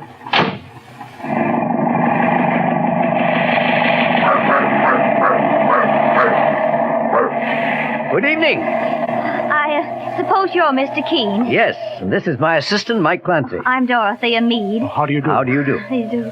Please come in. Sorry you had to make the trip in such weather, Mr. Keene. Not at all. I'm much more troubled by what you had to say in your letter, Miss Meade. Oh, yes, it's so disturbing about Uncle Adam. Let's walk along the driveway, shall we? We'll get some shelter from the trees. Well, these are water oaks, I believe. 12 altogether in a double row. They're magnificent. Yes, but they've been going to pieces lately. There's the house on up ahead. Oh, yes. That's one of the most beautiful and majestic southern mansions I've ever seen. But decaying, like everything else around here. Oh, be careful of that first step, Mr. Keene. It's loose. I have it. Just fasten Nero's leash to the post here. Please come inside. And just hang your coats and hats on those hooks there. Thank you. It's good to be out of the rain. Well, if you'll come across the hall now, we'll make ourselves comfortable in the library. Stop where you are! Saints preserve us. Turn around. Get out of this house. It's that man, the top of the stairs. You're not wanted here. Get out. Oh, now stop it, Cousin Roscoe. You're being very rude. I don't like strangers. I hate them. Go on back to your room, dear, and work on your plans. Otherwise, you'll never capture Washington. Ah, yes. Washington. I'll move up reinforcements to the Army of the Potomac. Dorothea, see that I am not disturbed. Glory be. Poor Roscoe is still fighting the War of the States, Mr. Keene. So it would seem. Here, let's go into the library. Of course. Now, if you'll just make yourselves comfortable. Well, now, Miss Dorothea, to get a few facts straight. This place belongs to your Uncle Adam? Yes, Mr. Keene. How old is he? About 80. And he disappeared just 10 days ago? That's right. That's why I want you to investigate. Well, now, who are all the members of the household? Well, I myself, I'm just visiting here. Then there are 2 nephews and another niece. You've just met one of the nephews, my cousin Roscoe. I'll say. Then there's also Roscoe's sister, Harriet, both about 50. Yes? Finally, there's my cousin Herbert Meade, about 40, very charming. He lived for years in India. Oh, did he? Came back last year with wonderful gifts for all of us. I believe he's enormously wealthy. At any rate, that was the entire household except for the servants. Your uncle and 2 nieces and 2 nephews. Yes. Well, now, tell me about the exact circumstance of his disappearance, Miss Dorothea. Well, after dinner that night, Uncle Adam decided to go for a walk. It was very dark, moonless, but quite mild. He went by himself? No, Nero trotted off with him, Mr. Keene. Mm-hmm. Who was the last person to see him? Well, I was. I went out after him to offer him a flashlight. He said... Nonsense, my dear. I don't need it. Oh, but it's so awfully dark, Uncle Adam. I know every pebble around here by its first name. Come along, Nero. Let's go get some air. And that was the last time you saw him, eh? What about Nero? We found Nero here the next morning, tied to a post. Well, we presumed that Uncle Adam had decided not to take him after all, or disappeared after returning. Did you start a search for him? The very next morning, Mr. Keene. Well, the police went all over the grounds and no trace of him. Then I decided to write to you. Oh, I'm so terribly worried. What could have happened to him, Mr. Keene? It's much too early to start guessing, my dear. Miss Dorothea, quite frankly, how did your uncle get along with the other members of the household? Well, he was something of a tease. You see, Oh, hello, Cousin Herbert. Hello, Dorothea. I understand Mr. Keene has arrived. Yes, and this is his assistant, Mr. Clancy. How do you do? This is a dreadful business. If there's any way I can help, Mr. Keene... I may want to talk to you later, Mr. Meade. Well, I'll be in my room. Delighted to have met you, Mr. Keene. Seems like a very pleasant sort. Oh, he's a dear. And about the only one that Uncle Adam never picked on. Of course, Uncle Adam's been supporting Roscoe and Harriet for years as permanent guests. But he could never let off reminding Harriet about her age.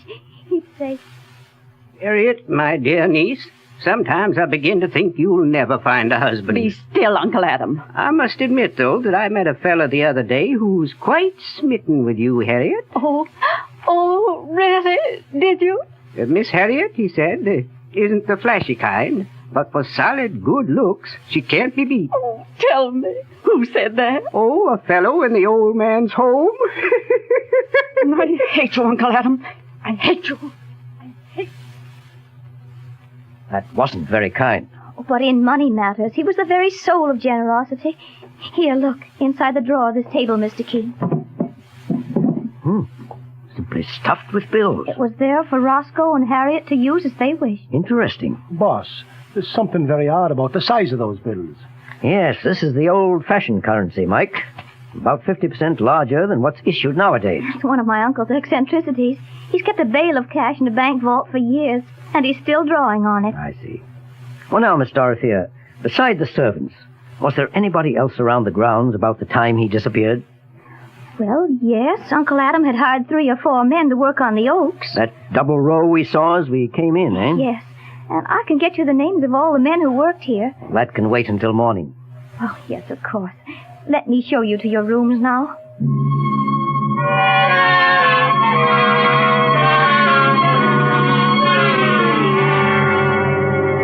Here you are, Mr. Keene. Your room, Mr. Clancy, is the one down the hall there. Well, thank you, Miss Dorothea. I'll be one to talk a minute with the boss. I'll find it later. Everything's all laid out for you. Good night. Good night. Boss, what do you make of it? Nothing yet. Oh, this place gives me the creeps. Oh, relax, Mike. Oh, I get the feeling that eyes are on me all the time. And then that darn rainstorm. Oh, I wish he hadn't put us off in this lonely old wing by ourselves. Steady, Mike. Go to sleep. Well, I'll try to anyhow. Good night, boss. Good night. Almost 11 o'clock. It is a strange house. And a strange family. I wonder if that storm will clear by morning. Must have a look around the grounds as soon as possible and see if... Great Scott! It's Mike Clancy. Somebody's turned off the hall light. One moment, Mike, while I find the hall light. There you are. Lying in the floor. Wait, Mike, wait. I'll fasten it from your neck. There we are. Oh, saints preserve us. What was it? A silk stocking. Drawn around your neck like a noose. Glory be. Tell me, what happened? I don't know, boss. I stepped out into the hall. I started for my own room. Suddenly the light went out and I was being choked. With a silk stocking? Oh, there ain't no better use for silk stockings in times like these. 1 second. You notice anything about the color of this? Well, it's dark, sort of. Gunmetal. The same color that Dorothea Meade was wearing. Oh, boss, I told you I should have went bowling tonight in little old New York.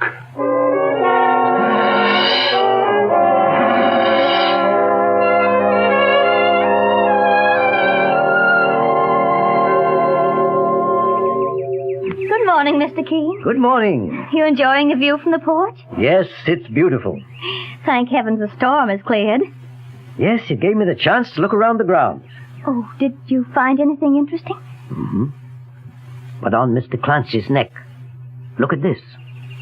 A stocking? Why, it looks like one of my own. It was used last night in an attempt to choke Mr. Clancy. Oh, dear God. I wonder if you can explain. Well, I'm afraid that I can.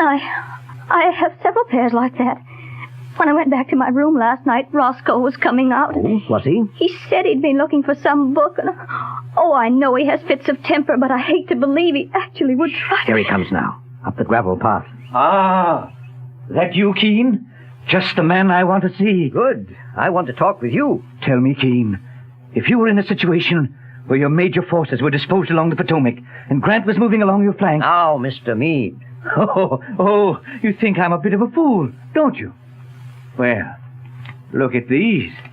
$1 bills? A dozen of them. The old-fashioned size. I've been investigating for a week, all on my own. You know where they all turned up? In the bar back in town. The bartender told me. I bought them all up. Know why? Well, why? Because they'd all been spent there by Ben Matley. Oh, who's he? He's one of the men working on the grounds when my uncle disappeared. Simple as could be. Matley murdered Uncle Adam. Well, that's very much worth looking into. But what about this stocking, Mr. Meade? Ever see it before? Have you? Of course. On Dorothea's leg. One moment, Mr. Meade. I'm afraid I'll have to go after it. Mr. Meade! Stop where you are. Mr. Keene, this is Cousin Harriet. I don't want this man here. Tell him to leave Roscoe alone. Cousin Harriet, if we're ever to find Uncle Adam... Find him. I don't much care if we do.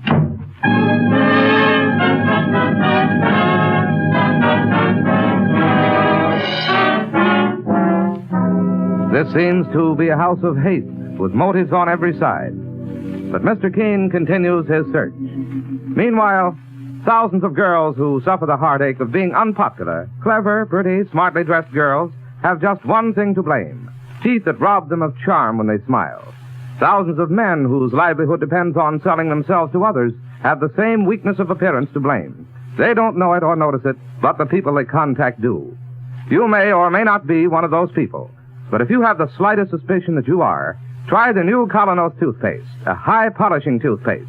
Its action is like a jeweler's polish removing tarnish from a piece of silver. You'll find Colonos helps remove those dingy, unattractive surface stains from your teeth, brings out all the natural luster and brilliance that add so much to your smile. Start using the new Colonos tonight. Remember, it's a high-polishing toothpaste. You can get Colonos, K-O-L-Y-N-O-S, Colonos toothpaste at any drugstore.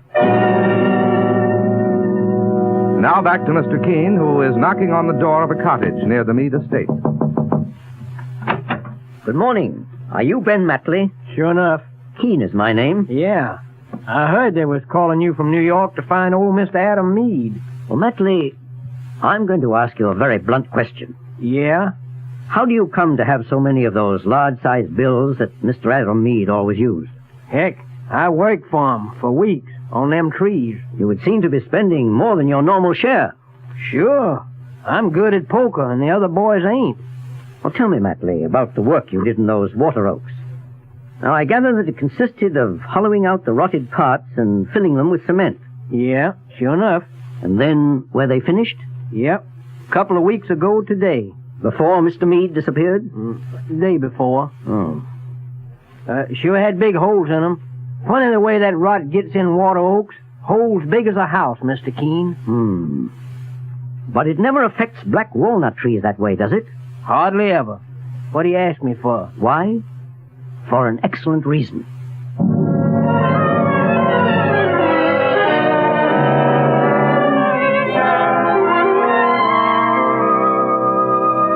We're ready for lunch, Mr. Keene. Good, Miss Dorothea. I've worked up quite an appetite with all my walking this morning. Right this way. The others are all waiting. How do you do? Mr. Clancy's sitting here by my side. Will you sit next to Cousin Herbert, Mr. Keene? I'd be delighted. Any progress, Mr. Keene? Progress? Why, I believe... excuse me. Oh, did you drop something on the floor? I've got a pebble in my shoe. I'll have it out in a moment. There we are. You were saying, Mr. Keene? Negative progress. I mean that we can safely eliminate one theory. And what is that? If your uncle has been murdered, Miss Harriet, I don't believe it was for a legacy.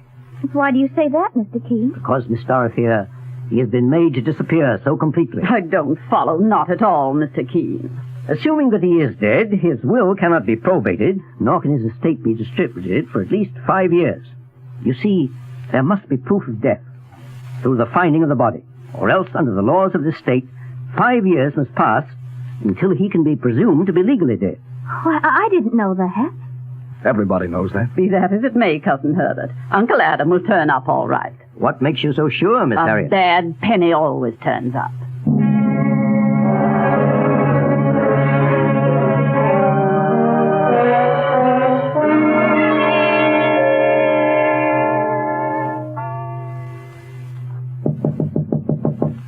Hello? Somebody knocking? It's I, Mr. Keene, Herbert Mead. Oh, come in. Mr. Keene. One moment, I'll switch on the bed lamp. I'm sorry to waken you. It was my first chance to break away from the others. What's the trouble? I don't know whether Dorothea has been completely frank, Mr. Keene. In what regard? When Uncle Adam walked off that night, he wasn't alone. Oh? Really? I was looking out of the library window. Down the path, Uncle Adam was joined by... Well, family loyalty is a good thing, but... Come, Mr. Mead. The best way is to have it all come out now. Surely we could enter a plea of insanity for him. For Roscoe, you mean? You've seen one of his rages, I believe. Yes. Uncle Adam always was ridiculing poor Roscoe's military campaigns. But the body... Mr. Keene, I know the grounds have already been searched once. But I noticed this morning that the way Nero was mooning around in back of the house. It's only a stab in the dark, but I... Yes, go on. Tomorrow, by daylight, we'll go there together. All right. First thing in the morning.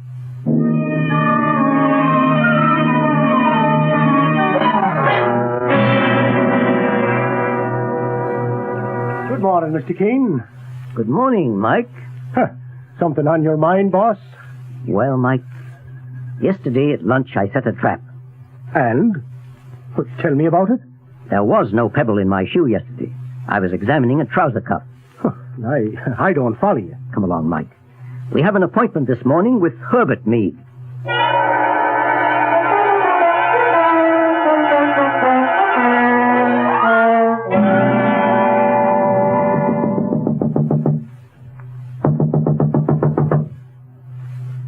Maybe he's gone downstairs by now, Mr. Keene. Maybe.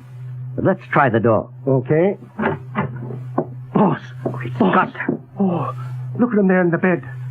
Blood all over his face. Quick, let's get to him. Mr. Mead. Herbert.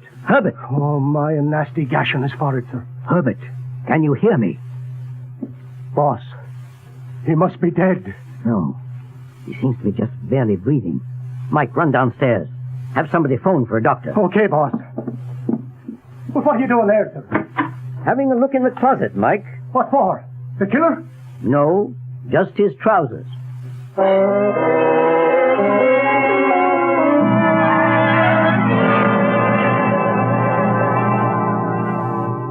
Well, we certainly had a fright, Mr. Keene. What did the doctor say, Miss Dorothea? Nasty cut for Cousin Herbert, but no fracture, fortunately. Well, does Herbert have any idea who attacked him? Just going back to discuss that with him now.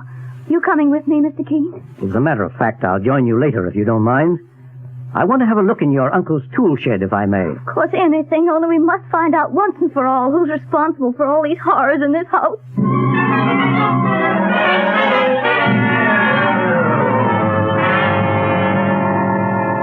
Oh, poor Herbert. Don't you think you should stay in bed? Oh, don't worry, Dorothy. I'll be all right. And you have no idea who it was? I was deep asleep. Next thing, something came down on my head. I remember the pain and nothing. Why, you could have been killed. I wasn't hit with much force, the doctor said. Dorothea, that makes me start wondering, perhaps... Oh, no. But Harriet is such a strange one, always sulking, always taking Roscoe's part. Oh, Herbert. May I come in? Why, of course, Mr. Keene. I see you're sitting up, Mr. Meade. Any news, Mr. Keene? I'm afraid so, my dears. Afraid? What I mean is, you know that old black walnut tree out there in back? You can just about see the top of it from that window? Yes. Well, what about it? Well, just before your uncle's disappearance, some work was being done on the 12 oaks out in front, wasn't it? They had rotted. Yes, quite so. And that's understandable. But I find also that another tree was treated the same way. Bored out and refilled with cement. That is very strange. Why, Mr. Keene? Black walnut doesn't usually decay like that. It doesn't ordinarily require that sort of surgery. A few minutes ago, I had that cement filling broken open. Oh, dear God, you mean... Your Uncle Adam Meade has been lying inside that tree for 2 weeks. Dead. Oh. Entombed in the black walnut by the person who killed him. Who was that person? The possibilities are numerous. Somebody who was mentally unbalanced, possibly. A thief, possibly. You mean... Or else a rather greedy and ruthless man who knew nothing about the laws of inheritance. Who? You, Herbert Meade. What did you say, Mr. Keene? Now we've got a third lunatic in the house. But, Keene, don't you realize that I was nearly killed here myself? Nearly killed, yes. You staged that attack yourself and hit yourself just hard enough to bring blood. No worse. Well, that's ridiculous. Well, when you found me, I was completely unconscious. Correct. The answer is in this night table. You see? A box of sleeping powders, half gone. First you gashed yourself, then took a big dose of the sleeping powders, and then waited for results. Oh, you're out of your mind. You see, while you lay there unconscious, I didn't waste too much time in pity. I looked in your closet, examined the cuffs of every pair of trousers you wear. I don't understand. In 2 of them, I found granules of wood, of black walnut scraping. In a third, bits of cement. Oh, now, just a moment. Night after night, while the men working on the oaks left their equipment around, you went out and worked on the black walnut, making a tomb. And then, when it was ready, you went out in the dark after your uncle and strangled him. Nonsense. In the same way, you attacked my assistant later. You see, you did not understand the laws of legacy, Herbert Meade. But when I mentioned it at the table yesterday, you realized you'd made a mistake. You realized the body had to be found. And you gave me hints to guide me. You said Nero had been mooning around in back. Then, my dear fellow, you really gave yourself away. Stand back, Keene, both of you. Got a pistol. Careful, Meade. Into the closet, you two. You won't get far, Meade. I've already been in touch with the police. Drop that pistol, Meade. I've got you covered. Thank you, Sheriff. That was well done. I heard every word of it. I arrest you, Herbert Meade, for the murder of your uncle, Adam Meade.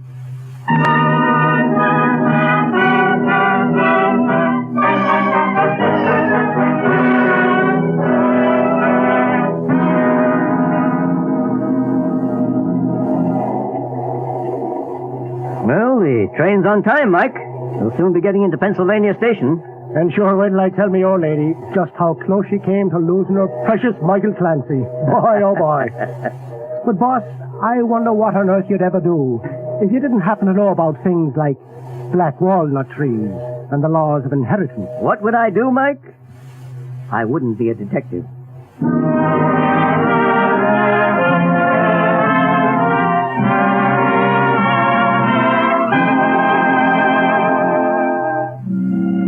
And so ends the case of the moonless night. Listen next week at the same time as Mr. Keene brings us the bizarre and baffling case of the missing witness.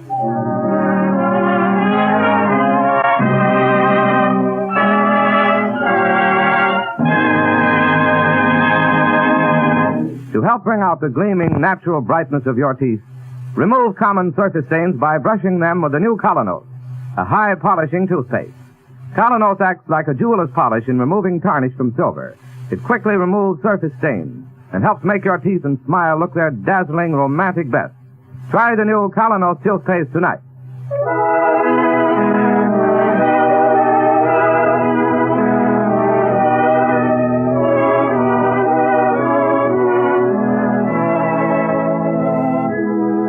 You have just been listening to Mr. Keene, Tracer of Lost Persons. Now on the air at a new time, every Thursday night, 7:30 to 8 Eastern Wartime over this network.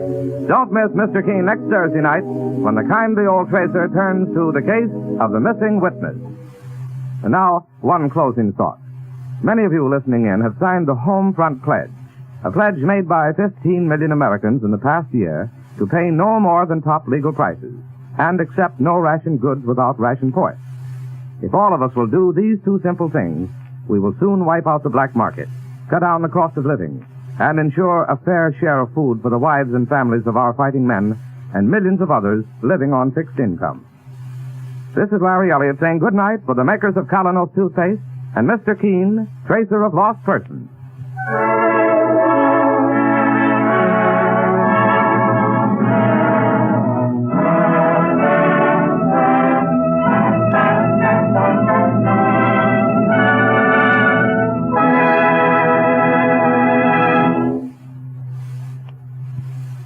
Ladies, there is now a wonderfully inexpensive, easy way to wax wood floors and linoleum to a high, sparkling finish in only 6 to 9 minutes. Use Aero Wax, the self-polishing wax that goes on in a jiffy, dries without rubbing to a marvelous high luster, adds beauty to your rooms, saves countless scrubbings, yet costs only 25 cents a pint. Get Aero Wax, Aerowax, tomorrow. This is the Columbia Broadcasting System. To save both time and money in waxing floors, use economical, no-rubbing Aero Wax. Just apply it, and in 6 to 9 minutes, it dries itself to a hard, lustrous finish that saves countless scrubbings. Makes dingy floors shine like new. Yet Aero Wax costs only 25 cents a pint. Try Aero Wax, Aerowax, tomorrow.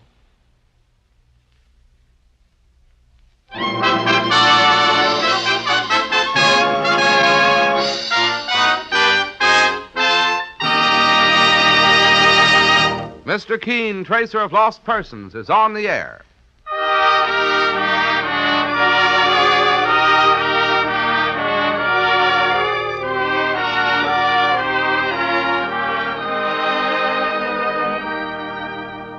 Ladies and gentlemen, the makers of Colonos toothpaste present Mr. Keene, Tracer of Lost Persons, one of the most famous characters of American fiction in one of radio's most thrilling dramas.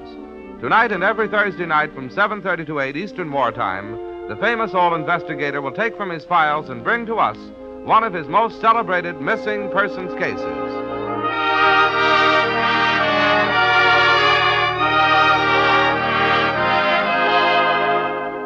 But first, is your smile everything you'd like it to be? Bright, sparkling, magnetic? If not, try the new Colonos toothpaste thousands are raving about. It's a high-polishing toothpaste that acts like a jeweler's polish in removing tarnish from silver. Quickly, but also gently, Colonos erases stubborn surface stains from teeth, revealing all their glorious natural brilliance. Get Colonos, K-O-L-Y-N-O-S, Colonos toothpaste at your drugstore tonight.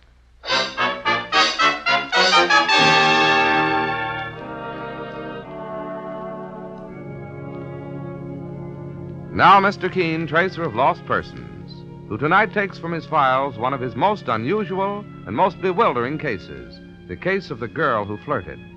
The girl is an art student, gay and beautiful, but just a little too adventurous. It all starts one day in a museum, where Betty March is at work copying a painting, and a charming stranger walks up to say, Not bad. Not bad at all. Oh, I beg your pardon. I'd almost say you had signs of talent, young woman. Well, I did not happen to ask your opinion. If anyone in this town knows painting, it's I. I ought to be furious with you. Are you? No. Just terribly amused. I like people to be unconventional. Tell me some more, Mr. Whoever you are.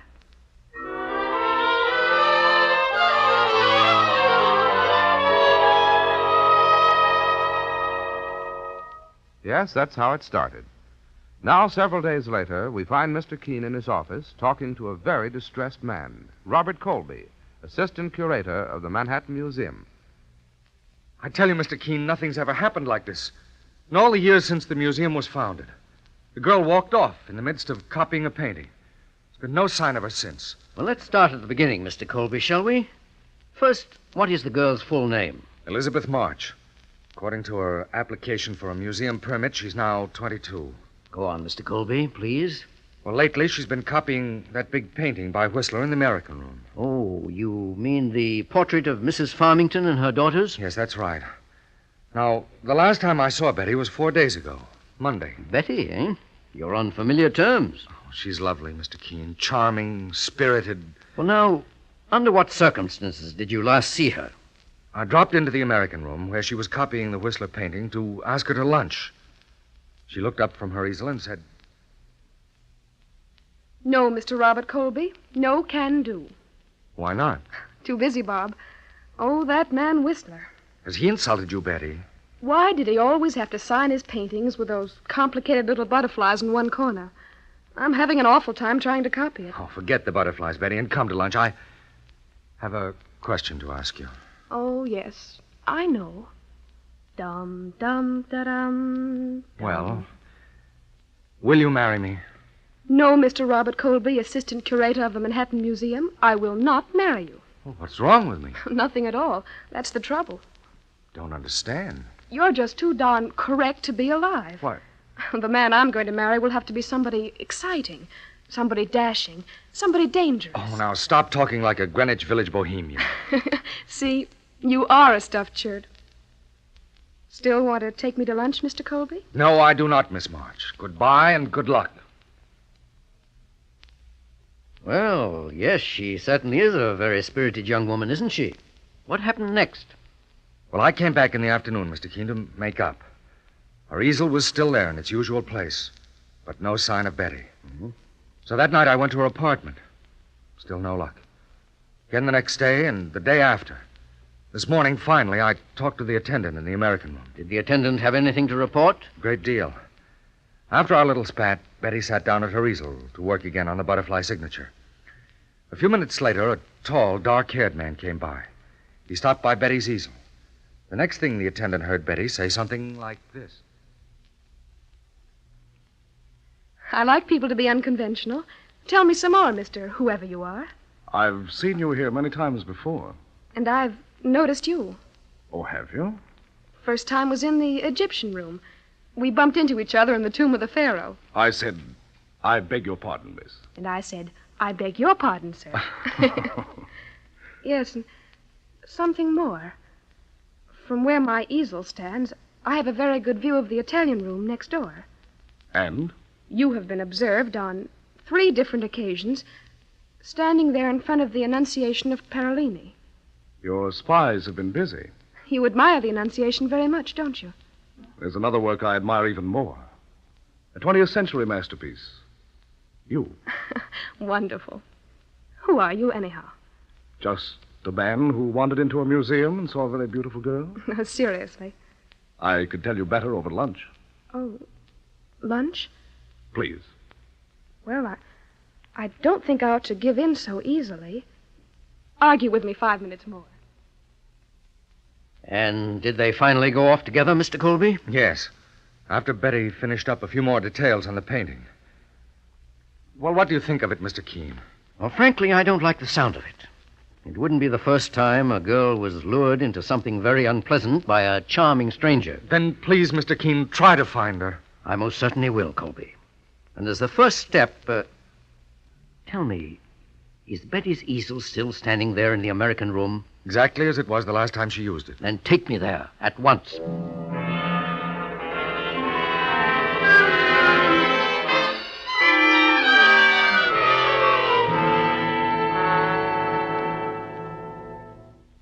you are, Mr. Keene.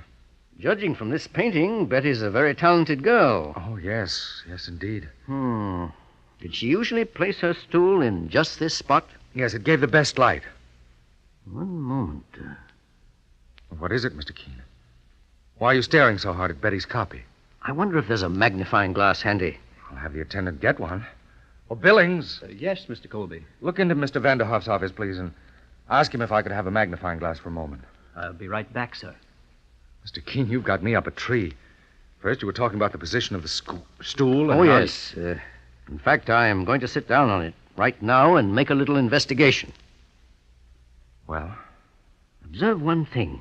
From this position, Betty at all times had a view through that open door into the next room. The Italian room. Oh, there comes the attendant now with that magnifying glass. Here you are, sir. Thanks. Let me have it at once. Right. Oh, what are you looking for, Mr. Keene? I'm looking for a... By Jove, I found it. But what is it? Colby, I was impressed by one thing when you told me how Betty went off with the stranger. That she stopped first to finish a few details. Asked for 5 more minutes to paint. Yes, yes. Now take this glass. Yes, I have it. Turn it on the butterfly signature in the corner. Concentrate on those very fine strokes in the wings. The wings? Yes, I see it now. Dear Bob, Studio Tea Room. She had a feeling she might be in danger. That message was just in case she didn't come back. Well, of course, but why? What danger? You know that restaurant? Yes, it's a hangout for artists in Greenwich Village. Let's go. Let's go as fast as we can.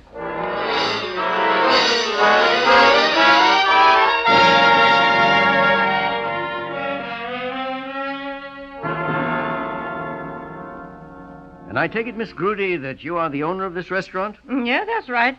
Do you happen to know Miss Betty March? Of course, she ate here often.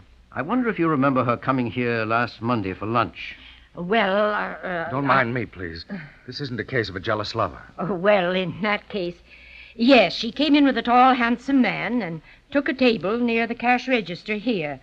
The reason I remember so well... Yes, Miss Grudy? Well, after an hour or so, the place was clearing out, and I heard Betty say... Well, thanks for a very good lunch and some grand conversation. You're not going already. We've got to. Back to the museum. Back to work. It's a silly idea. Why don't you come along to my place instead? I'll show you some of my own work. Well, it's very kind of you, but I couldn't, really. Would that be too unconventional? Well, Just a while ago, you were talking about how you loved adventure.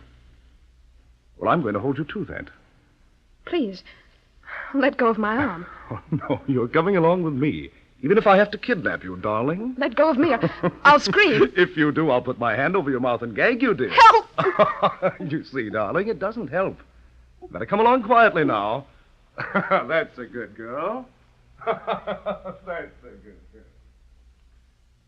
And then what happened, Miss Grudy? Well, there was a car at the curb, and he took her inside and drove off. Great Scott, why didn't you stop him? Oh, well, you know these artists. I thought it was all in fun. Miss Grudy, did you get the license number by any chance? No, there didn't seem to be any reason. Well, thank you anyhow. Well, not at all. I hope the poor girl hasn't come to any harm. Gone.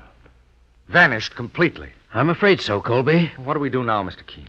Now we play another hunch. What do you mean? Tell me something, Colby. What is the most valuable painting your museum owns? Oh, one that I mentioned before, the Annunciation by Rinaldo Perellini. Well, if you want my advice, remove it from the wall at once. What? Have it examined by the best technical expert on your staff. Do that, and I think I can still find Betty March.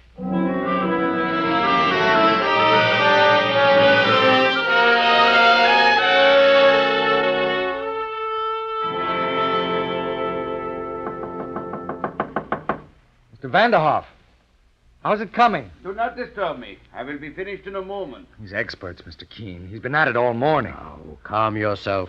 How can I, when Betty may be in danger of her life? This seems a very roundabout way of finding her, Mr. Keene, if you'll pardon my saying so. But it's the only way I know. Oh, here's Vanderhoff now. He's finished. Come in, gentlemen. Thank you.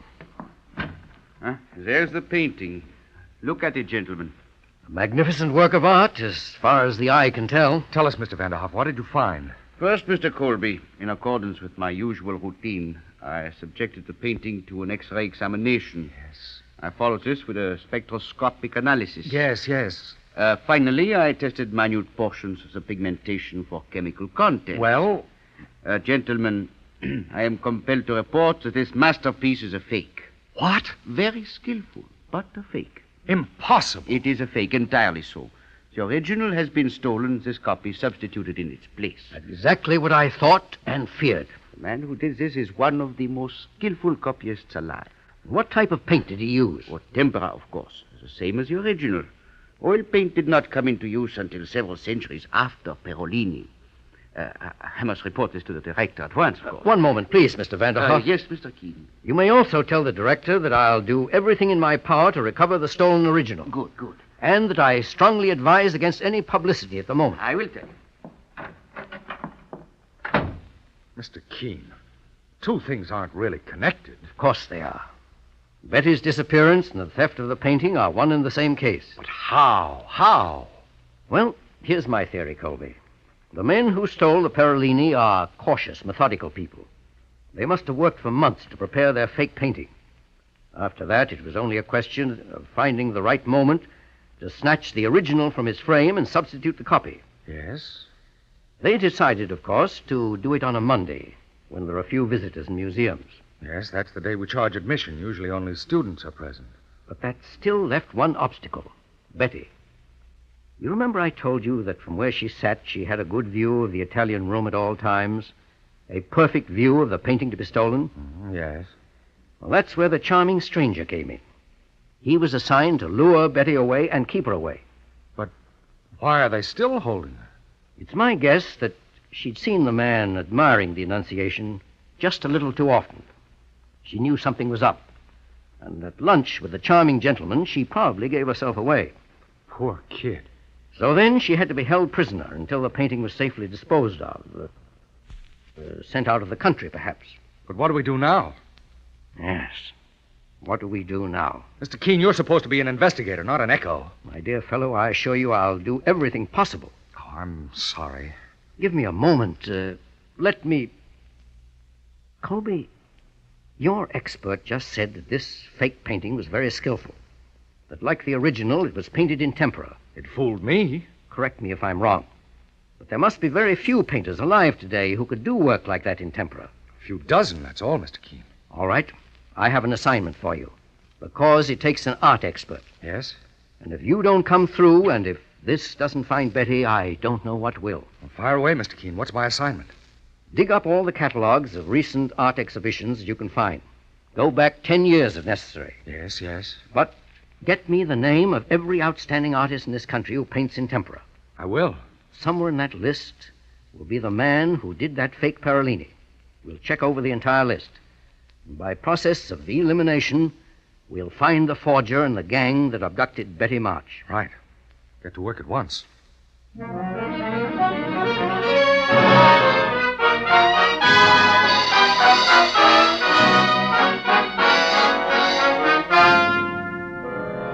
Now a brief intermission in Mr. Keene, Tracer of Lost Persons, brought to you by Colonos Toothpaste.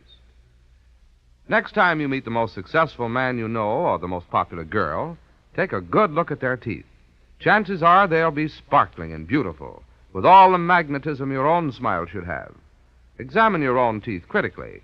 If they're not every bit as brilliant and gleaming as they should be, if they show signs of being discolored by surface film, just do as thousands do.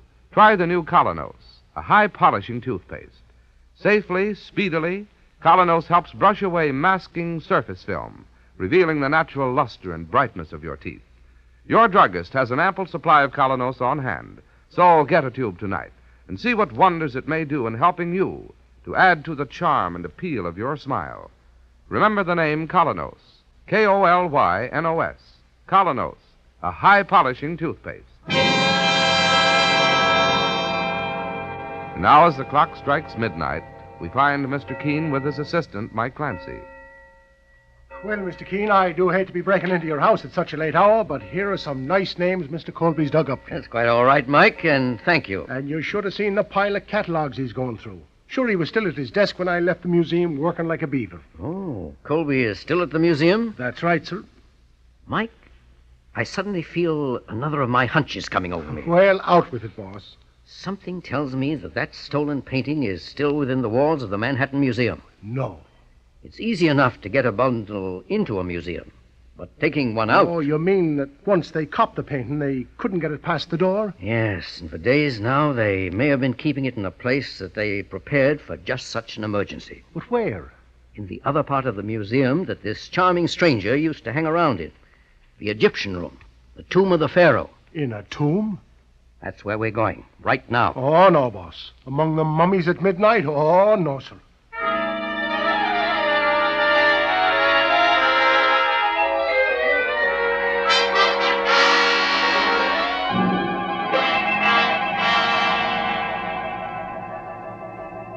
Well, here it is, Mr. Keene. The tomb of King Mentop IV. Well, thank you, Colby. This switch turns on all the lights inside. That's right. All right. You stand by at the door. Mike and I will have a look inside. Okay, Mr. Keene. Come on, Mike. Good luck. Oh, boss, there's 100 other places I'd rather be than in an old cemetery like this. Don't worry. There's plenty of light in here. But all these narrow, winding alleys. Plenty of spaces for spooks to be hiding. Here, Mike, to the left. This should lead to the central chamber and the sarcophagus of the king. The what, sir? A stone casket where the mummy lies.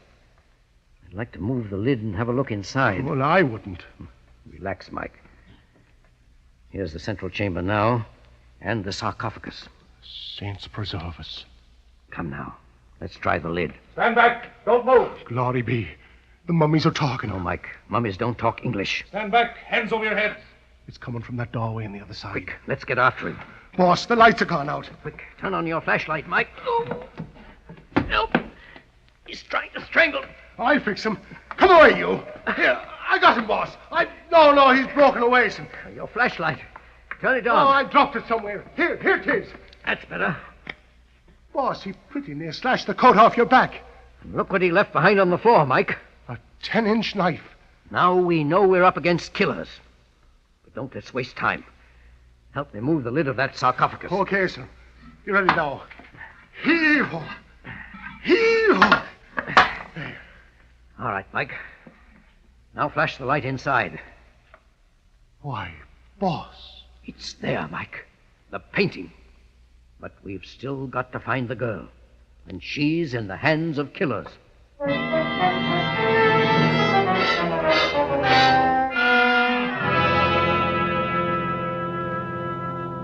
Here you are, Mr. Keene. I've narrowed the list of tempera painters down to a half-dozen possibilities. These are all experienced artists, all over 40? That's right. I wish I could have stopped that fellow when he came tearing out of the tomb last night. Would have been a quicker way of finding Betty. If ever we're going to find her. Oh, never mind such talk. As the next step, let's find out everything we can about the 6 men on this list. Anything that indicates shady activities in the past. Right. And let's hurry, because now that gang is desperate.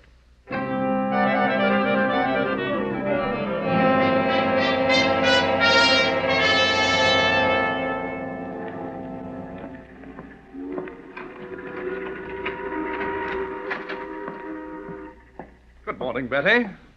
Oh, there you are. Tyler is the name.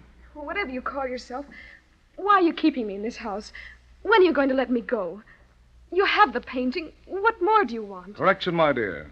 A certain busybody got it away from me last night at the museum. A Mr. Keene. Well, good for him. No. Bad for you, my dear. Why? Why? You see, I have 2 careers at once. Sometimes I borrow, shall we say, valuable paintings from museums with the help of my colleague, Mr. Bruno Carson, who paints excellent substitutes. Most of the time, I run a very respectable gallery on 57th Street. You're afraid that now I'll give you away. Mr. Carson is also worried. He's not always a forger, you know. Let me go, and I'll never mention this to anybody. The museum has its painting back, and that's all it cares about. Correction again. The police and that man Keene will move heaven and earth to track us down. He's a very smart old billy goat. I don't care. This has gone far enough. You can't keep me a prisoner here forever. That's right, my dear. See you later. Let me out! Let me out! Please, I beg you, let me out! It's no use. No one will hear you. Oh, Tyler! Tyler! Okay, Carson, I'm coming.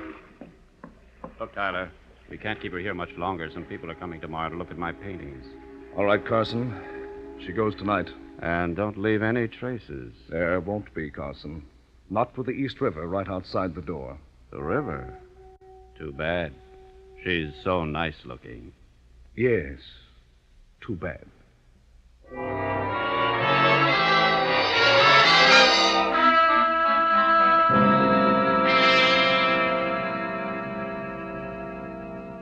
Well, Mr. Keene, that reduces the possibilities to two. There's this fellow Haverford Jones. What trouble was he in, Colby? He once tried to swindle an estate out of a very valuable Van Gogh. Mm-hmm. Also, there was once talk of some forgery. Very promising lead. Now the other fellow. He got into a different sort of trouble. Bad checks. And his name is? Bruno Carson. I see he lives over by the East River. Yes, but Haverford Jones seems more likely. The forgery angle. All right. We'll try him first. Let's go. There's no time to lose. No. Something tells me to try Carson first. I don't think Carson Why would a successful painter like he is live in a dismal place like the East River waterfront? Well, perhaps he likes to do river scenes. That's just the point. These catalogs show he's never done anything but portraits. But, Mr. Keene, Pick up that phone, Colby. Get me the harbor police right away.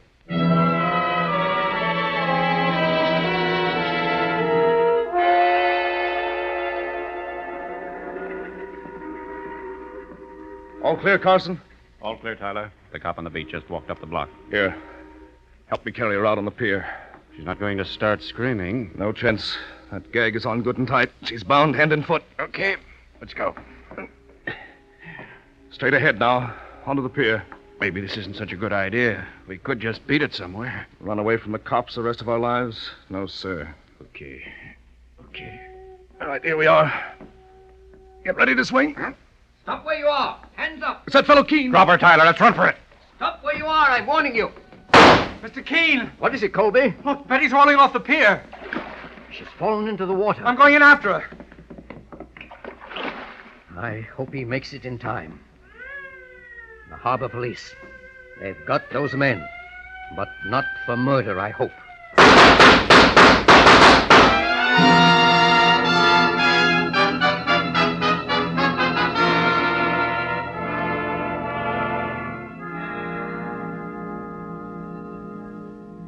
Oh, Mr. Keene, wasn't Bob wonderful, the way he went in after me? You certainly owe your life to him, Betty. Yes, to a stuffed shirt. Why, Bob, whoever called you that? You did when I asked you to marry me. Darling, will you ever ask me again? Well, Betty, will you marry me? You bet I will. Betty.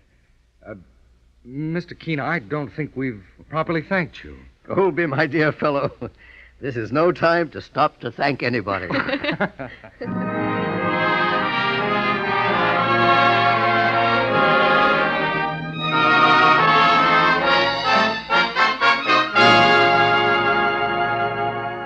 Listen next week at the same time when Mr. Keene brings us his next missing persons case. The case of the boy who used big words.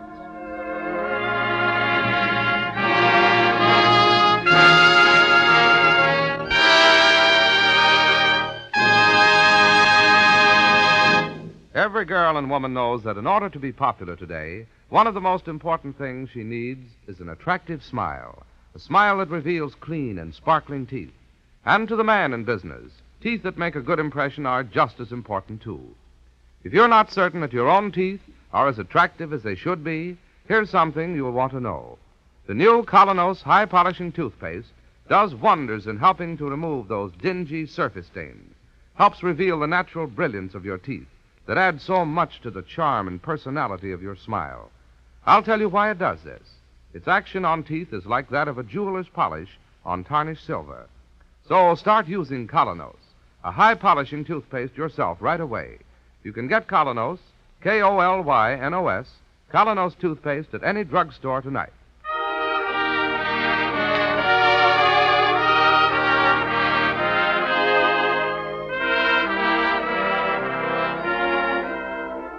This is Larry Elliott saying good night for the makers of Colonos toothpaste and Mr. Keene.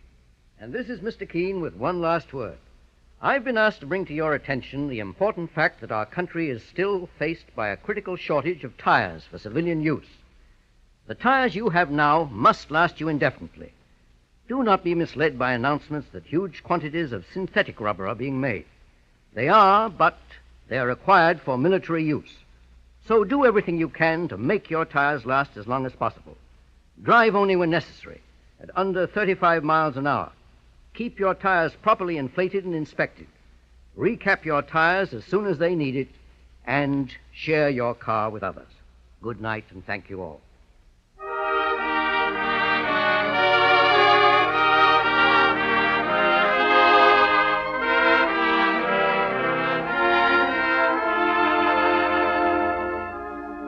Mr. Keene, Tracer of Lost Persons, will be on the air next Thursday night at 7:30 Eastern Wartime.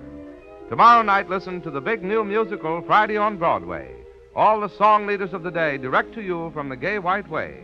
At 7:30 tomorrow night over most of these stations.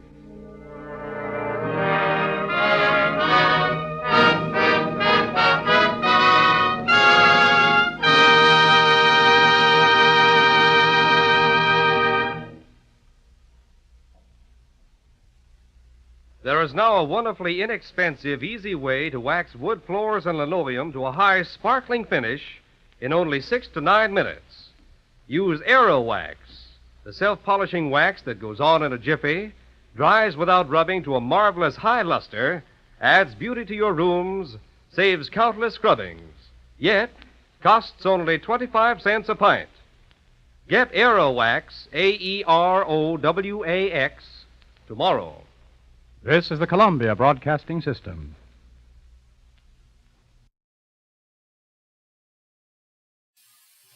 It's time now for Mr. Keene, Tracer of Lost Persons.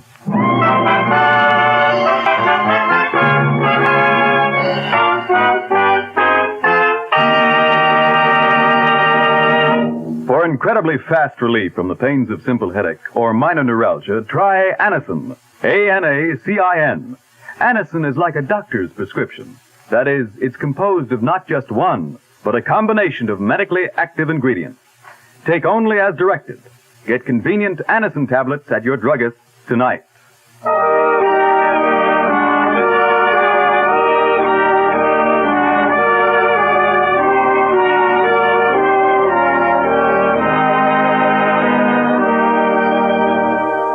Ladies and gentlemen, Colonos Toothpaste presents Mr. Keene, Tracer of Lost Persons, one of the most famous characters of American fiction in one of radio's most thrilling dramas. Tonight and every Thursday at the same time, the famous old investigator takes from his file and brings to us one of his most celebrated missing persons cases.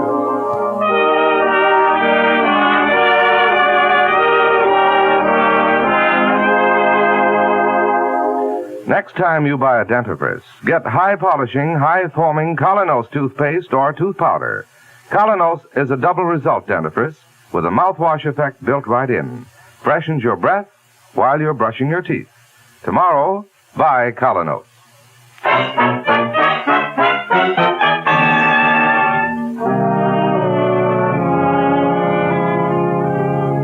And now, Mr. Keene and the almost unbelievable case of the frightened child.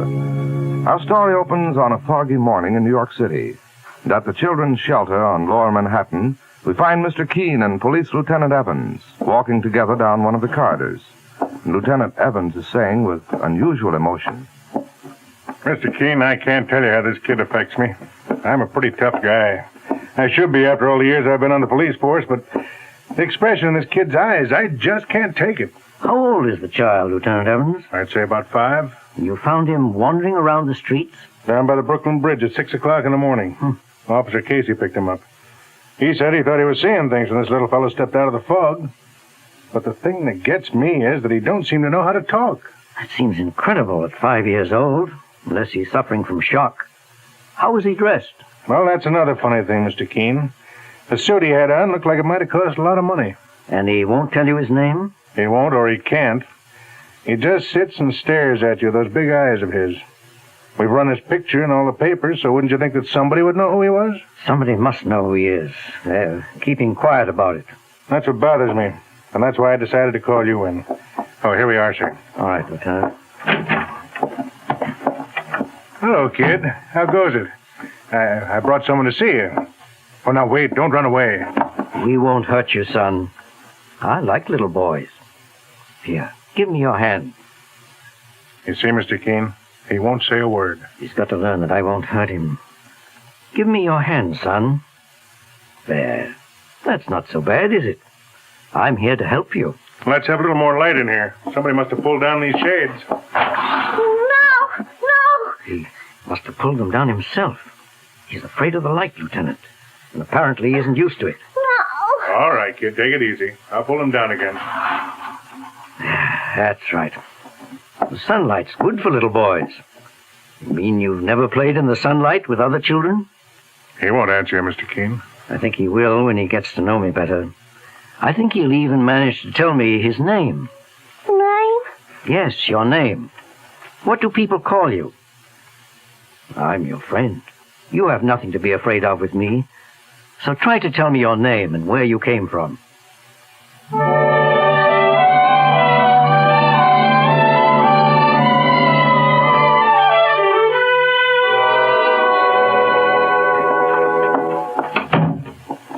What did I tell you, Mr. Keene?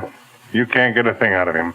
Seemed he was a little less frightened when you left him, Lieutenant. Well, that's true. But we still don't have any idea who he is. His fear of the light. Well, that should tell us something.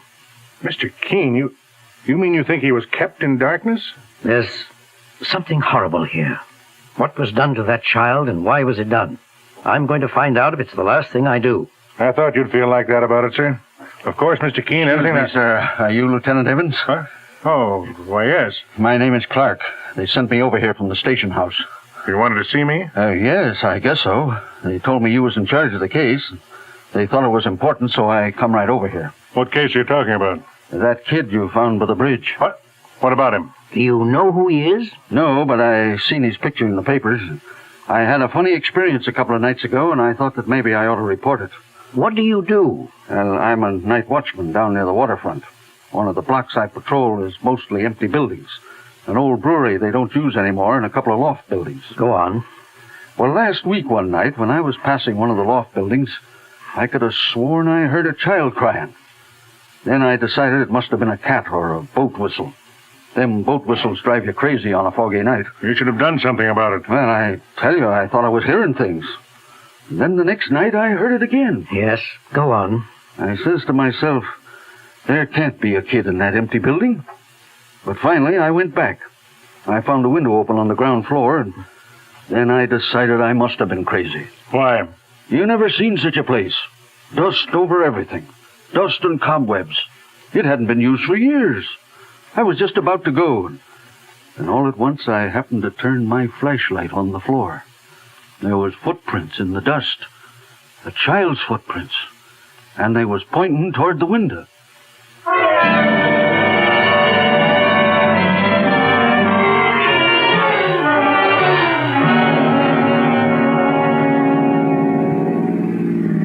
I hope we're doing the right thing, Mr. Keene. I'm afraid it's the only thing to do, Lieutenant. We've got to find out if the child knows that building and if that's where he came from. Besides, he isn't afraid, are you, son? No. Of course you aren't. As long as you're with us, nothing can happen to you. Just remember that. Well, this is George Street. And that looks like number 17. That's right. That's the place. Okay, driver, here we are. Now, wait right here. We won't be long. You coming, kid? No. Sure you are, little fellow. Just keep your hand in mine. You'll be perfectly all right. What a godforsaken spot. That building looks as if it had been shut up for years. There's no name on it, Lieutenant Evans. Nothing. I was hoping there would be. What a place to leave a child, if they did leave him here. Well, we'll soon find out. Come on, son. Just a little bit farther. No. No. It'll soon be over with. And I'm here. You can trust me. There's the window, Mr. Keene. It's still wide open. If the kid was in there, that's how he must have gotten out. But how did they take him in? They must have realized that window was open. Let's go in and see if we can find out. No! No! thought so. He's afraid of the place. They had him here all right. They certainly did. Okay, son. It's all over with. We're going away now. Mommy! Mommy! I want my mommy! Hush now, hush. We'll find your mother for you. And I'll find out who did this to you. You can count on that, too.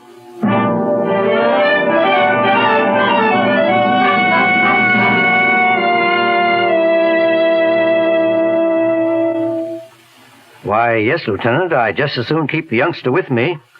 Meanwhile, I sent Mike Clancy, my assistant, to look up the records on that building. Oh, boss, Mr. Keene, sir. Oh, yes, Mike, I'm in here. Hello, Lieutenant. Mike just came in this minute, and I'll call you as soon as I hear what he has to say. Goodbye. Well, Mike? Well, I found out who owns the building, sir, but that's all I did find out. Who owns it? 3 brothers named Brandon. 3 brothers? Yes, sir. Philip, George, and Richard Brandon. They're in the textile business. Live up at Rawlins, New York. 10 years ago, they moved their business up there. But their old loft building here has been empty ever since. Brandon. Does it mean anything, sir? No. But I think I'll pay a call on the Brandon brothers up at Rawlings tomorrow. I won't mention the child. I don't dare mention the child. But I'll think up some excuse for going to see them. Yes, sir. And, Mike, I'd also like to read the back editions of the Rawlings newspaper. As far back as a month, possibly 3 months.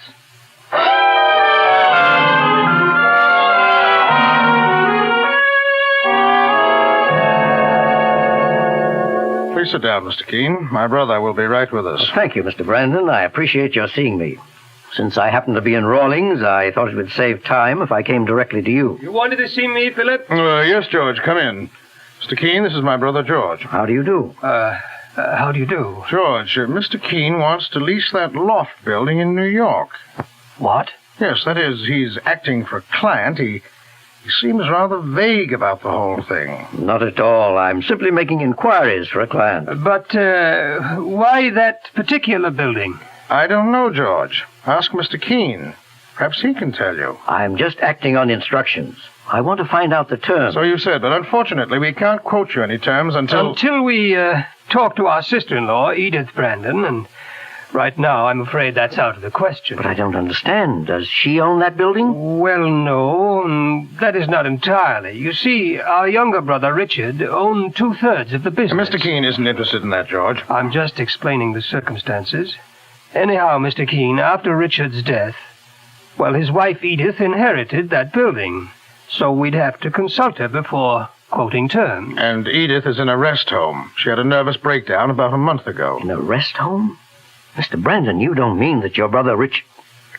Good heavens, of course. Now I remember. He was killed, wasn't he? He and his little boy. Yes. They were out boating, and Richard must have lost an oar. The current is very strong on the river here, and they must have been carried into the rapids. That's right. The boat was found smashed to pieces, but the bodies of your brother and his son were never found. How do you happen to know all that? I read it in the Rawlings newspaper. I remember thinking how ghastly it must have been for that poor woman to lose her husband and her boy both at once. How is it that you were interested in reading the Rawlings paper? Do you have friends here, Mr. Keene? Do you... Philip. Yes? Philip, I think there's someone at the door. The door? Oh, Agnes, what are you doing here? Hello, darling. I wasn't eavesdropping. I was just passing by, and I heard voices, but I wasn't eavesdropping. I didn't say you were. I thought perhaps it was someone I knew. No, Mr. Keene, this is my wife. How do you do? How do you do? Did you say Keene?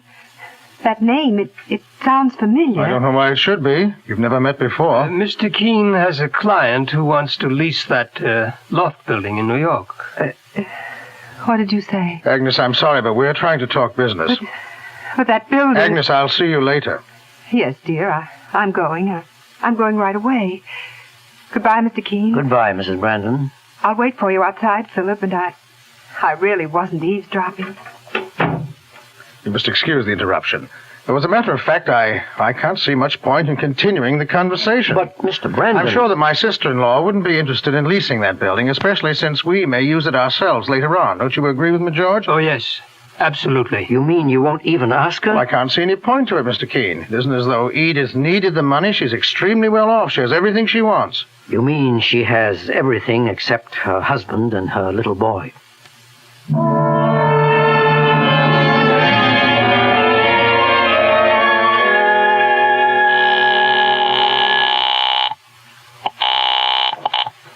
Hello? Mike? Oh, Mr. Keene, where are you? Sure, I've been wondering when you were going to call. I'm still in Rawlings. I'm calling from the hotel here.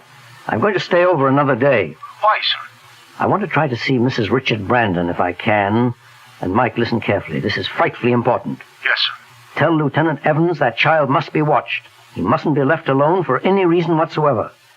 When I return, I may take him up to my house. Meanwhile, he must be guarded, night and day.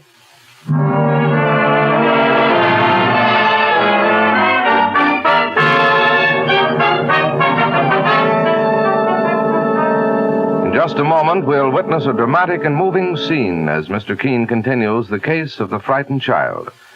Meanwhile, whenever you feel cold miseries coming on, do this right away. Get Hill's cold tablets at your druggist's. Hill's cold tablets are especially prepared to go right to work on all these distressing cold symptoms you feel. That flushed feverishness at present, the headache and the pains and aches of a cold.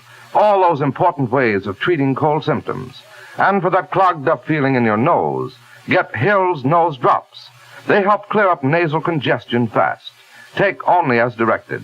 Ask for Hill's, Hills, Hill's cold tablets and nose drops at your druggist tonight. Now back to Mr. Keene and the strange, almost unbelievable case of the frightened child.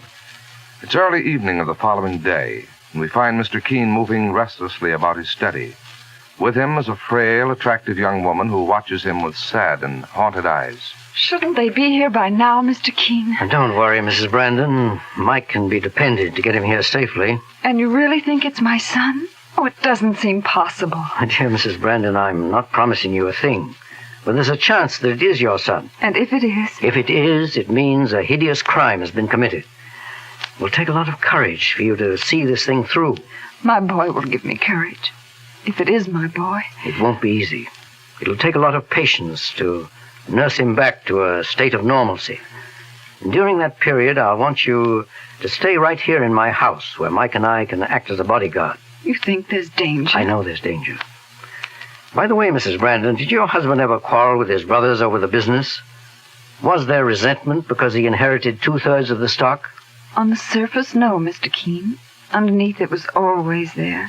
But even so, I can't believe in this monstrous thing. Maybe you've made a dreadful mistake. Perhaps this child, perhaps it isn't Joel. Perhaps not.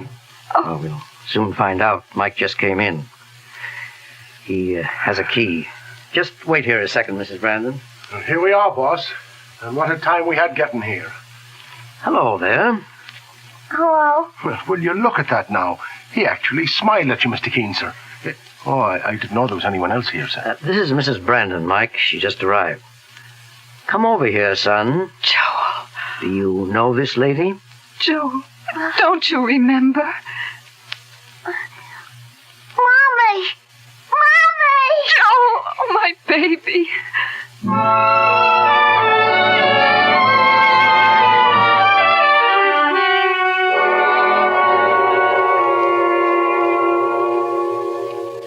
Now, sweetheart, let's play our game again, shall we? Let's pretend that you and Daddy are in the boat fishing. I caught a fish, too. I caught a fish, Mr. King. I know you did, Joel. You told us you did. But then what happened after you caught the fish? Nothing. Something must have happened. Daddy never came back. Why didn't he come back? Why, darling? I don't know. Are you sure you don't know? Perhaps somebody came down to the shore and called to you? Yes. They did? Who was it, Joel? Who was it, darling? You've got to tell me. Easy, Mrs. Brandon. But he's got to tell me. He simply has to. No. I can't. I don't know who it was.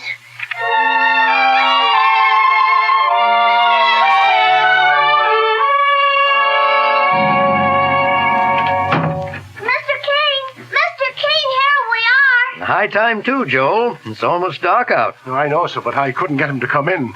Sure, I never thought the day would come when I'd play nursemaid. You weren't followed by anyone, Mike? Not that I know of, sir. What's follow? It means someone walking behind you, watching you. Perhaps the same person who called to you and your father that day from the shore. Oh. Joel, you say you can't tell us who that was. But someday, if I take you to visit some people, do you suppose you could point that person out? Would Mommy go too? Yes, your mummy would go too, so no one could harm you. Will you do that someday, Joel? Yes. Bosh. Okay, Joel. It's a deal. We'll talk about it tomorrow morning. And here comes your mother. Joel, it's almost bedtime, and you haven't had your supper. Go in your room right this minute and take your things off. Yes, Mommy. Mommy, I made a deal. Oh, you did you? Uh-huh. Well, see that you're ready for supper in 5 minutes, or I'll make a deal and you won't like it much. Only first kiss me. And now off with you, me boy, or we'll take no more walks. Saints preserve us, that's the first time I heard him laugh. I thought he'd forgotten how. Oh, Mr. Keene, No. You've been a brave, patient woman, Mrs. Brandon. Just keep it up a little longer. The end is in sight. That deal he spoke of, he promised to point out your husband's murderer. Mr. Keene. That is, if he was murdered. At any rate, I think Joel is ready for it now. And tomorrow morning... What's that? Joel! Someone's in his room. Mike, come on. I'm coming, and I got the gun hand. Darling, what is it? Joel, what's the matter? The window! And someone must have climbed in the window. The kid must have scared them away. Never should have left him in a room on the ground floor. Quick, Mike, do you see anyone? No. Yes, there's someone run down the street. It's too dark to see. I'd fire into the air. Okay, Mike. Stop or I'll shoot! It's no use. They kept on going. They turned the corner. You couldn't tell what they looked No, like? I couldn't tell a thing. It was like a shadow. Look, what's the matter with the kid? What's he staring like that for? Joel. The noise must have frightened him. Joel. The gun! Daddy! The gun!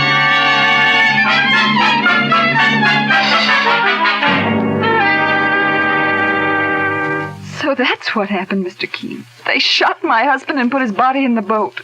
And then they turned the boat adrift, knowing it was sure to break up in the rapids. And that Richard's body would be carried out to sea. I'm afraid that's exactly what happened, Mrs. Brandon. But, Joel, why didn't they kill him, too? He was a witness. He saw them kill his father. I know. That's what interests me, too. Mrs. Brandon, are you sure no one knew you were coming here? No one. They gave me their word at the rest home that they wouldn't tell anyone where I was going. You yourself persuaded the doctor to let me come here to your home, Mr. Keene. Someone must have known. Someone must have realized the boy was here with me. Mrs. Brandon. Yes? We daren't wait any longer. We daren't even wait until tomorrow morning. But, Mr. Keene... We're going up to Rawlings tonight. And Joel is going to tell us who murdered his father.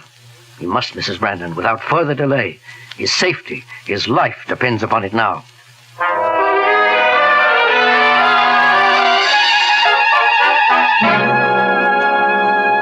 The house is lit up like a Christmas tree. They must be entertaining. Good. The more people, the safer we'll be. Not too safe at that, boss. Anyone who could do such a frightful thing. Not only to my husband, but to Joel, too. I know. But we've got to go through with this, Mrs. Brandon, for Joel's sake. You understand that, don't you? Yes. Which room is the library? That one right there, with the French windows opening onto the terrace. All right. You wait with Joel and Mike on the terrace, and I'll call you when I'm ready. You all set, Mike? All set, sir. As for you, Joel, you'll be a brave boy, won't you? You and Mommy won't leave me. Of course not, darling. Your mother will never leave you again. You're doing this for her, Joel. Yes, Mr. Keene. I knew I could depend on you. Just remember, there's only one thing we want you to do.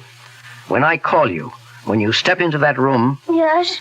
I want you to show me who it was who shot your daddy.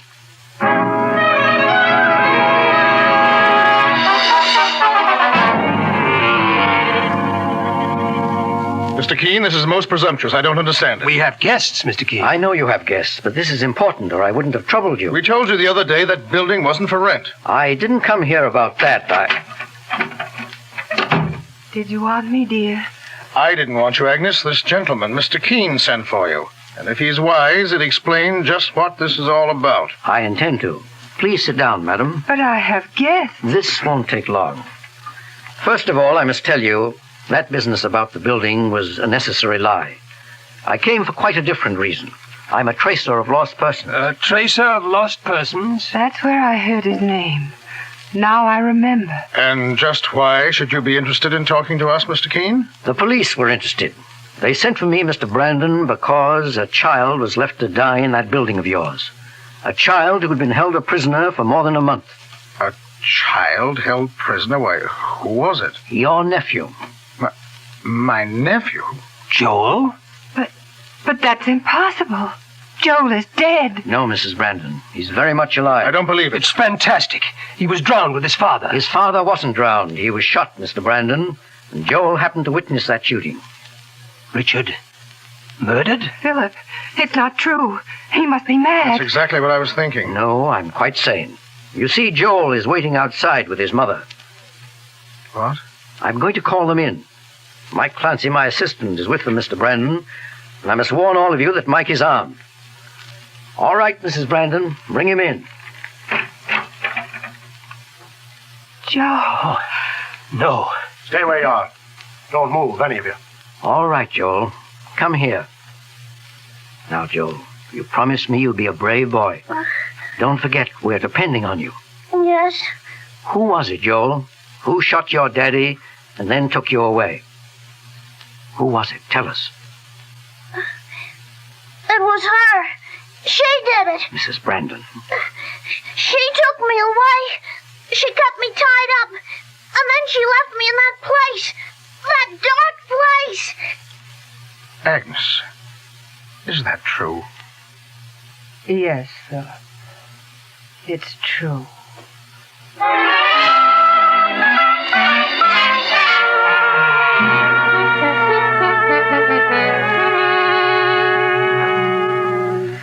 Well, it's all over with, Mr. Keene. She signed the confession. Mr. Brandon, I can't tell you. This is what makes my job so difficult at times. I've been afraid of something like that for so long, Mr. Keene. Agnes was insanely jealous of my brother Richard. She felt it wasn't right that he should have 2/3 of the business. She thought of it constantly. She talked about it constantly. It became an obsession. Yes, I know. In cases like that, there's bound to be an explosion. She probably set out to have a showdown with your brother, but her emotions got the best of her, and she shot and killed him. But why did she spare Joel? He saw what she did. She knew that someday he'd tell. Mr. Brandon, it's not easy for a woman to kill a child. That's what first made me suspect it might be your wife. At first, she kept Joel a prisoner in that old abandoned boathouse. But of course, that couldn't go on forever. She grew desperate, so she drove him down to New York to that empty loft building on the waterfront. She was so frantic by then, so completely demoralized, that she didn't stay long enough to find out about that open window. But she left him there to die. It was the same thing as murdering him. Not quite. Not to her poor, twisted mind. She couldn't bring herself to kill him, but by leaving him in that building, she didn't have to watch him die. My keys to that building disappeared 2 weeks ago. That's why, when you came to see me, I was startled. I was frightened. Poor child, poor Agnes, and my poor brother. Mr. Brandon, your wife will be sent to a mental hospital. She'll be better off there. Mr. Keene! Mr. Keene! Excuse me, Mr. Keene. I can't bear to face that child. Not yet.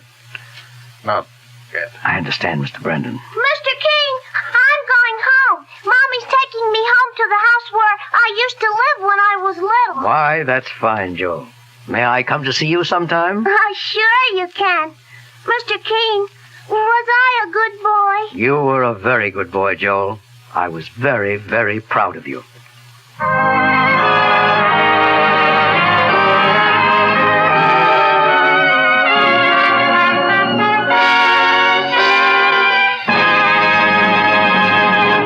Two handicaps to business and social success are surface-stained teeth and unwelcome breath.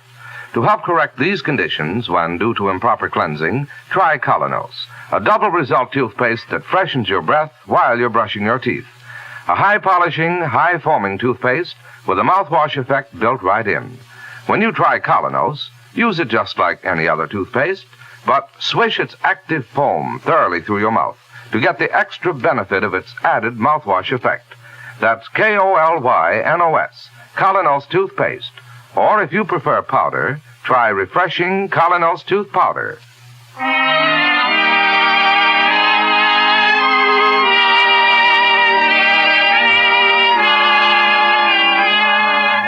Friends, this week and next, thousands of servicemen and women on furlough, including many wounded heroes on leave from hospitals, will be going home to spend Thanksgiving Day with their families. We are asked to keep trains and buses free for them and for essential travelers engaged in all important war activities by canceling any trip that is not absolutely necessary. Remember, don't travel unless your trip helps win the war. Thank you, Mr. Keene.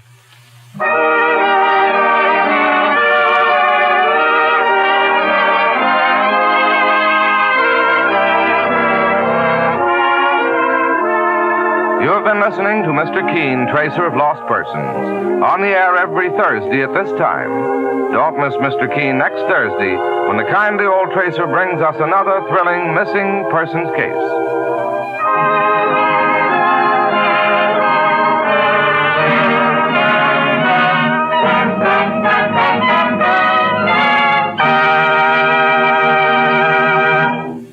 Save time and money in waxing floors. Use economical no-rubbing Aerowax. You'll be delighted to see how floors shine like new with a lustrous finish that saves countless scrubbings. Remember, Aerowax dries in minutes, but lasts for weeks. Try Aerowax. Aerowax tomorrow. Full pint, only 25 cents.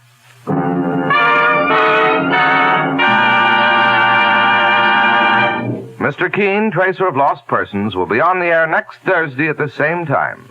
This is Larry Elliott saying good night. This is CBS, the Columbia Broadcasting System. If you want quick, effective relief from discomfort of acid indigestion after eating, try Bicidol. I believe you'll agree with thousands that results are wonderful. Relief usually comes within a short time. You'll like Bicidol's cool, minty flavor, too. Remember, it's been recommended by many doctors, so be careful to avoid substitutes. Get the genuine, spelled Bisodol, in powder or tablet form for only 25 cents at your drugstore. And now, Mr. Keene, Tracer of Lost Persons, and the case of the missing doll. Mr. Keene established the fact that the doll which the police had fished out of the river was the doll which 10-year-old Kathy Barnes had lost. But the mystery surrounding the disappearance of Kathy's own mother is no nearer solution. The woman, after leaving her child, threatened suicide. But the child, of course, knows nothing about this. And now we find Mr. Keene in his office. Mike Clancy, his assistant, and Miss Ellis, his secretary, are with him. Miss Ellis is looking at a newspaper. Well, Miss Ellis, what do you think of the picture?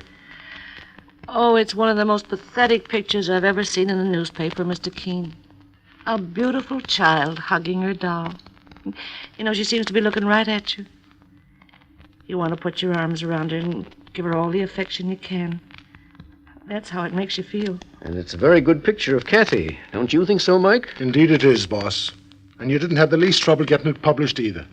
Miss Ellis, it would have done your heart good to have seen the way the boss called up that editor. Once he heard the story, Mike, he was only too glad to send one of his cameramen up to the playground and take a picture of Kathy and her doll. Oh, it was the way you told him the story, sir. There's more than one way of telling the story. Oh, I just told him the facts, how Kathy had lost her doll and how she'd asked me to find it. And how we learned that our mother had disappeared and that the child didn't know anything about it. And then how the police fished up Kathy's lost doll from the river. Boss, now how do you suppose that doll ever got in the river? That's one of the things we don't know, Mike. But that isn't the important thing. We still haven't a trace of Kathy's mother. Mr. Keene, you know, just looking at the picture of this child makes tears want to come to your eyes. It sure makes you sad, Miss Ellis. Just looking at it. But the thing that really touches me own heart is them 4 words printed right over the picture. Mummy, please come back. Oh, stop it, Mike. Reading it like that, it makes me want to cry. Well, all I can say is if them words ain't real poetry, then I ain't a full-blooded Irishman. Boss, did you make up them words yourself? It didn't take very much imagination to make up those words, Mike. A simple, direct plea to the child's mother. Let's hope that they come to her attention. Well, Mr. Keene, I don't like to be discouraging, but But even if she does see this picture and reads these words, I'm afraid it won't make any difference. Why do you say that, Miss Ellis? Well, in the first place, a right-minded mother would never leave her child. Miss Ellis, we don't know all the circumstances, and perhaps this poor woman thought she had a reason. Boss, I'm inclined to take sides against you. Just looking at the common sense side of it, I'm agreeing with Miss Ellis. In the first place, would a mother leave a nice little girl like Kathy if she had any love for her? No. Well, you both are entitled to your opinion, of course, but I hope you're wrong, and I think perhaps you might be. To my way of thinking, there's no mother's heart strong enough to withstand an appeal such as this picture makes. Of course, Kathy's mother may never see it, may be too late. It may even be that she's already carried out her threat of suicide. And in that event, there's nothing we can do. It's a hard thing to say, boss, but it's in my head that poor Kathy is already an orphan. There's no positive evidence, Mike. We know that the police pulled Kathy's doll out of the river. I figure that whoever took it, for somebody must have stolen it, wanted to get rid of it. Their conscience may have hurt them and they threw it in the river. But we've been unable to discover any connection between the missing doll and Kathy's mother. Well, that's just the point I'm making, sir. The doll's recovered, the mother's still missing. There doesn't seem to be any connection, Mr. Keene. And that's why I don't understand what you would hope to gain by having the child's picture with the doll published in a newspaper. Frankly, Miss Ellis, I'm hoping the right eyes see it. Mike? How would you like to play a little hopscotch? Eh? I don't know what in the world you're talking about, boss. Well, Mike, if you've never played hopscotch, there's no time like the present to learn. Come on, we've work to do. No, Mr. Clancy. That's not the way to play hopscotch. You mustn't hop with 2 feet. Well, now, why didn't you say so, Kathy? Look at me, boss, making a fool of myself, jumping with 2 feet when I should have used 1. Well, maybe now you won't mind if I take a rest for a minute. I'm not tired. Are you tired, Mr. Keene? No, Kathy, I could play hopscotch all day, my dear, especially with you. Still, I suppose a short rest wouldn't hurt any of us. Now you're talking, boss. Kathy, let me have another look at your doll. Why, she looks fine after that terrible experience she had when some bad person threw her in the river. I wonder who did it. But I'm awful glad to get it back, Mr. Keene. She's just the same as she was when Mama gave it to me. Only some of the paint came off her face, that's all. Mm-hmm. Her arm was always broken like this. That's why I have to take care of her so good. I made her this new dress, though. Kathy, you made this beautiful dress yourself? Yes, sir. I found some rags in an ash can, and Annie needed a dress so bad. And you made this dress all by yourself? Oh, that was easy. I can sew good. I mean, pretty good. Kathy, child, I'm proud of you. I only hope Annie likes her new dress. I think she does. Oh, I'm sure she does. Don't you think so, Mike? Well, I'm just admiring it. And I'd say that a doll who didn't like that dress didn't have no eye for beauty. Would you like to hear Annie talk? I'd love to hear her. Well, I always have to hold her like this, Mr. King, when she's going to talk. I have to bend her over. See? Boss, that's a lovely doll now, ain't it? Now, mind you, Kathy, don't let her get lost again. Oh, no, sir. I never would. Mama would never forgive me. I wish Mama would hurry and come back. She's been gone an awful long time. Mr. Keene, I don't know how long it takes to get to heaven. That's where she went. To see my daddy, I think. I miss her so. Your mother misses you too, Kathy. Oh, I know that. She always used to tell me how she could never live without me. And Daddy. But Daddy never came back. I guess Mama and Daddy had a lot to talk about, and that's why she hasn't come back yet. Oh, Kathy, darling, I wish you wouldn't be talking that way. I don't know why she didn't take me to see Daddy. I'd like to see him, too. But I guess maybe she didn't have the money. It must cost an awful lot to go all the way to heaven and come back. Doesn't it, Mr. Keene? Heaven is a long way off, Kathy. Want to play some more hopscotch, Mr. Keene? Of course I do. I'd love to play. And so would Mr. Clancy. Wouldn't you, Mike? Oh, sure, boss. There's nothing like a game of hopscotch. But before we start, my dear, I have an idea. How would you like a little refreshment, some ice cream? Oh, you don't have to buy me any ice cream. Boss, it's a grand idea. We'll all go over to the store and have an ice cream soda together. No, Mike, we're too tired to walk all the way across the playground for ice cream. We'll stay right here. Now, Kathy, here's the money. You get just the kind of ice cream you like best, and when you come back, We'll all play a nice game of hopscotch. Mr. Keene, aren't you going to have any ice cream? Well, later, perhaps. Now, you just run along. I can bring you some ice cream if you like it, Mr. Clancy. Oh, don't even think of it. You do just as the boss says, and enjoy yourself a nice, cooling dish of it. I'll be right back. Maybe I'll give Annie some of mine if she wants it. Yes, child, you do that. I'll be right back.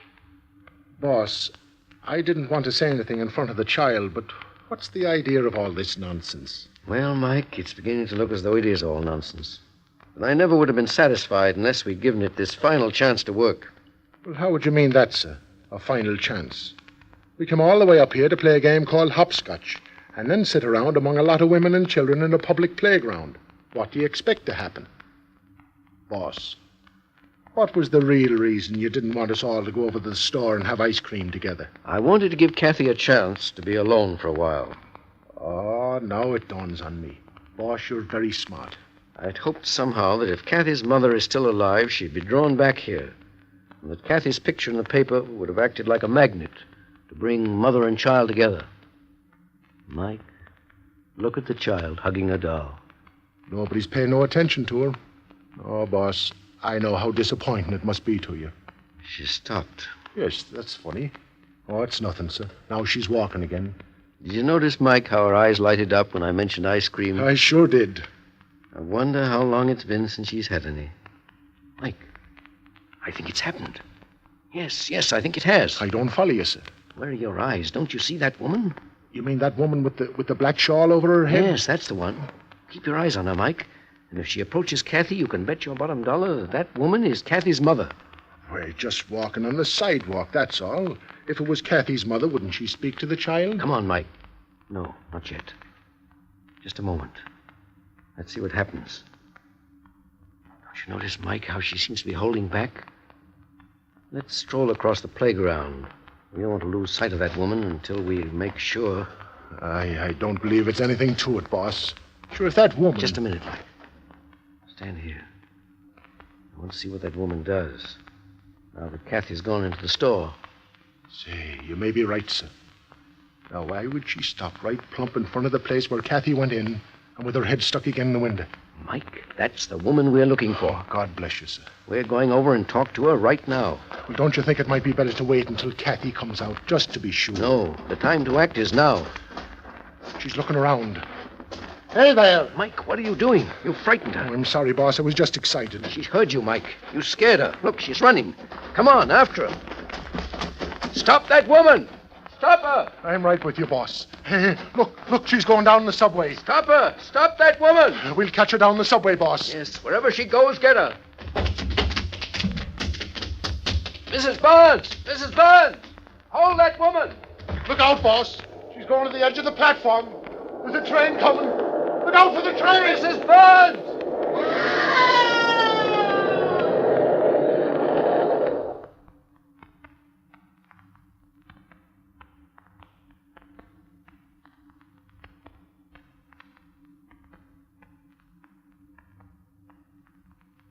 Was Mr. Keene in time to prevent that woman from leaping before the onrushing subway train? Was this woman actually Kathy's mother? Or did Mr. Keene make a mistake? Listen next Tuesday as Mr. Keene solves the mystery of the case of the missing doll. Here is a word of sound advice for every man or woman who ever suffers from acid stomach upsets. If you have the slightest doubt about your present way of relieving acid indigestion, by all means see your doctor, for he above all others knows best and will advise you on the proper way to neutralize the excess acids causing your distress. Ask him particularly about the remarkable alkalizer called Bicidol, for it is a fact that Bicidol relieves acid distress with amazing speed, so quickly that many doctors have recommended it for this very purpose. Now, the reason Bicidol brings relief so incredibly fast is this. Almost instantly you take it, it acts to sweeten the stomach by neutralizing excess acids. And when the excess acidity causing your distress is neutralized, acid distress goes fast, and you just naturally feel better. This has been the experience of thousands who take Bicidol. They can tell you this remarkable way to neutralize excess acids often brings relief in less time than it takes to tell. You'll like Bicidol's fresh, cool, minty flavor. Simply take Bicidol in a glass of water at first sign of acid stomach upset. Relief should come in a few minutes, and you'll feel like a different person. It's really wonderful. Bicidol comes in both powder and tablet form. Only 25 cents at all drugstores. So stop in tonight. Get Bicidol. Sparkling, new-looking floors in just 6 to 9 minutes. Ladies, that's good news. Use economical, no-rubbing Aero Wax. Just apply, and it dries to a marvelous high wax luster that makes rooms lovelier, saves frequent scrubbings or polishings. Yet a full pint of Aero Wax costs only 25 cents at hardware, drug, grocery, and 10-cent stores. Aero Wax, AEROWAX, will make you proud of your floors.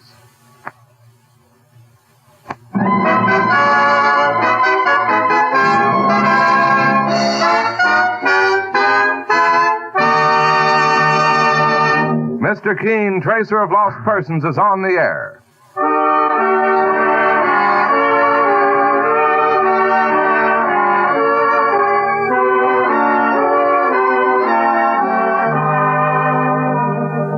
Ladies and gentlemen, the makers of Colonos toothpaste present Mr. Keene, Tracer of Lost Persons, one of the most famous characters of American fiction and one of radio's most thrilling dramas. Tonight and every Thursday night from 7:30 to 8 Eastern Wartime, the famous old investigator will take from his files and bring to us one of his most celebrated missing persons cases.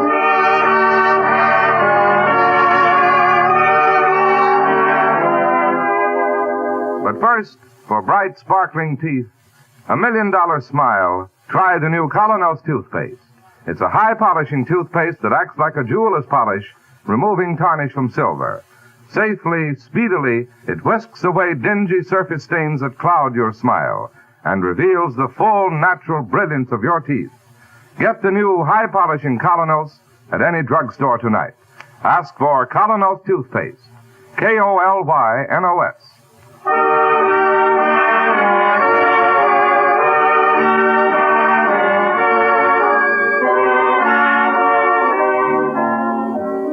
And now, Mr. Keene, Tracer of Lost Persons. Tonight, our story opens in one of the great movie palaces of Broadway, the Palladium, where for 3 weeks the stage presentation has been a sensational success. Skip Gordon's Review, starring Lola Bennett. My heart tells me I will cry again. As the spotlight cuts across the vast theater to the stage, it falls on a beautiful golden-haired girl, Lola Bennett, singing in the wistful style that has made her a hit overnight. Will I be sorry if I do? Should I believe my heart for you?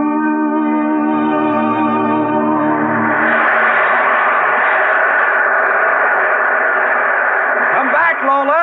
Come back and take another bow. Thank you, Skip. And make a little speech for our audience, won't you? You've been wonderful to me. I don't know how to thank you. Hold it, everybody. Hold it. Lola will be back with another song later. Meanwhile, a little novelty number from our orchestra. A special arrangement of that outstanding hit, Pistol Packin' Mama. Take it away, maestro, while yours truly cools off in the wings.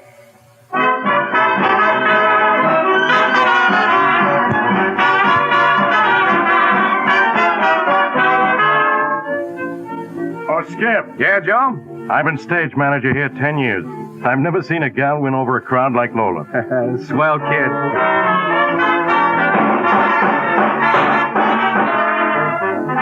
Wow, what are they doing out there? Just a pistol sound effect in the number. Don't you like it? I'll take a blockbuster. Hey, where is Lola? I thought she'd be here in the wings. She ducked back to her dressing room, Skip, to fix her makeup.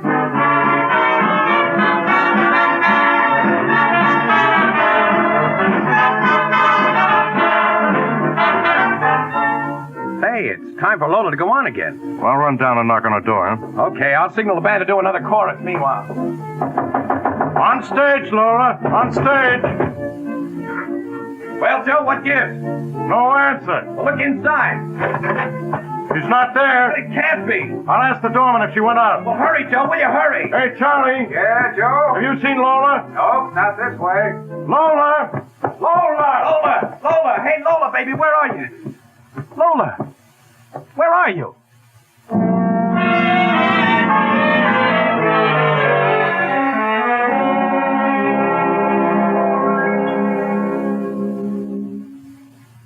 say, Mr. Gordon, that she hasn't been seen since she disappeared last night? No, Mr. Keene. In all my years in show business, I've never known anything like it to happen. You tried her home, Mr. Gordon? Call me Skip, won't you? Well, sure, we tried her home, and no soap. I don't get it, Mr. Keene, especially since she knew we were going to give her a farewell party, too, after the show. A farewell party? That was her last performance with my review. She goes into the Skytop Club this weekend, a star attraction. I made her take the offer. How do you mean? Well, I had her under contract ever since I found her singing in Cleveland 6 months ago. And the minute she got the right song, she went over like wildfire. Now the Skytop wants her. Well, when they sent her the contract, she showed it to me and said... No, Skip. I'm not signing that contract. Oh, don't be crazy, kid. It doubles your pay. It gives you top billing. Skip, you've been just wonderful to me. You taught me how to dress, to carry myself, to really sing. I'm not walking out on you. Look, Lola. Here's another contract. Yours and mine. Well, you've torn it up. I'm no jail warden, baby. You're heading straight for the top, and I'm not holding you back. Not on your life, baby. Skip, that was very generous of you. Generous, Mr. Keene? I love Lola. Even though I've never told her. Never told her? She wouldn't even have looked at me. Oh, but find Lola, Mr. Keene. That's all I'm asking. Find Lola. Well, the place to start is obviously the Palladium, where she was last seen. That's a famous old house, as I remember. Sure. In the old vaudeville days, we used to talk about making the Palladium. When you played there, it meant you were good. Still does. And Lola made it with this engagement? 3 smash weeks. All right, Skip. Let's go.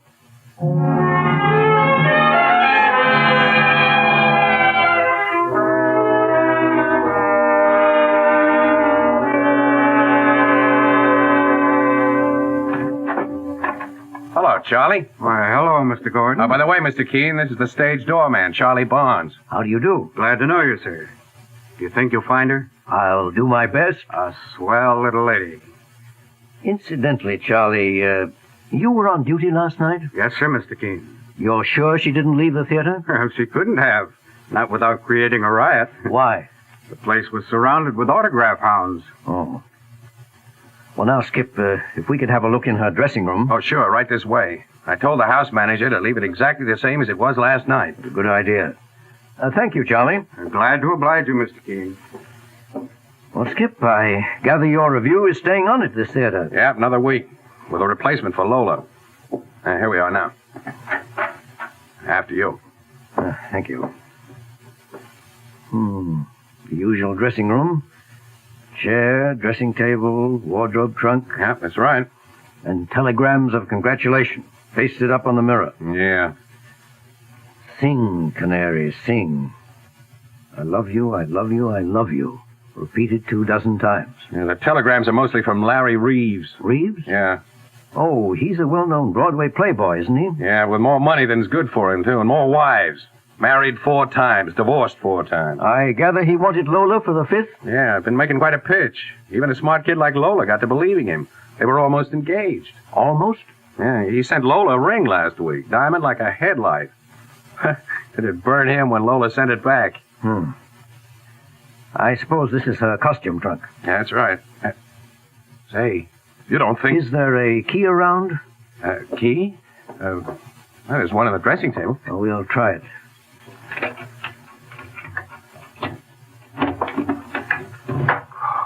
Gosh. I thought for a minute we were going to have a trunk murder. These are her costumes, Skip. Yeah, some of them. I remember others. Oh? Where are they? Well, I wouldn't know. Oh, Skip. Hey, Skip. Yeah, that's Tommy Tolan, my band leader. Hey, Skip. We start the first show in 10 minutes. Yeah, I know. This is Mr. King. How do you do? Oh, how do you do? Oh, yeah. You said you were going to ask him to. Hey, that reminds me. Of what, Tommy? Well, I wanted to mention it before, but I didn't want to talk out of turn. Well, come on, give, Tommy, will you? Well, you know my goofy saxophonist, Harry Forbes. Yeah. Harry's had a crush on Lola for months, hanging around and pestering her day and night. Well, right after you left the stage last night, Skip, and we started pistol-packing Mama, remember? Yeah? Harry signals me. He whispers he's got to leave the stage. Well, he looks so crazy. I says, all right. So he slips out behind the drapes. Very interesting. And then I don't see him for 15 minutes.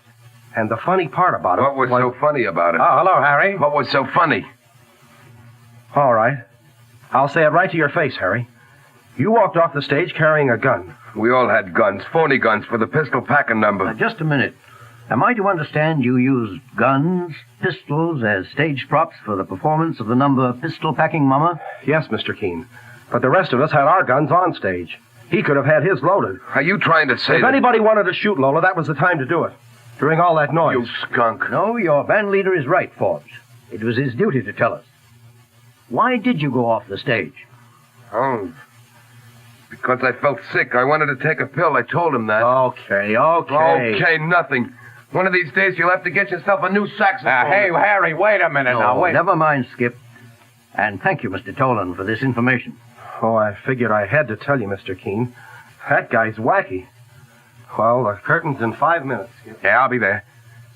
Well, Mr. Keene, how does it add up to you? It doesn't, yet. Better get along for your performance, Skip. Performance, yeah. You'll be sticking around. Right here in the dressing room. Okay.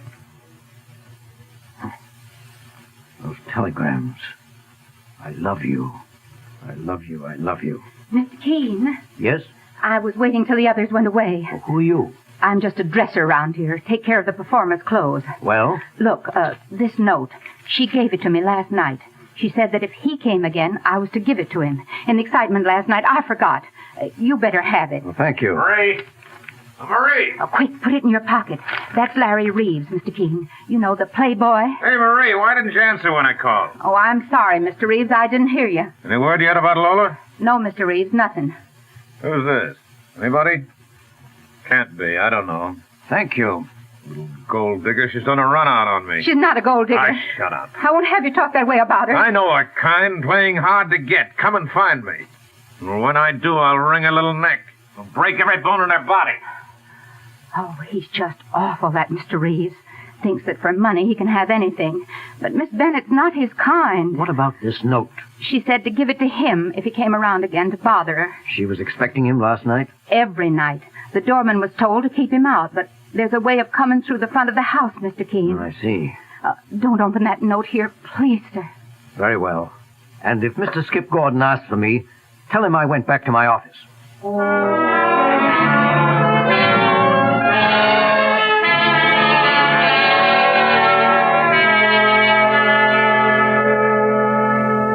I'll have you know, Miss Ellis, I don't make a practice of reading other people's mail. But good heavens, this is a matter of life or death, perhaps. Oh, come on, what does it say? Well, I'll read it. Dear Larry, I've sent back your ring, and that must end it. In my 26 years, I found there is one quality in people that I cannot stand, selfishness. It once cost me a terrible lot, the worst years of my life. If I married you, it would be the same all over again. Well. So it must be goodbye. And please stop threatening me because it won't work. Lola. Well, Mr. Keene? Selfishness. The worst years of my life. What does it mean? Yes, what? As a matter of fact, Miss Ellis, we know almost nothing about Lola Bennett. Skip has known her only 6 months, and she's never talked of the past. Well, what's the difference? This note points straight to Reeves. And other evidence points to Forbes, the musician. No, I've got to know a whole lot more about that girl. And there's only one way to find out. How? You know the weekly newspaper Footlight? Oh, sure. The Bible of show business. Well, I'd like Mike Clancy to go back through their files and dig up every single mention that was ever made of Lola Bennett. Right, Mr. Keene. Now get hold of Mike at once.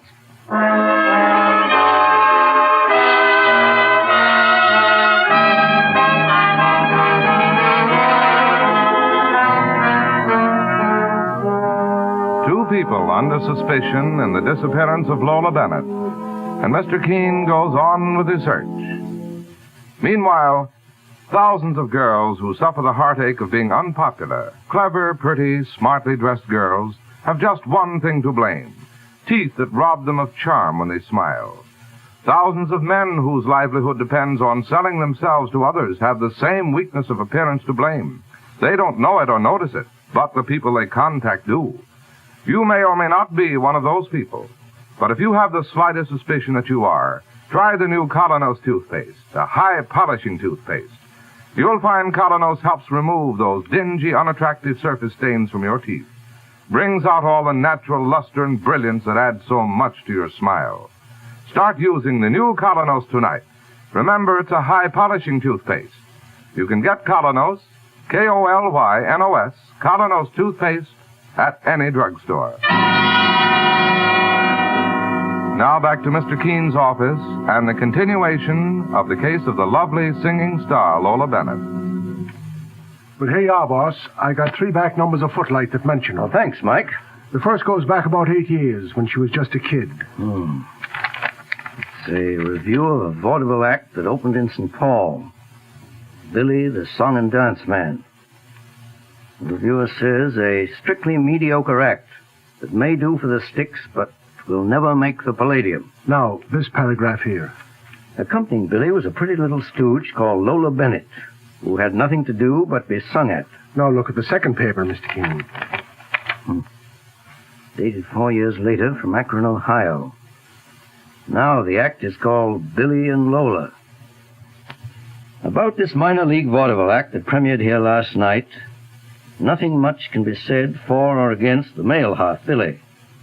But the little blonde who shared the bill, Lola Bennett, showed unusual promise. 2 of her numbers, sung with refreshing sincerity, brought down the house. Very interesting. Read that third item, boss. It goes back just 2 years. Now the act is called Lola Bennett and Billy. Right. One of the most novel femme singers heard in these parts lately opened last night at the Star. A voice full of honey and captivating personality. Should go far with the right training. The act was completed by a novelty instrument number from Billy. Different, but was it good? Well, boss, what do you make of it? The old story of show business. The pupil outgrowing the master. Lola made the palladium, but Billy never did. Billy? Whoever he was. That's your private phone, boss. Hello? Hello. Keene Company. Keene, this is Harry Forbes. You know the saxophone player? Yes, good afternoon, Mr. Forbes. I'm going to talk straight out. I want you to lay off me. But, my dear fellow... Don't try to put Lola's disappearance on me. I had nothing to do with it. How did you ever get my private phone number? From Skip Gordon, and I've warned him too. Lay off me or else. Or else what? Lay off me, that's all. Did you hear any of that, Mike? I did. A maniac. Well, don't you think that he... Well, with the suspicions we got... Never mind. I want to follow another lead now. Well, sir? Each of these reviews mentions other acts that appeared on the same bill, Mike. I'd like to find some of those other people. It'll take a lot of digging. But it may give us very valuable information. Try the booking agencies, Mike, and the actors' hotels at once. Okay, I'm on my way, sir.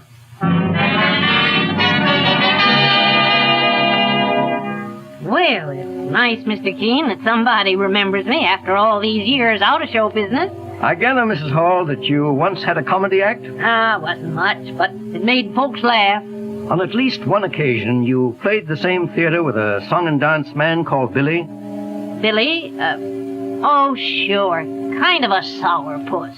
Why do you say that? Well, had his heart set on getting to Broadway. Wasn't good enough. What was his surname, Mrs. Hall? Surname? Billy. That's all he was ever called. Do you remember his partner? Oh, sure. Lola Bennett. He hired her in St. Paul after his regular partner walked out on him. She's doing fine these days. But what's become of Billy? Billy? Oh, well, I couldn't tell you.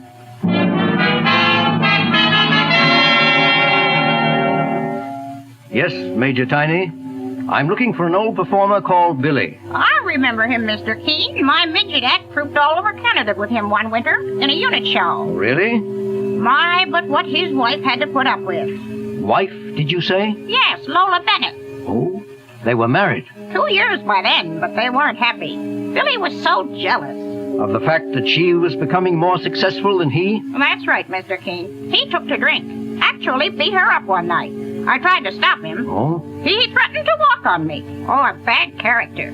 What was his surname? I never knew. Would you have a photograph of him? No, sir. Well, thank you. There's still one more chance.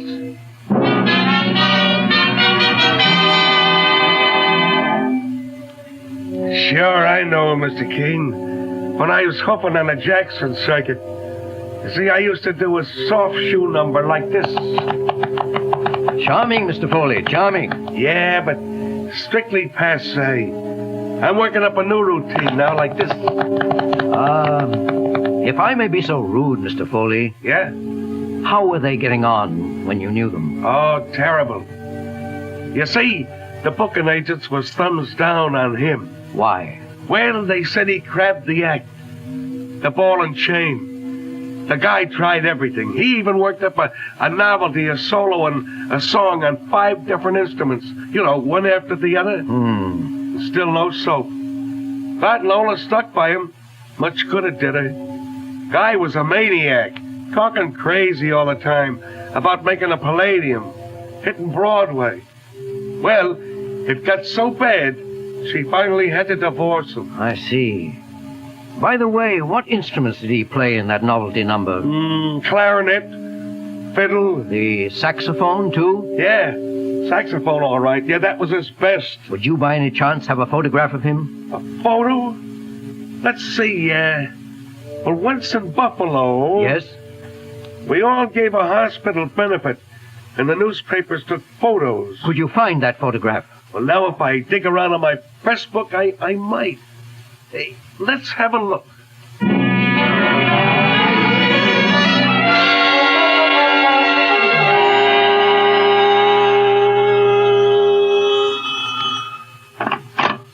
Keene and Company? This is Skip Gordon, Mr. Keene. Oh, good morning, Skip. I haven't heard from you in days. Any news, Mr. Keene? There may be tonight.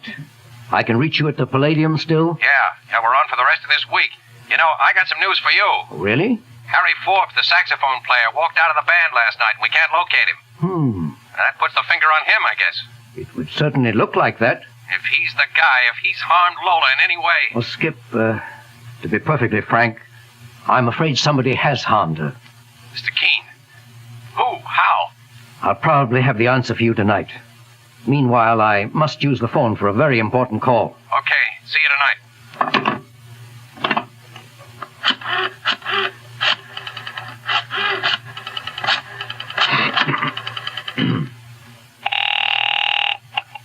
Hello? Sky Top Club. Good. I'd like very much to talk to your manager.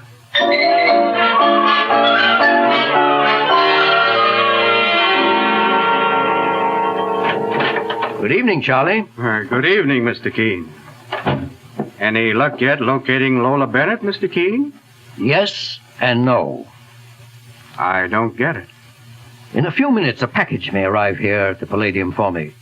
Ask the delivery man to wait before bringing it in. I want to talk to him. Yes, sir. Meanwhile, where's Mr. Skip Gordon? On stage, introducing a number. By the way, Charlie, the night that Miss Bennett disappeared, was anything moved out of here? No, sir. But something came in. Some props for our next stage show. I see. Well, Mr. Gordon should be coming off the wings any minute now. A new singer? Yeah, replacing Miss Bennett, but not half as good. Oh, I see Mr. Gordon there now. Hello, Mr. Keene. Hello, Skip. Well, what's the word? Skip, you may have to brace yourself for really bad news. Dead, huh? Dead. Yes, I'm afraid so. As the final sacrifice to a very selfish man. Who? Forbes? Reeves? I'll kill whoever it was. Steady, Skip. We'll see that justice is done. Lola was such a swell kid. Time for you to go on stage again, eh? Yeah, the show goes on. And now, ladies and gentlemen, here's your master of ceremonies again. About to introduce a rip-snorting arrangement of the hit of the season, Pistol Packin' Mama.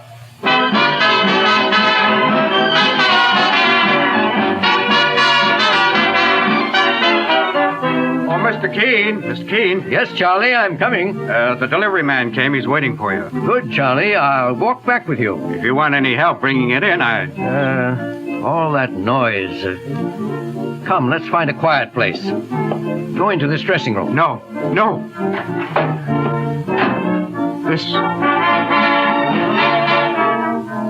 This was Miss Bennett's. You don't believe in ghosts, Charlie. Why, what do you mean?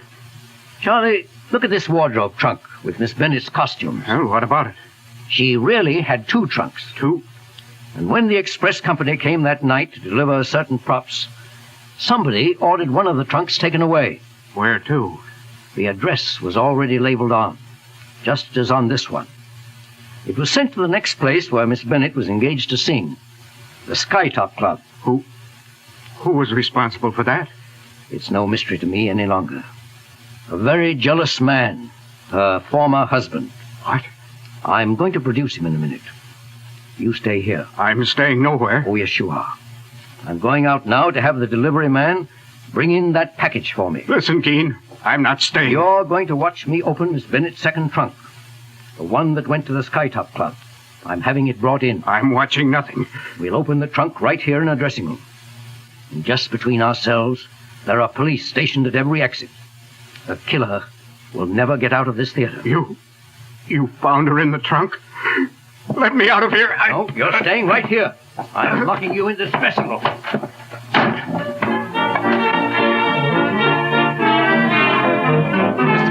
Mr. Keene. Oh, hello, Skip. I came off for a breather while the band is playing. What's up? Oh, Skip, my boy. It's too bad that Lola didn't meet somebody like you years ago. Unfortunately, the man she did once marry was insanely jealous and possessive. He couldn't bear to see her succeed where he had failed. She tried her best to help him, but... Well, I'd like you to know this much, Skip. She loved you for your generosity. She valued you above anybody in the world. But who killed her? Who was the man? A man she ran into again the moment she reached this theater 3 weeks ago. Darn it all. Those pistol shots. Didn't you notice something peculiar then, Skip? What do you mean? One shot was nearer than any of the others. Jeepers creepers, you mean? It came from this dressing room. Quick, get that door open. Right. Charlie, the doorman. He shot himself. Dead as a doornail. Mr. Keene, was he the guy? Yes. Her former husband. And that's the way he killed Lola that night. He fired the pistol during the band number. Charlie, a doorman. An old and disappointed performer. He made the Palladium with the most tragic performance of his life.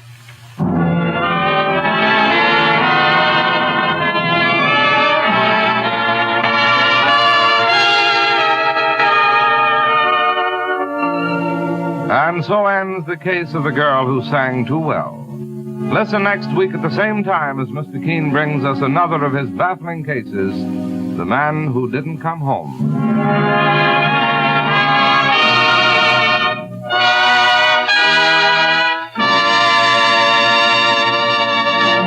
Today, the girl or woman who wants to be popular knows that one of her most important assets is a charming smile and teeth that sparkle and gleam. Knows that no matter how smartly she may dress or make up, teeth that are dingy and discolored looking instantly create an unfavorable impression. And the same is true of the man in business, whose very livelihood depends on selling himself. He knows how quickly discolored looking teeth can bring failure.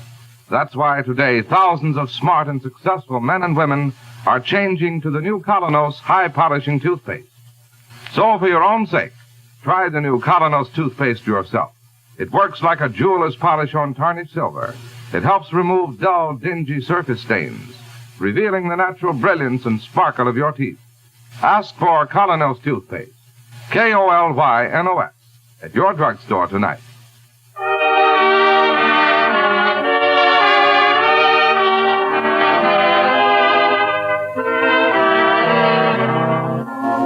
You've just been listening to Mr. Keene, Tracer of Lost Persons. Now on the air at a new time, every Thursday night, 7:30 to 8 Eastern Wartime over this network. Don't miss Mr. Keene next Thursday night when the kindly old Tracer turns to the case of the man who didn't come home. This is Larry Elliott saying good night for the makers of Colonos toothpaste and Mr. Keene, Tracer of Lost Persons.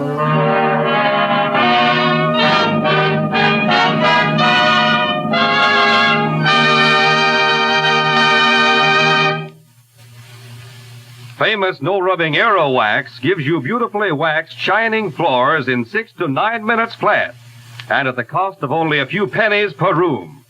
Think of it. It's quick, easy, economical. Just apply Aerowax. It dries to a marvelous luster. Cuts out 2/3 of your scrubbing. A full pint costs only 25 cents. Get Aerowax, Aerowax, tomorrow. This is the Columbia Broadcasting System. It's time now for Mr. Keene, tracer of lost persons.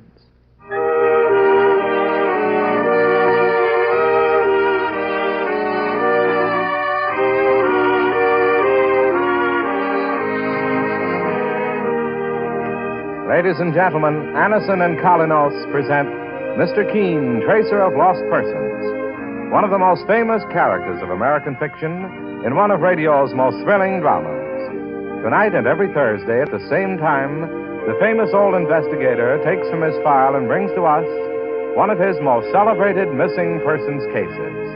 Tonight's case is entitled The Case of Murder with 1,000 Witnesses.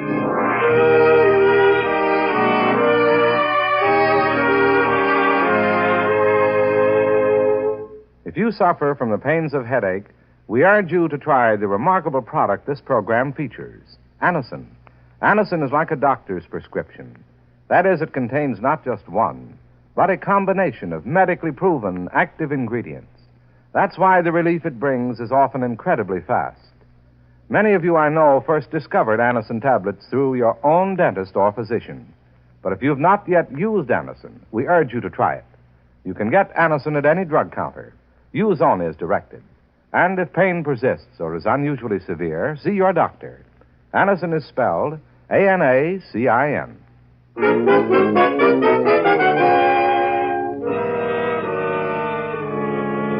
Now for Mr. Keene and the case of murder with 1,000 witnesses. Our scene is set at a county fair which is opened in a community just outside New York. It is a bright, sunny afternoon, and as the visitors to the fair wander from exhibit to exhibit, they create a gay holiday mood. A well-dressed, handsome gentleman of 45 has paused near an exhibit of cakes and pastries. After a moment, he is approached by his wife, a lovely woman in her early 30s, whose worried, tense expression sets her apart from the cheerful faces around her. William? Anne, darling, so you decided to come to the county fair after all. My headache's gone, William. Good. You're just in time, too. The baking contest's about to begin. Oh? You know, I love these county fairs and the people who run them. They're wholesome, these folks. And by asking me to be an honorary judge, well, they flatter me more than I can tell you. I know that, William. In spite of your success, you've always been modest and simple, just like our neighbors. That's one reason I fell in love with you and married you. That's another thing I can't get over. How a lovely young actress like you ever gave up the stage just to marry me. Oh, excuse me, Mr. Brooks, but they're waiting for you to judge the baking exhibit over there. Oh, thanks, Miss Wilkins. I imagine you've got your usual delectable entries on the table again this year? Well, I baked a large cake, but maybe it isn't exactly right that the judge's housekeeper should be a contestant. Or the judge's wife, for that matter. My wife? Anne, did you... I've made a few small cakes, William. Just little decorative things. Well, this is a surprise. I didn't know you were a cook, Anne. Up to now, I imagined that actresses couldn't even boil an egg. And you still may be right. This way, Mr. Brooks. We're waiting. Here I come. And now, folks, Mr. Brooks, our favorite country squire, will taste these cakes and tell us who's the best pastry cook in Bellows County. Mr. Brooks. Well, let's see now. Here's a delectable-looking morsel, if I ever saw one. Well, this cake is guaranteed to expand a man's waistline. I'll score that at 80 points. And now... Oh, these little cakes look out of this world. Just a mouthful of... Mr. Brooks, what's the trouble? Get a doctor, somebody, quickly. Mr. Brooks! Mr. Brooks, what happened? Don't touch him, Miss Wilkins. He's dead. Dead? He was poisoned. The poison must have been in the cakes. And those cakes were baked by Mrs. Brooks, his wife.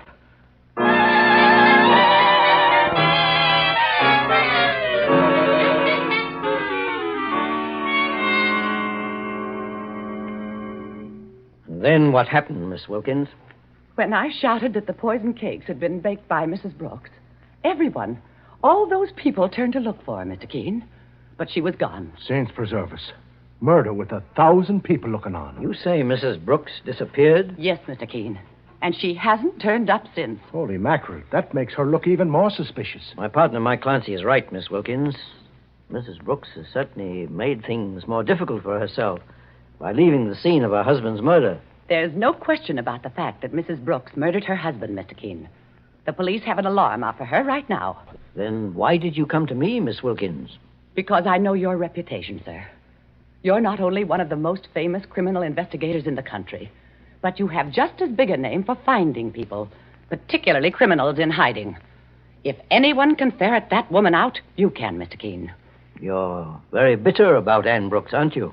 Why shouldn't I be? Her husband was one of the finest men I ever knew. She only married him for his money. She and her theatrical airs. Why, he was over 12 years older than she was. And besides, what did she know about running a country home and pleasing a man like Mr. Brooks? Miss Wilkins, how long had you worked for Mr. Brooks as his housekeeper? For 15 years.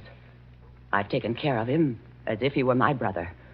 And when he married that woman 6 months ago, I still remained in spite of everything. How do you mean, in spite of everything? Well, Anne Brooks and I never got along, Mr. Keene. But that's beside the point. I'm asking you, pleading with you to accept this case, sir. A man's been murdered, a good man, and I know that you'll want to see that justice is done. I most certainly do, Miss Wilkins, and I intend to see that justice is done. Thank you, Mr. Keene. Now, I have the address of Brooks's home. You'll hear from me very shortly. Well, just one thing more before I go, Mr. Keene. In regard to her brother... Anne Brooks's brother? Yes. He's been living with them ever since the marriage. I see. And frankly, I think that man is worthless. He's been sponging on Mr. Brooks' generosity. Of course, I don't believe he had anything to do with the murder. But there is a chance that he may know where his sister is hiding. Well, in that case, I'll have a talk with him. You can expect my partner and me at the Brooks' home this afternoon. Very well, Mr. Keene. And thank you again for your help. Goodbye, sir. Goodbye, Mr. Clancy. Goodbye, Miss Wilkins. So long. Well, what's on your mind, Mike? Sir? I noticed how you stared at Miss Wilkins as she talked. What were you thinking about? You want me to come right out with it, boss? Well, you usually do. In my opinion, the killer just walked out of this office. And how did you reach that conclusion? Why, sure, and jealousy was written all over her face. She kept house for the man, Mr. Brooks, for years. And then he marries a younger, prettier woman, an actress. And when the baking contest comes up at the county fair, the housekeeper slips some poison into the wife's cakes, so the wife would get the blame for his murder. Well, Mike, that's not a bad theory. Yeah, and look how anxious she is to nab the wife. Why, she can't even wait until the police grab her. And she's got to come to you and ask for help. I'm glad she did. This is a strange case and an interesting one. We'll drive out to the Brooks' home this afternoon, Mike. Mr. Brooks' murder is certainly worth looking into.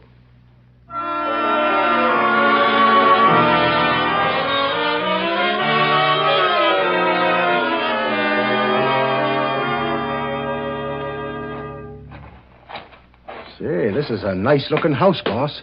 Yes, Mike, it is. Mr. Brooks must have been a man of taste as well as wealth. That roadster parked in front of the door has a New York license plate. There was evidently a visitor in the house. Let's go inside.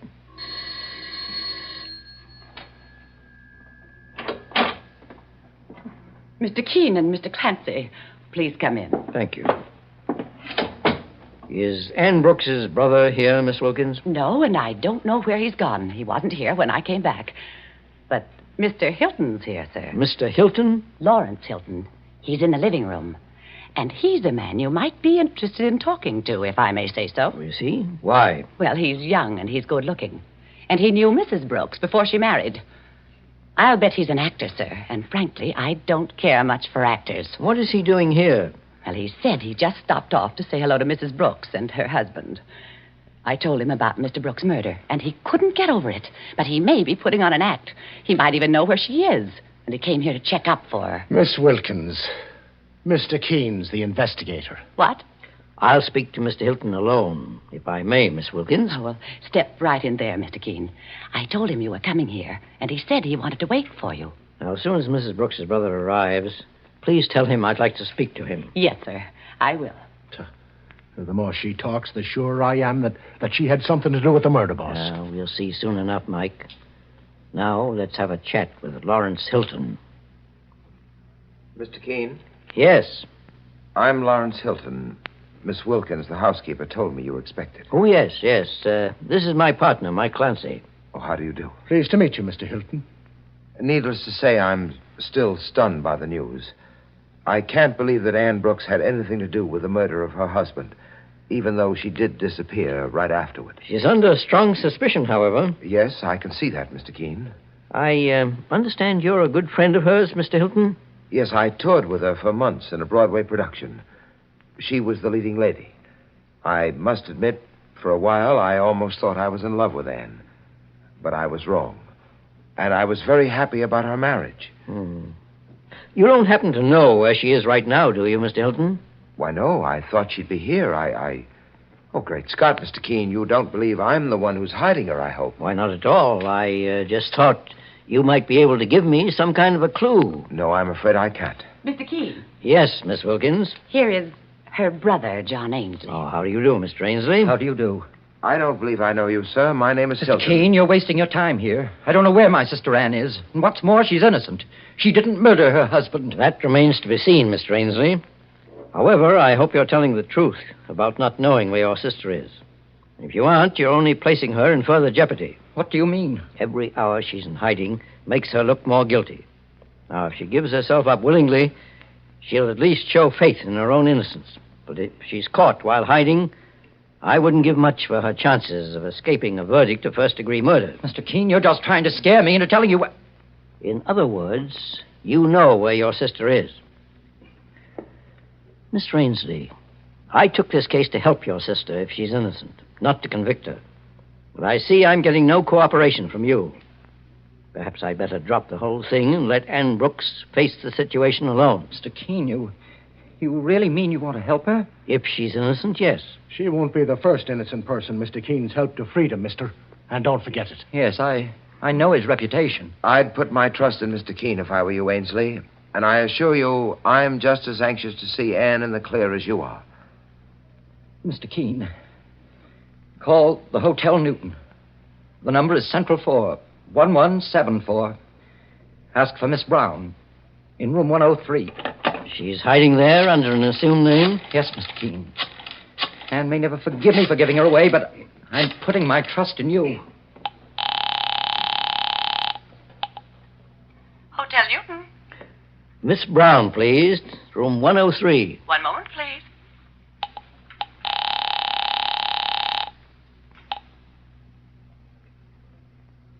Yes? Is this Ann Brooks? Who are you? My name is Keene. I'm investigating the murder of your husband. I never heard of Ann Brooks. There's no one here by that name. I'm only trying to help you, Mrs. Brooks. If you'll just trust Keep me... away from me. I warn you, keep away. You're not going to take me. If you try to do it, I won't be responsible for what happens. Hello? Hello? My sister hung up on you, Mr. Keene? Yes, Mr. Ainsley, with a threat. She may try to get away again. Or she may remain there at the hotel and do something foolish when we arrive. But in any case, we're going after her. Come along, Mike. We're heading to the Hotel Newton and a long talk with Mrs. Ann Brooks.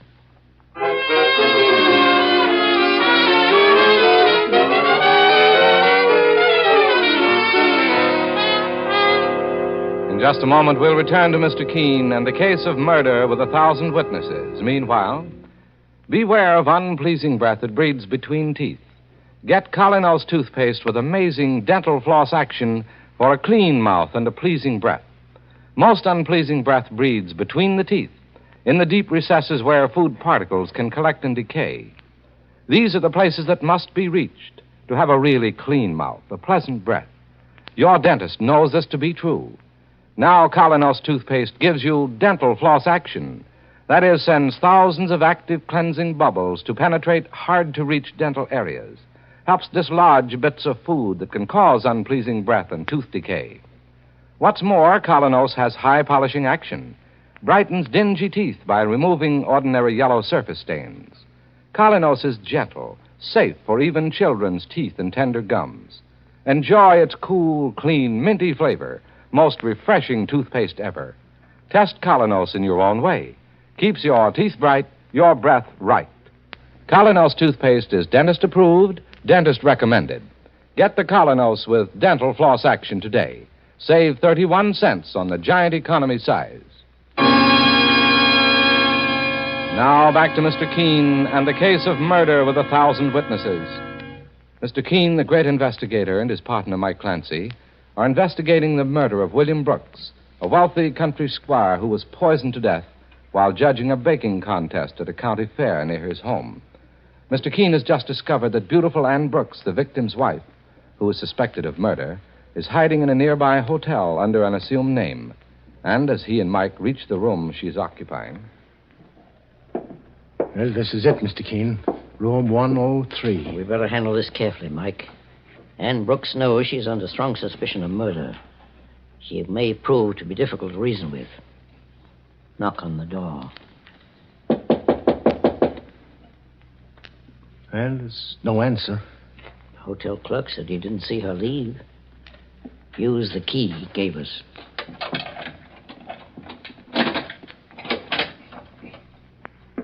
Boss, look.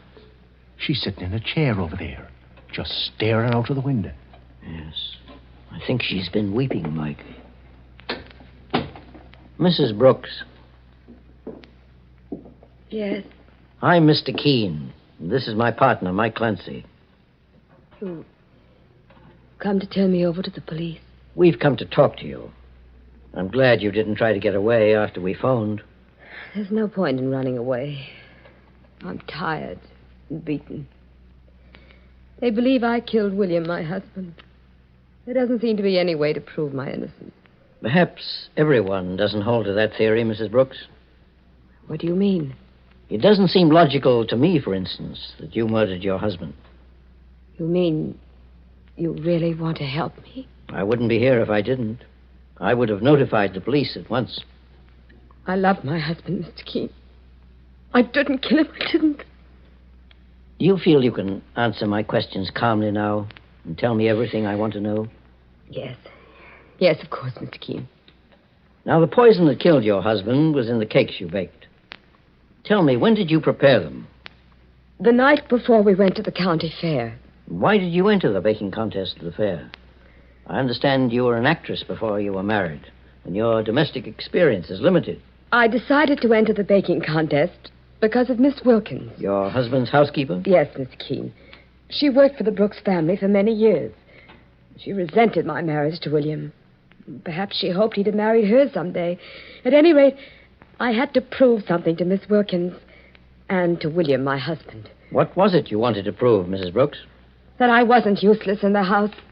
That I could cook and clean and do anything I had to do to make him comfortable. So you learned how to bake and tried to win a contest at the county fair to impress your husband? Yes, Mr. Keene.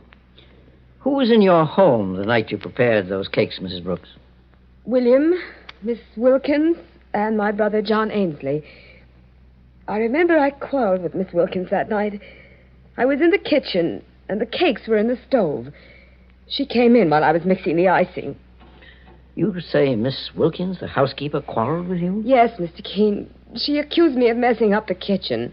She said I'd left a box of rat poison on the pantry floor and that it was dangerous. Rat poison? Well, I remember looking for something in the pantry, and maybe I took the box of poison out by accident. Well, never mind the quarrel at the moment, Mrs. Brooks. Just tell me, what happened to that box of rat poison? Miss Wilkins said she replaced it where it belonged.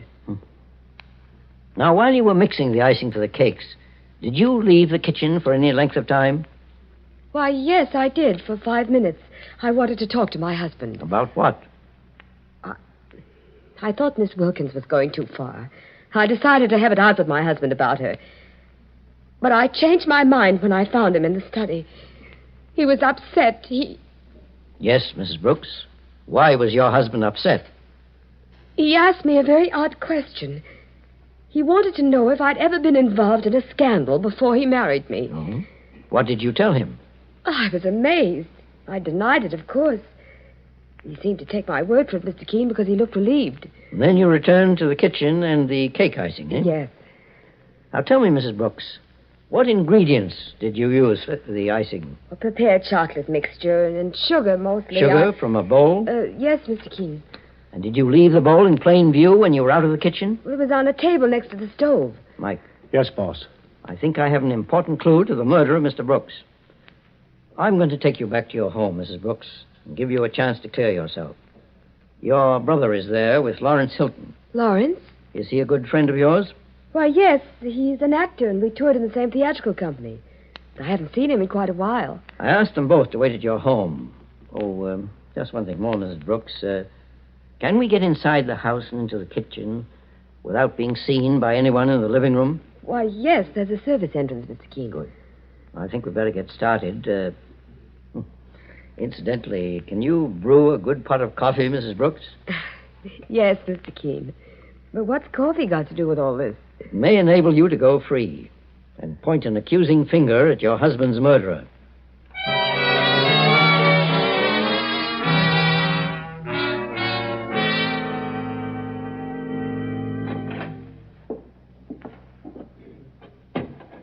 Here we are, Mr. Keene. Mr. Clancy. This is the kitchen. Be very quiet, Mrs. Brooks.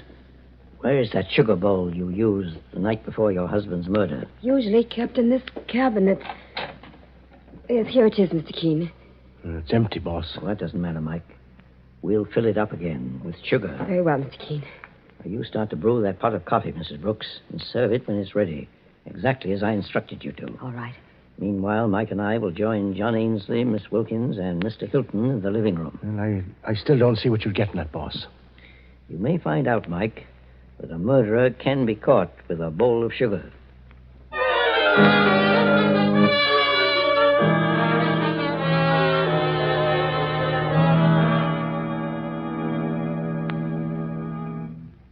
Good evening. Oh, it's Mr. Keene and his partner, Mr. Clancy. We didn't hear you come in the front door, Mr. Keene. We came in through the service entrance, Miss Wilkins. Did you see my sister? Yes, I did, Mr. Ainsley. How is she?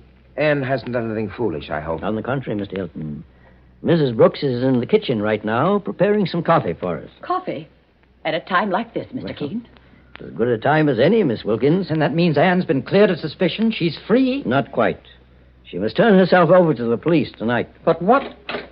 Anne. Good evening. Here, let me help you with that tray, Mrs. Brooks. Oh, thank you, Mr. Clancy. I think everyone can use a cup of coffee. It's going to be a strenuous night, I'm afraid. Would you serve, Mrs. Brooks? Of course, Mr. Keene. This is crazy. We're sitting here drinking coffee as if nothing... Sugar, Mr. Ainsley? Oh, I don't care. Either way. Give your brother 2 teaspoons of sugar, Mrs. Brooks. How about you, Miss Wilkins? Yes, I'll have some coffee. Sugar? Please. And now, Mr. Hilton? I don't care for coffee, thank you. You don't, Lawrence? Why, I remember how fond of it you used to be when we were on the road together with the play. Was I? All right, I'll have some, but no sugar. I already put sugar in it just a moment ago. I also remember how you liked your coffee. Very sweet. I'll have a cup, Mike. And take one for yourself. It certainly smells good.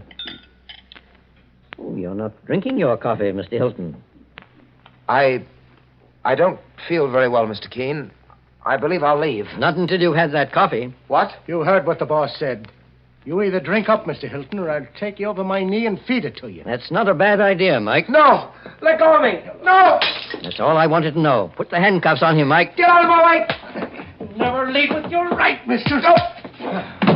Will you have a little more of the same, or will you behave yourself? I think you'll be quiet now, Mike. Well, these bracelets will make sure of that, boss. I don't understand. What's it all about, Mr. Keene? Lawrence Hilton murdered your brother-in-law, Mr. Ainsley, and tried to place the blame on your sister Anne. But how could he have done it? I think I can reconstruct the story now, Miss Wilkins. Hilton was hiding outside the kitchen window when you and Anne Brooks quarreled about that rat poison. When you both left the kitchen, he placed some of the deadly poison in the sugar bowl. And when Mrs. Brooks returned, she innocently mixed it in with the cake icing. That's why Hilton refused to drink the coffee just now. He thought the poison was still in the sugar bowl. And that's how I hoped to trap him. But why, Mr. Keene? Why should he want to murder Mr. Brooks? Well, from what Mrs. Brooks has told me, perhaps I can guess that, too. William Brooks asked his wife if she had ever been in a scandal before she married him. Obviously, someone had told him she had and tried to blackmail him. Am I right, Hilton? You may as well talk, mister. You don't have a chance to get away with it anymore. All right. Brooks said he was going to turn me over to the police for blackmail. He threw me out of the house. I killed him to protect myself. In other words, after you saw William Brooks, you hid outside on the grounds, trying to find a way to strike back at him. And then when you overheard his wife's conversation in the kitchen, you thought you had your perfect opportunity. I wanted to marry her once. She refused. Who did she think she was, a goddess? You didn't love me, Lawrence. You only wanted to marry me because I was the star of the show and a good friend of the producers. And you thought I could further your career. So you saw through Hilton even then, Mrs. Brooks. Yes, Mr. Keene. But I never dreamed he'd resort to murder. When he heard of your advantageous marriage, he thought he'd cash in on it. So he tried to blackmail your husband by creating a sordid lie about your past. And he hoped he'd be able to strike back at you for turning him down. Hilton, you thought your plan for murder was clever. But it really wasn't at all. And I think you'll agree with that when you're convicted of murder.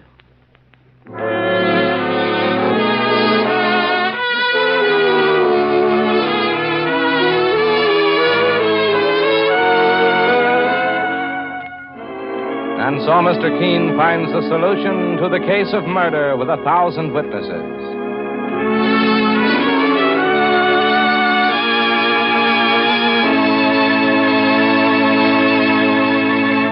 The next time you're suffering from the pains of headache, neuritis, or neuralgia, try Anacin.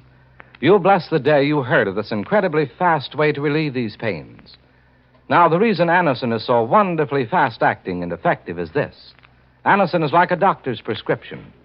That is, Anacin contains not just one, but a combination of medically proven active ingredients in easy-to-take tablet form. Thousands of people have received envelopes containing Anacin tablets from their own dentist or physician, and in this way have discovered the incredibly fast relief Anacin brings from pain of headache, neuritis, or neuralgia. So next time such pains strike, take Anacin. For most effective relief, use only as directed. Your druggist has Anacin in handy boxes of 12 and 30, and economical family-size bottles of 50 and 100. The name is Anacin, A-N-A-C-I-N.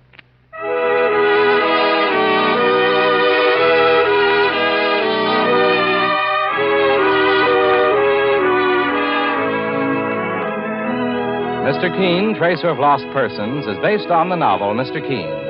The radio sequel is originated and produced by Frank and Ann Hubbard. Dialogue by Lawrence Clee. Bennett Kilpack plays Mr. Keene. It is on the air every Thursday at this time. Don't miss Mr. Keene next Thursday when the kindly old tracer turns to the case of the man who invented death.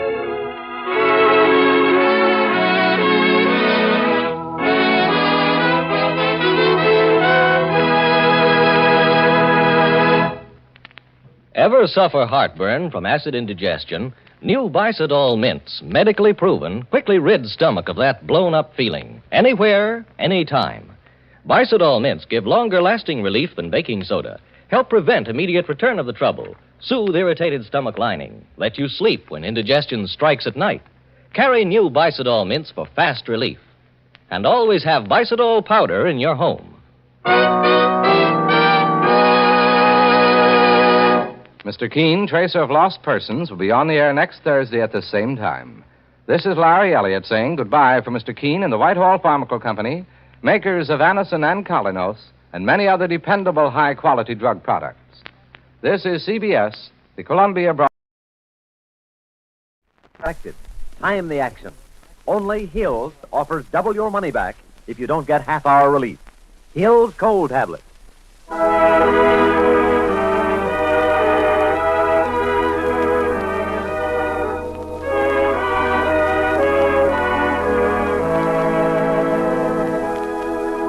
Ladies and gentlemen, Colinos Toothpaste presents Mr. Keene, Tracer of Lost Persons, one of the most famous characters of American fiction and one of radio's most thrilling dramas.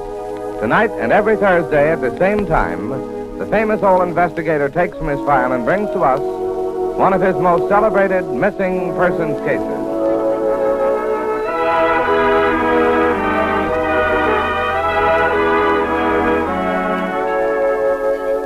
Next time you buy a dentifrice, get high-polishing, high-foaming Colinos toothpaste or tooth powder.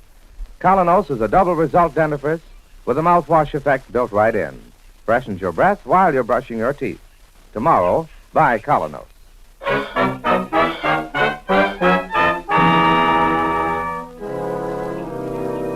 Now for Mr. Keene and the strange case of Charlie Lorimer.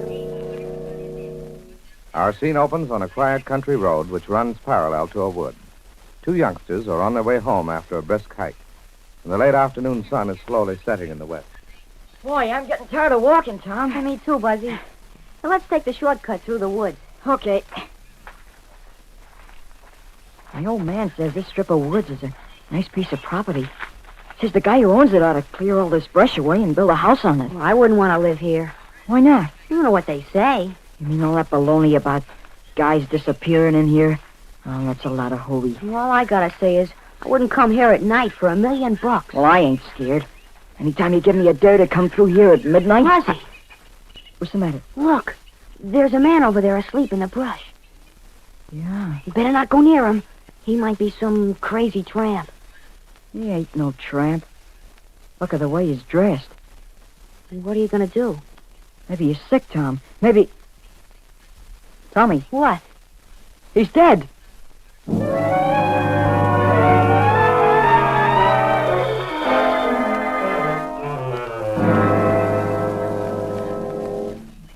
He's up there, officer. Lying under the tree. Yeah, what tree? That big birch. Well, come on, let's have a look.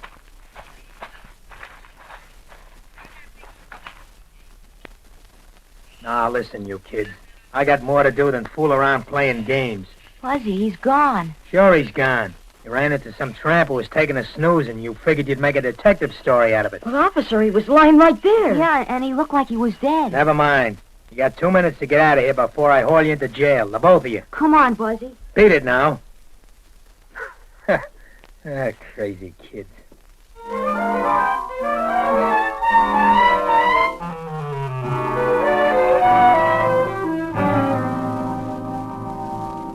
Please sit down, Miss Lorimer. Thank you, Mr. Keene. Mr. Keene, this is Mrs. Bender. How do you do? I'm pleased to meet you, Mr. Keene. Emmy and my father were going to be married. Charlie disappeared the day before the wedding. You're a widow, Mrs. Bender? Yes. When did you last see Mr. Lorimer? He came out to dinner to my house the night before last. I got a house near Trout River. That's about 50 miles from New York. I see. The night Charlie came out, he was feeling awful good. I cooked a wonderful dinner for him, the kind Charlie likes. I know when he likes my cooking because he always says the same thing to me. Emmy, you're the best cook in this state. Oh, well, did you like the peas and yams, Charlie? I never tasted peas the way you cook them. Say, are they delicious? Well, I preserved these myself this summer. I made up the idea myself of adding pepper and onions, something tasty. Emmy, I'm a lucky man to get you for a wife. You know the value of $1. Well, a man works hard for his money, and I feel I ain't got no right to spend it easy. If my first wife had felt that way, I might have been a rich man by now. But I'm doing all right. I know. Well, more preserves, Charlie? Oh, no, thanks. I ate so much I can hardly move. I think I'll take a little walk, Emmy. Oh, walk now? Why not? Just through the woods and back. Oh, it's so dark out there, Charlie. Oh, well, I'm not afraid of the dark. Well, you go ahead, but don't stay too long. All right. Well, tomorrow's the big day, Emmy. You'll be Mrs. Charles Lorimer this time tomorrow night. Oh, I know. I'll be back inside half an hour. I'll see you later, Emmy. Well, just be careful, Charlie, please. And you never saw him again, Mrs. Bender? No, Mr. King. Miss Lorimer, were the police notified about your father's disappearance? Not yet, Mr. King. We thought we'd wait to see you first. Well, I'll contact the state troopers in that vicinity. And then I'll get to work on the case myself. Mr. King, do you think that something's happened to Father? I wouldn't become too alarmed without sufficient reason. If Mr. Lorimer had no enemies... Enemies? Do you know of anyone who might have wanted to do him harm? Why, Mrs. Bender, it's absolutely essential for me to get the facts. Please don't keep anything from me. I just thought of Seth. Seth? Who is Seth? A farmer. He lives 2 miles from me. He sold his farm a few weeks ago and moved away. Well, did he know Charles Lorimer? No, Mr. Keene, but he knew of him. What do you mean? Oh, I was supposed to marry Seth, before I met Charlie. And what happened, Mrs. Bender? I broke off with him on account of his drinking. Was he jealous of Mr. Lorimer? Well, a few days after Seth sold his farm and moved away, he came back. It was late in the evening, and Seth was in a nasty mood. Who's there? Who is it? It's me, Emmy. Seth. Thought I'd come by and wish the bride luck. You get out of here, Seth, before I call the troopers. Where's the groom, Emmy? Nobody's here but me. Where's the groom? I'd like to lay his skull open with my stick. Seth, you're out of your mind. How does he like your cooking, Emmy? Does he like it just as much as me? Maybe you would have enjoyed a little more of my cooking if you hadn't Never mind the lectures, Emmy. Save them for your husband. Well, maybe I'll meet up with the groom before the wedding. He's got no time for the likes of you, Seth. You don't tell me. Well, I got time for him. Lots of time. Seth Kinnery, if you don't hustle out of here fast, I'm calling the state troopers. I'm going, Emmy. I'm going. Remember me to the groom and give him my best wishes. Yep, my best wishes for an early burial. So long, Emmy. Happy wedding day.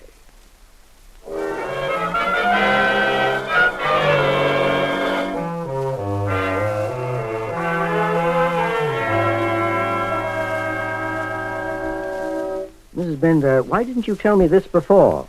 Because Seth ain't a bad man when he don't drink, Mr. Keene, and I figured his threats really didn't mean a thing. Do you know where Seth has moved to? No, sir.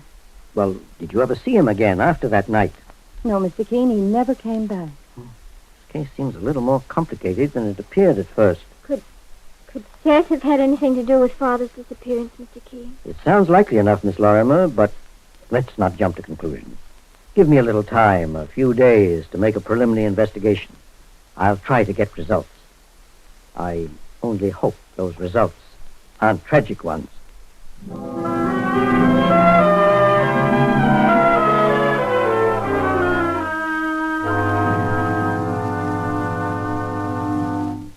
You want to see me, mister? You're Officer Ryan? That's right. Well, I'm Mike Clancy. I work with Mr. Keene. And the two of us are making an investigation here in the neighborhood for a missing man by the name of Lorimer. Mr. Keene sent me out here to make a routine report for the state police. I see. How long has the man been gone, Mr. Clancy? 3 days. He was last known to be walking through that strip of woods near the river. That's funny. What is, officer? Oh, 2 kids told me something about seeing a body lying under a tree just about that time. I went out into the woods with them, but there wasn't a trace of anybody at all. Well, do you think maybe they were playing a practical joke? No, I figured they might have seen some tramp asleep in the woods. Well, where can I get in touch with these kids, officer? I'll give you their addresses. They both live in Trout River. Oh, thanks a lot. Meanwhile, you can give me this man Lorimer's description, and we can send out an alarm. We certainly appreciate your cooperation, Officer Ryan. We may be small-towners out here, Mr. Clancy, but we've heard of Mr. Keene, the famous investigator, and we're glad to work with him anytime.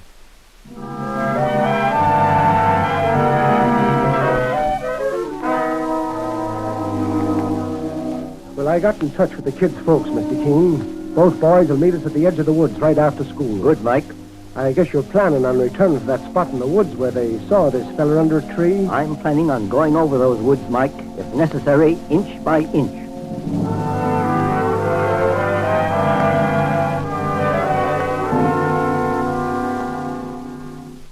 You're Buzzy? Yes, sir. And I'm Tom, Mr. Keene. Are you boys familiar with these woods? We know them like the backs of our hands, Mr. Keene. Well, we've been playing and fishing around here ever since we could walk.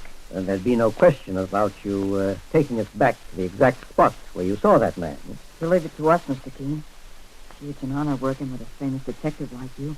We'll take you there. That's the idea. Yeah, it isn't far from here. Just over that ridge. All right, boys. Let's go.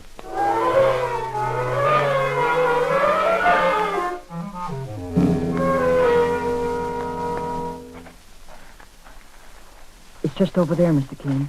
You got a gun, Mr. Clancy? Why? I'd feel a lot better if you had. Oh, Tommy's always talking about ghosts. Don't pay no attention to them. Ghosts? They say funny things happen at night in these woods, Mr. Keene. Well, son, ghosts, banshees, and zombies are right in my line of work. Mr. Keene. Yes, Buzzy? Here's the spot. That's funny. It looks different. How do you mean, Tommy? Yeah, the ground wasn't all cut up this way. Well, there seems to be a reason for that, too. Looks to me, Mike, as if something's been buried under here, and recently. Want me to run back for a shovel, Mr. Keene? No, never mind, son. Sure, I can practically shovel this soil away with my hands. That's soft, boss. And let's get to work on it, Mike. Here's an old board, sir. You can use this. Well, thanks, son.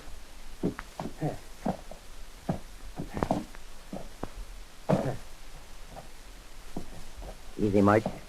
Whatever is there is buried very near the surface. I've hit something already, Mr. Keene. What is it, Mike? Fuzzy, look. It's a man. He's dead, Mr. Keene. Fuzzy, was this the body you saw under the tree? It doesn't look like the same one. The man we saw had on a different coat. He was... Mr. Keene, I know who he is. Who, Buzzy? He used to own a farm around here. Sure. That's Seth Kinnery.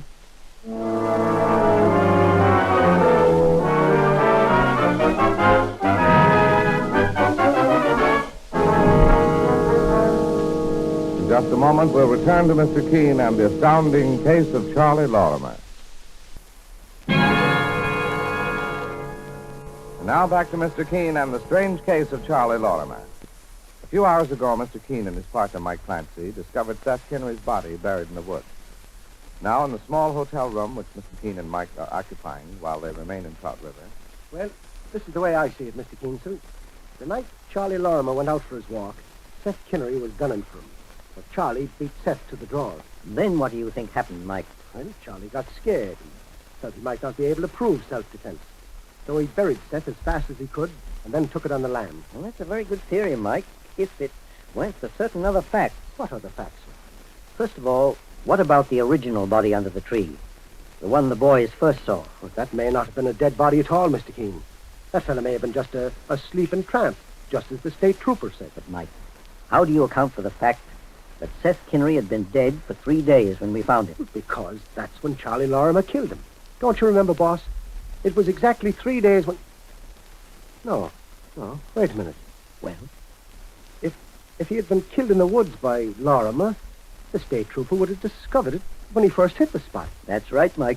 Which means that the only way Lorimer could have killed him would have been to do it somewhere else.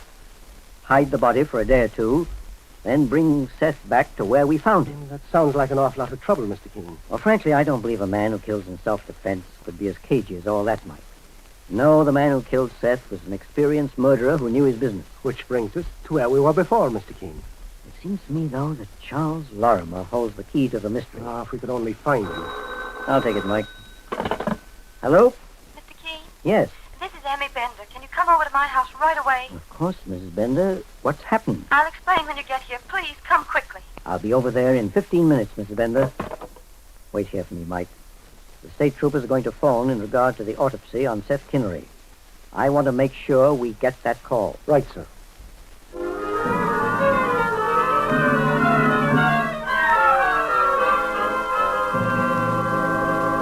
I came as quickly as I could, Mrs. Bender. Oh, Mr. Keene, I received this in the mail today. Just read it. Dear Emmy, I just want to tell you that you're free to do as you like. Don't wait for me to return. I can't, and I never will. All my love, Charlie. He's alive, Mr. Keene, but I'm so worried. I heard about poor Seth Kinnery, and, well, now I feel that my Charlie may be in terrible trouble. Mrs. Bender, we can't be certain this is from Mr. Lorimer. Why not? The entire letter is typewritten. It isn't even signed by hand. But Charlie's always used a typing machine. You have? Yes, sir. Let me see the envelope this came in, Mrs. Bender. The envelope? Yes. Well, I don't know what I did with it, Mr. Keene, but that was typewritten, too. I want to see the postmark to find out where he was when he sent this. That is, if Mr. Lorimer did send it. Well, maybe I left it in the kitchen. I was so excited when I got the letter, I didn't know half what I was doing. Have you found the envelope, Mrs. Bender? No, Mr. Keene, I was almost certain, though, that I left it in here. Search the place thoroughly, please. Go through the cupboards. Oh, it wouldn't be in the cupboard. That cupboard's broken anyway. I never use it.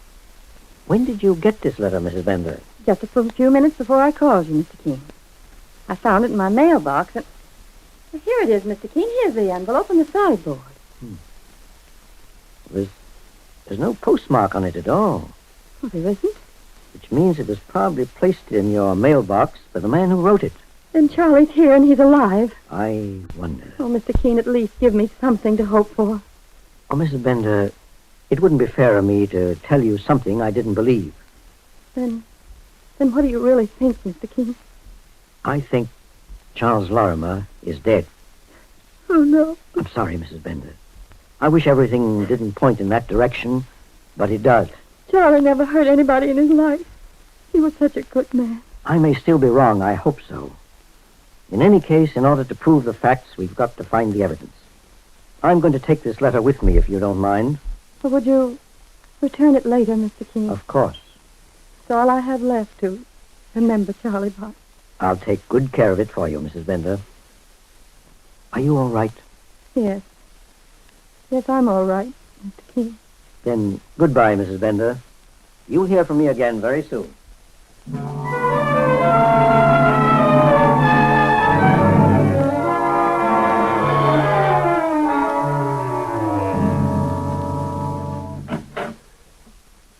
Mike. Yes, Mr. Keene. Have the police called? Not yet, boss. What was up at Mrs. Bender's, sir? Mike, I've got an idea. Hello? Mr. Keene? Yes? This is Officer Ryan of the State Police. Oh, yes, officer. I'm calling from headquarters.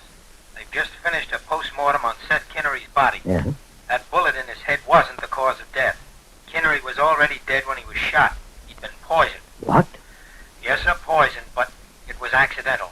What do you mean by accidental? The man died of food poisoning. The doc said he ate something that was spoiled and it killed him. Food poisoning. That's right. We can't account for the bullet wound, though. Can you, Mr. Keene? Offhand, no. But I'll get in touch with you later if I have anything new of interest to you. Right, Mr. Keene. So long. Thanks for calling, officer. Well, Mr. Keene, you mean to say that fella died because of something he ate? Well, that's the coroner's opinion, Mike. But what about the bullet in his head? Mike, I'm going back to New York to talk to Charlie's daughter, Nancy Lorimer, once again. You stay on the job here, and I'll return sometime tonight. Right, sir. This case has taken a decidedly different turn. Yes, I may have a job for you to do when I get back, Mike. A dangerous job.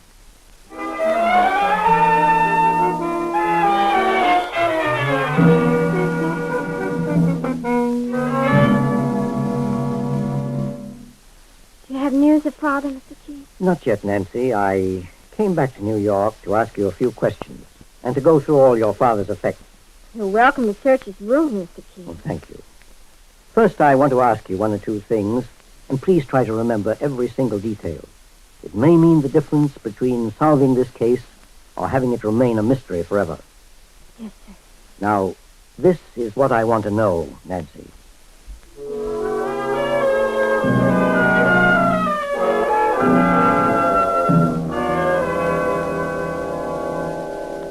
Any new developments, Mr. Keene? Yes, Mike. I think I found the answer to Seth Kinnery's death and Charles Lorimer's disappearance. You have, sir? I want to put an ad in the papers, Mike, the local papers. Have you got your pencil? Yes, sir. I want the ad to run this way. Lonesome bachelor looking for companion. Between ages of 35 and 45. 35, 40. Have you got that? Yes, sir. Well, here's the rest. Correspondent wishes to marry.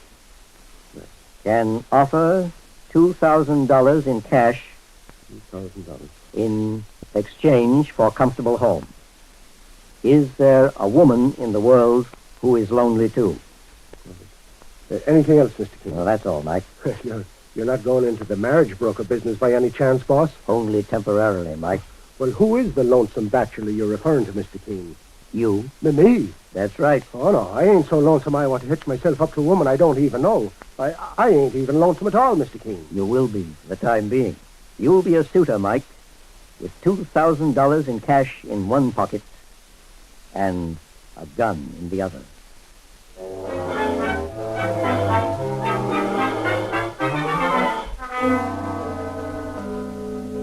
Here's the letter, Mr. Keene. You threw in the bait and it worked. The rest is up to you, Mike. Let's get started.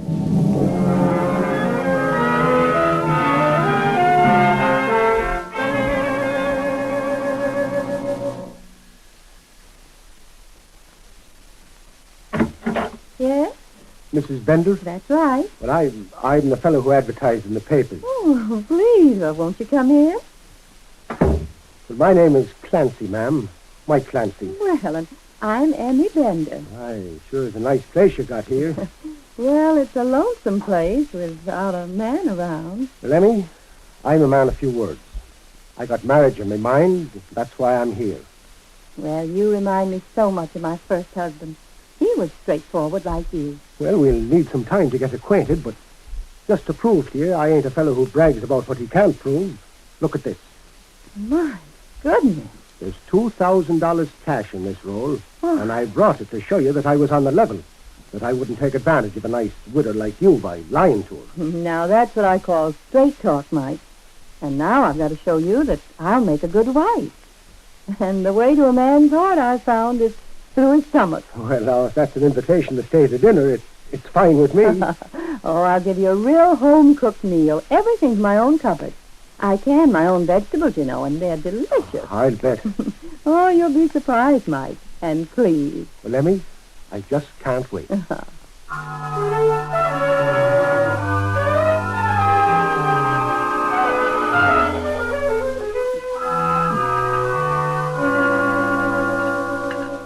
Well, now, everything's ready, Mike. Certainly looks like a wonderful dinner.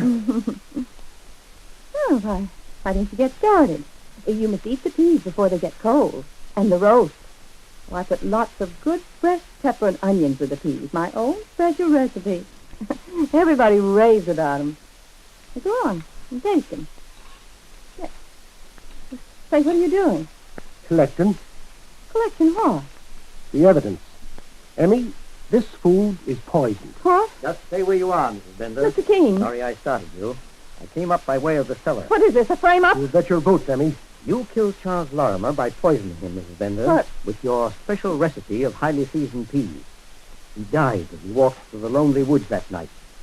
The next morning, you brought his body here to your cellar, where Seth Kinnery was already buried. That's a lie. Later, you decided you could account for Charlie's disappearance by putting a bullet through Seth's head and leaving his body where it could be easily found. And if it hadn't been for Oh, you... now, easy, Emmy. We don't want to get rough. You had met your prospective suitors by advertising in the newspapers for a companion, the way Mike advertised yesterday afternoon. You led them on, robbed them, then got rid of them in your own quiet way with your delicious cooking. Sure, you ought to have seen her eyes light up when she saw that roll of bills, Mr. King. Thought I was an easy touch, eh, Emmy? That letter you wrote to yourself wasn't a very clever idea, even though you thought so at the time, Emmy. And the newspaper ads I found in the late Charlie Lorimer's coat, together with his daughter's story of how you met him, was enough evidence for me. And them extra special peas sure worked fine in that dinner you fixed up for me, Emmy. And I wouldn't be surprised if that's the kind of a dinner you dished out to your poor departed husband. Well, what if I did? He was no better than any of the others. Mrs. Bender. Why shouldn't I get something out of him? Why shouldn't I get one with $1 million like them games on Park Avenue do? Why not? Why not? I used any way I could think of to poison him. My husband. Yes, but Charlie. I'm clever, I am. I'm smart. They were crazy about my special recipe for peas. Mike, I suggest we escort Mrs. Bender into town. She has a date with another man. Have I, Mr. King? Yes. The chief of police.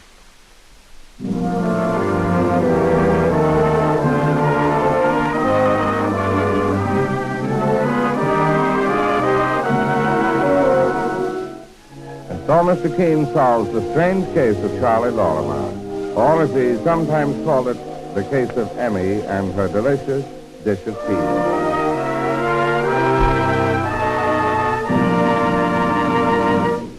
Would you like to smile this very minute and have your teeth reveal their natural brightness?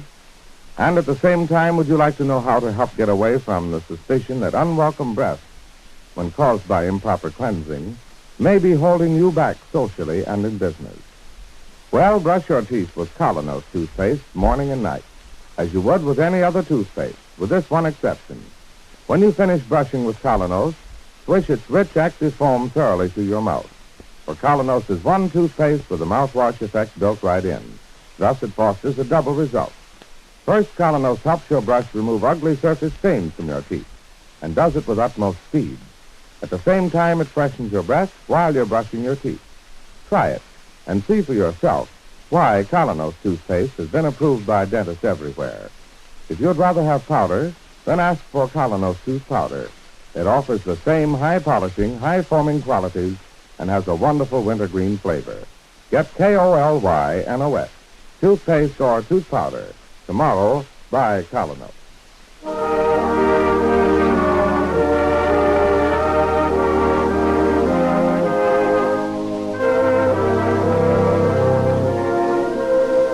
You've been listening to Mr. Keene, Tracer of Lost Persons, on the air every Thursday at this time.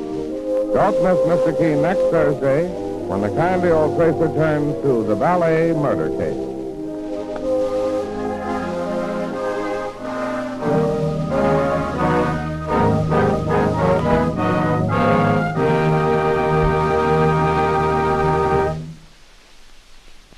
Here's the fast, easy way to have beautifully shining floors. Just use no rubbing Aero Wax. While you watch, it polishes itself to a marvelous luster that eliminates frequent scrubbing. Aero Wax dries in minutes, but lasts for weeks. Get a full pint, costs only 25 cents. Get Aero Wax, AEROWAX, tomorrow.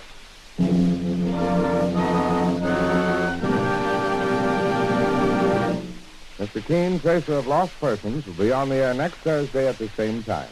This is Larry Elliott saying goodbye for Mr. Keene and the Whitehall Pharmaceutical Company, makers of Colonos toothpaste and tooth powder, and many other dependable high-quality drug products. This is CBS, the Columbia Broadcasting System.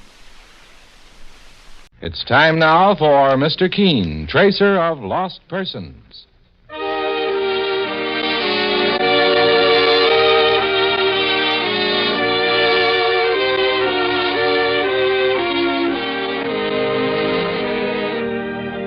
Ladies and gentlemen, Anison and Colonos present Mr. Keene, Tracer of Lost Persons, one of the most famous characters of American fiction in one of radio's most thrilling dramas. Tonight and every Thursday at the same time, the famous old investigator takes from his file and brings to us one of his most celebrated missing persons cases. Tonight's case is entitled The Forgotten Cave Murder Case.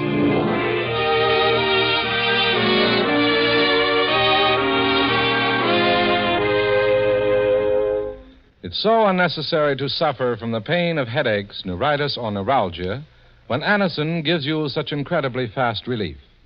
There's a scientific reason for this fast action. Anison is like a doctor's prescription. That is, it contains not just one, but a combination of medically proven active ingredients. If you're one of those who've never been given Anison by your own physician or dentist, let me urge you to try it. Get a handy box of Anison tablets at your druggist tonight. For most effective relief, use only as directed. It's spelled A-N-A-C-I-N. Anison.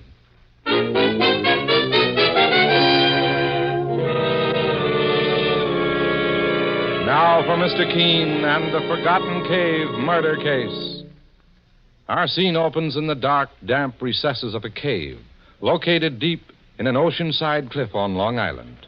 Two men, both with small electric flashlights, are clambering over the slippery rocks, going deeper inside the tomb-like cave. Take it easy, Jim.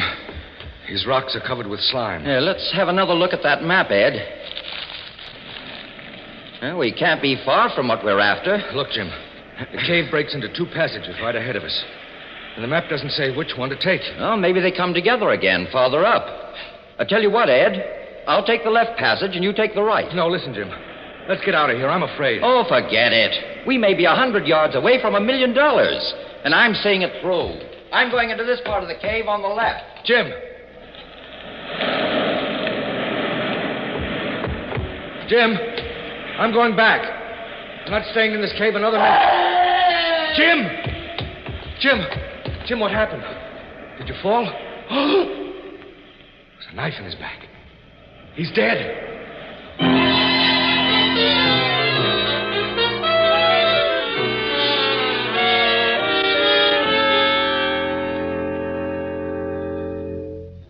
I must see Mr. Keene right away. Right away. Oh, take it easy, young fella. What's got you so excited? I'm Mike Clancy, Mr. Keene's partner. Please let me see Mr. Keene immediately. Either I'm mad or there's been a murder. Saints preserve us. A murder. I overheard what this young man said, Mike. Come in, will you? Let's hear about it. My name is Ed Johnson, Mr. Keene. And I'll never rest until I find who murdered my friend Jim Ramsey. And got away with his body besides. Got away with his body, Mr. Johnson? Uh-huh. Well, that sounds strange. Are you sure your friend was murdered? Mr. Keene, the local police thought I was a crank. They wouldn't believe my story. That's why I came here. Well, Mr. Johnson, I suggest you sit down quietly and tell me just what happened. We were in a cave when Jim was murdered. In a cave? What were you doing there? Looking for hidden gold, Mr. Keene. Maybe pirates. That sounds like one of the fairy stories I heard at my mother's knee. Pirates' gold. Well, let him proceed, Mike. Go ahead, Mr. Johnson. I realize it all sounds crazy, Mr. Keene, but it's true. I've known Jim Ramsey for over a year now. We were in the clam and oyster business on the Long Island coast. We bought a tract of land for our business. I see. On a deserted part of our land, near the coast, there was an old abandoned house. The place was falling apart, but I've always been pretty handy with tools, and Jim was too. So you decided to repair the house and live in it together near your work, That's right, Mr. Keene. And how did you get this idea of pirates' gold in a cave, Mr. Johnson? We were repairing the chimney, Mr. Clancy, and we found a map under some bricks. A pirate's map in a chimney in an old house on Long Island. Well, still sounds like a fairy story to me. Mr. Johnson, I'm afraid Mike doesn't believe in buried treasure. But the map led us to an old forgotten cave. The cave was near the house, about 30 feet underground. That's where Jim Ramsey was murdered and disappeared. I guess you don't believe me either. But Jim's death was real. He was murdered. A knife in his back. I saw his body. Well, after the local police left, Mr. Johnson, did you return to the cave to look for your friend's body? I didn't have the map anymore. It was in Jim's pocket when his body disappeared. Besides, I was afraid I'd be murdered like Jim was. Mr. Keene, you're known as one of the cleverest investigators in the country. Someone's been murdered, and something must be done about it. Well, I'm honest to say this whole thing sounds fantastic, Mr. Johnson. But I'll look into it. You mean you'll help me? I'll do what I can. When can you come to Long Island? Sometime this afternoon. All right, there's a train at 1. You'll get to Shellview at 3:30. I'll meet you at the station. Very well. Goodbye, Mr. Keene. Mr. Clancy. And thanks again. Goodbye, Mr. Johnson. So long. Sure, and you're not going to waste your time on a yarn like that, Mr. Keene. I'm almost as suspicious of it as you are, Mike, and yet I'm curious, too. But even the local police think this fellow Johnson's a little off balance. Still, why would he come here to ask my help? There certainly is a cave. The police were there. Well, boss, do you think that he and his partner may have fallen in with some dope smugglers or something like that? You mean a gang who'd be using that cave to hide their loot? Sure. Well, it's possible. Mike, I see you're becoming just as curious as I am. Well, there's only one thing to do about it.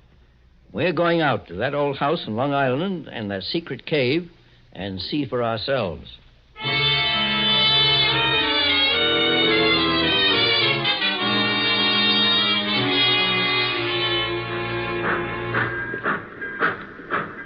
Mr. Johnson said he'd meet us at the station, but I don't see him, Mike. I know it, Mr. Keene. He's got us way down here in Long Island on a wild goose chase. You gents looking for a taxi? I got one right over here. Hiram Webb, gents, at your service. Oh, do you happen to know where the Johnson house is? You mean that old busted-down hen coop those two fellas lived in? Sure. I can take you there. Come along, Mike. Okay, Mr. Keene. Mr. Keene, the great investigator. Well, I guess you're here to look into that disappearing body business. You know anything about it, Hiram? I mean, how Jim Ramsey disappeared so mysteriously? Maybe I do. Maybe I don't. One thing I do know, though, this section of the country, I know it backwards and forwards. And maybe I can help you out. Thanks, Hiram. Step into the taxi, gents. She ain't very fancy, but she'll get us there. Excuse me. Is this a public taxi? Sure is, ma'am, but she's taken now. Oh, please, I'm sure these gentlemen won't mind. This is very urgent. I've got to get up to the Ramsey house immediately. The Ramsey house? Maybe it's known as the Johnson house. It's an old place my husband bought with Ed Johnson. Oh, you're Jim Ramsey's wife? Yes, Margaret Ramsey. Do you know my husband? No, my name is Keene. My partner and I are on our way to that house ourselves. Mr. Keene, according to Johnson, Wasn't this lady's husband the one who was murdered in that cave? Murdered? Jim? No. No, I don't believe it. I'm sorry, Mrs. Ramsey, but it hasn't definitely been established. All we know so far is that your husband's body has disappeared. I guess you won't object now if I go in the taxi with you, Mr. Keene? Why, of course not. All right, Hiram, let's head directly for that old house.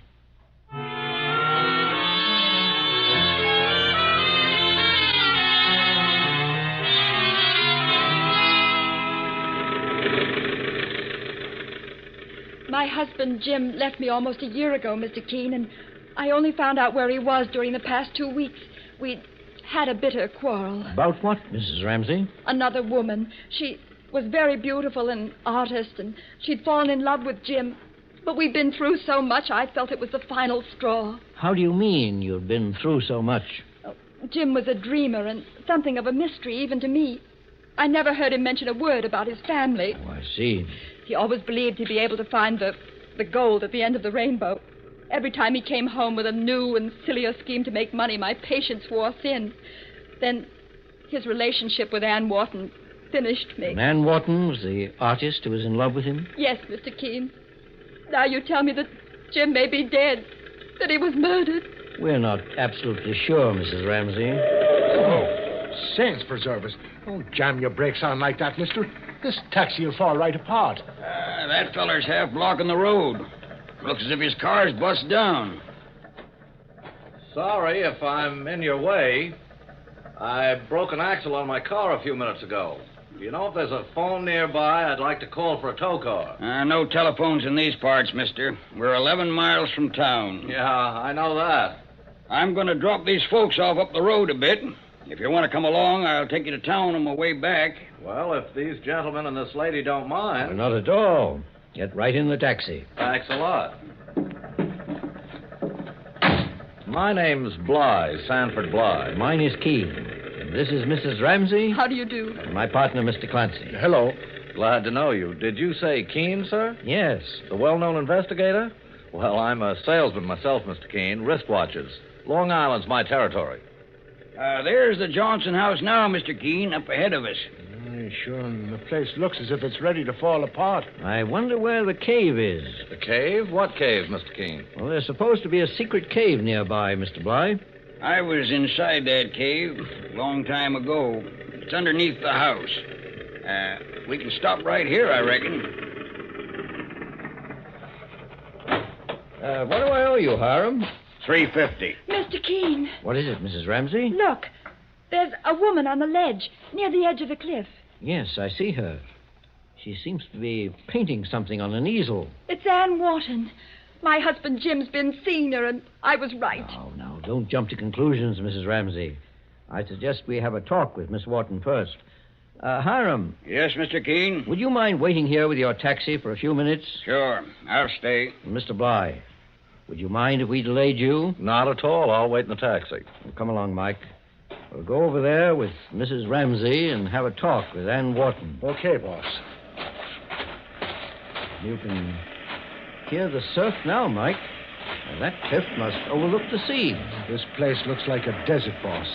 Nothing here but sand dunes, rocks, and that broken down old house. Why my husband came here to such a deserted place, I'll never understand. Good afternoon. Good afternoon. Are you looking for... Oh, Mrs. Ramsey. Yes, I'm Mrs. Ramsey. May I ask what you're doing here, Miss Wharton? I'm painting a picture. The view is beautiful from this cliff. How far down is the sea? I'd like to take a look. May I ask where Mr. Johnson is, Miss Wharton? Mr. Johnson? Well, who's he? I don't know him. He's my husband's partner, and I'd like to know where my husband Jim is, too. I had no idea he was anywhere in the vicinity, Mrs. Ramsey. I don't believe you. Mr. King, boss, come here, quick. What is it, Mike? Look down below, Mr. King. Saints preserve us, it's a man's body floating there in the water. A man's body, did you say? Boss, look at his face. You see who that feller is? He's the one who came to our office. Yes, Mike. It's Ed Johnson, Jim Ramsey's friend. And even from this distance, it's easy to tell that the man is dead.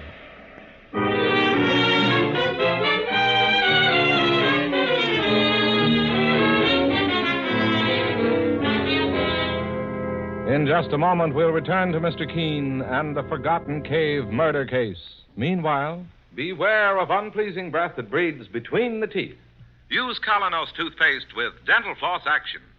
Those cracks and crevices where food particles can decay must be reached to have a really clean mouth, a welcome breath. Your dentist knows this to be true. Use Colonos toothpaste with dental floss action. Colonos gives amazing dental floss action. That is, sends thousands of active cleansing bubbles to penetrate hard-to-reach dental areas. Helps dislodge bits of food that can cause unpleasing breath and tooth decay. Use Colonos toothpaste with dental floss action. Colonos has high polishing action, too. Brightens dingy teeth by removing ordinary yellow surface stains. Colonos is gentle, safe even for children's teeth and tender gums. Enjoy its cool, clean, minty flavor. Colonos is dentist recommended. Cleans your teeth bright, keeps your breath right. Use Colonos toothpaste with dental floss action. Get Colonos with dental floss action today. Now back to Mr. Keene and the Forgotten Cave murder case. Mr. Keene, the famous investigator, and his partner, Mike Clancy, are investigating a situation that seems to grow more dangerous and mysterious with every passing hour. First, a man named Edward Johnson came to Mr. Keene and said his business associate and friend, Jim Ramsey, had been murdered in an old-forgotten cave on Long Island, and the body had disappeared. Now, when Mr. Keene and Mike appear at the scene of the crime, they find that Johnson himself has suffered his partner's fate, and his body pushed off a cliff into the sea. A few minutes later, Mike has succeeded in recovering the body, and as he and Mr. Keene examine it on the beach at the foot of the cliff. He was stabbed, Mr. Keene. There's a knife between his shoulder blades. Yes, Mike. Ed Johnson was stabbed and pushed into the sea. We'd better send word to the police in town. Well, we'll tell that hillbilly, Hiram Webb, to drive back in his taxi. Oh, here's Sanford Bly, the salesman we picked up on the road. What's the trouble, Mr. Keene? Holy smoke. Is he dead? Yes, Mr. Bly, he was murdered. Wait a minute. I've seen that man before. You have? Where? On the road, Mr. Keene, about a half an hour ago. Just before my car broke down, I passed a man and a woman walking along the side of the highway. And Johnson here was the man? Yes, sir. Look up there on the cliff, Mr. Bly. Mrs. Ramsey is standing near the edge with another woman, a Miss Wharton. Why, that's the woman who was walking with Johnson on the road. Are you sure? Positive. She was wearing a beret like an artist. I guess you and your partner, Mr. Clancy, here want to report this murder immediately. Yes. But right now, I intend to have a talk with Ann Wharton.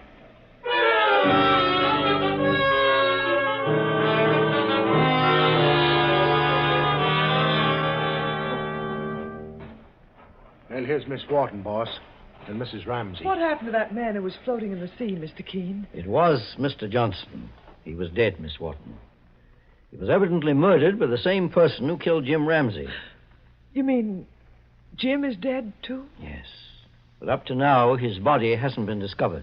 I never knew. I never dreamed. Didn't you?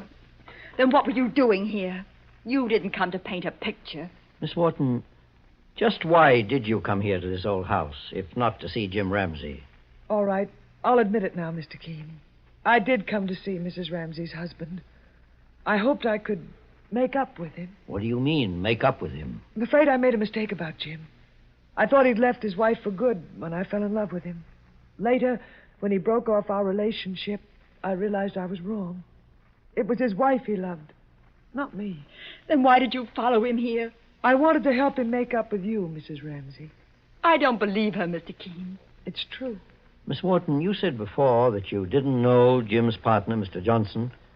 But Mr. Bly told me that he saw you walking along the road with him. That's right. He was the man whose body you just found. But I didn't lie to you, Mr. Keene. I only asked him the way to the ocean. I didn't know that man's name was Johnson. Oh, Miss Wharton, I suggest that you and Mrs. Ramsey wait inside the house. Mr. Keene, you mean you're holding me on suspicion of murder? I'm holding you as well as everyone else until this murder case is solved.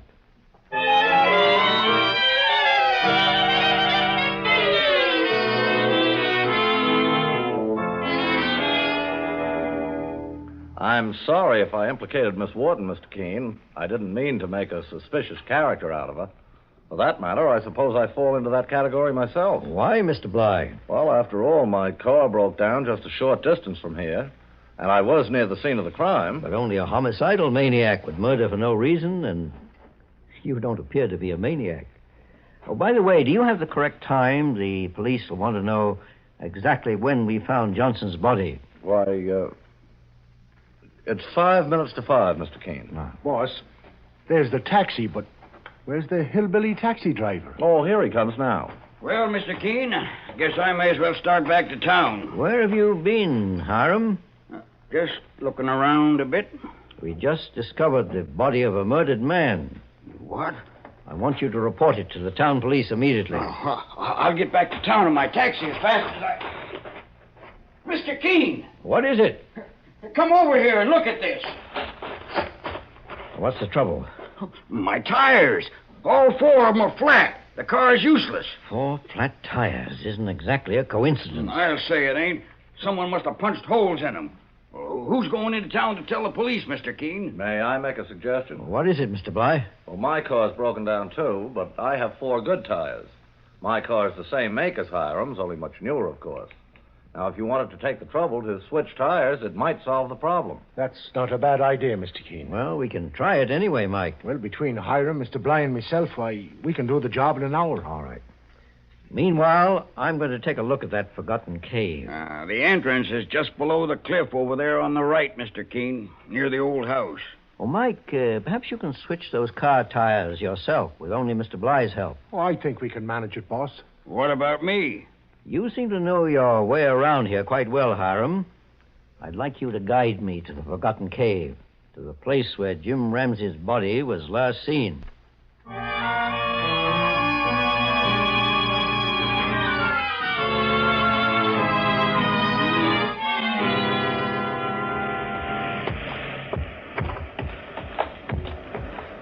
Here's the spot, Mr. Keene. At least this is as far as the police went. And how far into this cave did you go, Hiram? Well, no further than this. I don't mean on the day Ramsey's body disappeared. I mean half an hour ago. What? When you left your taxi a little while ago, you came to this cave again. How do you know that, Mr. Keene? I noticed there was slime on one of your hands. And it came from these damp walls. I wasn't trying to put something over on you, Mr. Keene. I swear I wasn't. Then what were you doing in this cave? I was just snooping around. You found something, though. I can tell by your manner that you're hiding very important facts from me. Mr. Keene, I found the body. Jim Ramsey's body. Where? Come over here, Mr. Keene. See for yourself. Bend down and reach behind this flat rock. All right. You feel anything? Yes. The body of a man. It's undoubtedly Jim Ramsey. There's a small tunnel in there, but nobody would have found it except me. I don't see how you found it either, Hiram. I used to play in this cave years ago when I was a little shaver, Mr. Keene. I know every nook and cranny in the place. Just a minute. I can feel something in Jim Ramsey's pocket. There it is. Well, I'll be darned. Well, this is the so-called treasure map, Hiram. Do you know anything about it? No, Mr. Keene. I've been telling you the truth. I had nothing to do with them murders. Well, Hiram, I'm going to give you a chance to put yourself completely in the clear. Now, if you follow my directions carefully, you'll prove your innocence. I'll do anything you want me to do, Mr. Keene. Then go back to my partner, Mike Clancy, and give him this message, and make certain no one else is present when you do. And if things develop as I think they will, our killer may discover it's not so easy to get away with murder.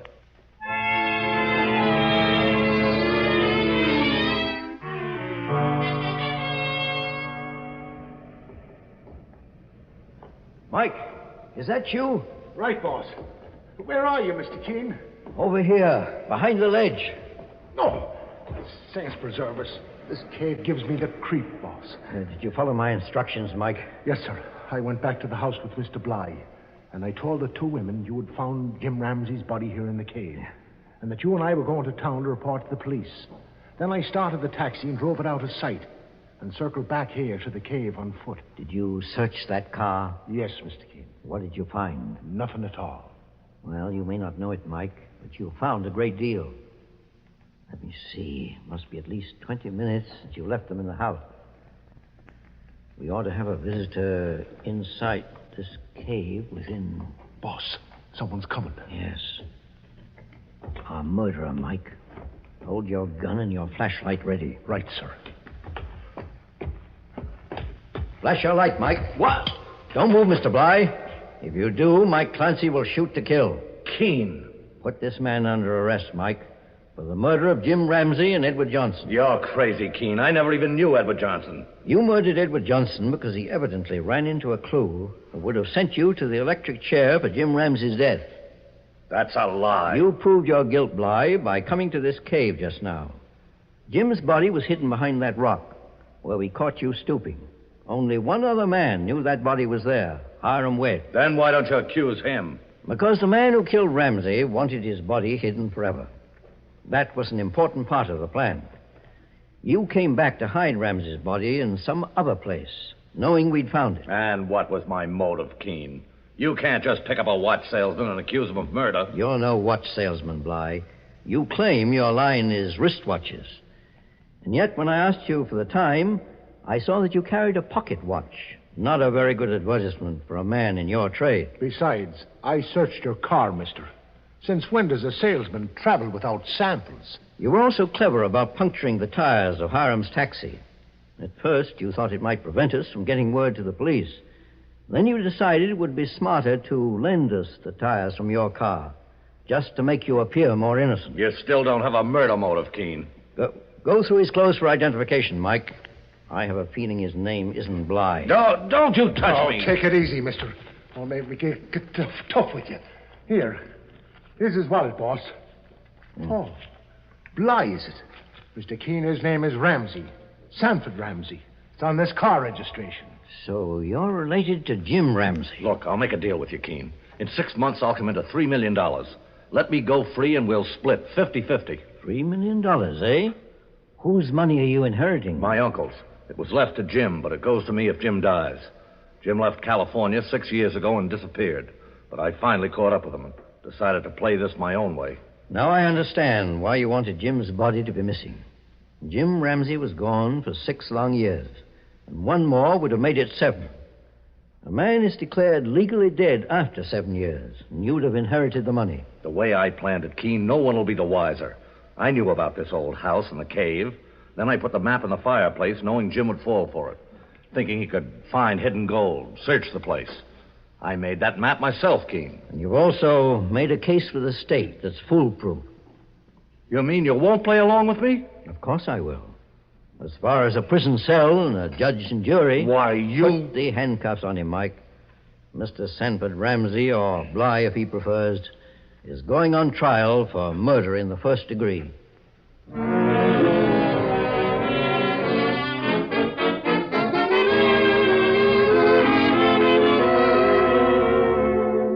And so Mr. Keene finds a solution to the forgotten cave murder case.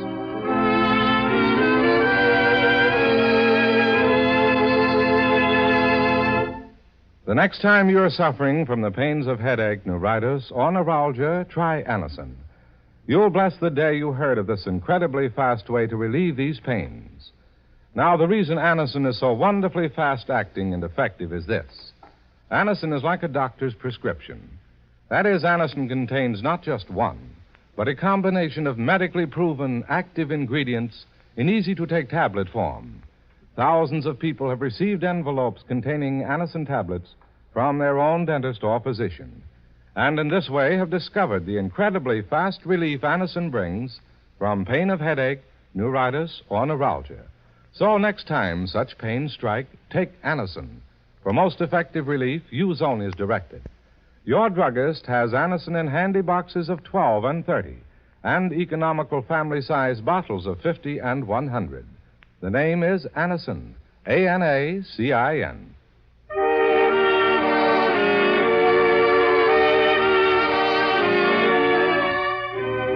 Mr. Keene, Tracer of Lost Persons, is based on the novel Mr. Keene. The radio sequel is originated and produced by Frank and Ann Hummer. Dialogue by Lawrence Clee.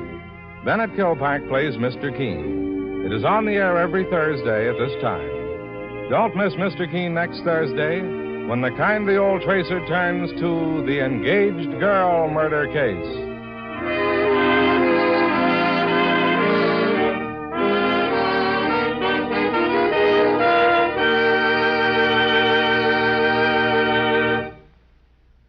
When knife-like pains are stabbing you in the back, from unusual exercise, lifting, or other muscular strain, it's a good time to try Heat Liniment. Heat is strong, yet does not burn the skin. You just brush it on the sore place with the applicator, and right away heat starts to penetrate to ease the pain and bring soothing relief. And it keeps on working for hours to bring grand comfort. Get Heat Liniment at your drugstore. It's H-E-E-T, Heat.